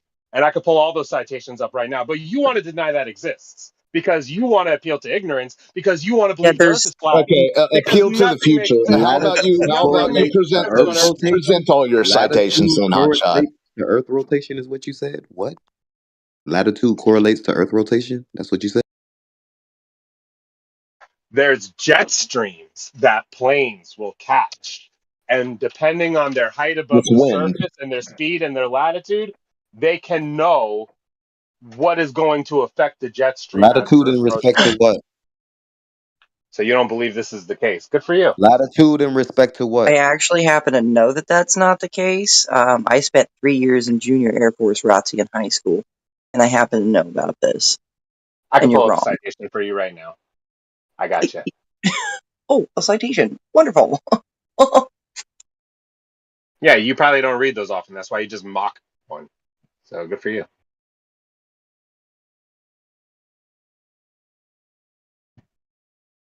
So you're going to pull up a citation of your reification fallacy? That's excellent. That's awesome. Yeah, you're parroting Witsit. You don't have a real response. Parroting Witsit?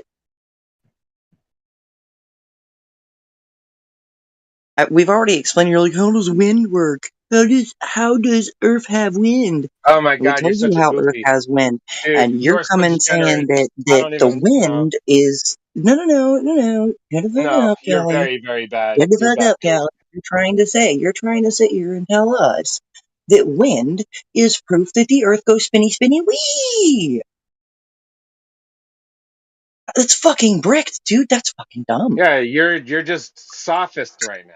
You know what you're doing? It's no sophistry at all. You're just You want to mocking. You know don't how wind understand the subject. happens, Kelly? You want to know how wind happens? From a change in temperature. You know what happens when there's a change in temperature? There is also a change in pressures, right? As the sun and the moon make their paths over the face of the earth, these different temperatures are causing a pressure change, which is causing wind. The earth doesn't have to be moved for this to happen. Wow.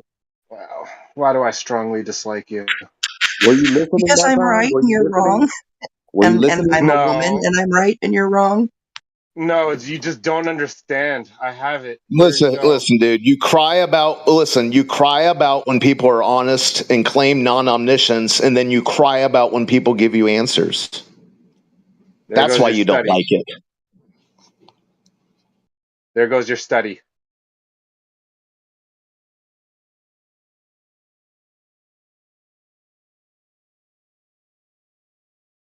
Jet streams aren't proving that the Earth is curving, number one. Number two, it also does not prove that the Earth is spinning.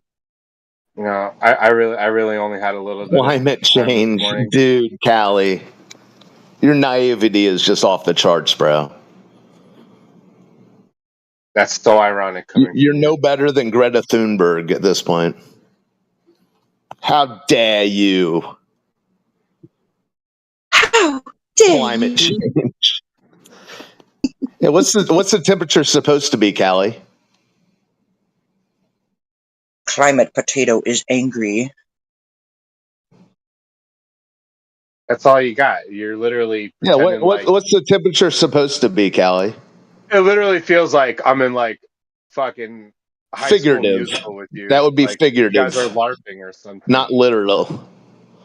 Answer the question. They're LARPing, dude. You're coping. He asked you a specific question. Answer it.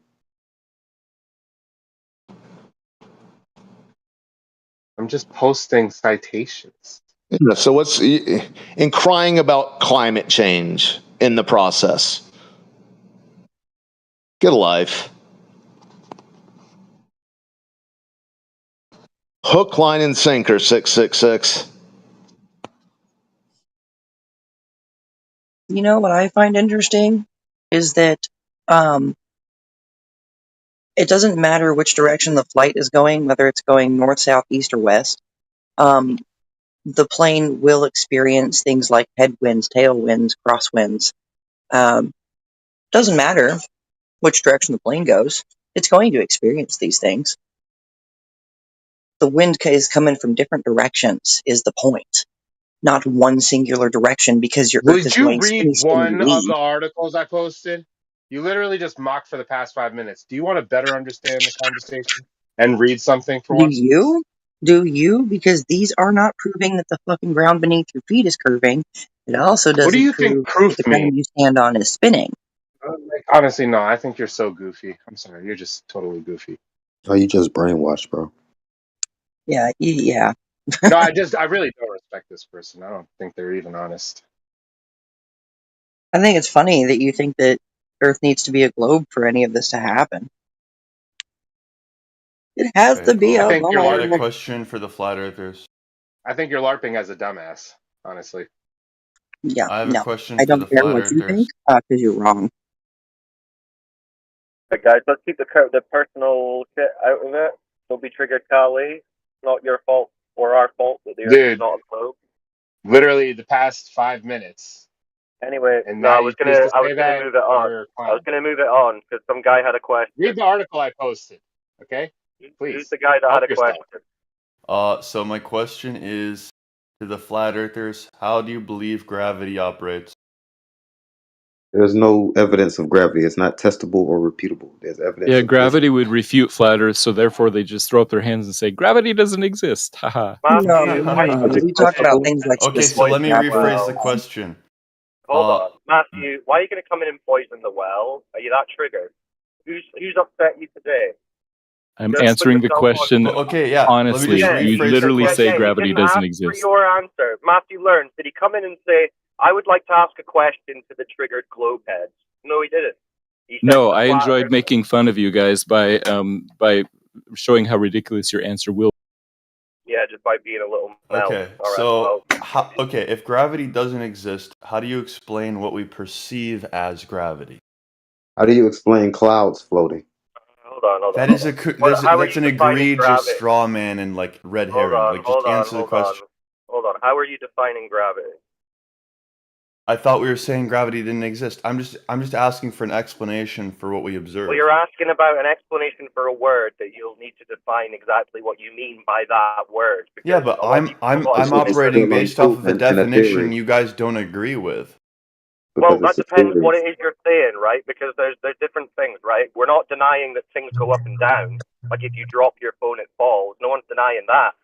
But that's not all that we're talking about, right? Gravity would be a claim to a cause if you're going by the globe model. Okay, what's the mechanism by which your phone falls? He wasn't listening. How would you verify a mechanism for that? That does not answer my question. Yeah, you were ready for point number 2 while he was answering question 1. Yeah, well, they don't know. Like if you watch Neil deGrasse Tyson and that talk about gravity, they'll tell you they don't really know. Okay. But the accepted idea at the moment is the bending and warping of space-time. I say accepted. That's it's not what I really believe. quite debated in the You believe the globe theory? side, even on the globe Well, side, I right? believe That's that gravity comes from mass and density. And it's still a theory, though, right? You're confusing You it with seem the to have- Newtonian. This guy seems to have a misconception between a colloquial theory and a scientific theory. The funny thing about that is that they basically have opposite definitions, right? If I say I theorized you at breakfast this morning, that's different than the fucking theory of general relativity. There's no talking about science science specifically. on the bending and warping of space-time. That's a concept.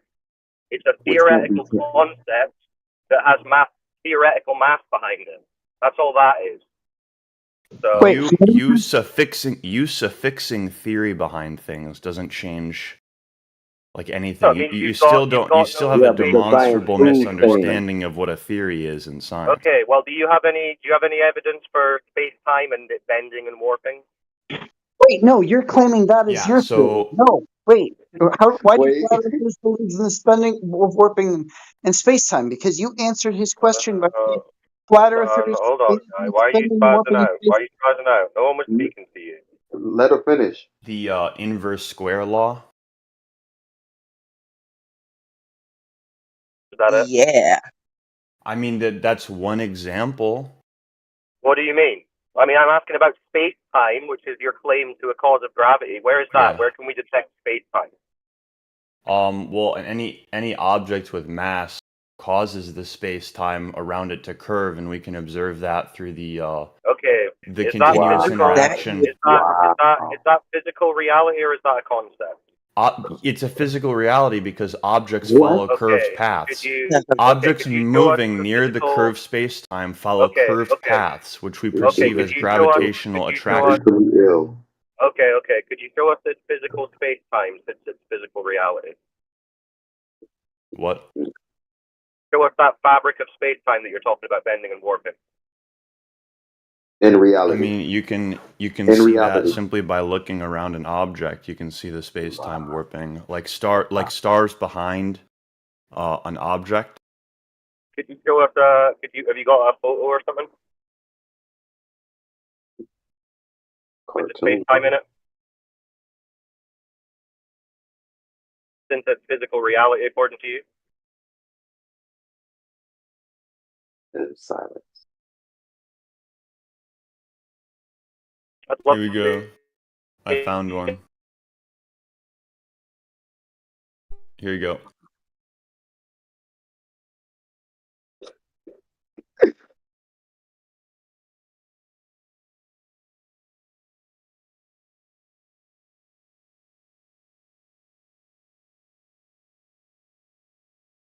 Be a cartoon.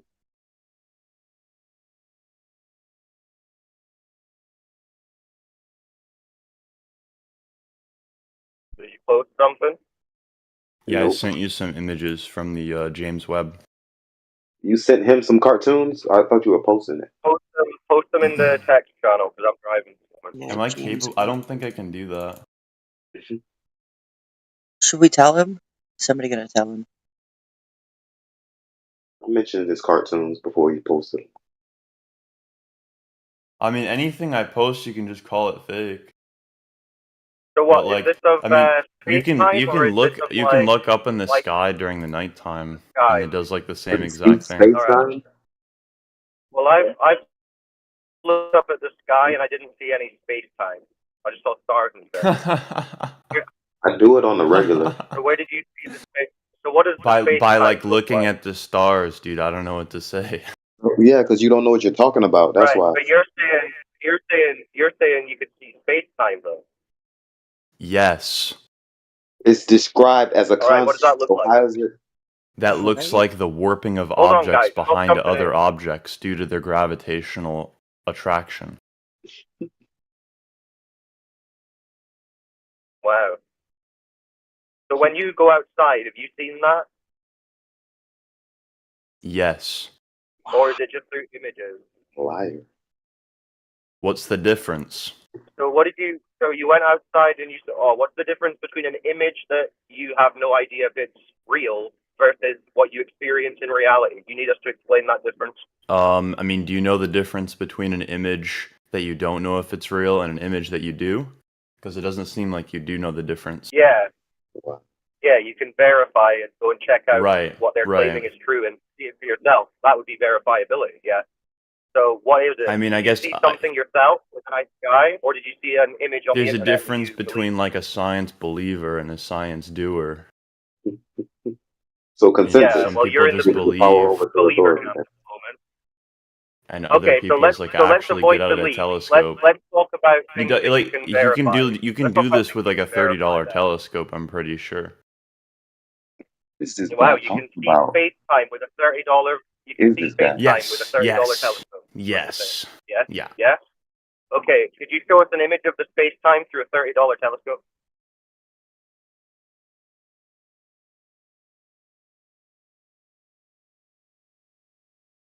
Oh, I don't know why you're Again, proceeding. I can't actually post images in this channel. Well, it's for your own good, because you're just about to embarrass yourself, so don't bother. Right, we're talking about belief and verifiability. You don't know how to debate so like at all. Something verifiable. Like it's actually kind of sad. Let's go with something verifiable, yeah? Yeah, well, I mean, we could spend an hour and a half... You don't want to look at verifiable, though. Your claims. And listen, already embarrassed yourself. No one claims Oh my god, this is so embarrassing, guys. I'm a moron. Ad hominem, ad hominem. I'm saving you from it, but for some reason you want to double down. So you said there's a difference between a science believer and a science doer. Okay, let's explore that. So the difference between belief and verifying would be something that you could reasonably do yourself and see and confirm.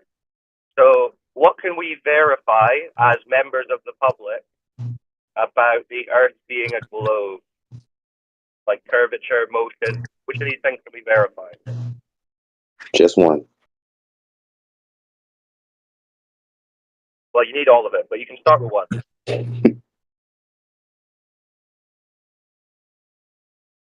What do you think? Are you a science doer or are you a science believer? I like to do experiments. Okay, what experiments can we do that prove that the Earth is a spinning ball of water in a vacuum? That's a good question. There's many different ways you can go about doing that. One of my favorite, though, is spitting. If you spit, especially if you have like a long travel distance between the ground and the spit, you can view that same spitball become a ball. And you can ask yourself, why does it become a ball? Why? I cannot believe that you are comparing. Guys, don't jump in. I'll handle it. So if we're on a tall building maybe, and we spit and we see, hey, my spit formed a ball, then that's a good kind of way to know that the ground beneath our feet, the Earth, is a ball too, like spit. Yes. What? Yeah. Okay. No, that's understandable. So what if we wanted to verify that idea that you think, well, the Earth must be a ball because when I spat off a building, it was a ball, which, I don't know, when I spit, it doesn't really come out as a sphere, but maybe you've got weird... Right, it doesn't come out as a sphere, but the more it travels, the more spheroidal it gets. And there's a reason for that. And you have to question why that happens. Can you make an inference as to why it might become spheroidal as it's falling in 0G? I'm gonna bow to your spherical spit here. How does it become a sphere? Like the more it falls, you mean? I'd like anyone here to guesstimate why some liquid in free fall in 0G might become a spheroid. Wait, 0G? No, you just said if we were high up, like on a building or something. Retarded. Wait a minute. It doesn't become a sphere. Are you saying now the spit doesn't become a sphere unless it's in 0G? Do you not know what I'm saying? You don't know what you're saying. Do you know what free I'm just kind fall of letting is? you go, bro. Wait, so now you're saying spit in free fall is your evidence of a globe? Because you just said before if you spit from a long, like a high height, that's what you said originally. And that was compelling stuff. I was interested, but now you're kind of changing it. Okay. All right, so you spit and you see that your spit's a sphere maybe, and then you think, well, that means that the ground is probably a sphere. But then do you measure the ground to confirm that, or do you just go by the spit? Yeah, you can set up 2 spots and see if it's like a flat Earth. Okay, that sounds more promising than the spit. The problem So, though what do is we that do with that? you have tectonics, right? Which means that Okay. an attempt to see if the Earth is round would have to be over a vast scale, a vast distance. Right. So, how would you verify it then? You check the Other than the difference spit. in height between the 2 points. Ah, okay. So, has anyone done that? Of course they have. They've done it over and over and over again. And they've measured like a curve for a globe? Yes, I mean it's pretty consistent with Okay. the Loads size them of the say. Earth we believe.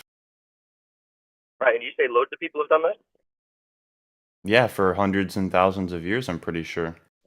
Right, hundreds of thousands of years. Okay. Hundreds So who was and the first thousands. person? Oh, okay. So do you know who was the first person to do this? No. Do you know who's the most recent person to do this? Anyone. No, there's no way to know. Do you know anyone who's done this? Yeah. Okay, who was that? Write it. Post it. I don't know their names. Oh, but you said you know who did it. Yeah, I have like a pretty good idea. Okay, what was his name? Or her name? Let's be fair. I don't know their names. I just remember the So experiment. how'd you know them then? By watching the experiment. What did they like? What was their setup and distances? I think it was probably like 50 miles. 50 miles. How much curvature is there over 50 miles according to the globe? I don't know off the top of my head. But they measured it. Yeah, and right, it was let's get a quick check on conducted that. by some flat earthers, but the results didn't Flat really earthers? line up No. with their predictions. How could they be flat earthers if they were measuring curves? Surely they'd be globe earthers. No, actually, they thought that there wouldn't be any change in Right, but if you're like the saying comparison they measured curve, in vertical they height. wouldn't be flat earthers. They'd be globe earthers because they measured curve. No? That's a false dichotomy, though. But if they measured curve, why would they be flat earthers? Because they weren't expecting curve; they were expecting no difference in height, but they found it anyway. Right, but if they measured it, then they would change and be globe earthers. No. I don't know. They can either deny what they saw and explain it a different way, or accept the results. Do you think there was any other possibilities as to what was shown? I guess you watched the video. Yep. I mean, I guess there's another possibility, but that doesn't detract from the numerous myriad of other times the experiment's been run, especially over even longer distances. Okay, so could you show us who's on the globe side that's measured the longest distance and measured that curvature from point to point? Or tell us their like name. hundreds of miles. Okay, so who did that?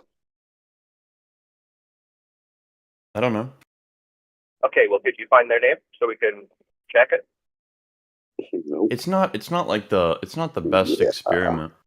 Well, if it proves curvature, that's exactly what you need to then start saying we live on a ball. I mean, a measurement of curvature, that's what we're looking for like 10 years. But if you know of a guy who did like 100 miles point to point and measured curve, I think the spit experiment's a bit cooler. Yeah, you think? The spit one, nah, you were kind of off the rails with the whole spit thing, but it's good that you got Change to the your point points on purpose, bro. I like the Point spit to point is a good experiment one. more. Well, I don't know what He that likes says, to give it but that Haktua. Oh yeah. Yeah. Proving the globe at the same time. All right. You know, the same way the spit is in free fall. Yeah, the Earth Normie. is also in free fall. Normie, you're comparing a drop of spit to like the entire oceans, man. And Not you the can't do oceans, that the in entire Earth, everything. What's wrong with this guy? Fucking Hey, Normie, yeah, try that. Try putting your spit in a vacuum chamber like the universe, and it'll just turn to gas. Right, but the Earth is not gas. The Earth is not a liquid or a gas. We got a live one. Ignore the All right, so where were we? devastating point. Speak on the irrelevant point. Okay, yeah. Yeah, where were we? So the point-to-point measurement. You said some guy on the globe side has measured the drop over like 100 miles or more. Did you say? Well, I don't think they were on either side, if I remember correctly. I don't know anything. So what were they measuring?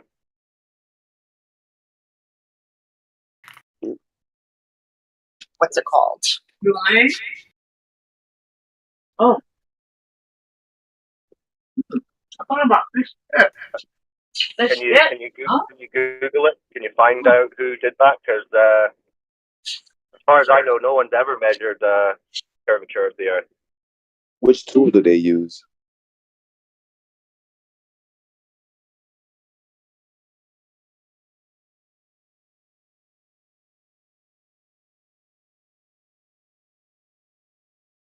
Is he still here? Is he dead? Too much Man, devastation. whoever that was that came in, someone ping that guy who came in talking about the watch earlier. I want to talk to him. Tell him to join the VC. I've got questions about that watch. That was classic. Someone also ping Flipcord, because that was a good clip.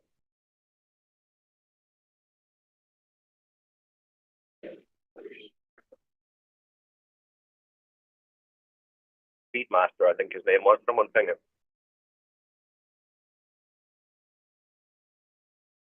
Apparently there's a watch that proves the globe. Pretty amazing. Well, actually, I can make a guess as to what they're talking about.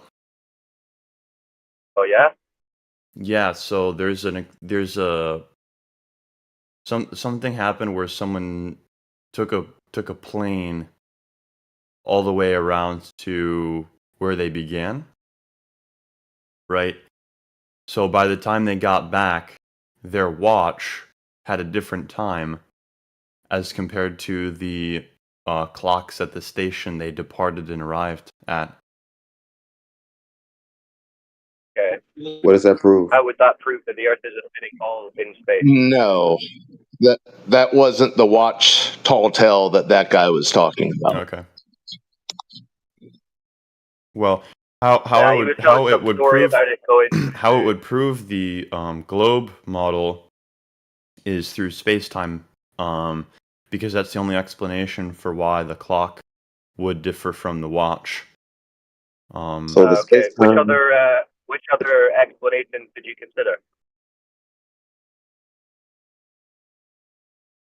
None, because the difference in Right. both the records So of there's time no were other exactly possible in line with. explanation. Right, because it's basically there's Occam's razor. There's no other explanation, but you didn't consider any other explanation. And you know, I mean, you Occam's can razor consider is any just like- explanation, but it's infinitely less likely than the Earth being globed, because the difference in time between the watch and the clocks it's not arbitrary. So the difference in time on the watch and the clock are perfectly in line with the predictions of the size of our Earth. Nobody flew in a plane around the globe, dummy. Crazy. Okay, thank you for the ad hominem. Before we pull apart this imaginary source and take us through this whole story, who did what, when, how.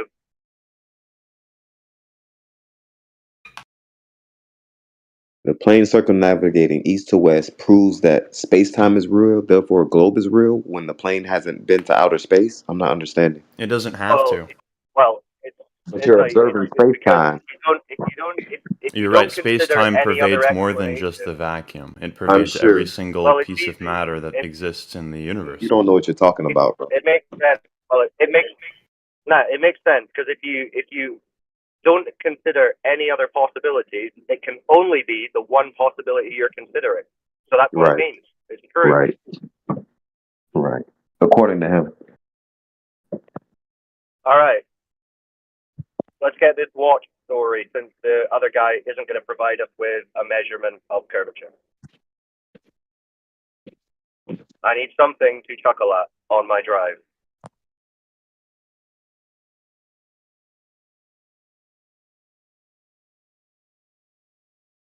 Damn, my watch is slow. Space-time must be really slowing down or something. Yeah. Oh, man.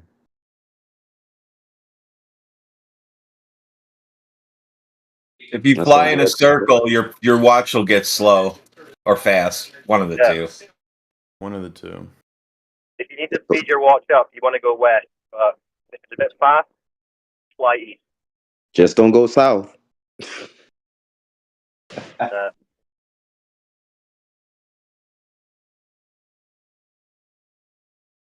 But that's 2 watch stories in one day. I love it. Let's see if we can get a third by the end of the night.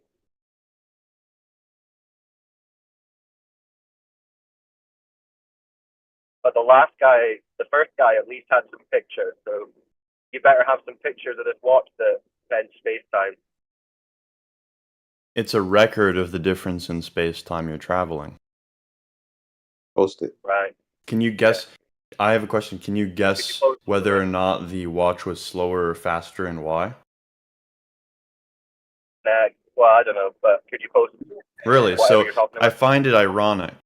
I'm going to take a guess. Criticize me for not I'm going to take a guess. Different explanations. Listen. And instead of creating different explanations that you're saying I can't do, you can't do it yourself. I'm going to take a guess for you. Interrupting me is not going to work when you. I'm going to answer you now. You ready? Okay. So I put my watch on and I got in a plane, and then when I got back, my time was slower because my battery was low. Explained. Yeah, because it totally runs off of a battery. Explained. I have watches. Do you know how electron discharge works in batteries? My expensive watches don't run off batteries, but my cheap watches do. Yeah, but do you know how batteries discharge electrons? So what does that have to do with space-time? Nothing. It has to do with space-time because the battery's charge level doesn't actually. I mean, even if the watch was working off of a battery, the charge level of the battery doesn't determine how fast the watch runs. It just went right over your head. It has to be the bending and warping of space-time, obviously. What else could it be? Well, you're criticizing me for not having multiple explanations, but you can't come up with one yourself. No, well, you're the one claiming it, and I asked if you can. You said there's no other possible explanation, which would imply that you considered. That's how Occam's razor works. And then you said I didn't consider any now other. Now you have an explanation. You have the burden of proof. You don't have to talk through razor would again indicate that you considered multiple explanations, but you didn't. You said you didn't consider any other explanation. That's what he said.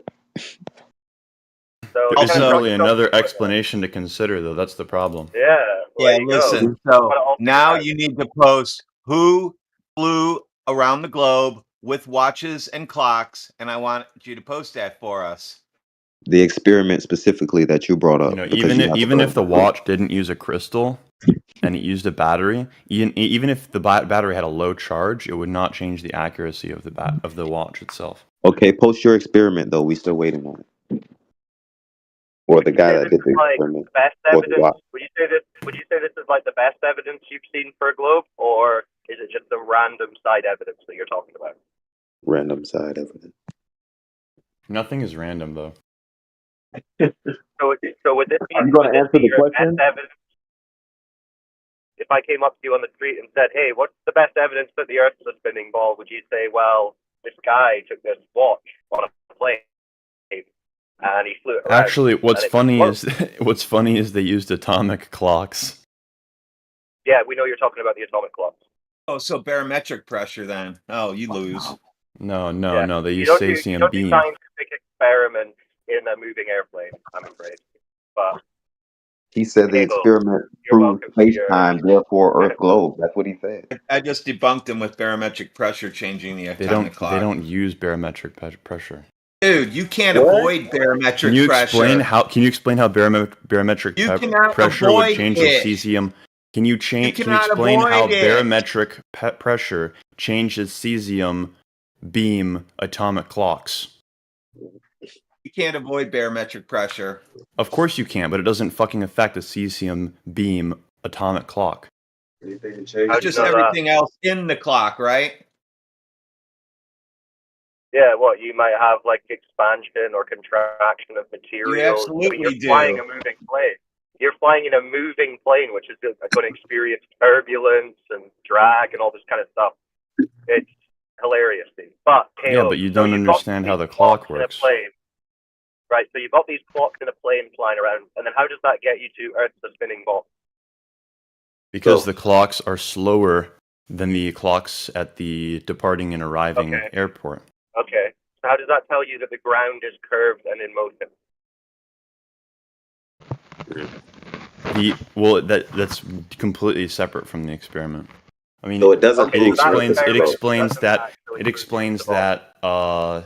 space-time does exist, which implies the Earth is round. Wow. Implies the Earth is round, right? Okay, so it doesn't actually prove that the Earth is a ball. Okay, so we're kind of looking for something because and that's because it proves space-time. And you just said it wasn't. It didn't. Prove This guy is mental, bro. You just said it wasn't proof that the Earth's a ball. So which is it? Is it proof that the Earth's a ball or not? I said it's proof of space-time, which is proof that the Earth is round. So you assume ball after prove space-time? One implies the other. How does assuming space, like, that does not follow at all, bro? You get a slow watch and you think Earth's a ball? Yeah, because I can like connect things together. It's called inference. No, you can't. You can't connect anything to a concept called space-time that's only theoretical, which assumes a ball. You don't understand theory. You don't understand science. You understand the globe is assumed in the theory of space-time. Scientific theory can be proven. It's still a theory. Even no, it wouldn't be a theory if it was proven. Yes, you don't understand the word scientific theory. It's different than theorizing at breakfast this morning. The definition of a scientific theory. Why you have to keep changing paradigms when the point is the science. Definition of a scientific theory has practically an opposite definition to the word theory you think I'm using. Bro. As long as you can argue semantics, I guess. So how do you confirm your assumption that it means the Earth is a globe? What measurements have been done that confirm that assumption of a globe? The difference in clocks. Wow. No, but that's you. Then you said you infer that it's a globe from all that. That's so for space-time. He's talking about the globe. Yeah, I'm using abductive reasoning. All right, so no one's actually verified it with any measurement. That is the verification using the empirical observation of the measurement. No. You said you infer that the ball. You infer a ball from your slow clock. So I said, okay. So how do you verify your inference is true that it is a ball? What measurement exists? I told you the measurement we use. Which one? Penis. Cesium beam atomic clock. This guy. A clock is not a measuring device of the surface of Earth. Explain how that works for us. You can't. Penis. Yes, so the clock runs slower because you're further away from the centrum of gravity. Oh boy. That's also a theory. Okay, track. Okay, you show me again how you don't understand what a theory is. You keep bringing up theoretical, non-proven. You don't know what a theory is. You bringing up non-proven concepts constantly. You have a colloquial definition of theory, and you don't even understand the scientific definition of a theory. They're completely different. They have like practically opposite definitions. Hold on. Reality. Wait. Okay. So you're saying no one's actually measured any curvature or motion of the surface of Earth. They're just relying on these clocks that went. The motion is completely separate from the conversation. He wasn't finished. That was it. No one's ever measured the curvature or the motion. They've just looked at clocks in a plane. The curvature was measured, and I just explained how. No, clocks don't measure curvature, moron. Yes, they do. They're not a curvature measuring Your ad device. hominem doesn't change the facts. Sorry. So Calling me if a I moron told you to doesn't measure change your reality. kitchen table, so if I told you to measure your kitchen table, are you going to take off your wristwatch? Use your Yes. wristwatch. He will. Absolutely. I would have to have a much more precise measure of time to do that. How would you measure your table with a wristwatch? Like I said, you'd have to have a much more precise measure of time than a wristwatch. Even like a to measure your clock. table, to measure Even the an length of atomic your clock. table. What So the tell me fuck how is you would this with measure that? your table. Tell me how you would measure your table with a precise clock. Go. Holy cow. Yes, your Well, you question. just I don't know said if I have the I don't know, but I don't know measuring if I have the patience for this.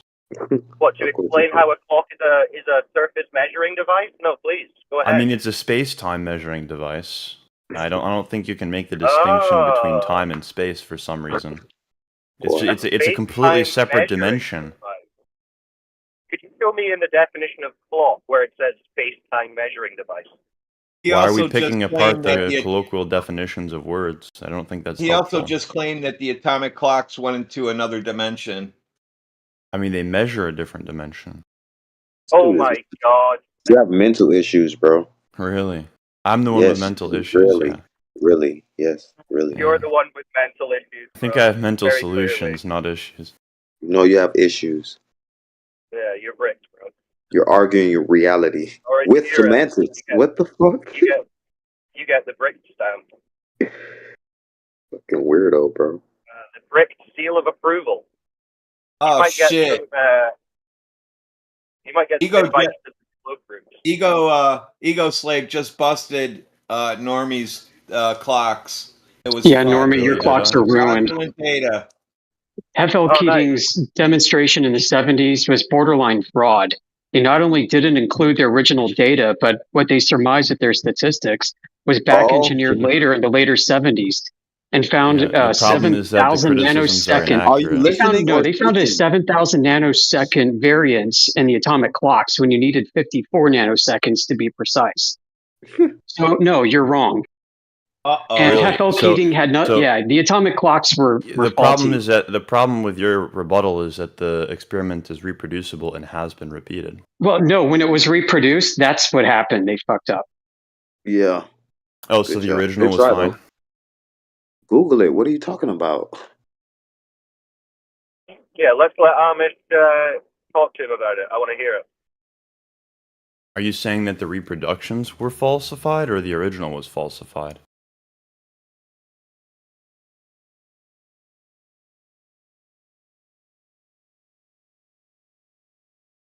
Because I'm sorry. Are you still there? Do you have another claim to offer? Because the one you provided obviously didn't work. You saying no? Maybe you should find a reproduction to submit. You're because getting if a you little bit submit emotional. All right, listen. I'm still talking. If you're going to produce a claim that doesn't stand up to scrutiny, and then say, well, there's another claim that actually does stand up to scrutiny, then no, you need to produce that claim.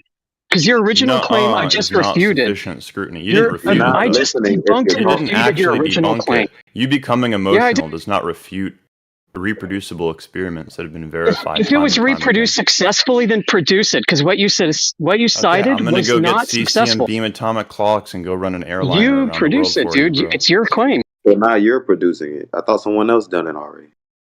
I mean, pull that up. You're suggesting you think this is so easy, huh? But you're focusing on a single analysis of the data by Kelly. Okay, this is literally a reproducible experiment. There are a couple other analyses that were done, actually. I have a couple other citations to offer you. Okay, so if this doesn't work, you need to provide us a claim that works. Multiple publications by Are you listening or talking? Listen, I provided you. That's not a refutation of every to single Scientific American. That's not a refutation of every single repeated execution of the experiment. Okay, slow down. Go give us a claim that is validated then. Instead of, because you just claimed F.L. Keating, the original experiment was invalidated. No, it wasn't.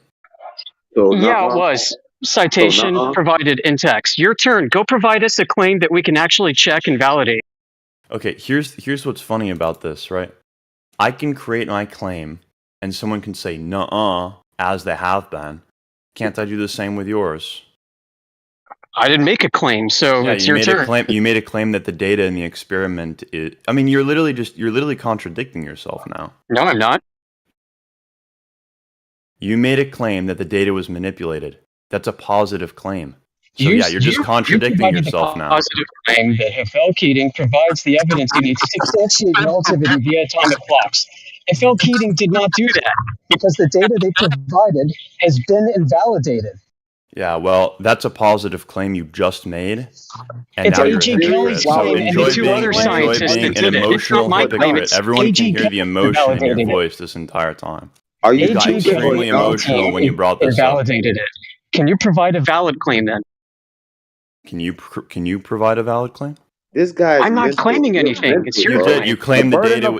You claimed the data was fitted to Einstein's relativity. You literally claimed that the data was manipulated. I'm pointing out whose claim it was. It was obviously A.G. Kelly and the two other names. Okay, but you did claim so that it's the data their claim, was not mine. I'm pointing out to you that your own Team Globe disagrees with you. Yeah, but your you own did claim Team that Globe the data thinks is you're manipulated. This guy here. How much do you get paid for this? $100 an hour. Yeah, so why don't you find something else besides Hafel Keating or one of these supposed valid reproductions that you think exists out there? Where's that? Where's that guy? Go get it. It's so easy to debunk this. Go get one of those millions of atomic clocks demonstrations that's not Hafel Keating that demonstrates your claim. Go. Just one. I can say this all over for you slower so that maybe it'll register in your brain. Post the citation. We don't need to hear it again. I want you, you're just jaw jacking. You're running your gums as if you have something important to say. Why don't you actually say something important instead of pretend to? Like post something. When you make, I have been to space and can you provide post anything, or you're just going to run your mouth like an idiot? Being a globe. I have.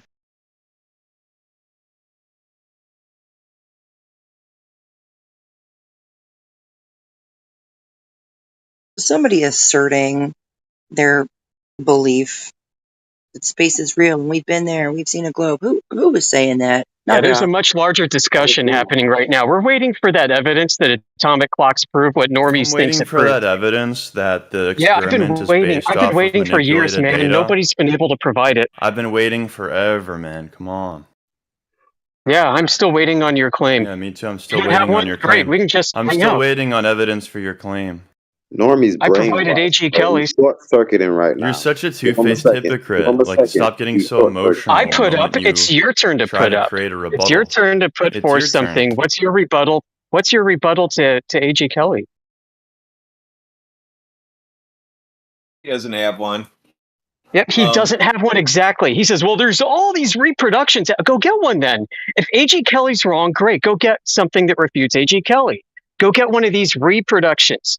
Go find another experiment where they took atomic clocks of the cesium variety, put them on these planes, flew them east, flew them west, and then compared with the central clock down below. Let's see that.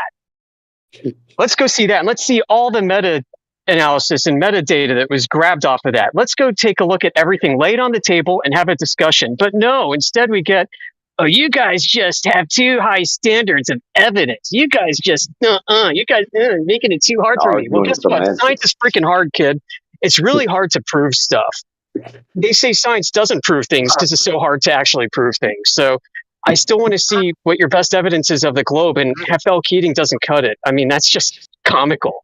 So go find a better one. Anecdotes and hypocrisy, but I'm no longer having this discussion. What hypocrisy? A.G. Kelly refuted you. Do you have a rebuttal to A.G. Kelly? Unmuted. You don't have a rebuttal, do you? Well, I mean, I'm just going to get muted the second I start talking about it again, like I've been before. It's because you're not rebutting. Your evidence was debunked. Do you have anything else to share? Your evidence was debunked. Do you have anything else? Oh, he's gone now. Sure. Yep. Just that's it. Typical. Oh, it was so easy, so easy. He said Hafel Keating like 10 times, atomic clocks and airplanes. Well, there you go. I provided some great background data on the original experiment, the study that was done. Now you can take a look at it and everything that was wrong with it. I learned something. There's a hell of a lot that's wrong with it too. Like I've got mountains of data just on Hafel Keating. That's kind of the top of the stack in my Obsidian notebook. Like, of all the dumb things to put out there, like you could have selected pound Rebka or something, which is, I think, a slightly better demonstration of relativity than the Heffel Keating clock fiasco. Like, who talks about that but ding dongs who heard about flat Earth debunks and repeat them without understanding the foundation of the claim itself?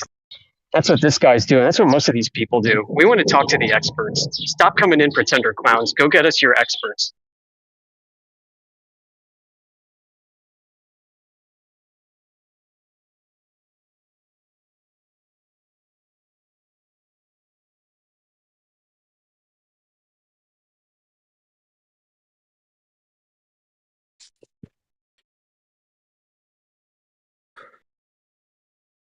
Yeah, you need like 50 to 60 nanosecond accuracy. You got 7,000 nanoseconds.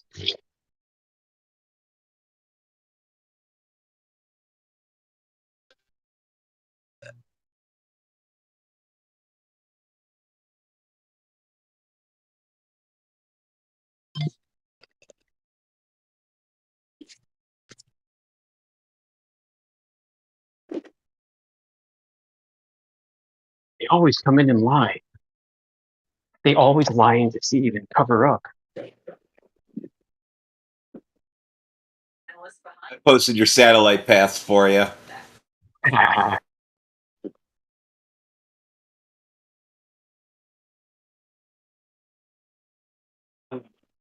They stay away from that one. Yeah, they hate that one. If they go to our home server, they can actually see it explained to them as if they lived on a globe. They ignore all evidence. They do, just because we say it. Like, I give them their own explanation and they don't want to hear it. Tell how they respond to every question or rebut any statement that they are not listening when we speak. It's a weird orbit around the globe. Right.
Globers. They spiral and they bounce out of the chat, bounce out of the VC, and then start chat skanking.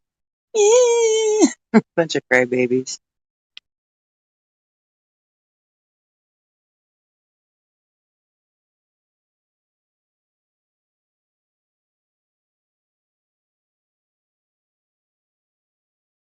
And Rich, I wanted to tell you to your ears, you're not a multitasker. You're a liar.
Mark, you're hot micing.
Steven, Rich, why don't you guys mic up and have the debate through the VC?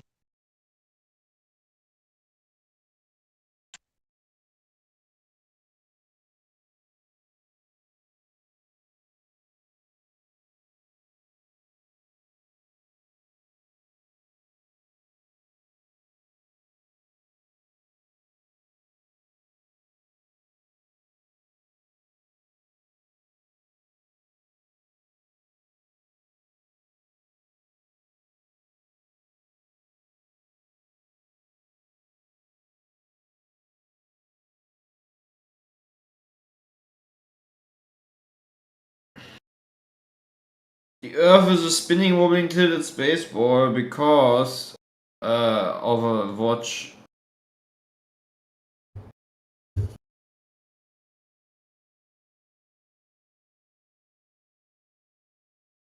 Best globe argument today.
Come on, Rich, give me curvature proof.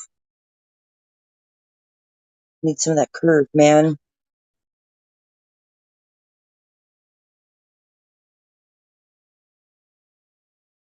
Rich, do you have to be muted because the background noise in your call center?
Rich,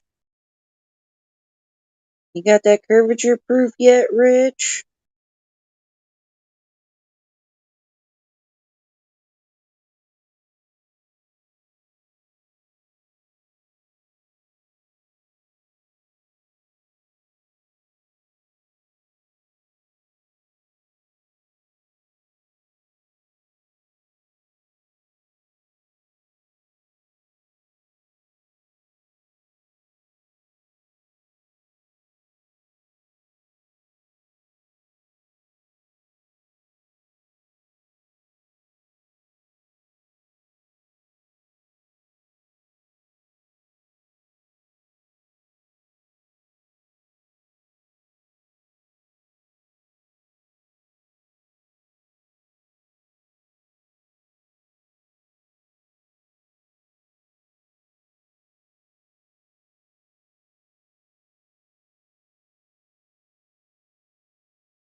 Dude, Rich can't argue. He just fucking gish gallops around, and he's always reversing things on you, and he just holds himself to a position.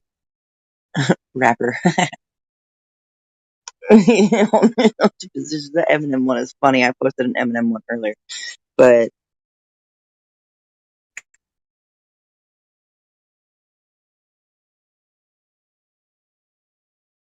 Rich is what I would call a pseudo intellect. Right? Somebody who thinks they're smart. Like too dumb to know that he's dumb. I know you hear me, Rich.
So stuff. Howdy, welcome.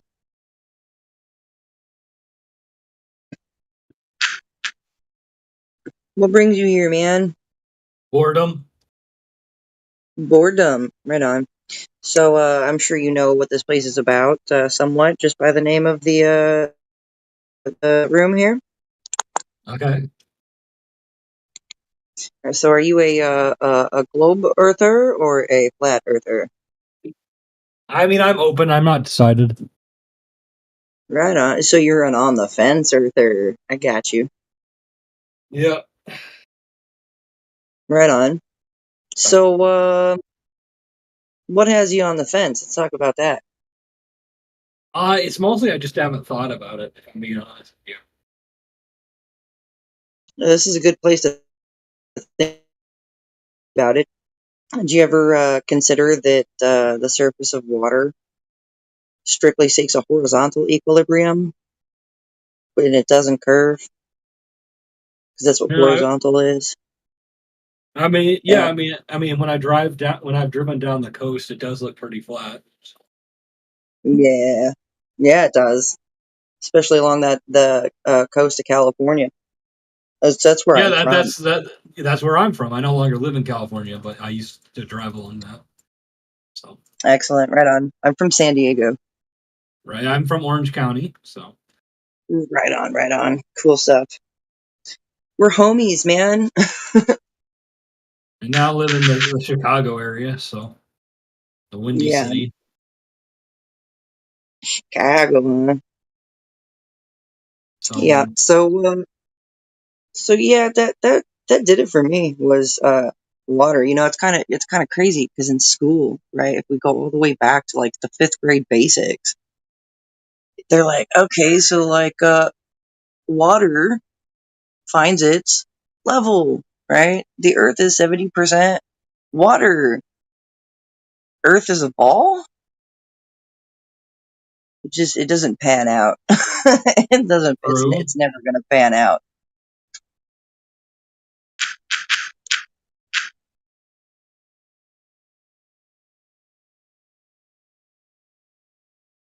And ultimately, I don't know, there's, the thing about it is, if I had to say, if I'm being intellectually honest, I don't know how big the Earth is.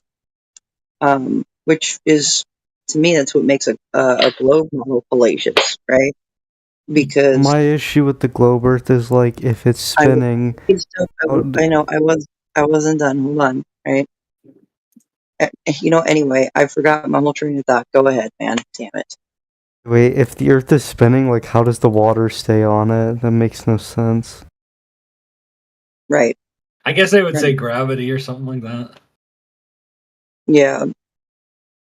Bendy warpy space-time, which is a theory. It's not anything that we can test. It's not a tangible thing. It's just this imaginative theory, based on things that we see in the sky. Ultimately, it has nothing to do with the surface of the Earth, or even proving that the surface of the Earth is curving or that the Earth is moving. So yeah, cheers. I like those because those you can actually conversate about following logic and also the experience that we here experience. But the other one that says, like the globe, the Earth is 70% water, right? And we don't. Water is not Earth. Earth is not water. So that's a Glober, kind of like we're taking the Glober language and trying to make an argument from there. Because we don't know how big. We don't know how much water. I think the Earth is the Lord's, or we don't really know exactly how much water is in here. So to make a claim about that, that's a Glober argument from the beginning, fundamentally, because we don't really know. Jenna, you wanted to say something like that earlier. Oh, she jumped up. I'm still here. Yeah, that's the whole thing about it, is we don't know the size of the Earth.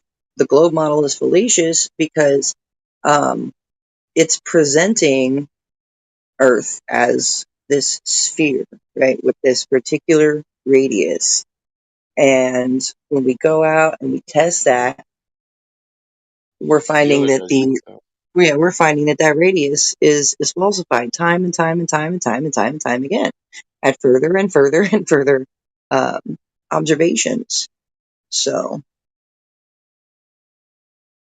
yeah, don't know how big the Earth is, right? So it would be fallacious of Flat Earth to have a map or a model of something that absolutely nobody knows the size of, if we're just getting down to it. And when I sometimes I think about it like in another step, right? To claim that we know how much water there is, right? Yeah. 70 or 80 or 90 or 10 or 99%. Yeah, I know we're told, right, that the Earth is 70% water. If we just go with that, right, and we know what water does, that's 70% horizontal, not curving. Oh yeah, we know the water is horizontal. I mean, yeah, it's showing that, expressing that in a way. Yep.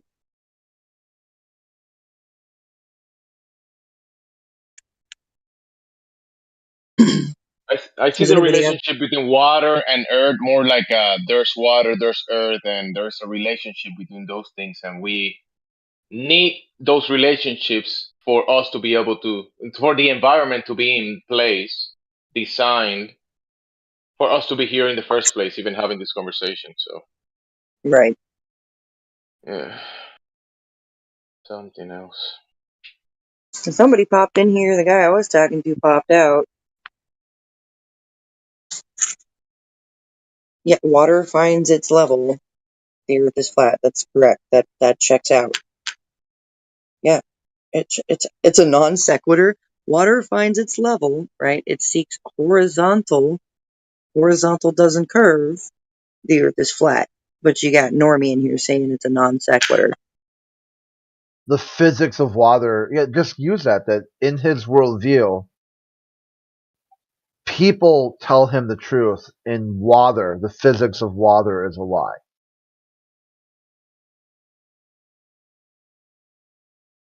Well, I could, it does make sense from the globe point of view. If you take into account what they mean by level, or what it means for something to be level. What it means is that it is orthogonal to the gravitational force vector.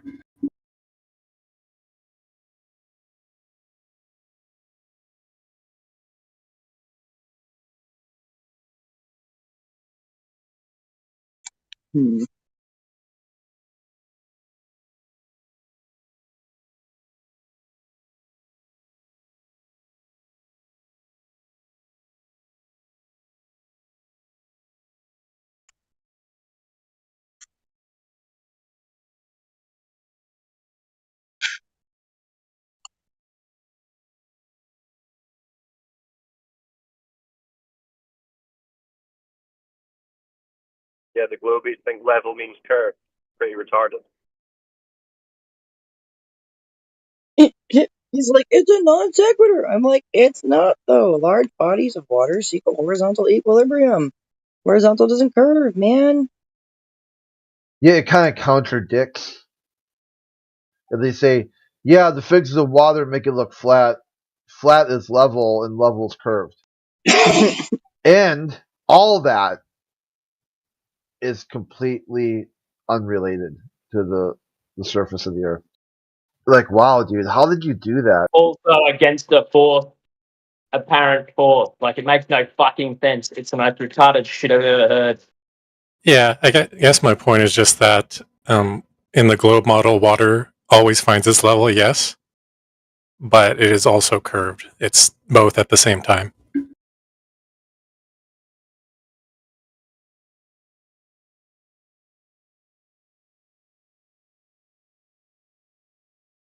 Yeah, they're just trying to redefine the word level because they've realized that it debunks the globe religion. Damage control. Yeah, exactly. So like level under my feet is different than level 10 feet away from me. It would be a extremely small difference, but it's still a difference. It's got downs. The globe model has lots of downs. Yeah. Inward, ins. Lots of ins. Lots of outs. No ups or downs.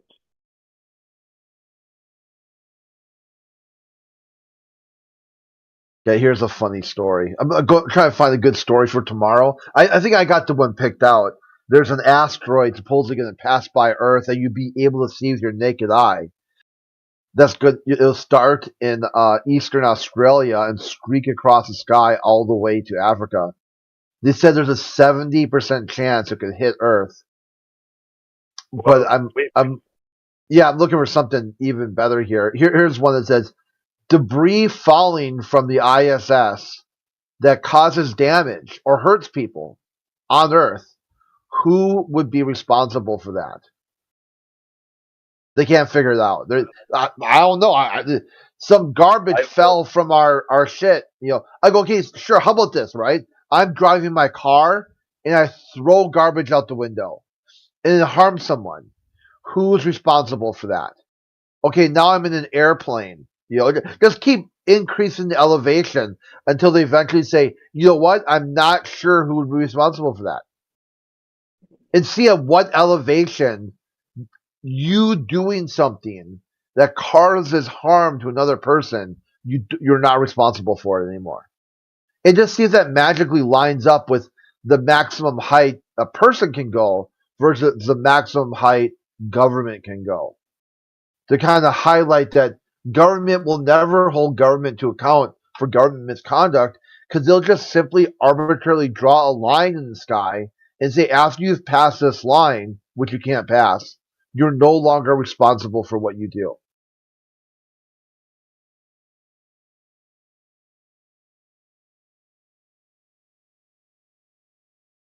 Because the asteroid one's getting kind of boring. I mean, if I were to post every asteroid story, it'd just be nonstop asteroid stories. It would literally be almost every day. Earth almost misses asteroid. Like, it's all the time. Like, if you just look up, it almost be like a game of Florida Man. Like, type in your birthday and find out what asteroid just missed, like that day.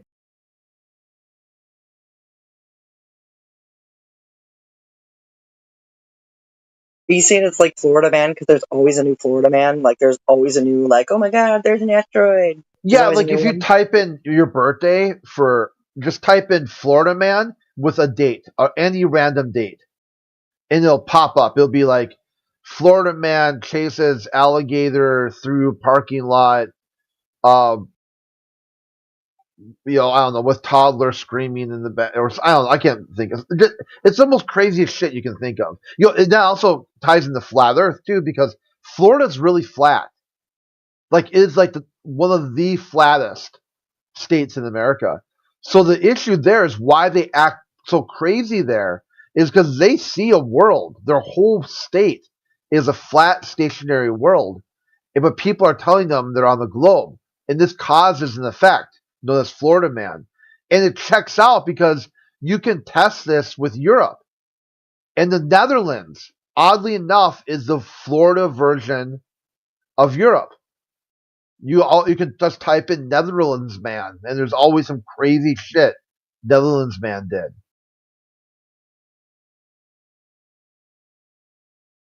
So it's like the flatter the terrain, the more crazy the people act. With the crescendo being Florida Man and the Netherlands. And the funny part, tying that in, Jenny, I know I got a little long-winded there, is that there's always asteroids that just happen to miss Earth. Always, like all the time. It's like, how many asteroids today missed Earth? Oh, 8. Just random Google, like, hey, how many asteroids have an 80% chance to hit Earth today? Let's see, 14, and 3 more are 90%. Like, one will definitely hit Earth, but something that disappeared. Here, this other asteroid has 100% to hit Earth, but we didn't notice it until it passed, so we were good. Because you didn't notice it somehow, it means that it won't hit.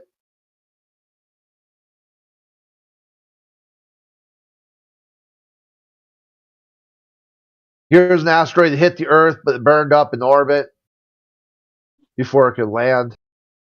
But here, watch this dash cam video. They caught it on dash cam.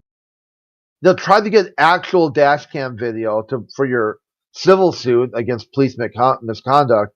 Oh, they can't do that. The dash cam wasn't working. They forgot to turn it on. It was all the batteries. It was under focus. Here's dash cam video the same day, hours, minutes, to show you this asteroid that broke up on its way to the ground. You need to give NASA more money. You think that asteroid was scary in the air. Imagine if it hit the ground. Oh, like your garbage, like your space garbage that keeps hitting people's houses and shit. So now you've got space garbage landing across all 50 states. Who knows where else it's landing? You might got space garbage landing all over the world, and they don't know who should be responsible for this. Who, okay, so if an asteroid just lands on Earth, like, sucks to be you, act of God. But if you've got space garbage, actual trash that they threw, like just a little bit ago, it shows one of the Russian astronauts just throwing some battery pack into space. Fuck it. I suppose it's going to land on Earth at some point. Who's responsible? I don't know.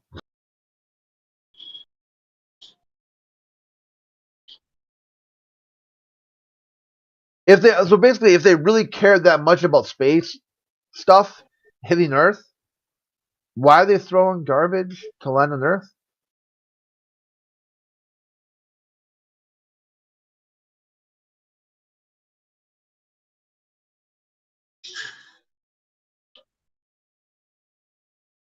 Yeah, why aren't they recycling up there? Wait, who's throwing garbage?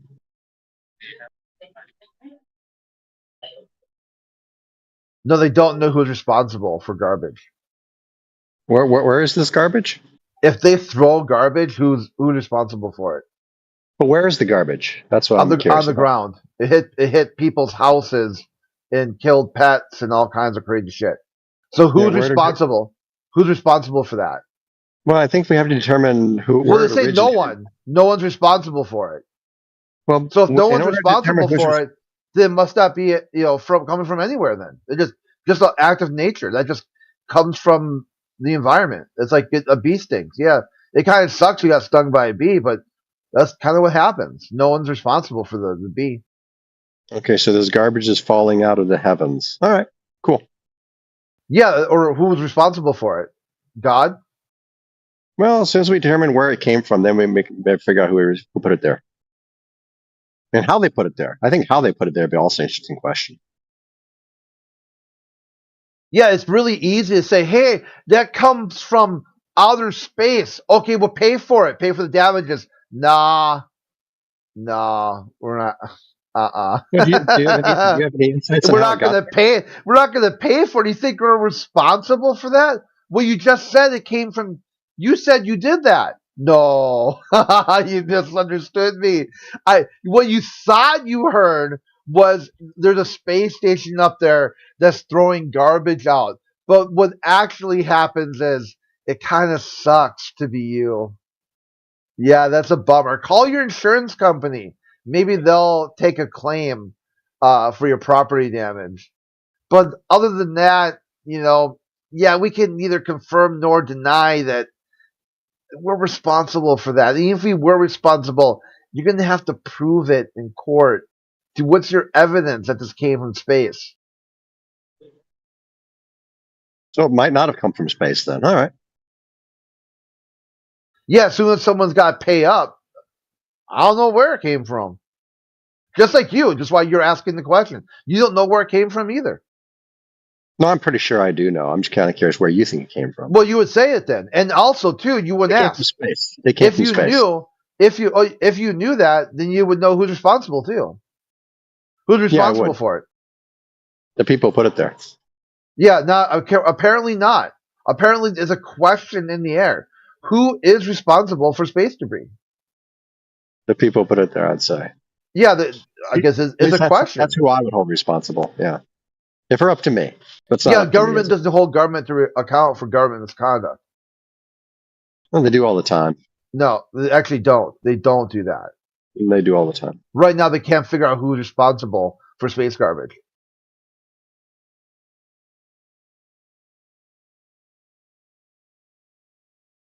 Well, at least you acknowledge there's space garbage. Cool. We're making progress. We'll get there one day. No, you misunderstood me. I said there isn't space garbage because if there was, they would own up to it. They don't own up to it, so it's telling you that it's fine and dandy to say, hey, all that stuff is coming from space until you have to pay for it and put your money where your mouth is. Suddenly they don't know. They don't know where it came from anymore. I see. And so nothing fell on anybody's house then. All right, cool. Yeah, that's the government version. Well, I mean, if nothing fell on anybody's house, then there's no problem, right? There's nothing then. Yeah. Well, I don't know. They did it to themselves. It's fake. They're part of it. They're in on it. They just went too far in on it. Wow. Wonder if you can You ever weren't hear supposed to fake actual damages. What the fuck, dude? You're able to say like it just buried like 6 feet into the ground. You can't dig it up because it's too deep. Not actually like use a shotgun and blow a hole in your roof. What the fuck?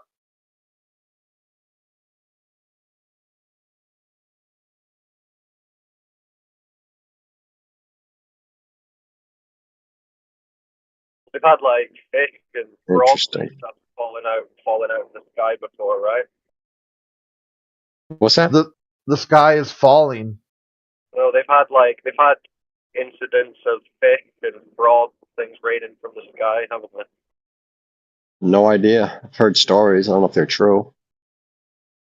Yeah, well, I mean, I've not experienced it, but supposedly these are things that have been documented, but it doesn't really mean that the fish and the frogs came from space. I mean, stuff can fall out of the sky and not be from space.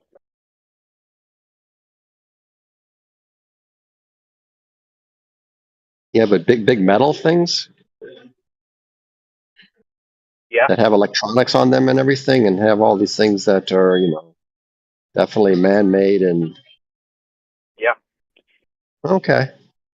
When a plane comes out of the sky, you think that came from space? No, because those are airplanes. We know the difference. Well, those are a piece of technology with equipment on them. So just like you you said. so you think we're not capable of knowing the difference The difference of what? between something that came from space and an airplane? Well, how would you tell the difference?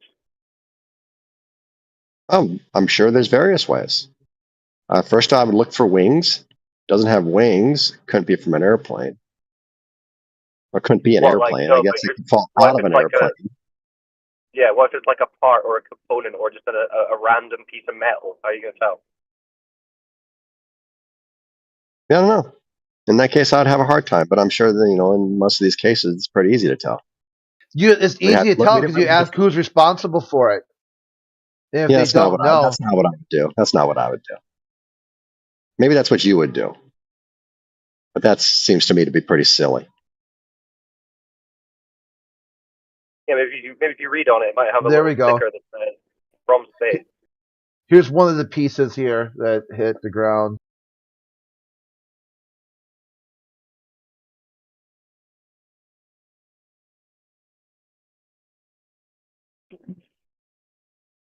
There's another one.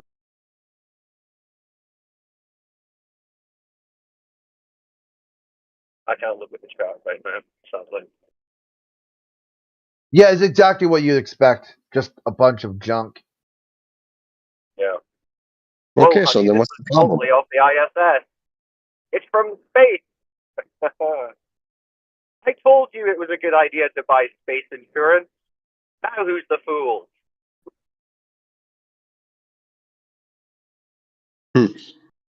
Here's the how stuff works. Space junk fell through my roof. Who's going to fix it? Basically, it sucks to be you. You're going to fix it. Yeah, surprisingly, the burden falls on the average taxpayer.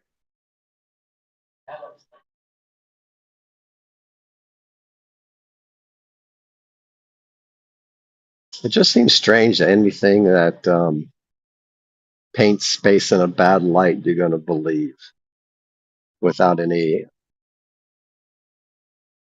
attempt to make it cohere to every other thing you believe. What are you talking about? Make space look bad? I mean, this is just supposed to be an aspect of the space fable. So you think, as part of the space fable, they made up instances of things falling out of space? There's herpes up there, Scott. Well, they tell a whole load of stories Great about response, what's going on in great space, don't they? response. Yeah, they do tell a I lot don't of really stories. understand what it means. Like, oh, anything bad, you believe it. Like, what are you talking about? No, we don't believe any of it. You do. Okay, so you don't believe things fell out of space onto houses. So this whole thing that Crit's been going on about, you just think is nonsense. It's just to mock the Globers. Yes, correct. We're mocking you for what you believe and how gullible you all are. Yes, precisely. Oh, I'm the gullible one. Okay. Correct. Gotcha. Yes. Gotcha. Correct. But yeah, that's pretty funny, Chris. Always a good update. Yeah, it's kind of like which story. It really got my attention too with Elon Musk and supposedly the Starlink is destroying the ozone layer. Like some of the satellites are burning up and sending aluminum into the ozone layer and destroying it. Damn. So who's going to pay for that? Well, they better let him know that's what's keeping all the air here. That's the container, according to some globes. The ozone. Well, nobody has to pay. Nobody has to pay for it, right? Because he's not doing it. So why is it even an issue? What do you mean? Well, Kurt brings up, Elon Musk is apparently destroying the ozone layer by having Starlink shed aluminum or something like that. Well, if it's all just made up, I mean, why would they make up that part of the story? Just more of the develop more depth to the story to make it seem more reasonable. It's just I don't know. I guess just how far they control you guys before you twig. I don't know. I don't think So Chris will argue by it. it's just a game then for them, you think? To a degree, probably. I mean, some of the ways that they troll the globies, it does seem like they're kind of just taking the piss, yeah. That started with how many asteroids are going to miss Earth today. Yeah. So what you said is, to a degree, probably, is your response to... well, obviously, I'm not these people who put out these fabrications, so I don't know what their actual intent is. But certainly to me, it seems like they're just trolling you guys, yeah. That would make sense if you believed it was all a fake. But if you believe it is actually real and what's happening is what they say is happening, would it paint things in a different light? Then they pay for it.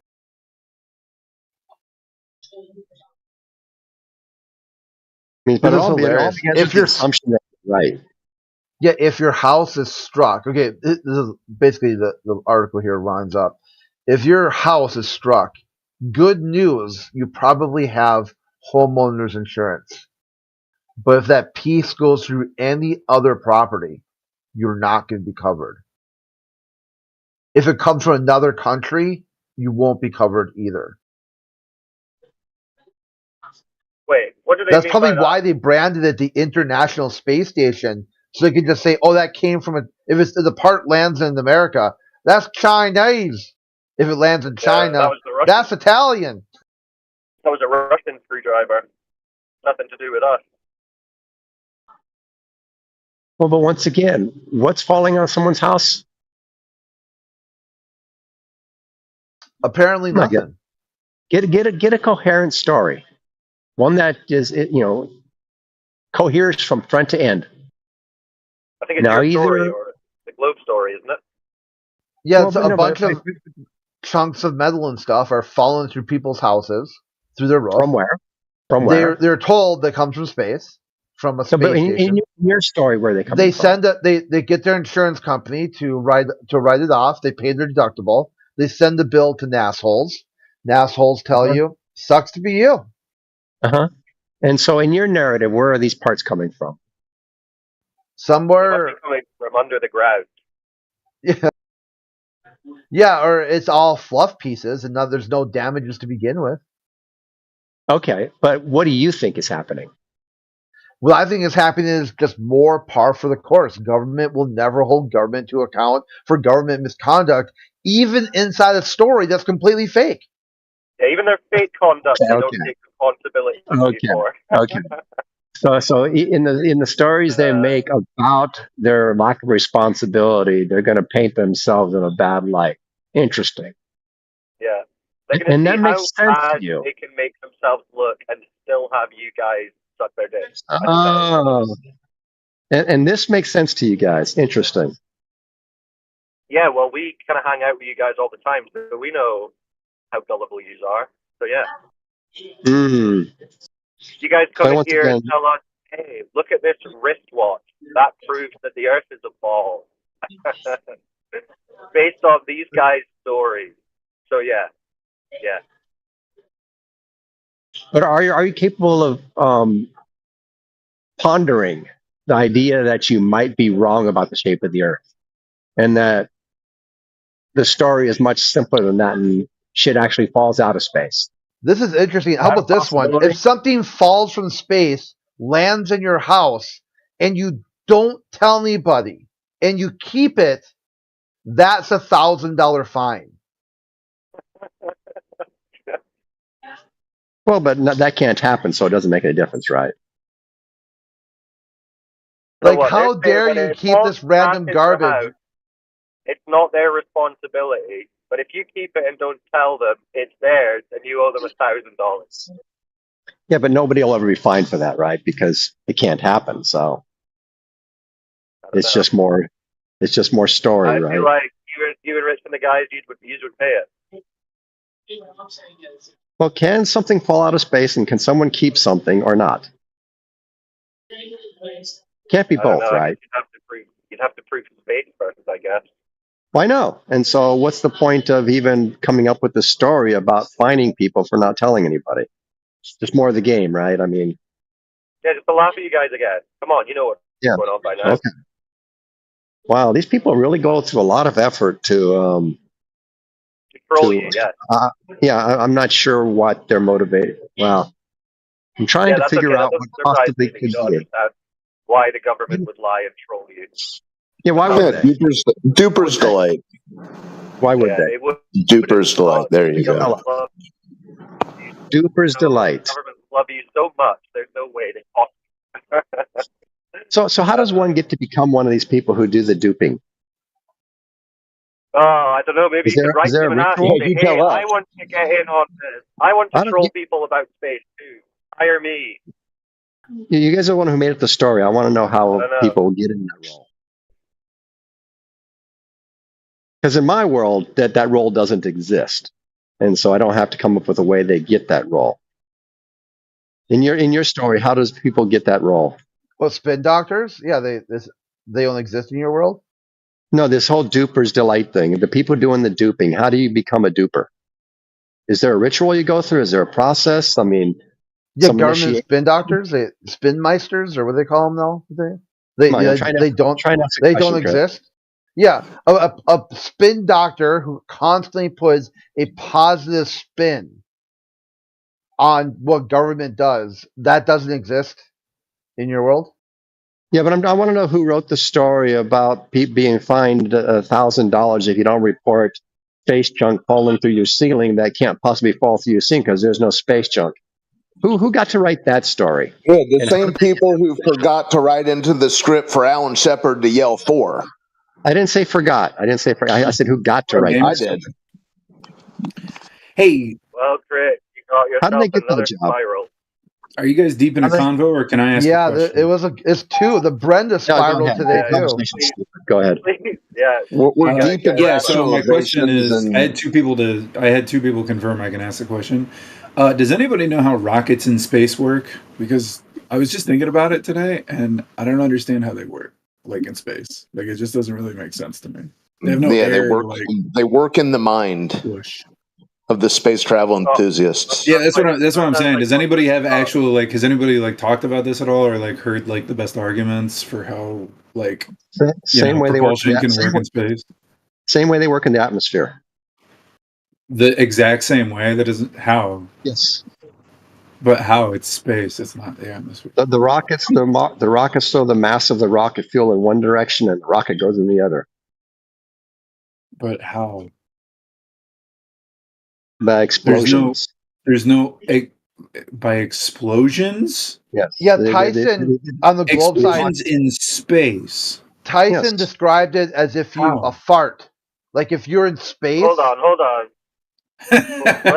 That's the science here is farting. Yeah, if you don't listen to Snot Mackie, he's not a scientific communicator. He's not an expert. He'll tell you that, by the way. He'll tell you that he doesn't know this stuff. So you can listen to people like Neil deGrasse Tyson who describe the way rockets work in space as if you were to fart, the fart then moves you in the opposite direction. That's pretty funny. Did Mackie just for say it works the same? It works the same in space as it does in the atmosphere. That's what he does. Yeah. Okay, Mackie. Holy crap! For clarification, simple reality. Hey, Scott Mackie. Well, if it's so simple, let's break it down. Let's make it even simpler for you, Scott Mackie, and everybody else who might happen to agree with you. If you are in space, right? How does it propel you forward? I'm not asking why anymore. Okay, I get it. Oh, okay, why? Because it does in the atmosphere as it does in space. But how specifically? Can you answer that? It's throwing the mass in the opposite direction of the rocket. The mass. What? It's okay. The throwing. Okay. Again, you're saying why? I need the explicit how. No. Okay. The explicit how here is let's say. You actually want it, though. Okay, no, I do. Because I was thinking about it earlier. You're clearly looking to deny it. No, I won't. I'm not a regular here. I just popped in. You got a really bad attitude. Okay, well, you're getting upset because I don't think you actually know how. I'm not upset at all. I'm just well, you're attacking me, and I don't know you. So. All right, guys, let's calm down. This guy seems like a new guy, Scott. Maybe you can convince him that rockets work in a vacuum. Maybe you can't. Okay. So what's the question? I'll do my best to answer it.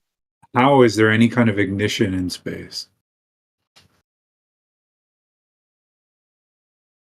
Because everything that the rocket needs and for the rocket fuel to combust is built into the rocket fuel itself. Everything it needs? What does it need? Yes.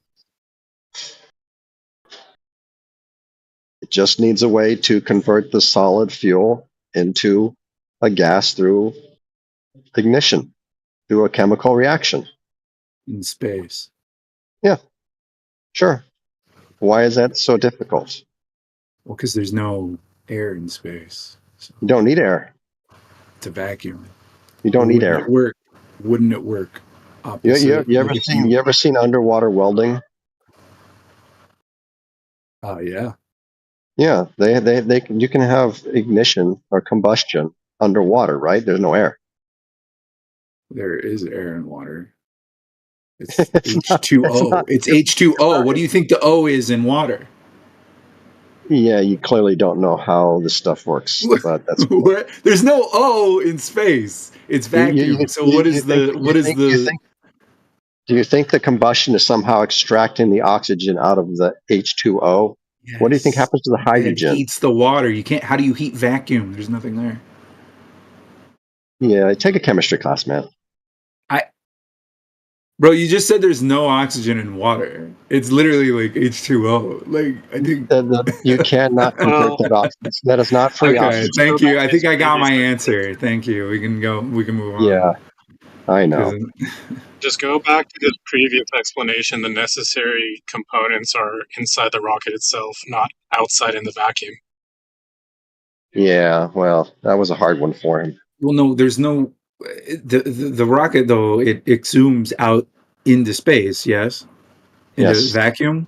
Okay, so why wouldn't it be inverted, right? You see what I'm saying here? Because if it's a vacuum and you're exploding, you would actually be pulled into your explosion. That's how explosions work in vacuums. If you've ever like seen a vacuum, like let's say you put a vacuum. Have you seen those videos where they get a really big iron like propane tank, like a big tank, right? And they take all the air out of it, right?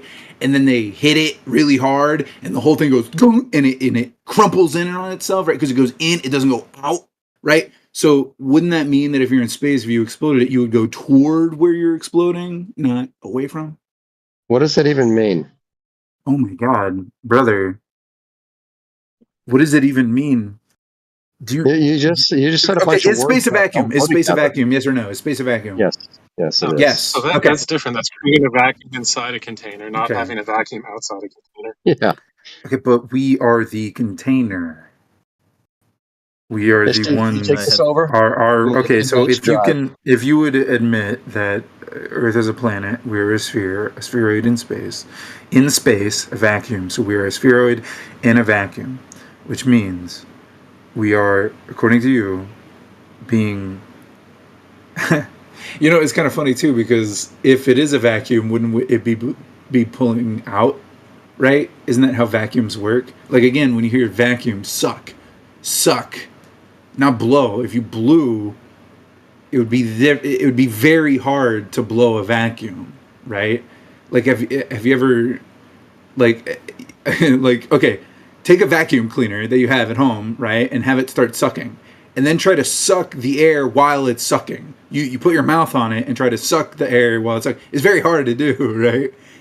And if you make an explosion, it's going to suck it, like very quickly. If you put a flame in fire, it's going to suck it very quickly. That's what I'm saying is I don't know. I didn't really think about the rocketry, but I was playing this game called Dyson Sphere Program, which is really fun despite it digitally proving that Earth or planets are round, right? But I was flying around in space in this game, and I thought, wait a minute, how does this make any sense, right? Like, I'm exploding in a vacuum.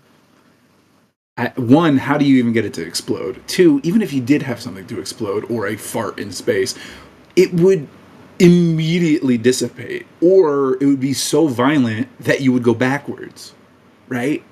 Because you'd be sucked toward the more vacuum that you're attempting to create in a vacuum. That's assuming that you can get out that far, right, past the firmament. So what do you think? Assuming that there are rockets in space, just hypothetically, the explosion would be taking place inside the rocket in a contained space, not in the vacuum. Right, but then the push, right? That's what I'm saying is the exhume, the exhaust. That's what I'm saying is even so you would have to have you would have to have holes for the exhaust to move through, right? To push. What if you brought a pressurized air tank into a vacuum, hypothetically, and then release the air? It's kind of like the same concept. Yeah, Tyson said fart. Rockets work like farts work. Yeah, that's so. But so bust your ass and you can travel the stars. That's what I'm saying. Bring a can of beans. There seems to be two very kind of conflicting scientific propositions here, right? One being that you can even make an explosion in space, but two, let's say you don't, right? Okay, so you don't make the explosion. Instead, you make the explosion in a compressed area, and then you push the explosion out in a very confined space, right, into space, right? But that too, I think that would be so violent. Again, it would either explode the whole fucking thing, or it would suck you toward where your air is being released, right? You would because then it's because there's no force. Well, think about it. There's no gravity in space. Yeah, right. You're just floating, right? Okay, so like take Newton's law, right? So the force then is being sucked. It would be pulling you because the force is being evacuated.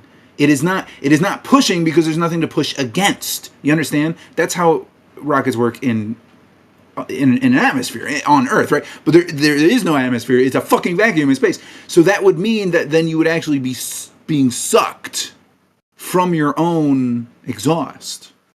Do you understand?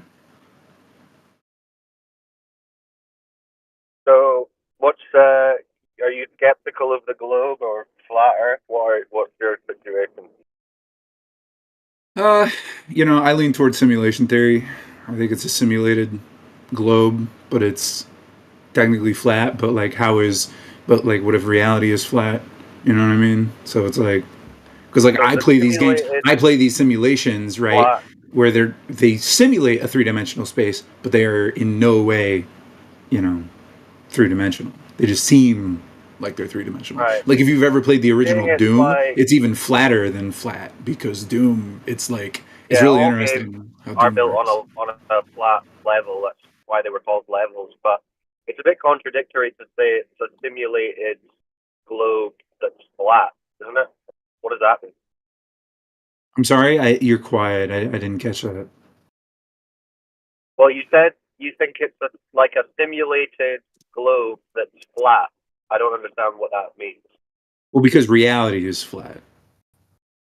And then our space, a space then, or the vacuum, right, in a reality or in a simulation, right, it just doesn't exist. There's just nothing there, right? Like if you make a server in Minecraft and you try to leave the game, right, you can't, right? You can't you can't go from the game, like you can't take Minecraft Steve out of Minecraft, right? You know what I mean? So you think a surface that we're on in reality is flat, but you think it's a simulated surface? A simulated globe, right? And I talked about this before, like a month ago on this server. Again. You said reality is flat, and then you just said it's a globe. What's going on? Well, because it's a simulated globe. Because I talked about this before. with some people, and then I got invited to the Flat Earth Discord because of this discussion. I think it was about a month ago. We talked about exactly this, right? Because let's say you have two people, both start at the North Pole, right underneath the North Star. You're looking up, and then one starts running west and one starts running east, right? And eventually, right, both flat and Earth, both flat and globe, right? What would happen, right, when they eventually get to Antarctica, right, or the ice wall, right? Because either one, right, then when you would look up, you would see the Southern Cross, which is kind of the Southern Hemisphere's North Star, right, equivalent, right? So while I was talking to people about this, a lot of I forget the one flat Earth mod I was talking to, he suggested that those two people are seeing the same thing but separate. Two different versions of the Southern Cross is what they're seeing exactly, right? And that when they meet each other, that's like the servers connecting, right? Like if you've ever played games, you're like, oh hey, I need to join your server, or even on Discord, right? It's like yeah, you leave from different spots, but you end up in the same place, right? So then, like, that's because Flat Earth would suggest that, well, if the eastward person and the westward person just kept going, well, they would just keep going infinitely, right? And they would hit the ice wall, and if they could go over the ice wall, well, they would just find new lands, any of that. right? No, I wouldn't say any of that. I would just be saying that the surface of the Earth has no detectable curvature, and so can't be evolved. I'm sorry. Again, you're really quiet. I got to turn you up. You cut out at the end there. I said no. I wouldn't be saying any of that. I would just be saying that Earth's surface has no detectable curvature, and so can't be evolved. Right. Well, so you're saying that if one person started going, okay, I could still see that, right? Because let's say you do start going east and west, right? That would mean eventually, if one started kind of moving to the right a little bit, and the other would start moving to the left a little bit, then they would probably meet up in like Australia or South America or like Argentina. You know what I mean?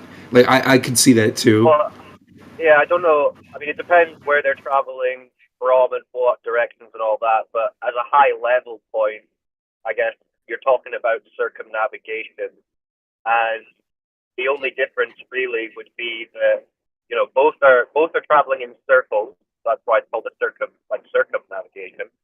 But one would be around a ball and one would be on top of a level surface. But it works the same way, basically. West circles, just traveling in circles. Right, but you're trying your best not to, right? Let's say you both, because you're both starting right underneath the North Star. You both are looking up and you see the North Star, and you're facing each other, and then you face 180 degrees from each other, back to back, right? And then start walking, right? And you don't move left or right, right? You continue to walk completely straight. Well, if you're going away from north, you'd be going south. So both of them start running south, yes. Yeah. Okay, but so that's what I'm saying, though, is eventually, if they do both keep going south, they would have to meet each other, right? Well, they hit Antarctica, but if they're going in different directions, I wouldn't say they would meet each other, no. They wouldn't meet each other. Yeah, exactly. So, yeah. But where would they go then? Well, if you travel south, you go to Antarctica. But if you're going in different directions, you're not going to end up in the same bit. Why? You're saying one? Well, so either Antarctica is infinite or it's a closed space. So, or you just simply can't go over it. That's if Antarctica surrounds us.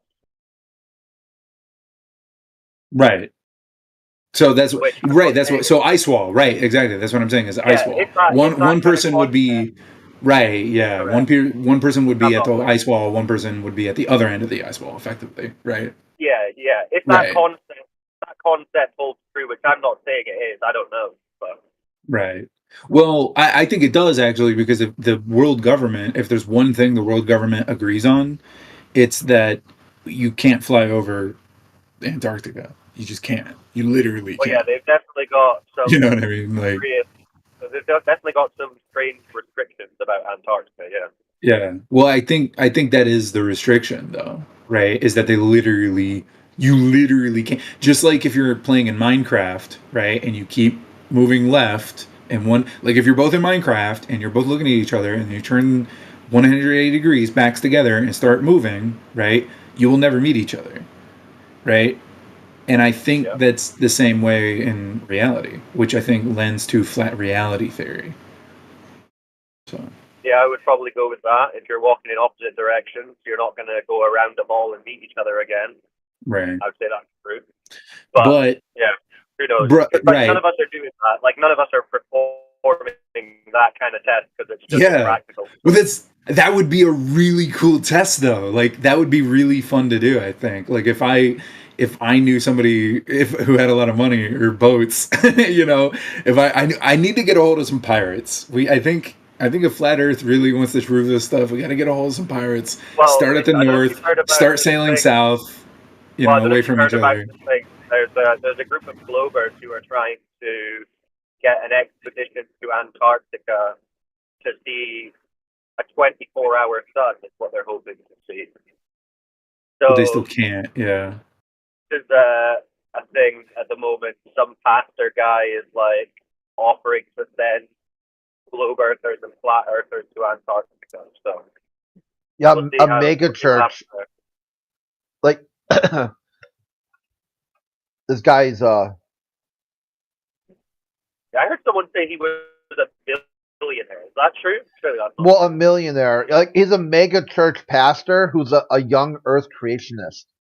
So it's pretty hilarious to watch a globalist all jump on this guy, because a lot of the globalists, they really don't know anything about the globe. They're kind of atheists. They're what they call an internet jargon as a terminally online debooker. Redditors. Yeah, so they're a debooker.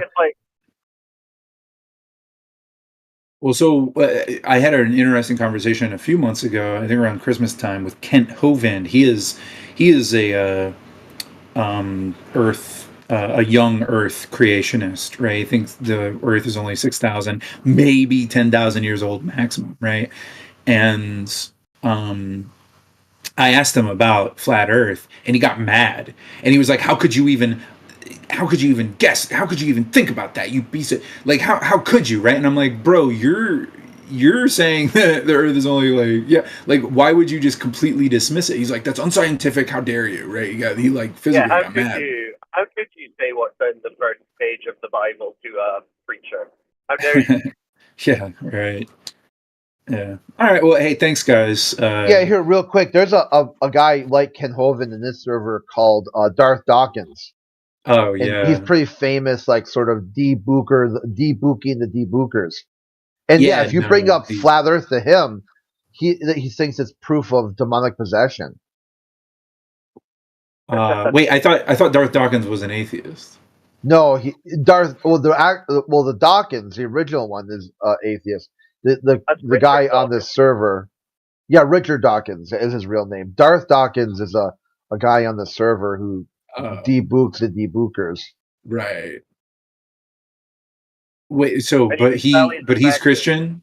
Yeah, he's deeply theistic, and he hates flat earthers because so much as the atheists do. So I used to pop in there and be like, "Hey, you guys should talk about how much you hate flat Earth together." But I guess they don't want to do that. Yeah, right. Well, that actually just reminded me of something. So I'll stay here for a little bit before I make dinner for my dad. Something that was really, really interesting is I've been reading up on a lot of Freemasonry, and I got some encyclopedias, Freemason encyclopedias, and at nowhere or no point do they try to enforce or mention globe Earth, right? And in fact, I would say a lot of their degrees tend towards lending toward flat Earth theory, right? And something that's really interesting, because I've touched on this before, and some religious folk, there actually was like, I think like I'm getting kind of mixed up, but I'm pretty sure that a lot of the Glober stuff, although it's taught that it was anti-religious, right?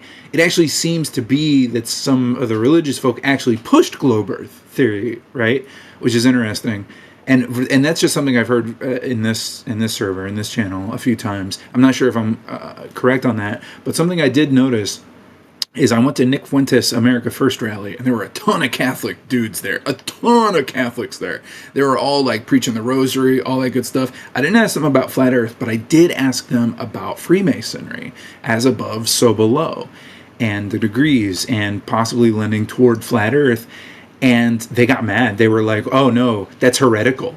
They were like, "No, Freemasonry is despicable and anti-Jesus." And I'm like, "Whoa, no, it isn't." It's like they love Jesus. Like Freemasons, absolutely.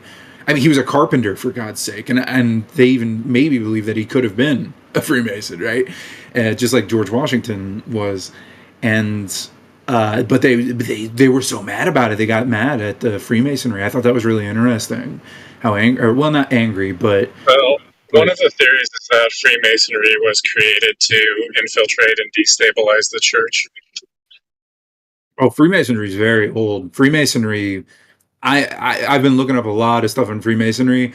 It rivals Judaism in how old it is and how ancient it is. Truly, like it's pretty old as far as like, and it kind of it's really interesting. Like, have you ever heard of like the Pythagorean cults, right? And the Pythagoras cults, like, so they either made it, or they either created Freemasonry, or they learned from Freemasonry from beforehand. Because even I believe the pyramids even predate Pythagoras, right? So I don't think it's the case that they think Pythagoras started it. I think it's what it is that the current Freemasons consider or call Pythagoras the first Freemason, but only in spirit. He didn't like it. Right. It wasn't an organization then, but right. they credit some of his ideas as being influential on them. But well, someone. When you, oh yeah, just no. Go ahead. Well, I was going to say, when you get into that a bit more, and I'm no expert on the Freemasons, so I won't go too deep into it, but certainly there seems to be a lot of smoke that there's, at least it's marketed as a theistic organization, like they don't allow atheists in, and for most of the levels, it's effectively like a Abrahamic faith type of group, but there seems to be some fairly compelling evidence that when you actually get to the higher levels, it's almost an inversion of that, and it's more like a worship of Lucifer. No, that's what's really messed up. That's what really kind of fucked me up, because I really thought when I asked these Catholic dudes, I was so sure that they were going to be very pro Masonry, right? But they were actually not, right? And that's what surprised me greatly. But even though Freemasonry, they're literally like, I've been reading a lot of this stuff in it, and it's literally like, it's seriously, no, there's definitely a God. He's the architect of architects, right? Right, like but the disagreement that might come from their side, validly, is that at the higher level, some of these higher level Freemasons have revealed that the illumination and the enlightenment that they're talking about is Lucifer, the light bringer, and it's actually built around a cult of Lucifer worship, but the lower levels are kind of unaware that that's what it is at the very top. Now, whether or not that's definitely the case, I'm not. Yeah, I don't think so. But I will look it up in my encyclopedia. I will look up Lucifer tonight in my encyclopedia. But something I just want to clarify is a well-known actual Freemason, Hiram Abiff, is a king of Tyre. He actually built the Temple of Solomon in nothing but jewels. It was one of the most extravagant troll I think I've ever heard of or I've ever read, because it's so funny, because he made the perfect, most beautiful building. So of course every single person on earth was like, yo, I got to see that and take them gems. The whole thing was like just laden with nothing but gems, right? So of course, especially back then, like some barbarians were like, oh, shiny temple, oh, I'm gonna go destroy that. So he builds it in Solomon's land, right? So of course it gets destroyed, because everybody wants them gems, right? They can't stop everybody, right? But he lived approximately 1000 BC, around 950 BC, right? So it's a long ass time ago. That's 3,000 years of Freemasonry, of definite Freemasonry, right? So you think, wait, so let me look up actually how old are the pyramids? Wow, no proper answer, Google. Come on, seriously? So they allege, okay, so about maybe Stonehenge and the pyramids around 4,000 to 5,000 years ago. So I would posit that that's probably when the Freemasons kind of popped up. But like there have been so many inquisitors going after and against Freemasons for so long. Like even in this encyclopedia that I'm reading that was written in the 1800s, or the late 1800s, early 1900s, they're like, we seriously have lost a lot of information. There have been straight inquisitions against Freemasons. We've lost so many good works and so many books, and it's not just one time. We've lost tons of works, tons of times, right? So, but I can't think of any further other than saying that I do believe that a lot of the degrees and understanding that Freemasons have talked about, it's one of the reasons why the UN flag is flat, right? That was a Freemason symbol for a while. I will say that that's probably something to do with it. And funny enough, just before I leave and go make dinner, I just want to point out that the G in Freemasonry, right? Like God, like it's the God number, the letter. In One Piece, they're trying to go around the world and like find out the world, right? Oh, is it flat or is it round, stuff. And there's still no clear answer on that. But there was this really old guy who's just like obsessed with the letter G, and he just like attacks. He's like for God, right? And I don't know, it's stupid but funny because I don't know. Any One Piece fans who are flat earthers here? Hell no. No. Well, I think One Piece might lend a flat Earth theory. So One Piece, the fucking the anime. The 11,000 episode anime. Yeah. That's your proof? No, I'm not saying it's my proof. I'm just saying it just lends to it. It's just another thing that's just like Minecraft helps prove flat reality or flat Earth. So too that One Piece does. Hold up, nah. Mojang said that the Earth in Minecraft is cubic, so you can't say nothing about it. Well, then you really got to think too. Hold on. We're gonna speak to Osama bin Laden. I think King Gamer. Yeah, I'm gonna peace out. Nice talking to you guys, though. I got good information. Thanks a bunch. Have a good one. What's up, Osama bin Laden? That's not my name. Wait, does it come up as Osama bin Laden? Osama.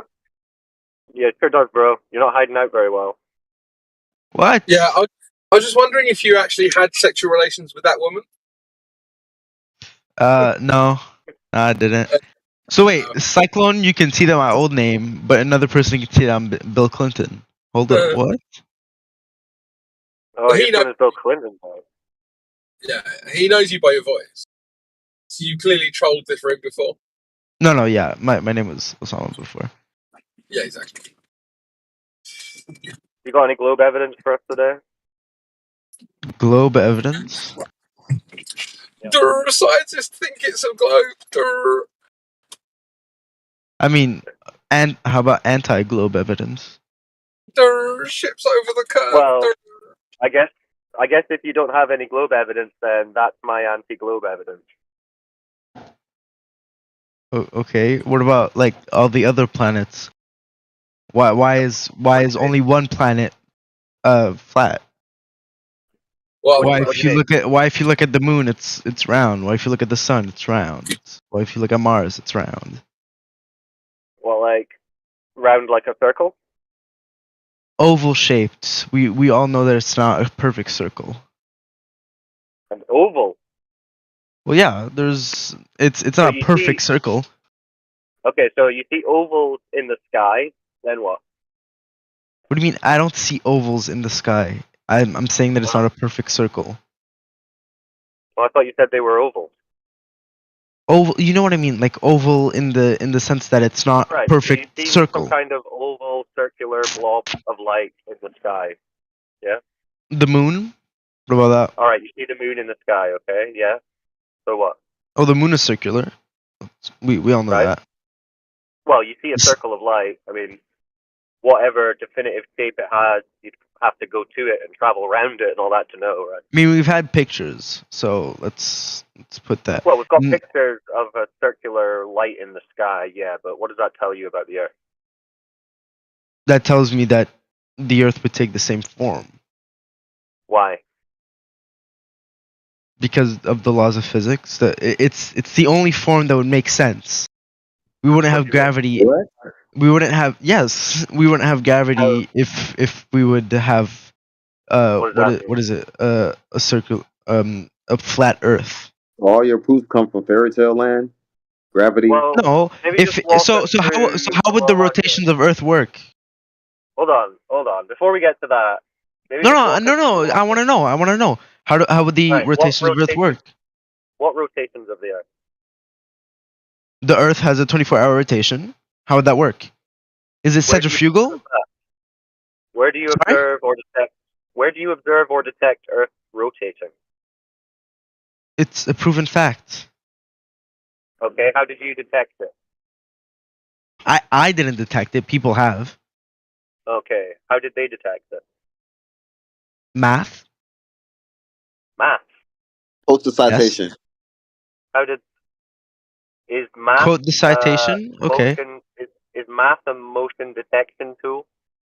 Okay. The Earth rotates on its axis relative to the Sun every 24 hours, and that's just a proven fact. Okay, how do you know that? Because people have done the math. Okay, but you can do math on like the test that proves it. Superman flying. That doesn't mean it's real. How do you know Sorry? it's real? Like you could Because it makes sense. Construct anything, right? But okay, it might make sense. So no, you're disbelieving in science as well. If you Well, so no, what's you the don't. scientific? Okay, what's the scientific experiment that proves the Earth is rotating? Give me 1 second. Let me get this up.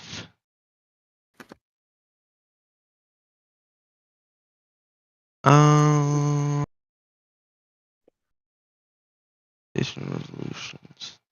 All right. So notifications.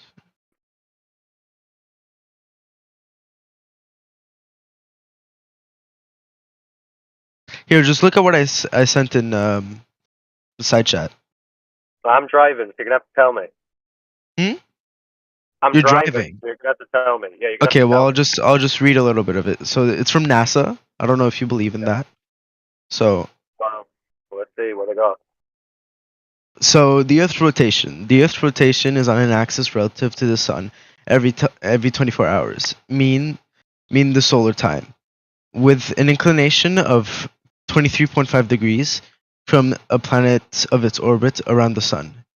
Mean the solar time represents an average variation caused by the Earth's non-circular orbit. This rotation relative to the fixed star's sidereal time in 3 minutes and 56 seconds, shorter than the mean time of solar day, the equivalent of 1 solar day per year. So that's telling us that it gives us an amount that gives us 24 hours. That's where the 24 hours comes from. Is this based on measurements of Earth moving or an observation of the Sun moving? Both. Okay. So we observe the Sun moving, yeah? We observe the Sun whilst it's moving on an axis conforming to the Sun. Okay, so we observe the Sun moving, but then they're saying it's the Earth that's moving. So both of them are moving in unison. The Sun has a gravitational pull on the Earth, and the Earth is moving on an axis. Okay, so who measured that the Earth was moving on an axis and around the Sun? Okay, so the precision of the Earth's axis over 2,600 years. Do you believe in like the 6,000 year theory? What theory is that? It's that like some Christians think. I don't know if you're Christian or not. I'm just asking. Yeah, not a Christian channel. No, You don't have to be in the Christian channel to be a Christian. But well, that's fine. No, you can be a Christian. I don't mind. But I mean, I don't know what it has to do with the Earth being a ball. oh, okay, whatever. Sorry, I got a little sidetracked. All right, the precision of Earth over the precision of Earth's axis over 2,600 years. Forces associated with the Earth's rotation caused by a planet being slightly oblate. What does oblate mean? It's being spherical. Displaying a bulge at the equator, the moon's gravity primarily is in lesser degree than the sun's gravity. Act on the Earth's oblateness to move the axis perpendicular to the planet's Earth orbit. However, due to the gyroscopic action, so centrifugal force of the Earth, Earth's poles do not right themselves to a position perpendicular to the orbit plane. Instead, the process at 90 degrees to force applied. The precision caused the axis to describe circles having 23.4 degrees radius relative to the fixed position in space. Over about 2,600 years, a slow wobble reminiscent of the axis spinning on top, swinging around before it falls over. So let me just, for anybody that's looking at the chat, can I not copy that? No, I can't. But it's in the. Okay, so none of that really mentioned anyone who ever measured any motion of the Earth. Those are the measurements. No, it's talking about the axis and how. Sorry? No, you asked me how do you know the Earth rotates? That's what I'm telling you. Right, but if you didn't say anyone who measured any motion of Earth, you're talking about motion of the sun, the moon, the stars, whatever. No, where does it say that? For the association of the Earth caused by the planet's slightly oblate displacing of a bulge at the equator, the moon's gravity primarily and lesser gravity than the sun acts on the Earth's oblateness. So the sun and the moon act on the sun or act on the Earth's oblateness. So it's saying that. Oh my god.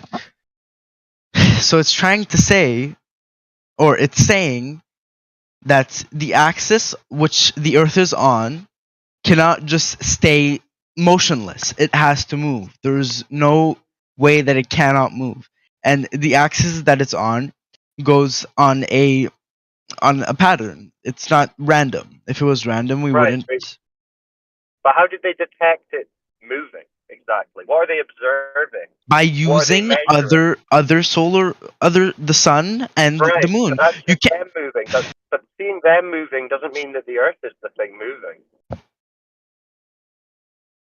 So we're retarded. You'd have to measure that the Earth is. You'd have to measure that the Earth is the thing moving. If your claim is the Earth is the thing moving,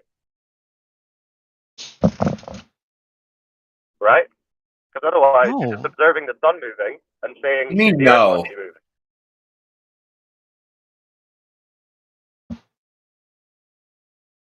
But you're only detecting the sun moving. All right, so not the Earth. let's take this. How do we know that the Earth is spinning? Today, the Earth continues to spin because of the inertia which the object's resistance to changes in its current state of motion. While the moon and the sun and other objects in our solar system create forces that work in the Earth against the Earth's spin, there is not a strong enough. It is not strong enough to prevent or our blue marble to stop moving. So it's right, but that's just assuming motion in the claim. It's not. It's not assuming. How they prove or yeah, it's already saying it's in motion. We want to know how you prove it's in motion. Or cite the test that makes that proof. Cite the experiment. Well, let me pull it up. Let me pull it up. Give me 1 second. NASA's not. Yeah, don't use NASA. That they just tell you stories there. Why would they just tell us stories though? Why would a multi-million? Why would a multi-million-dollar institution, multi-billion-dollar? That's even more of a thing. Why would they just not tell us the truth? $multi-million. Why would they lie? Yeah, why would you lie for $60 million a day? Exactly. You proved yourself wrong. What do you mean? Just Why would they lie? Why would anyone? $60 million a day? Why would anyone Come lie? on now. Yeah, why would anyone lie for $60 million a day? No one would lie for that chump cake. But who's telling them to lie? You'd have to ask them. Well, if you Just don't tell a know, lie, get how your would you collect your know? 60 million. Dude, you read a story to us. We let you read a story. If you think it's a story, if you think NASA is not a reputable source, I'm sorry, but that's just wrong. They've been proven to be like a reputable source. It's Oh, it's really? a known it's a Who known. proved that? Who proved that? What do you? All right. So if we give you a source from third NASA party? Okay, well then give me where give me how does the moon how is the Earth flat? Give me that. Tell me. Because there's no curve. How do you know? Well, Where's the because no one's ever science? detected, Where's the proof? observed, or measured it. It's observed, measured, and used as a flat surface. What if I gave you a NASA Like document? NASA say, What if I gave you a NASA document that said the Earth is flat and stationary? Go ahead. Yes. I just want to hear Somebody the rebuttal post that, information. because I don't I think have I have it. I think I have it at hand. If I can, I can post it here. Okay. Ooh. You got posting rights the other day. Yeah. Let's see. Do.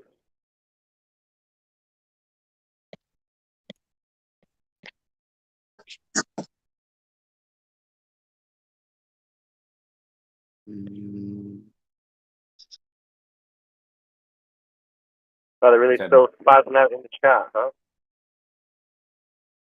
Where did you send it in already? Oh. No, I'm still scrolling.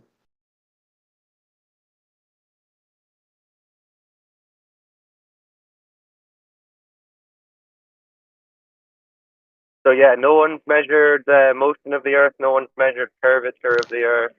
So. Well, we can measure it at home. You can get you can do it at home. It's not. Okay, like, I'm starting to post a page from a document. You can read flat, non-rotating. These are from NASA. Okay, concluding remarks. Let me just open the browser. Take a while. I have a simpler one. I'm looking for it. I just have a lot of stuff on here.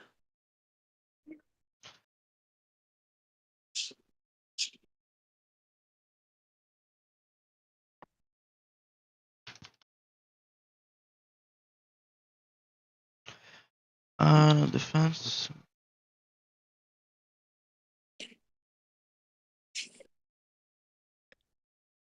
Are NASA referring to the Earth as flat and non-rotating? That would be pretty weird, wouldn't it? If it's a spinning ball.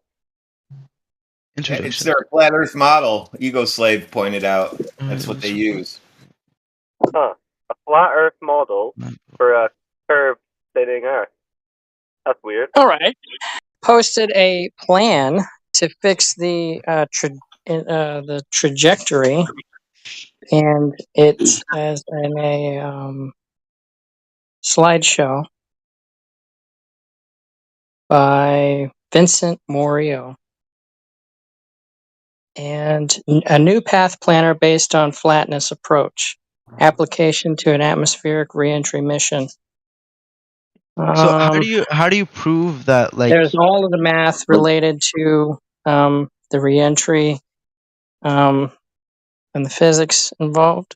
Observation. Okay, so did you have a read over some of those? Yeah, it's just talking about a plane. I don't see anything that's. So are they referring to the Earth as curved and in motion, or as flat and non-rotating? It's talking about a model. It's a model. A model of Earth. Yeah. Yeah, that would be flat. Yeah. A flat and non-rotating model of Earth. Okay. So why do you think they use a flat and non-rotating model if it's actually curved and rotating? Because they're trying to figure out that it's not flat. What do you mean? No, they're having trouble with re-entry, right? Because they went from having a manned unit to an unmanned unit, and they need re-entry plans, and the computer's not calculating it right. So they help the computer calculate it right by making it assume that it's a flat and non-rotating environment. So it's a computer issue. Well, it's not an issue. Like, wouldn't you think they would model it as curved and rotating to match the Earth?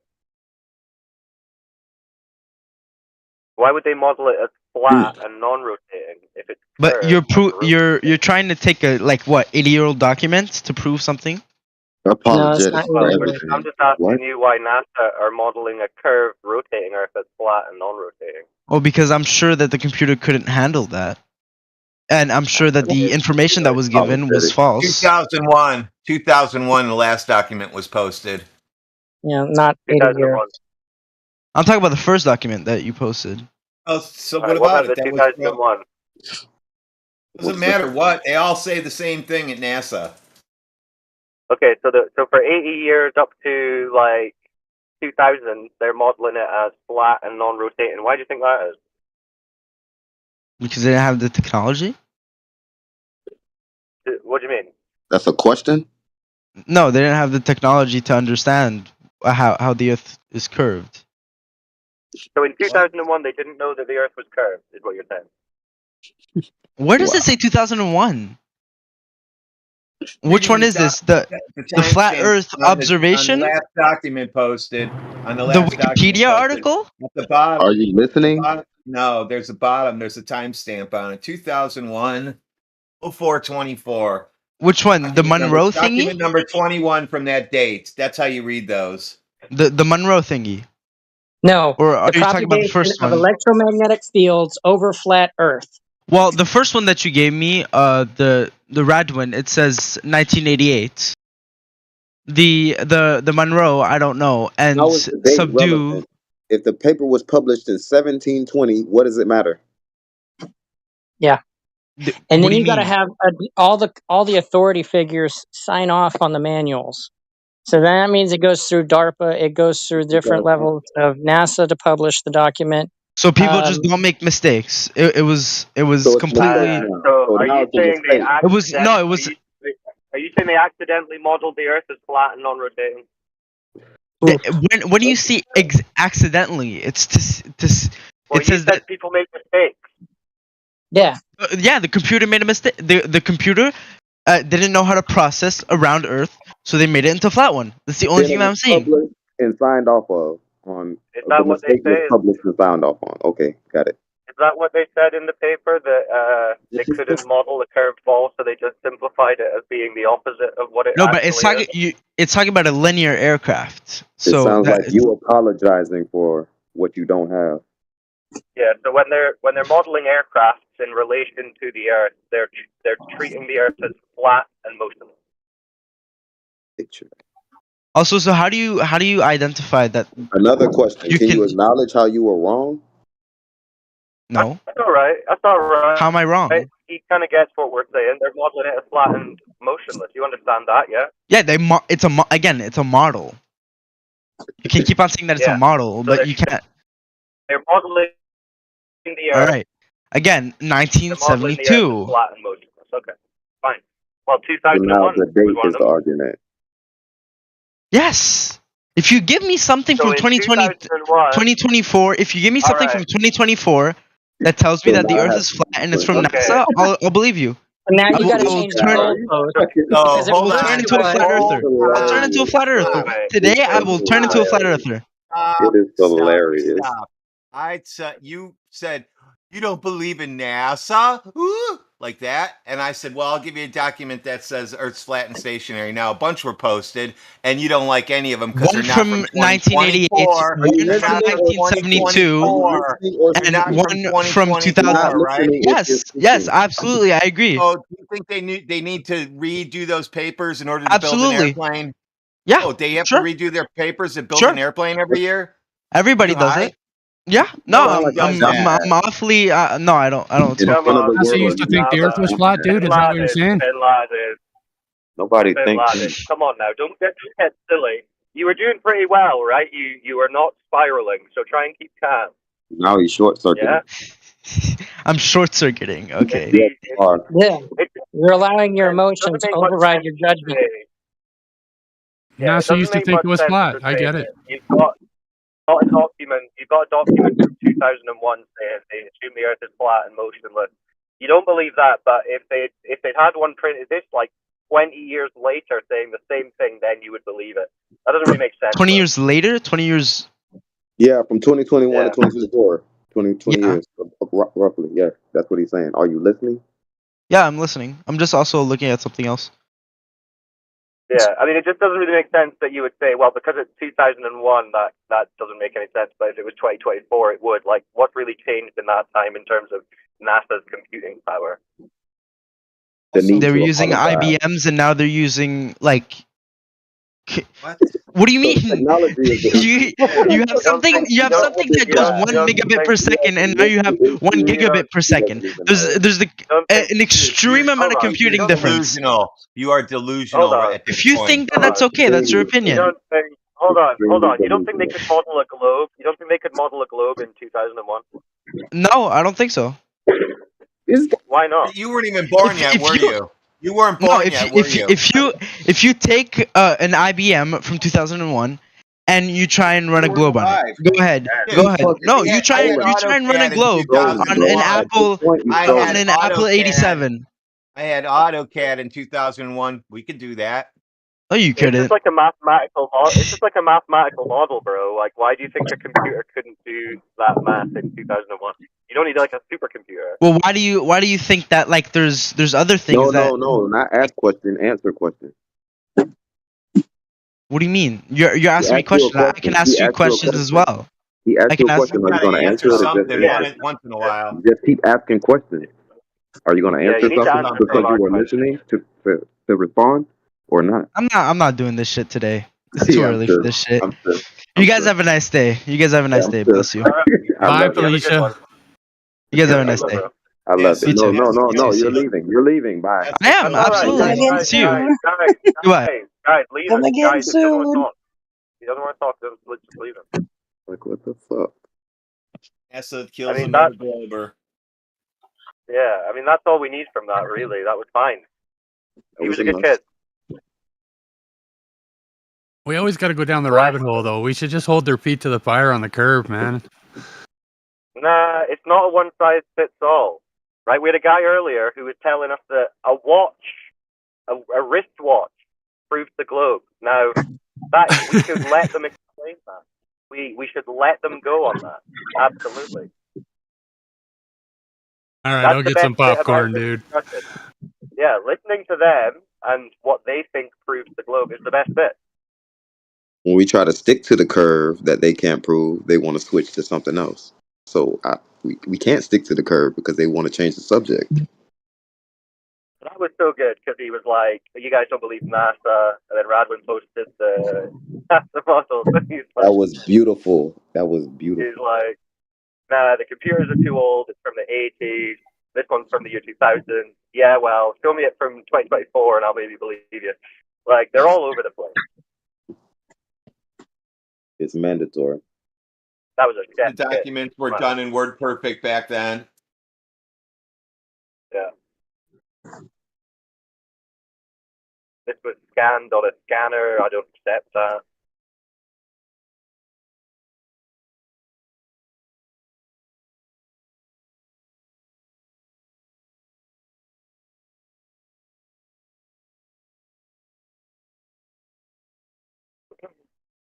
Somebody should have gave him the link to the live stream so he can go back and listen to how he imploded at the end. Well, he mentioned that you could do it at home, so I wanted to get to that bit, but he didn't last. He And was him going to say that listening you to could it. do something at home to prove, I don't know, motion or the curve, I don't know. Right. Yeah, Was that any other globe believers? He was saying it affects the oblateness. You gotta he was saying recreate something about these the documents.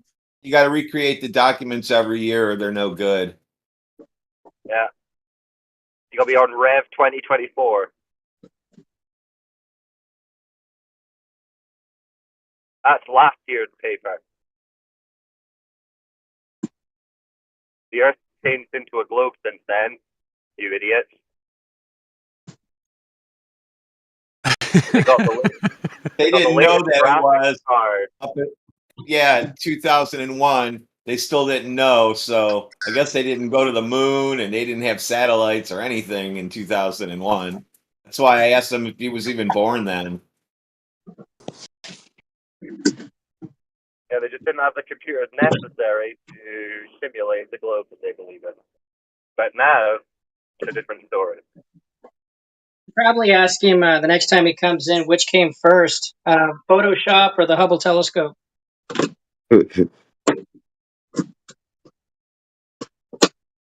Like a dagger to his young heart.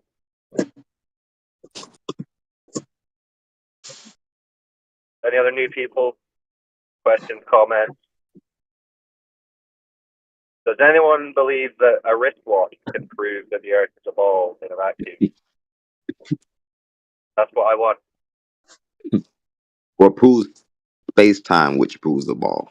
That's how he put it. We have to be fair. Now, that was the second Phlox guy. The first Phlox guy was a wristwatch that went to the moon.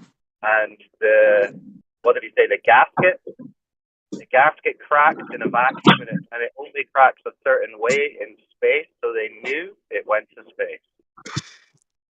Pathetic. I mean, if that ain't some globe proof, It's I to don't know what change the is. standards. We have to prove something. And this is the other thing about that, right? I couldn't get onto that point, but they were talking about his picture. He had a watch and a little like silver badge of Snoopy, right? The cartoon dog. And they said, oh, it's like the Silver Snoopy Award or something. And then Old Hoff was posting an image of Neil Armstrong like patting Snoopy before he went and launched off to the moon or some shit. What is the deal with Snoopy and NASA? What is that link? I've never heard of that. Does anyone have any idea? I mean, other than like cartoon indoctrination, like what is their reasoning or logic for Snoopy being involved in a supposed serious scientific endeavor? Like, Neil Armstrong is touching Snoopy, like a cuddly toy of Snoopy, as like a good luck charm before he gets on on the shuttle or the rocket. So is that like before aircraft pilots are going to Vietnam and stuff, where they? I don't know. Snoopy was like a Snoopy or Snoopy was like a wise dog. Where's this coming from? Yeah. He was a very wise dog, Snoopy. He also had a great imagination, and he could go on like adventures just from his doghouse. Well, he would fight the Red Baron, or he was the Red Baron. I'll post those Snoopy things again, but yeah, it was actually on a Martin Ledke stream that I got a prompt to, and I hadn't watched Martin Ledke in years, and they gave me an upcoming screen, and that was the screenshot that he had. I'd never seen the giant Snoopy that he was touching before, and then the flaps on his own ears. But yeah, Snoopy was like the Bart Simpson of the time. Yeah, so bigger why? than Bart I Simpson. understand, like they're marketing the moon landings as a very serious scientific / military endeavor, very dangerous. Why would a cartoon mascot be appropriate for that? I don't understand. Yeah, why would that be near the launch pad? Yeah, I guess maybe Woodstock, Snoopy's little bird buddy, would be the Bart Simpson, but it's all the whole melding of the cartoon world. Yeah, because Snoopy was popular with adults and children alike. I mean, they probably still play the Charlie Brown Christmas special. Yeah, but like day. not when they're going to when they're launching to go to Vietnam or whatever. I'm sure. No, not when they're getting down to business. Well, like I said, the only thing I could is Snoopy was like he had an imagination. He would pretend to be one guy, then he'd pretend to be another something, then he'd pretend to be I don't know, like a student, then he'd pretend to be a teacher. He was like an astronaut one episode. I can make sense of it from a flat Earth perspective in that they're just trolling people. But I'm trying to I want to know what the Globers are saying about that. Like, why? What's their what would Scott Mackey's interpretation of that be? Other than I don't care to know. Why would I need to know? Well, next time Scott's in, you should ask him. That's what he says he's here for. He's here for the psychology of it. So. Well, I remember there being an interview with somebody who was on the ISS at one point, and he was talking about how his daughter gave him an owl, and he plans on taking his owl to space. So maybe like the reason like Snoopy was his favorite animal, and he had like some friendship with the woman in the photo, and he was like reaching out and touching Snoopy as like, you know, making contact with her. Yeah, but there was the whole thing with the watch is that there was a badge that was awarded or something, and it's called the Silver Snoopy Award. So there's like some theme of Snoopy in the Apollo mission that is deeper than just like Neil Armstrong's affiliation or whatever, or like of Snoopy. It's like NASA has some kind of Snoopy award or some kind of Snoopy tie-in. Yeah, he's even wearing the Snoopy ears. I posted the images. And I'll repost what the guy with the busted gasket on his Omega watch posted as well. We need to clip that, by the way. Someone give Flipcord a shout. I want him to come back. I want to speak to that guy because that'd be a good clip. Because he was like so serious about it. He knew all of the watch. He knew like the manufacturer of the watch, the people who tested the watch. Yeah, the four independent. Yeah, we got a little history and watch manufacturer. Yeah, you can tell during his spiel. I mean, I always feel bad for him that he's been so suckered in by this outrageous story. But it is hilarious. He was like so confident in it that you guys want proof of the globe, huh? Of space? Well, I've got it. You see this watch? Do you know what this watch is? Clay is too funny as well. Clay's like, no, please tell me. Well, I mean, that's all. I mean, no, this is all part of like why they're winning though. It's because they got Snoopy, they got like Charm, they got Tom and Jerry satellites. They have like this nostalgia. Yeah, you know what it made me think of? You remember the film Full Metal Jacket? They've got that scene where at the end, like, they're all marching down the burned out streets of Vietnam. They're all singing that Mickey Mouse song. MICKEYMOUSE. Yeah, exactly. He's the leader of the pack. It made me think about the tie of like cartoon characters with the military and like that dark kind of undercurrent of indoctrination. And how like Mickey is the leader of the pack of a bunch of men killing people. Then it's like, well, Mickey wouldn't really be the leader, would he? Who would be the leader? The people who create Mickey and control Mickey. Disney tied in with the government. So I mean, the Snoopy thing made me think of that. Like Mickey and Snoopy are their own entities, their own beings. Yeah, like two cartoon characters that are sponsoring military and like military. Yeah, like what me and you right now, we're calling them Mickey and Snoopy as if they have their own minds and their own soul. Like we're doing it right now. No, I'm talking about them as, cartoon creations of these people, Disney, whoever else. I know, but it's just like almost inseparable. Like how can you not, when you talk about Mickey Mouse, how can you not be talking about Mickey Mouse? Yeah. So you're right. Like they're like emblems. Like they're very like even for the adult males in the army, it like speaks to something in them that they're like, yeah, I'll sing about this character. I like Mickey Mouse, and it's like just a very weird form of, I don't know. I mean, I'm not going to say control necessarily, but it's like, that kind of influence of cartoon characters on grown men on military missions. It's just a bit strange. Yeah, no, it's like this is like a Siegfried and Freud type of thing. Like we all we all love our mothers, and we're all just children at heart, even when we're killing. Yeah, that's what I was thinking. They're like, let's associate them back to a time of young, naive, do whatever I'm told type of thinking. We'll put these little characters in. I mean, I know that's all the globies will be like, oh, here we go, Mickey Mouse, there's a bloody conspiracy theorist. But come on, someone explain Snoopy to me. What the hell is the Snoopy Award? Well, I mean, I do. Haas and Kiko are correct. I think they're correct with the Snoopy thing being that he touched it. Back in the 50s, it became iconic, and then now everybody's jumping on it. I'd never heard of this Snoopy thing until today. Because there was the guy with the Snoopy Award, the Silver Snoopy. That's an award given out relating to Apollo, apparently. And then Neil Armstrong touching Snoopy. But why Snoopy? What's Snoopy got to do with scientific military endeavors? I don't know, I would just say the chick holding Snoopy is pretty hot, and that does it for me. She can give me a Snoopy. Copy. I can only assume it's corrupt and degenerate, but yeah, I put some in there. Yes, I do. I just got a refund, $70-something from Apple. Ranger, you're hot market.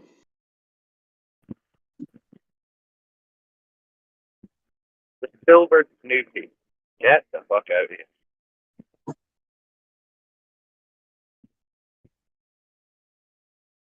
It's like being like, this watch went to the moon, and you can see next to it the Donald Duck Award, where he was awarded the Donald Duck Cross. Like, why would that be? What are you talking about?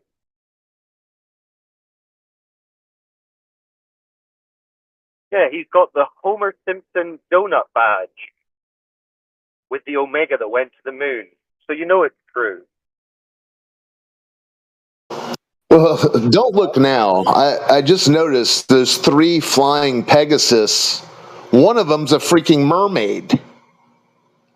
Yeah, it's all Apollo, Helios, 13. Dragon, Yeah, Sun. the Kevin Bacon film. Oh, maybe that's a chariot. No, it looks like a yeah, it's the chariot. Yeah. That's what they're getting at. Apollo, right? Dragging the chariot, dragging the sun.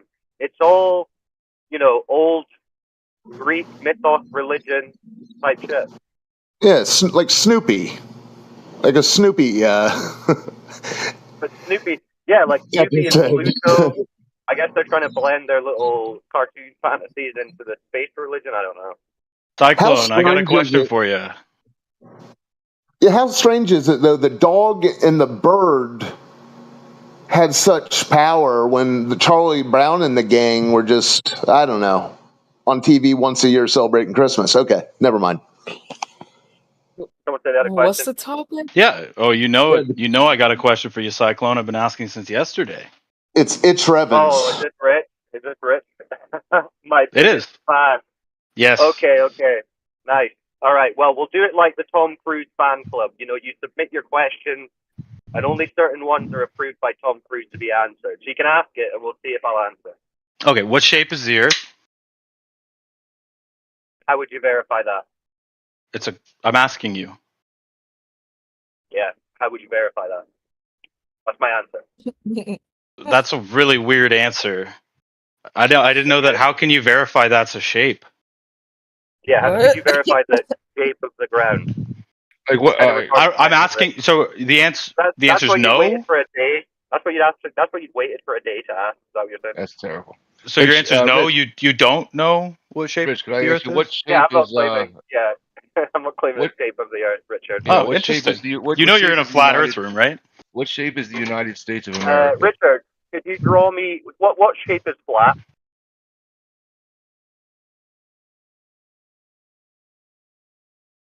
I don't know. I was just merely pointing out that you're in a flat Earth room, which is making a claim about a property of the Earth which you don't have any idea about. It doesn't claim a shape, does it? I mean, some do, not necessarily entailed. Flat doesn't claim a shape. So there you go. It's not necessarily entailed. Yeah, you've answered your own question. You answer my question. Do you know what a Snoopy Award is? I don't think colors have shapes. Sorry, I don't really feel like there's much use in engaging with someone who doesn't have a position on. All right, no problem. Back up. You didn't have a position on the shape of the United States. What's up, handsome? Hi. Yeah, I'm all right. I I need to go in a minute. Black is a shape, bro. I don't think a color can be a shape. I can't lie. Like, what's the topic? What are y'all even talking about? The topic is the Earth. We're looking for evidence that the Earth is a spinning ball. Do you have any of that? Nah. I'm just watching, bro. Did you say what's up, handsome? You talking to me? I know everybody got in on that one. No. Come on, come on. All right, so you don't have any evidence that the Earth's a spinning ball, no? Shit. I went to science class. All right, what evidence did they show you? Oh my god. I forgot. I can't lie.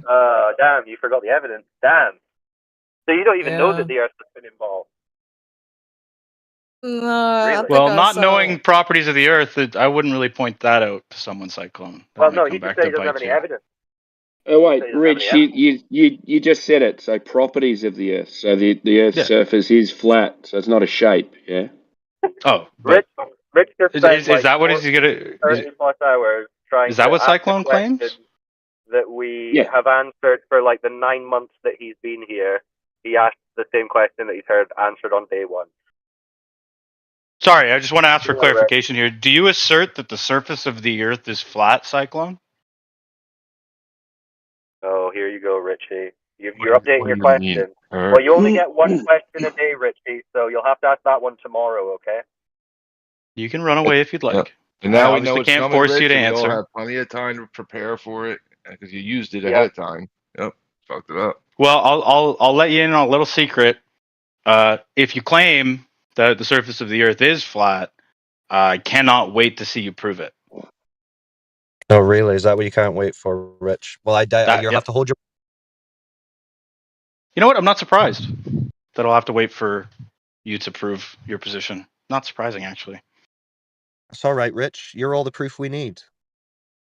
Whatever that's supposed to mean. Everyone else knows what it means. But as usual, good for them. You're in the dark. I'm proud of them. I know you're proud of it. I'm proud of them for understanding your babble when I can't. Okay, Richie. Whatever helps you sleep at night. I'll get you my autograph one day if you're good. So, Richie boy, good job. Very good job on the gift. Wonderful. Great gift. Now, very good. I need you to show me how that is causing physical things to pop up from behind a physical obstruction. You're failing For sure. to So do as you that. see the light curving, right? If something was over that curve, but the light is still reaching it, it means that the light from that would still reach your eye, making it apparently higher than the horizon. No, you're not showing me how light is causing a physical object to pop up from behind a physical obstruction. So remember back Light when I was doesn't do asking that. the question Light for isn't just grabbing clarification? objects and being like, here you go, here they are. Remember when I was asking for clarification that you ran from because you hate clarification? I didn't that I run from said anything. This is it what you doesn't do. cause You a fucking choose physical to do a object to thing. physically move upwards. It causes the apparent position of it to.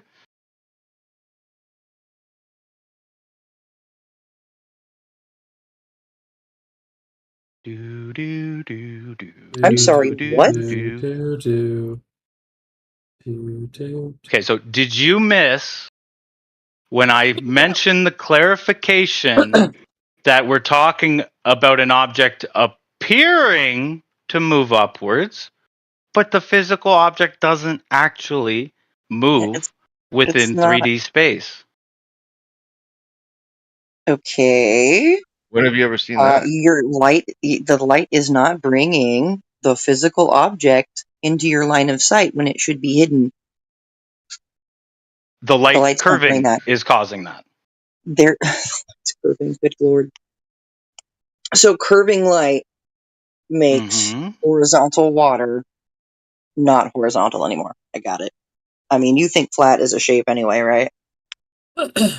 And you have been thoroughly squandered. No, because you still have not shown how horizontal water curves, and you're all you're doing is showing me this type of actually What I trigonometry don't man. understand is how you Euclidean can purport trigonometry that man this was actually in the obviously chat curved showing water this is flat. compression, magnification, compression, magnification. Doop, doop, doop, doop, How can you prove that curved water around a planet is actually flat? That's ridiculous. No, See, I can be incredulous too. It's super easy. It really takes no skill at all to be incredulous. It doesn't take any skill at all to be a liar, apparently, Rich. Why do you have to lie?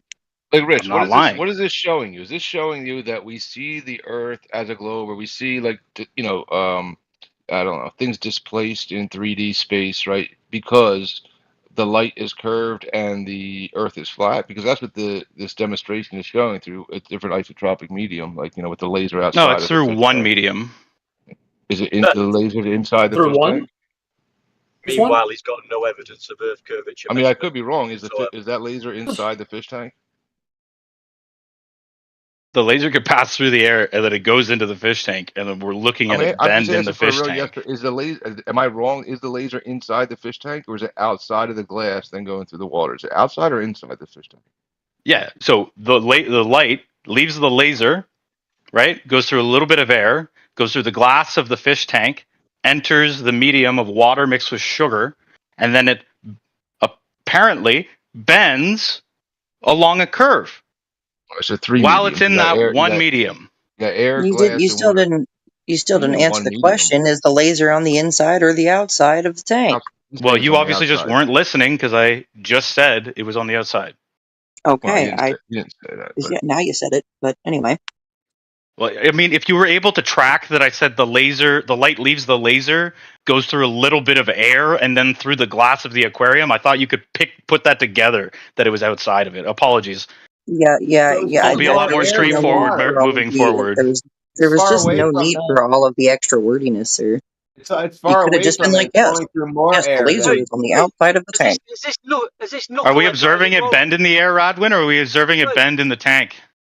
Is this not? So you're going through air, then plastic, and then sugar water. So not anything that's related to what we're talking about.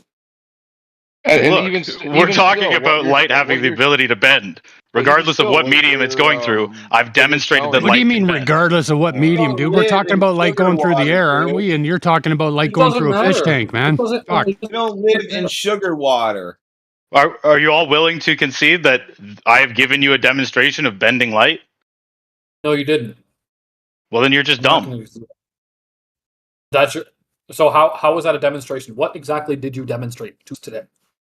That the light, while passing through the medium within the fish tank, is bending. That's the demonstration.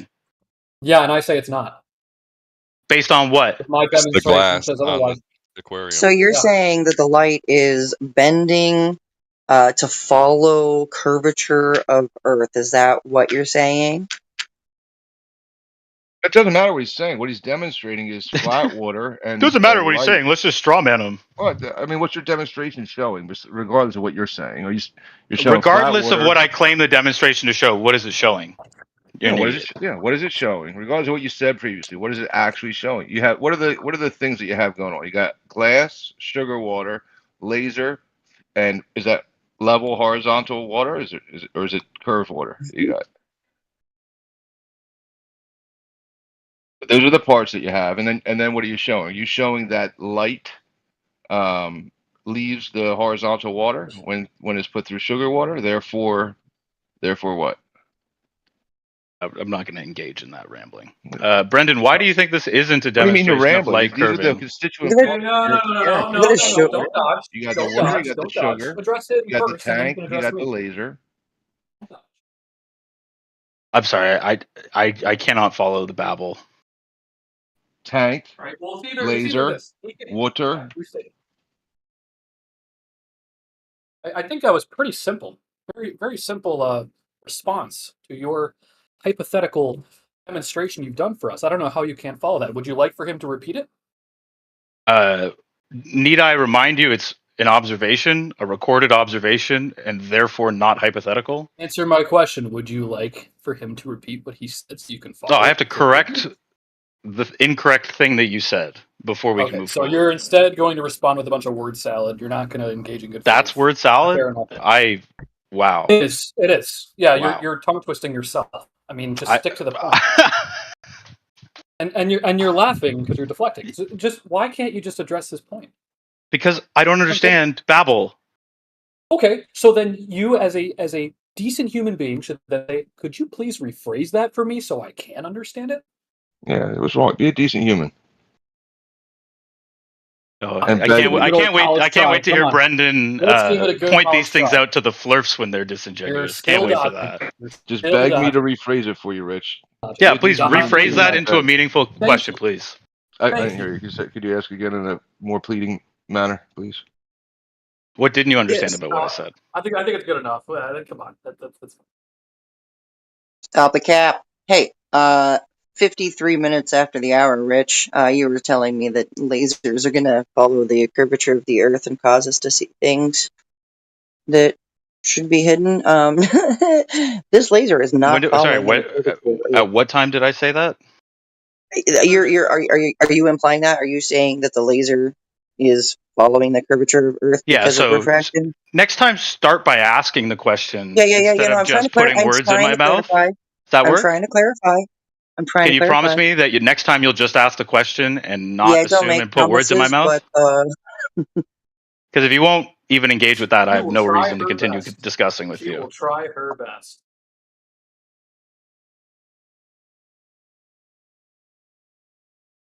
yeah, which I'm proving that Rich is wrong because he's showing that this laser it follows the curvature of Earth, non-existent curvature of Earth because of refraction, and I'm showing that that's It's false not the claim. because Please stop making straw men. Thank you. what are you showing, Rich? I showed that light bends, and you're too chicken shit to engage with that. Yeah, and I'm showing you how light is bending away from the surface of Earth. What? So What? you don't see it? What? Can you give any more, like maybe an ounce of information on what we're looking at here? You're looking at a laser light that is not following any Earth curve. How powerful is the laser? What is it? Where are we looking at it from? What is it traversing? What's this medium? Hold on, give me a second. Yeah, go ahead. Take as much time as you need. No, it's not for you. I've got personal things I got to That do. was very nice of you. You see that? That you're doing great now. Much better. So, Rich, with your claim here with refraction, what are you trying to say? That the obstruction of Earth curve is undone by refraction? Undone? Yeah. What I'm saying is, doesn't affect anything. You can just see fucking way further. What I'm saying is, light has the ability to bend, thereby allowing us to see in conditions that refract more light. So We are able, the light that is further from us. Does it allow you to see obstruction? The ability to reach our eyes due to it bending. So if I hide something behind a pile of bricks, will the light allow me to see that thing?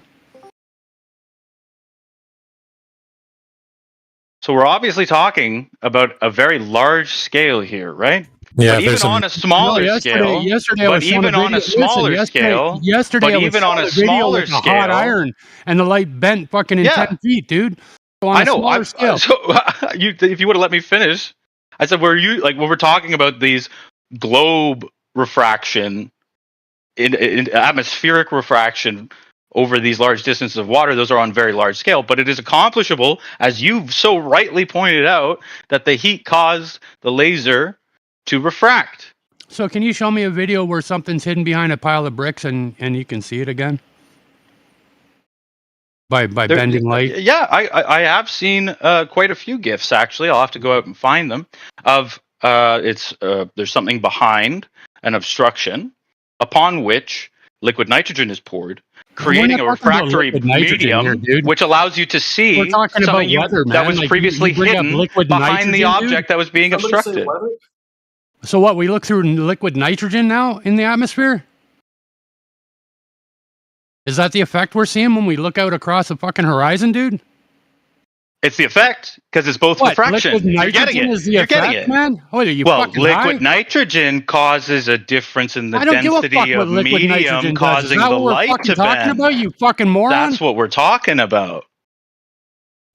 So you did a test, aka not in the natural medium of air. Good job.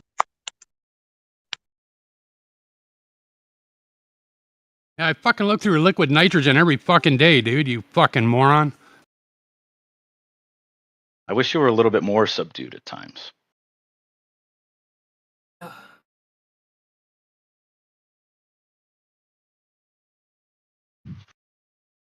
Undefeated Glober, Rich Evans. Step up, Stop step up, eating the game Slurps. Step pieces, up. child.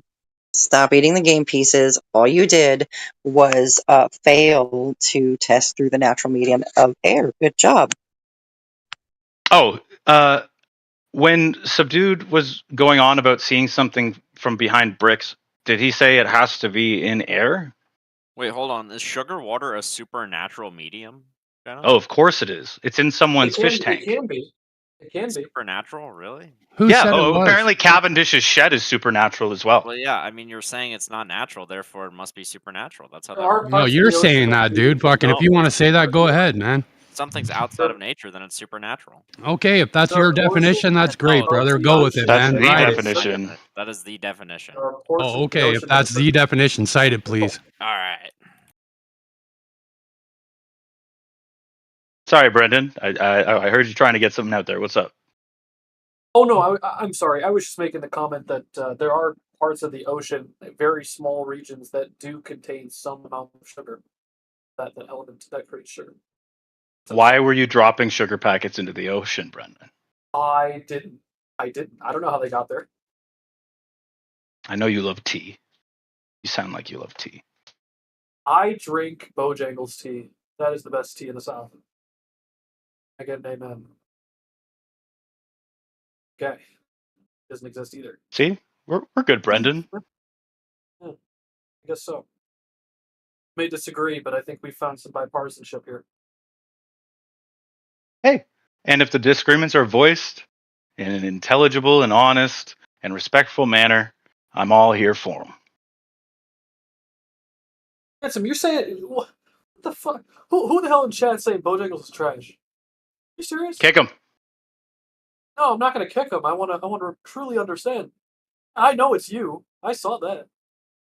Think Here the he tea goes. is trash? Here's the reference. I didn't ask for the reference of supernatural, dude.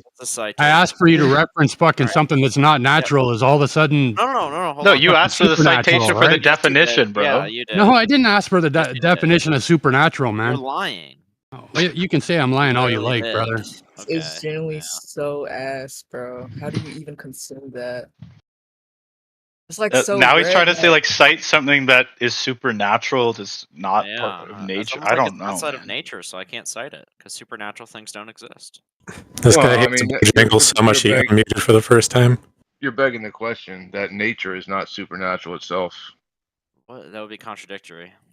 I mean, what is supernatural versus? You're the one that fucking said it, and now you're saying it's Posted the contradictory. definition in the side chat. It's right there. I mean, how do you differentiate what is? I mean, supernatural is usually defined as something that has the power to act or cause things. Give like some kind of something like that. Now, natural. I mean, that's cause and effect. Robert Downey Jr. is supernatural. Yeah, I think he has the ability to act upon things.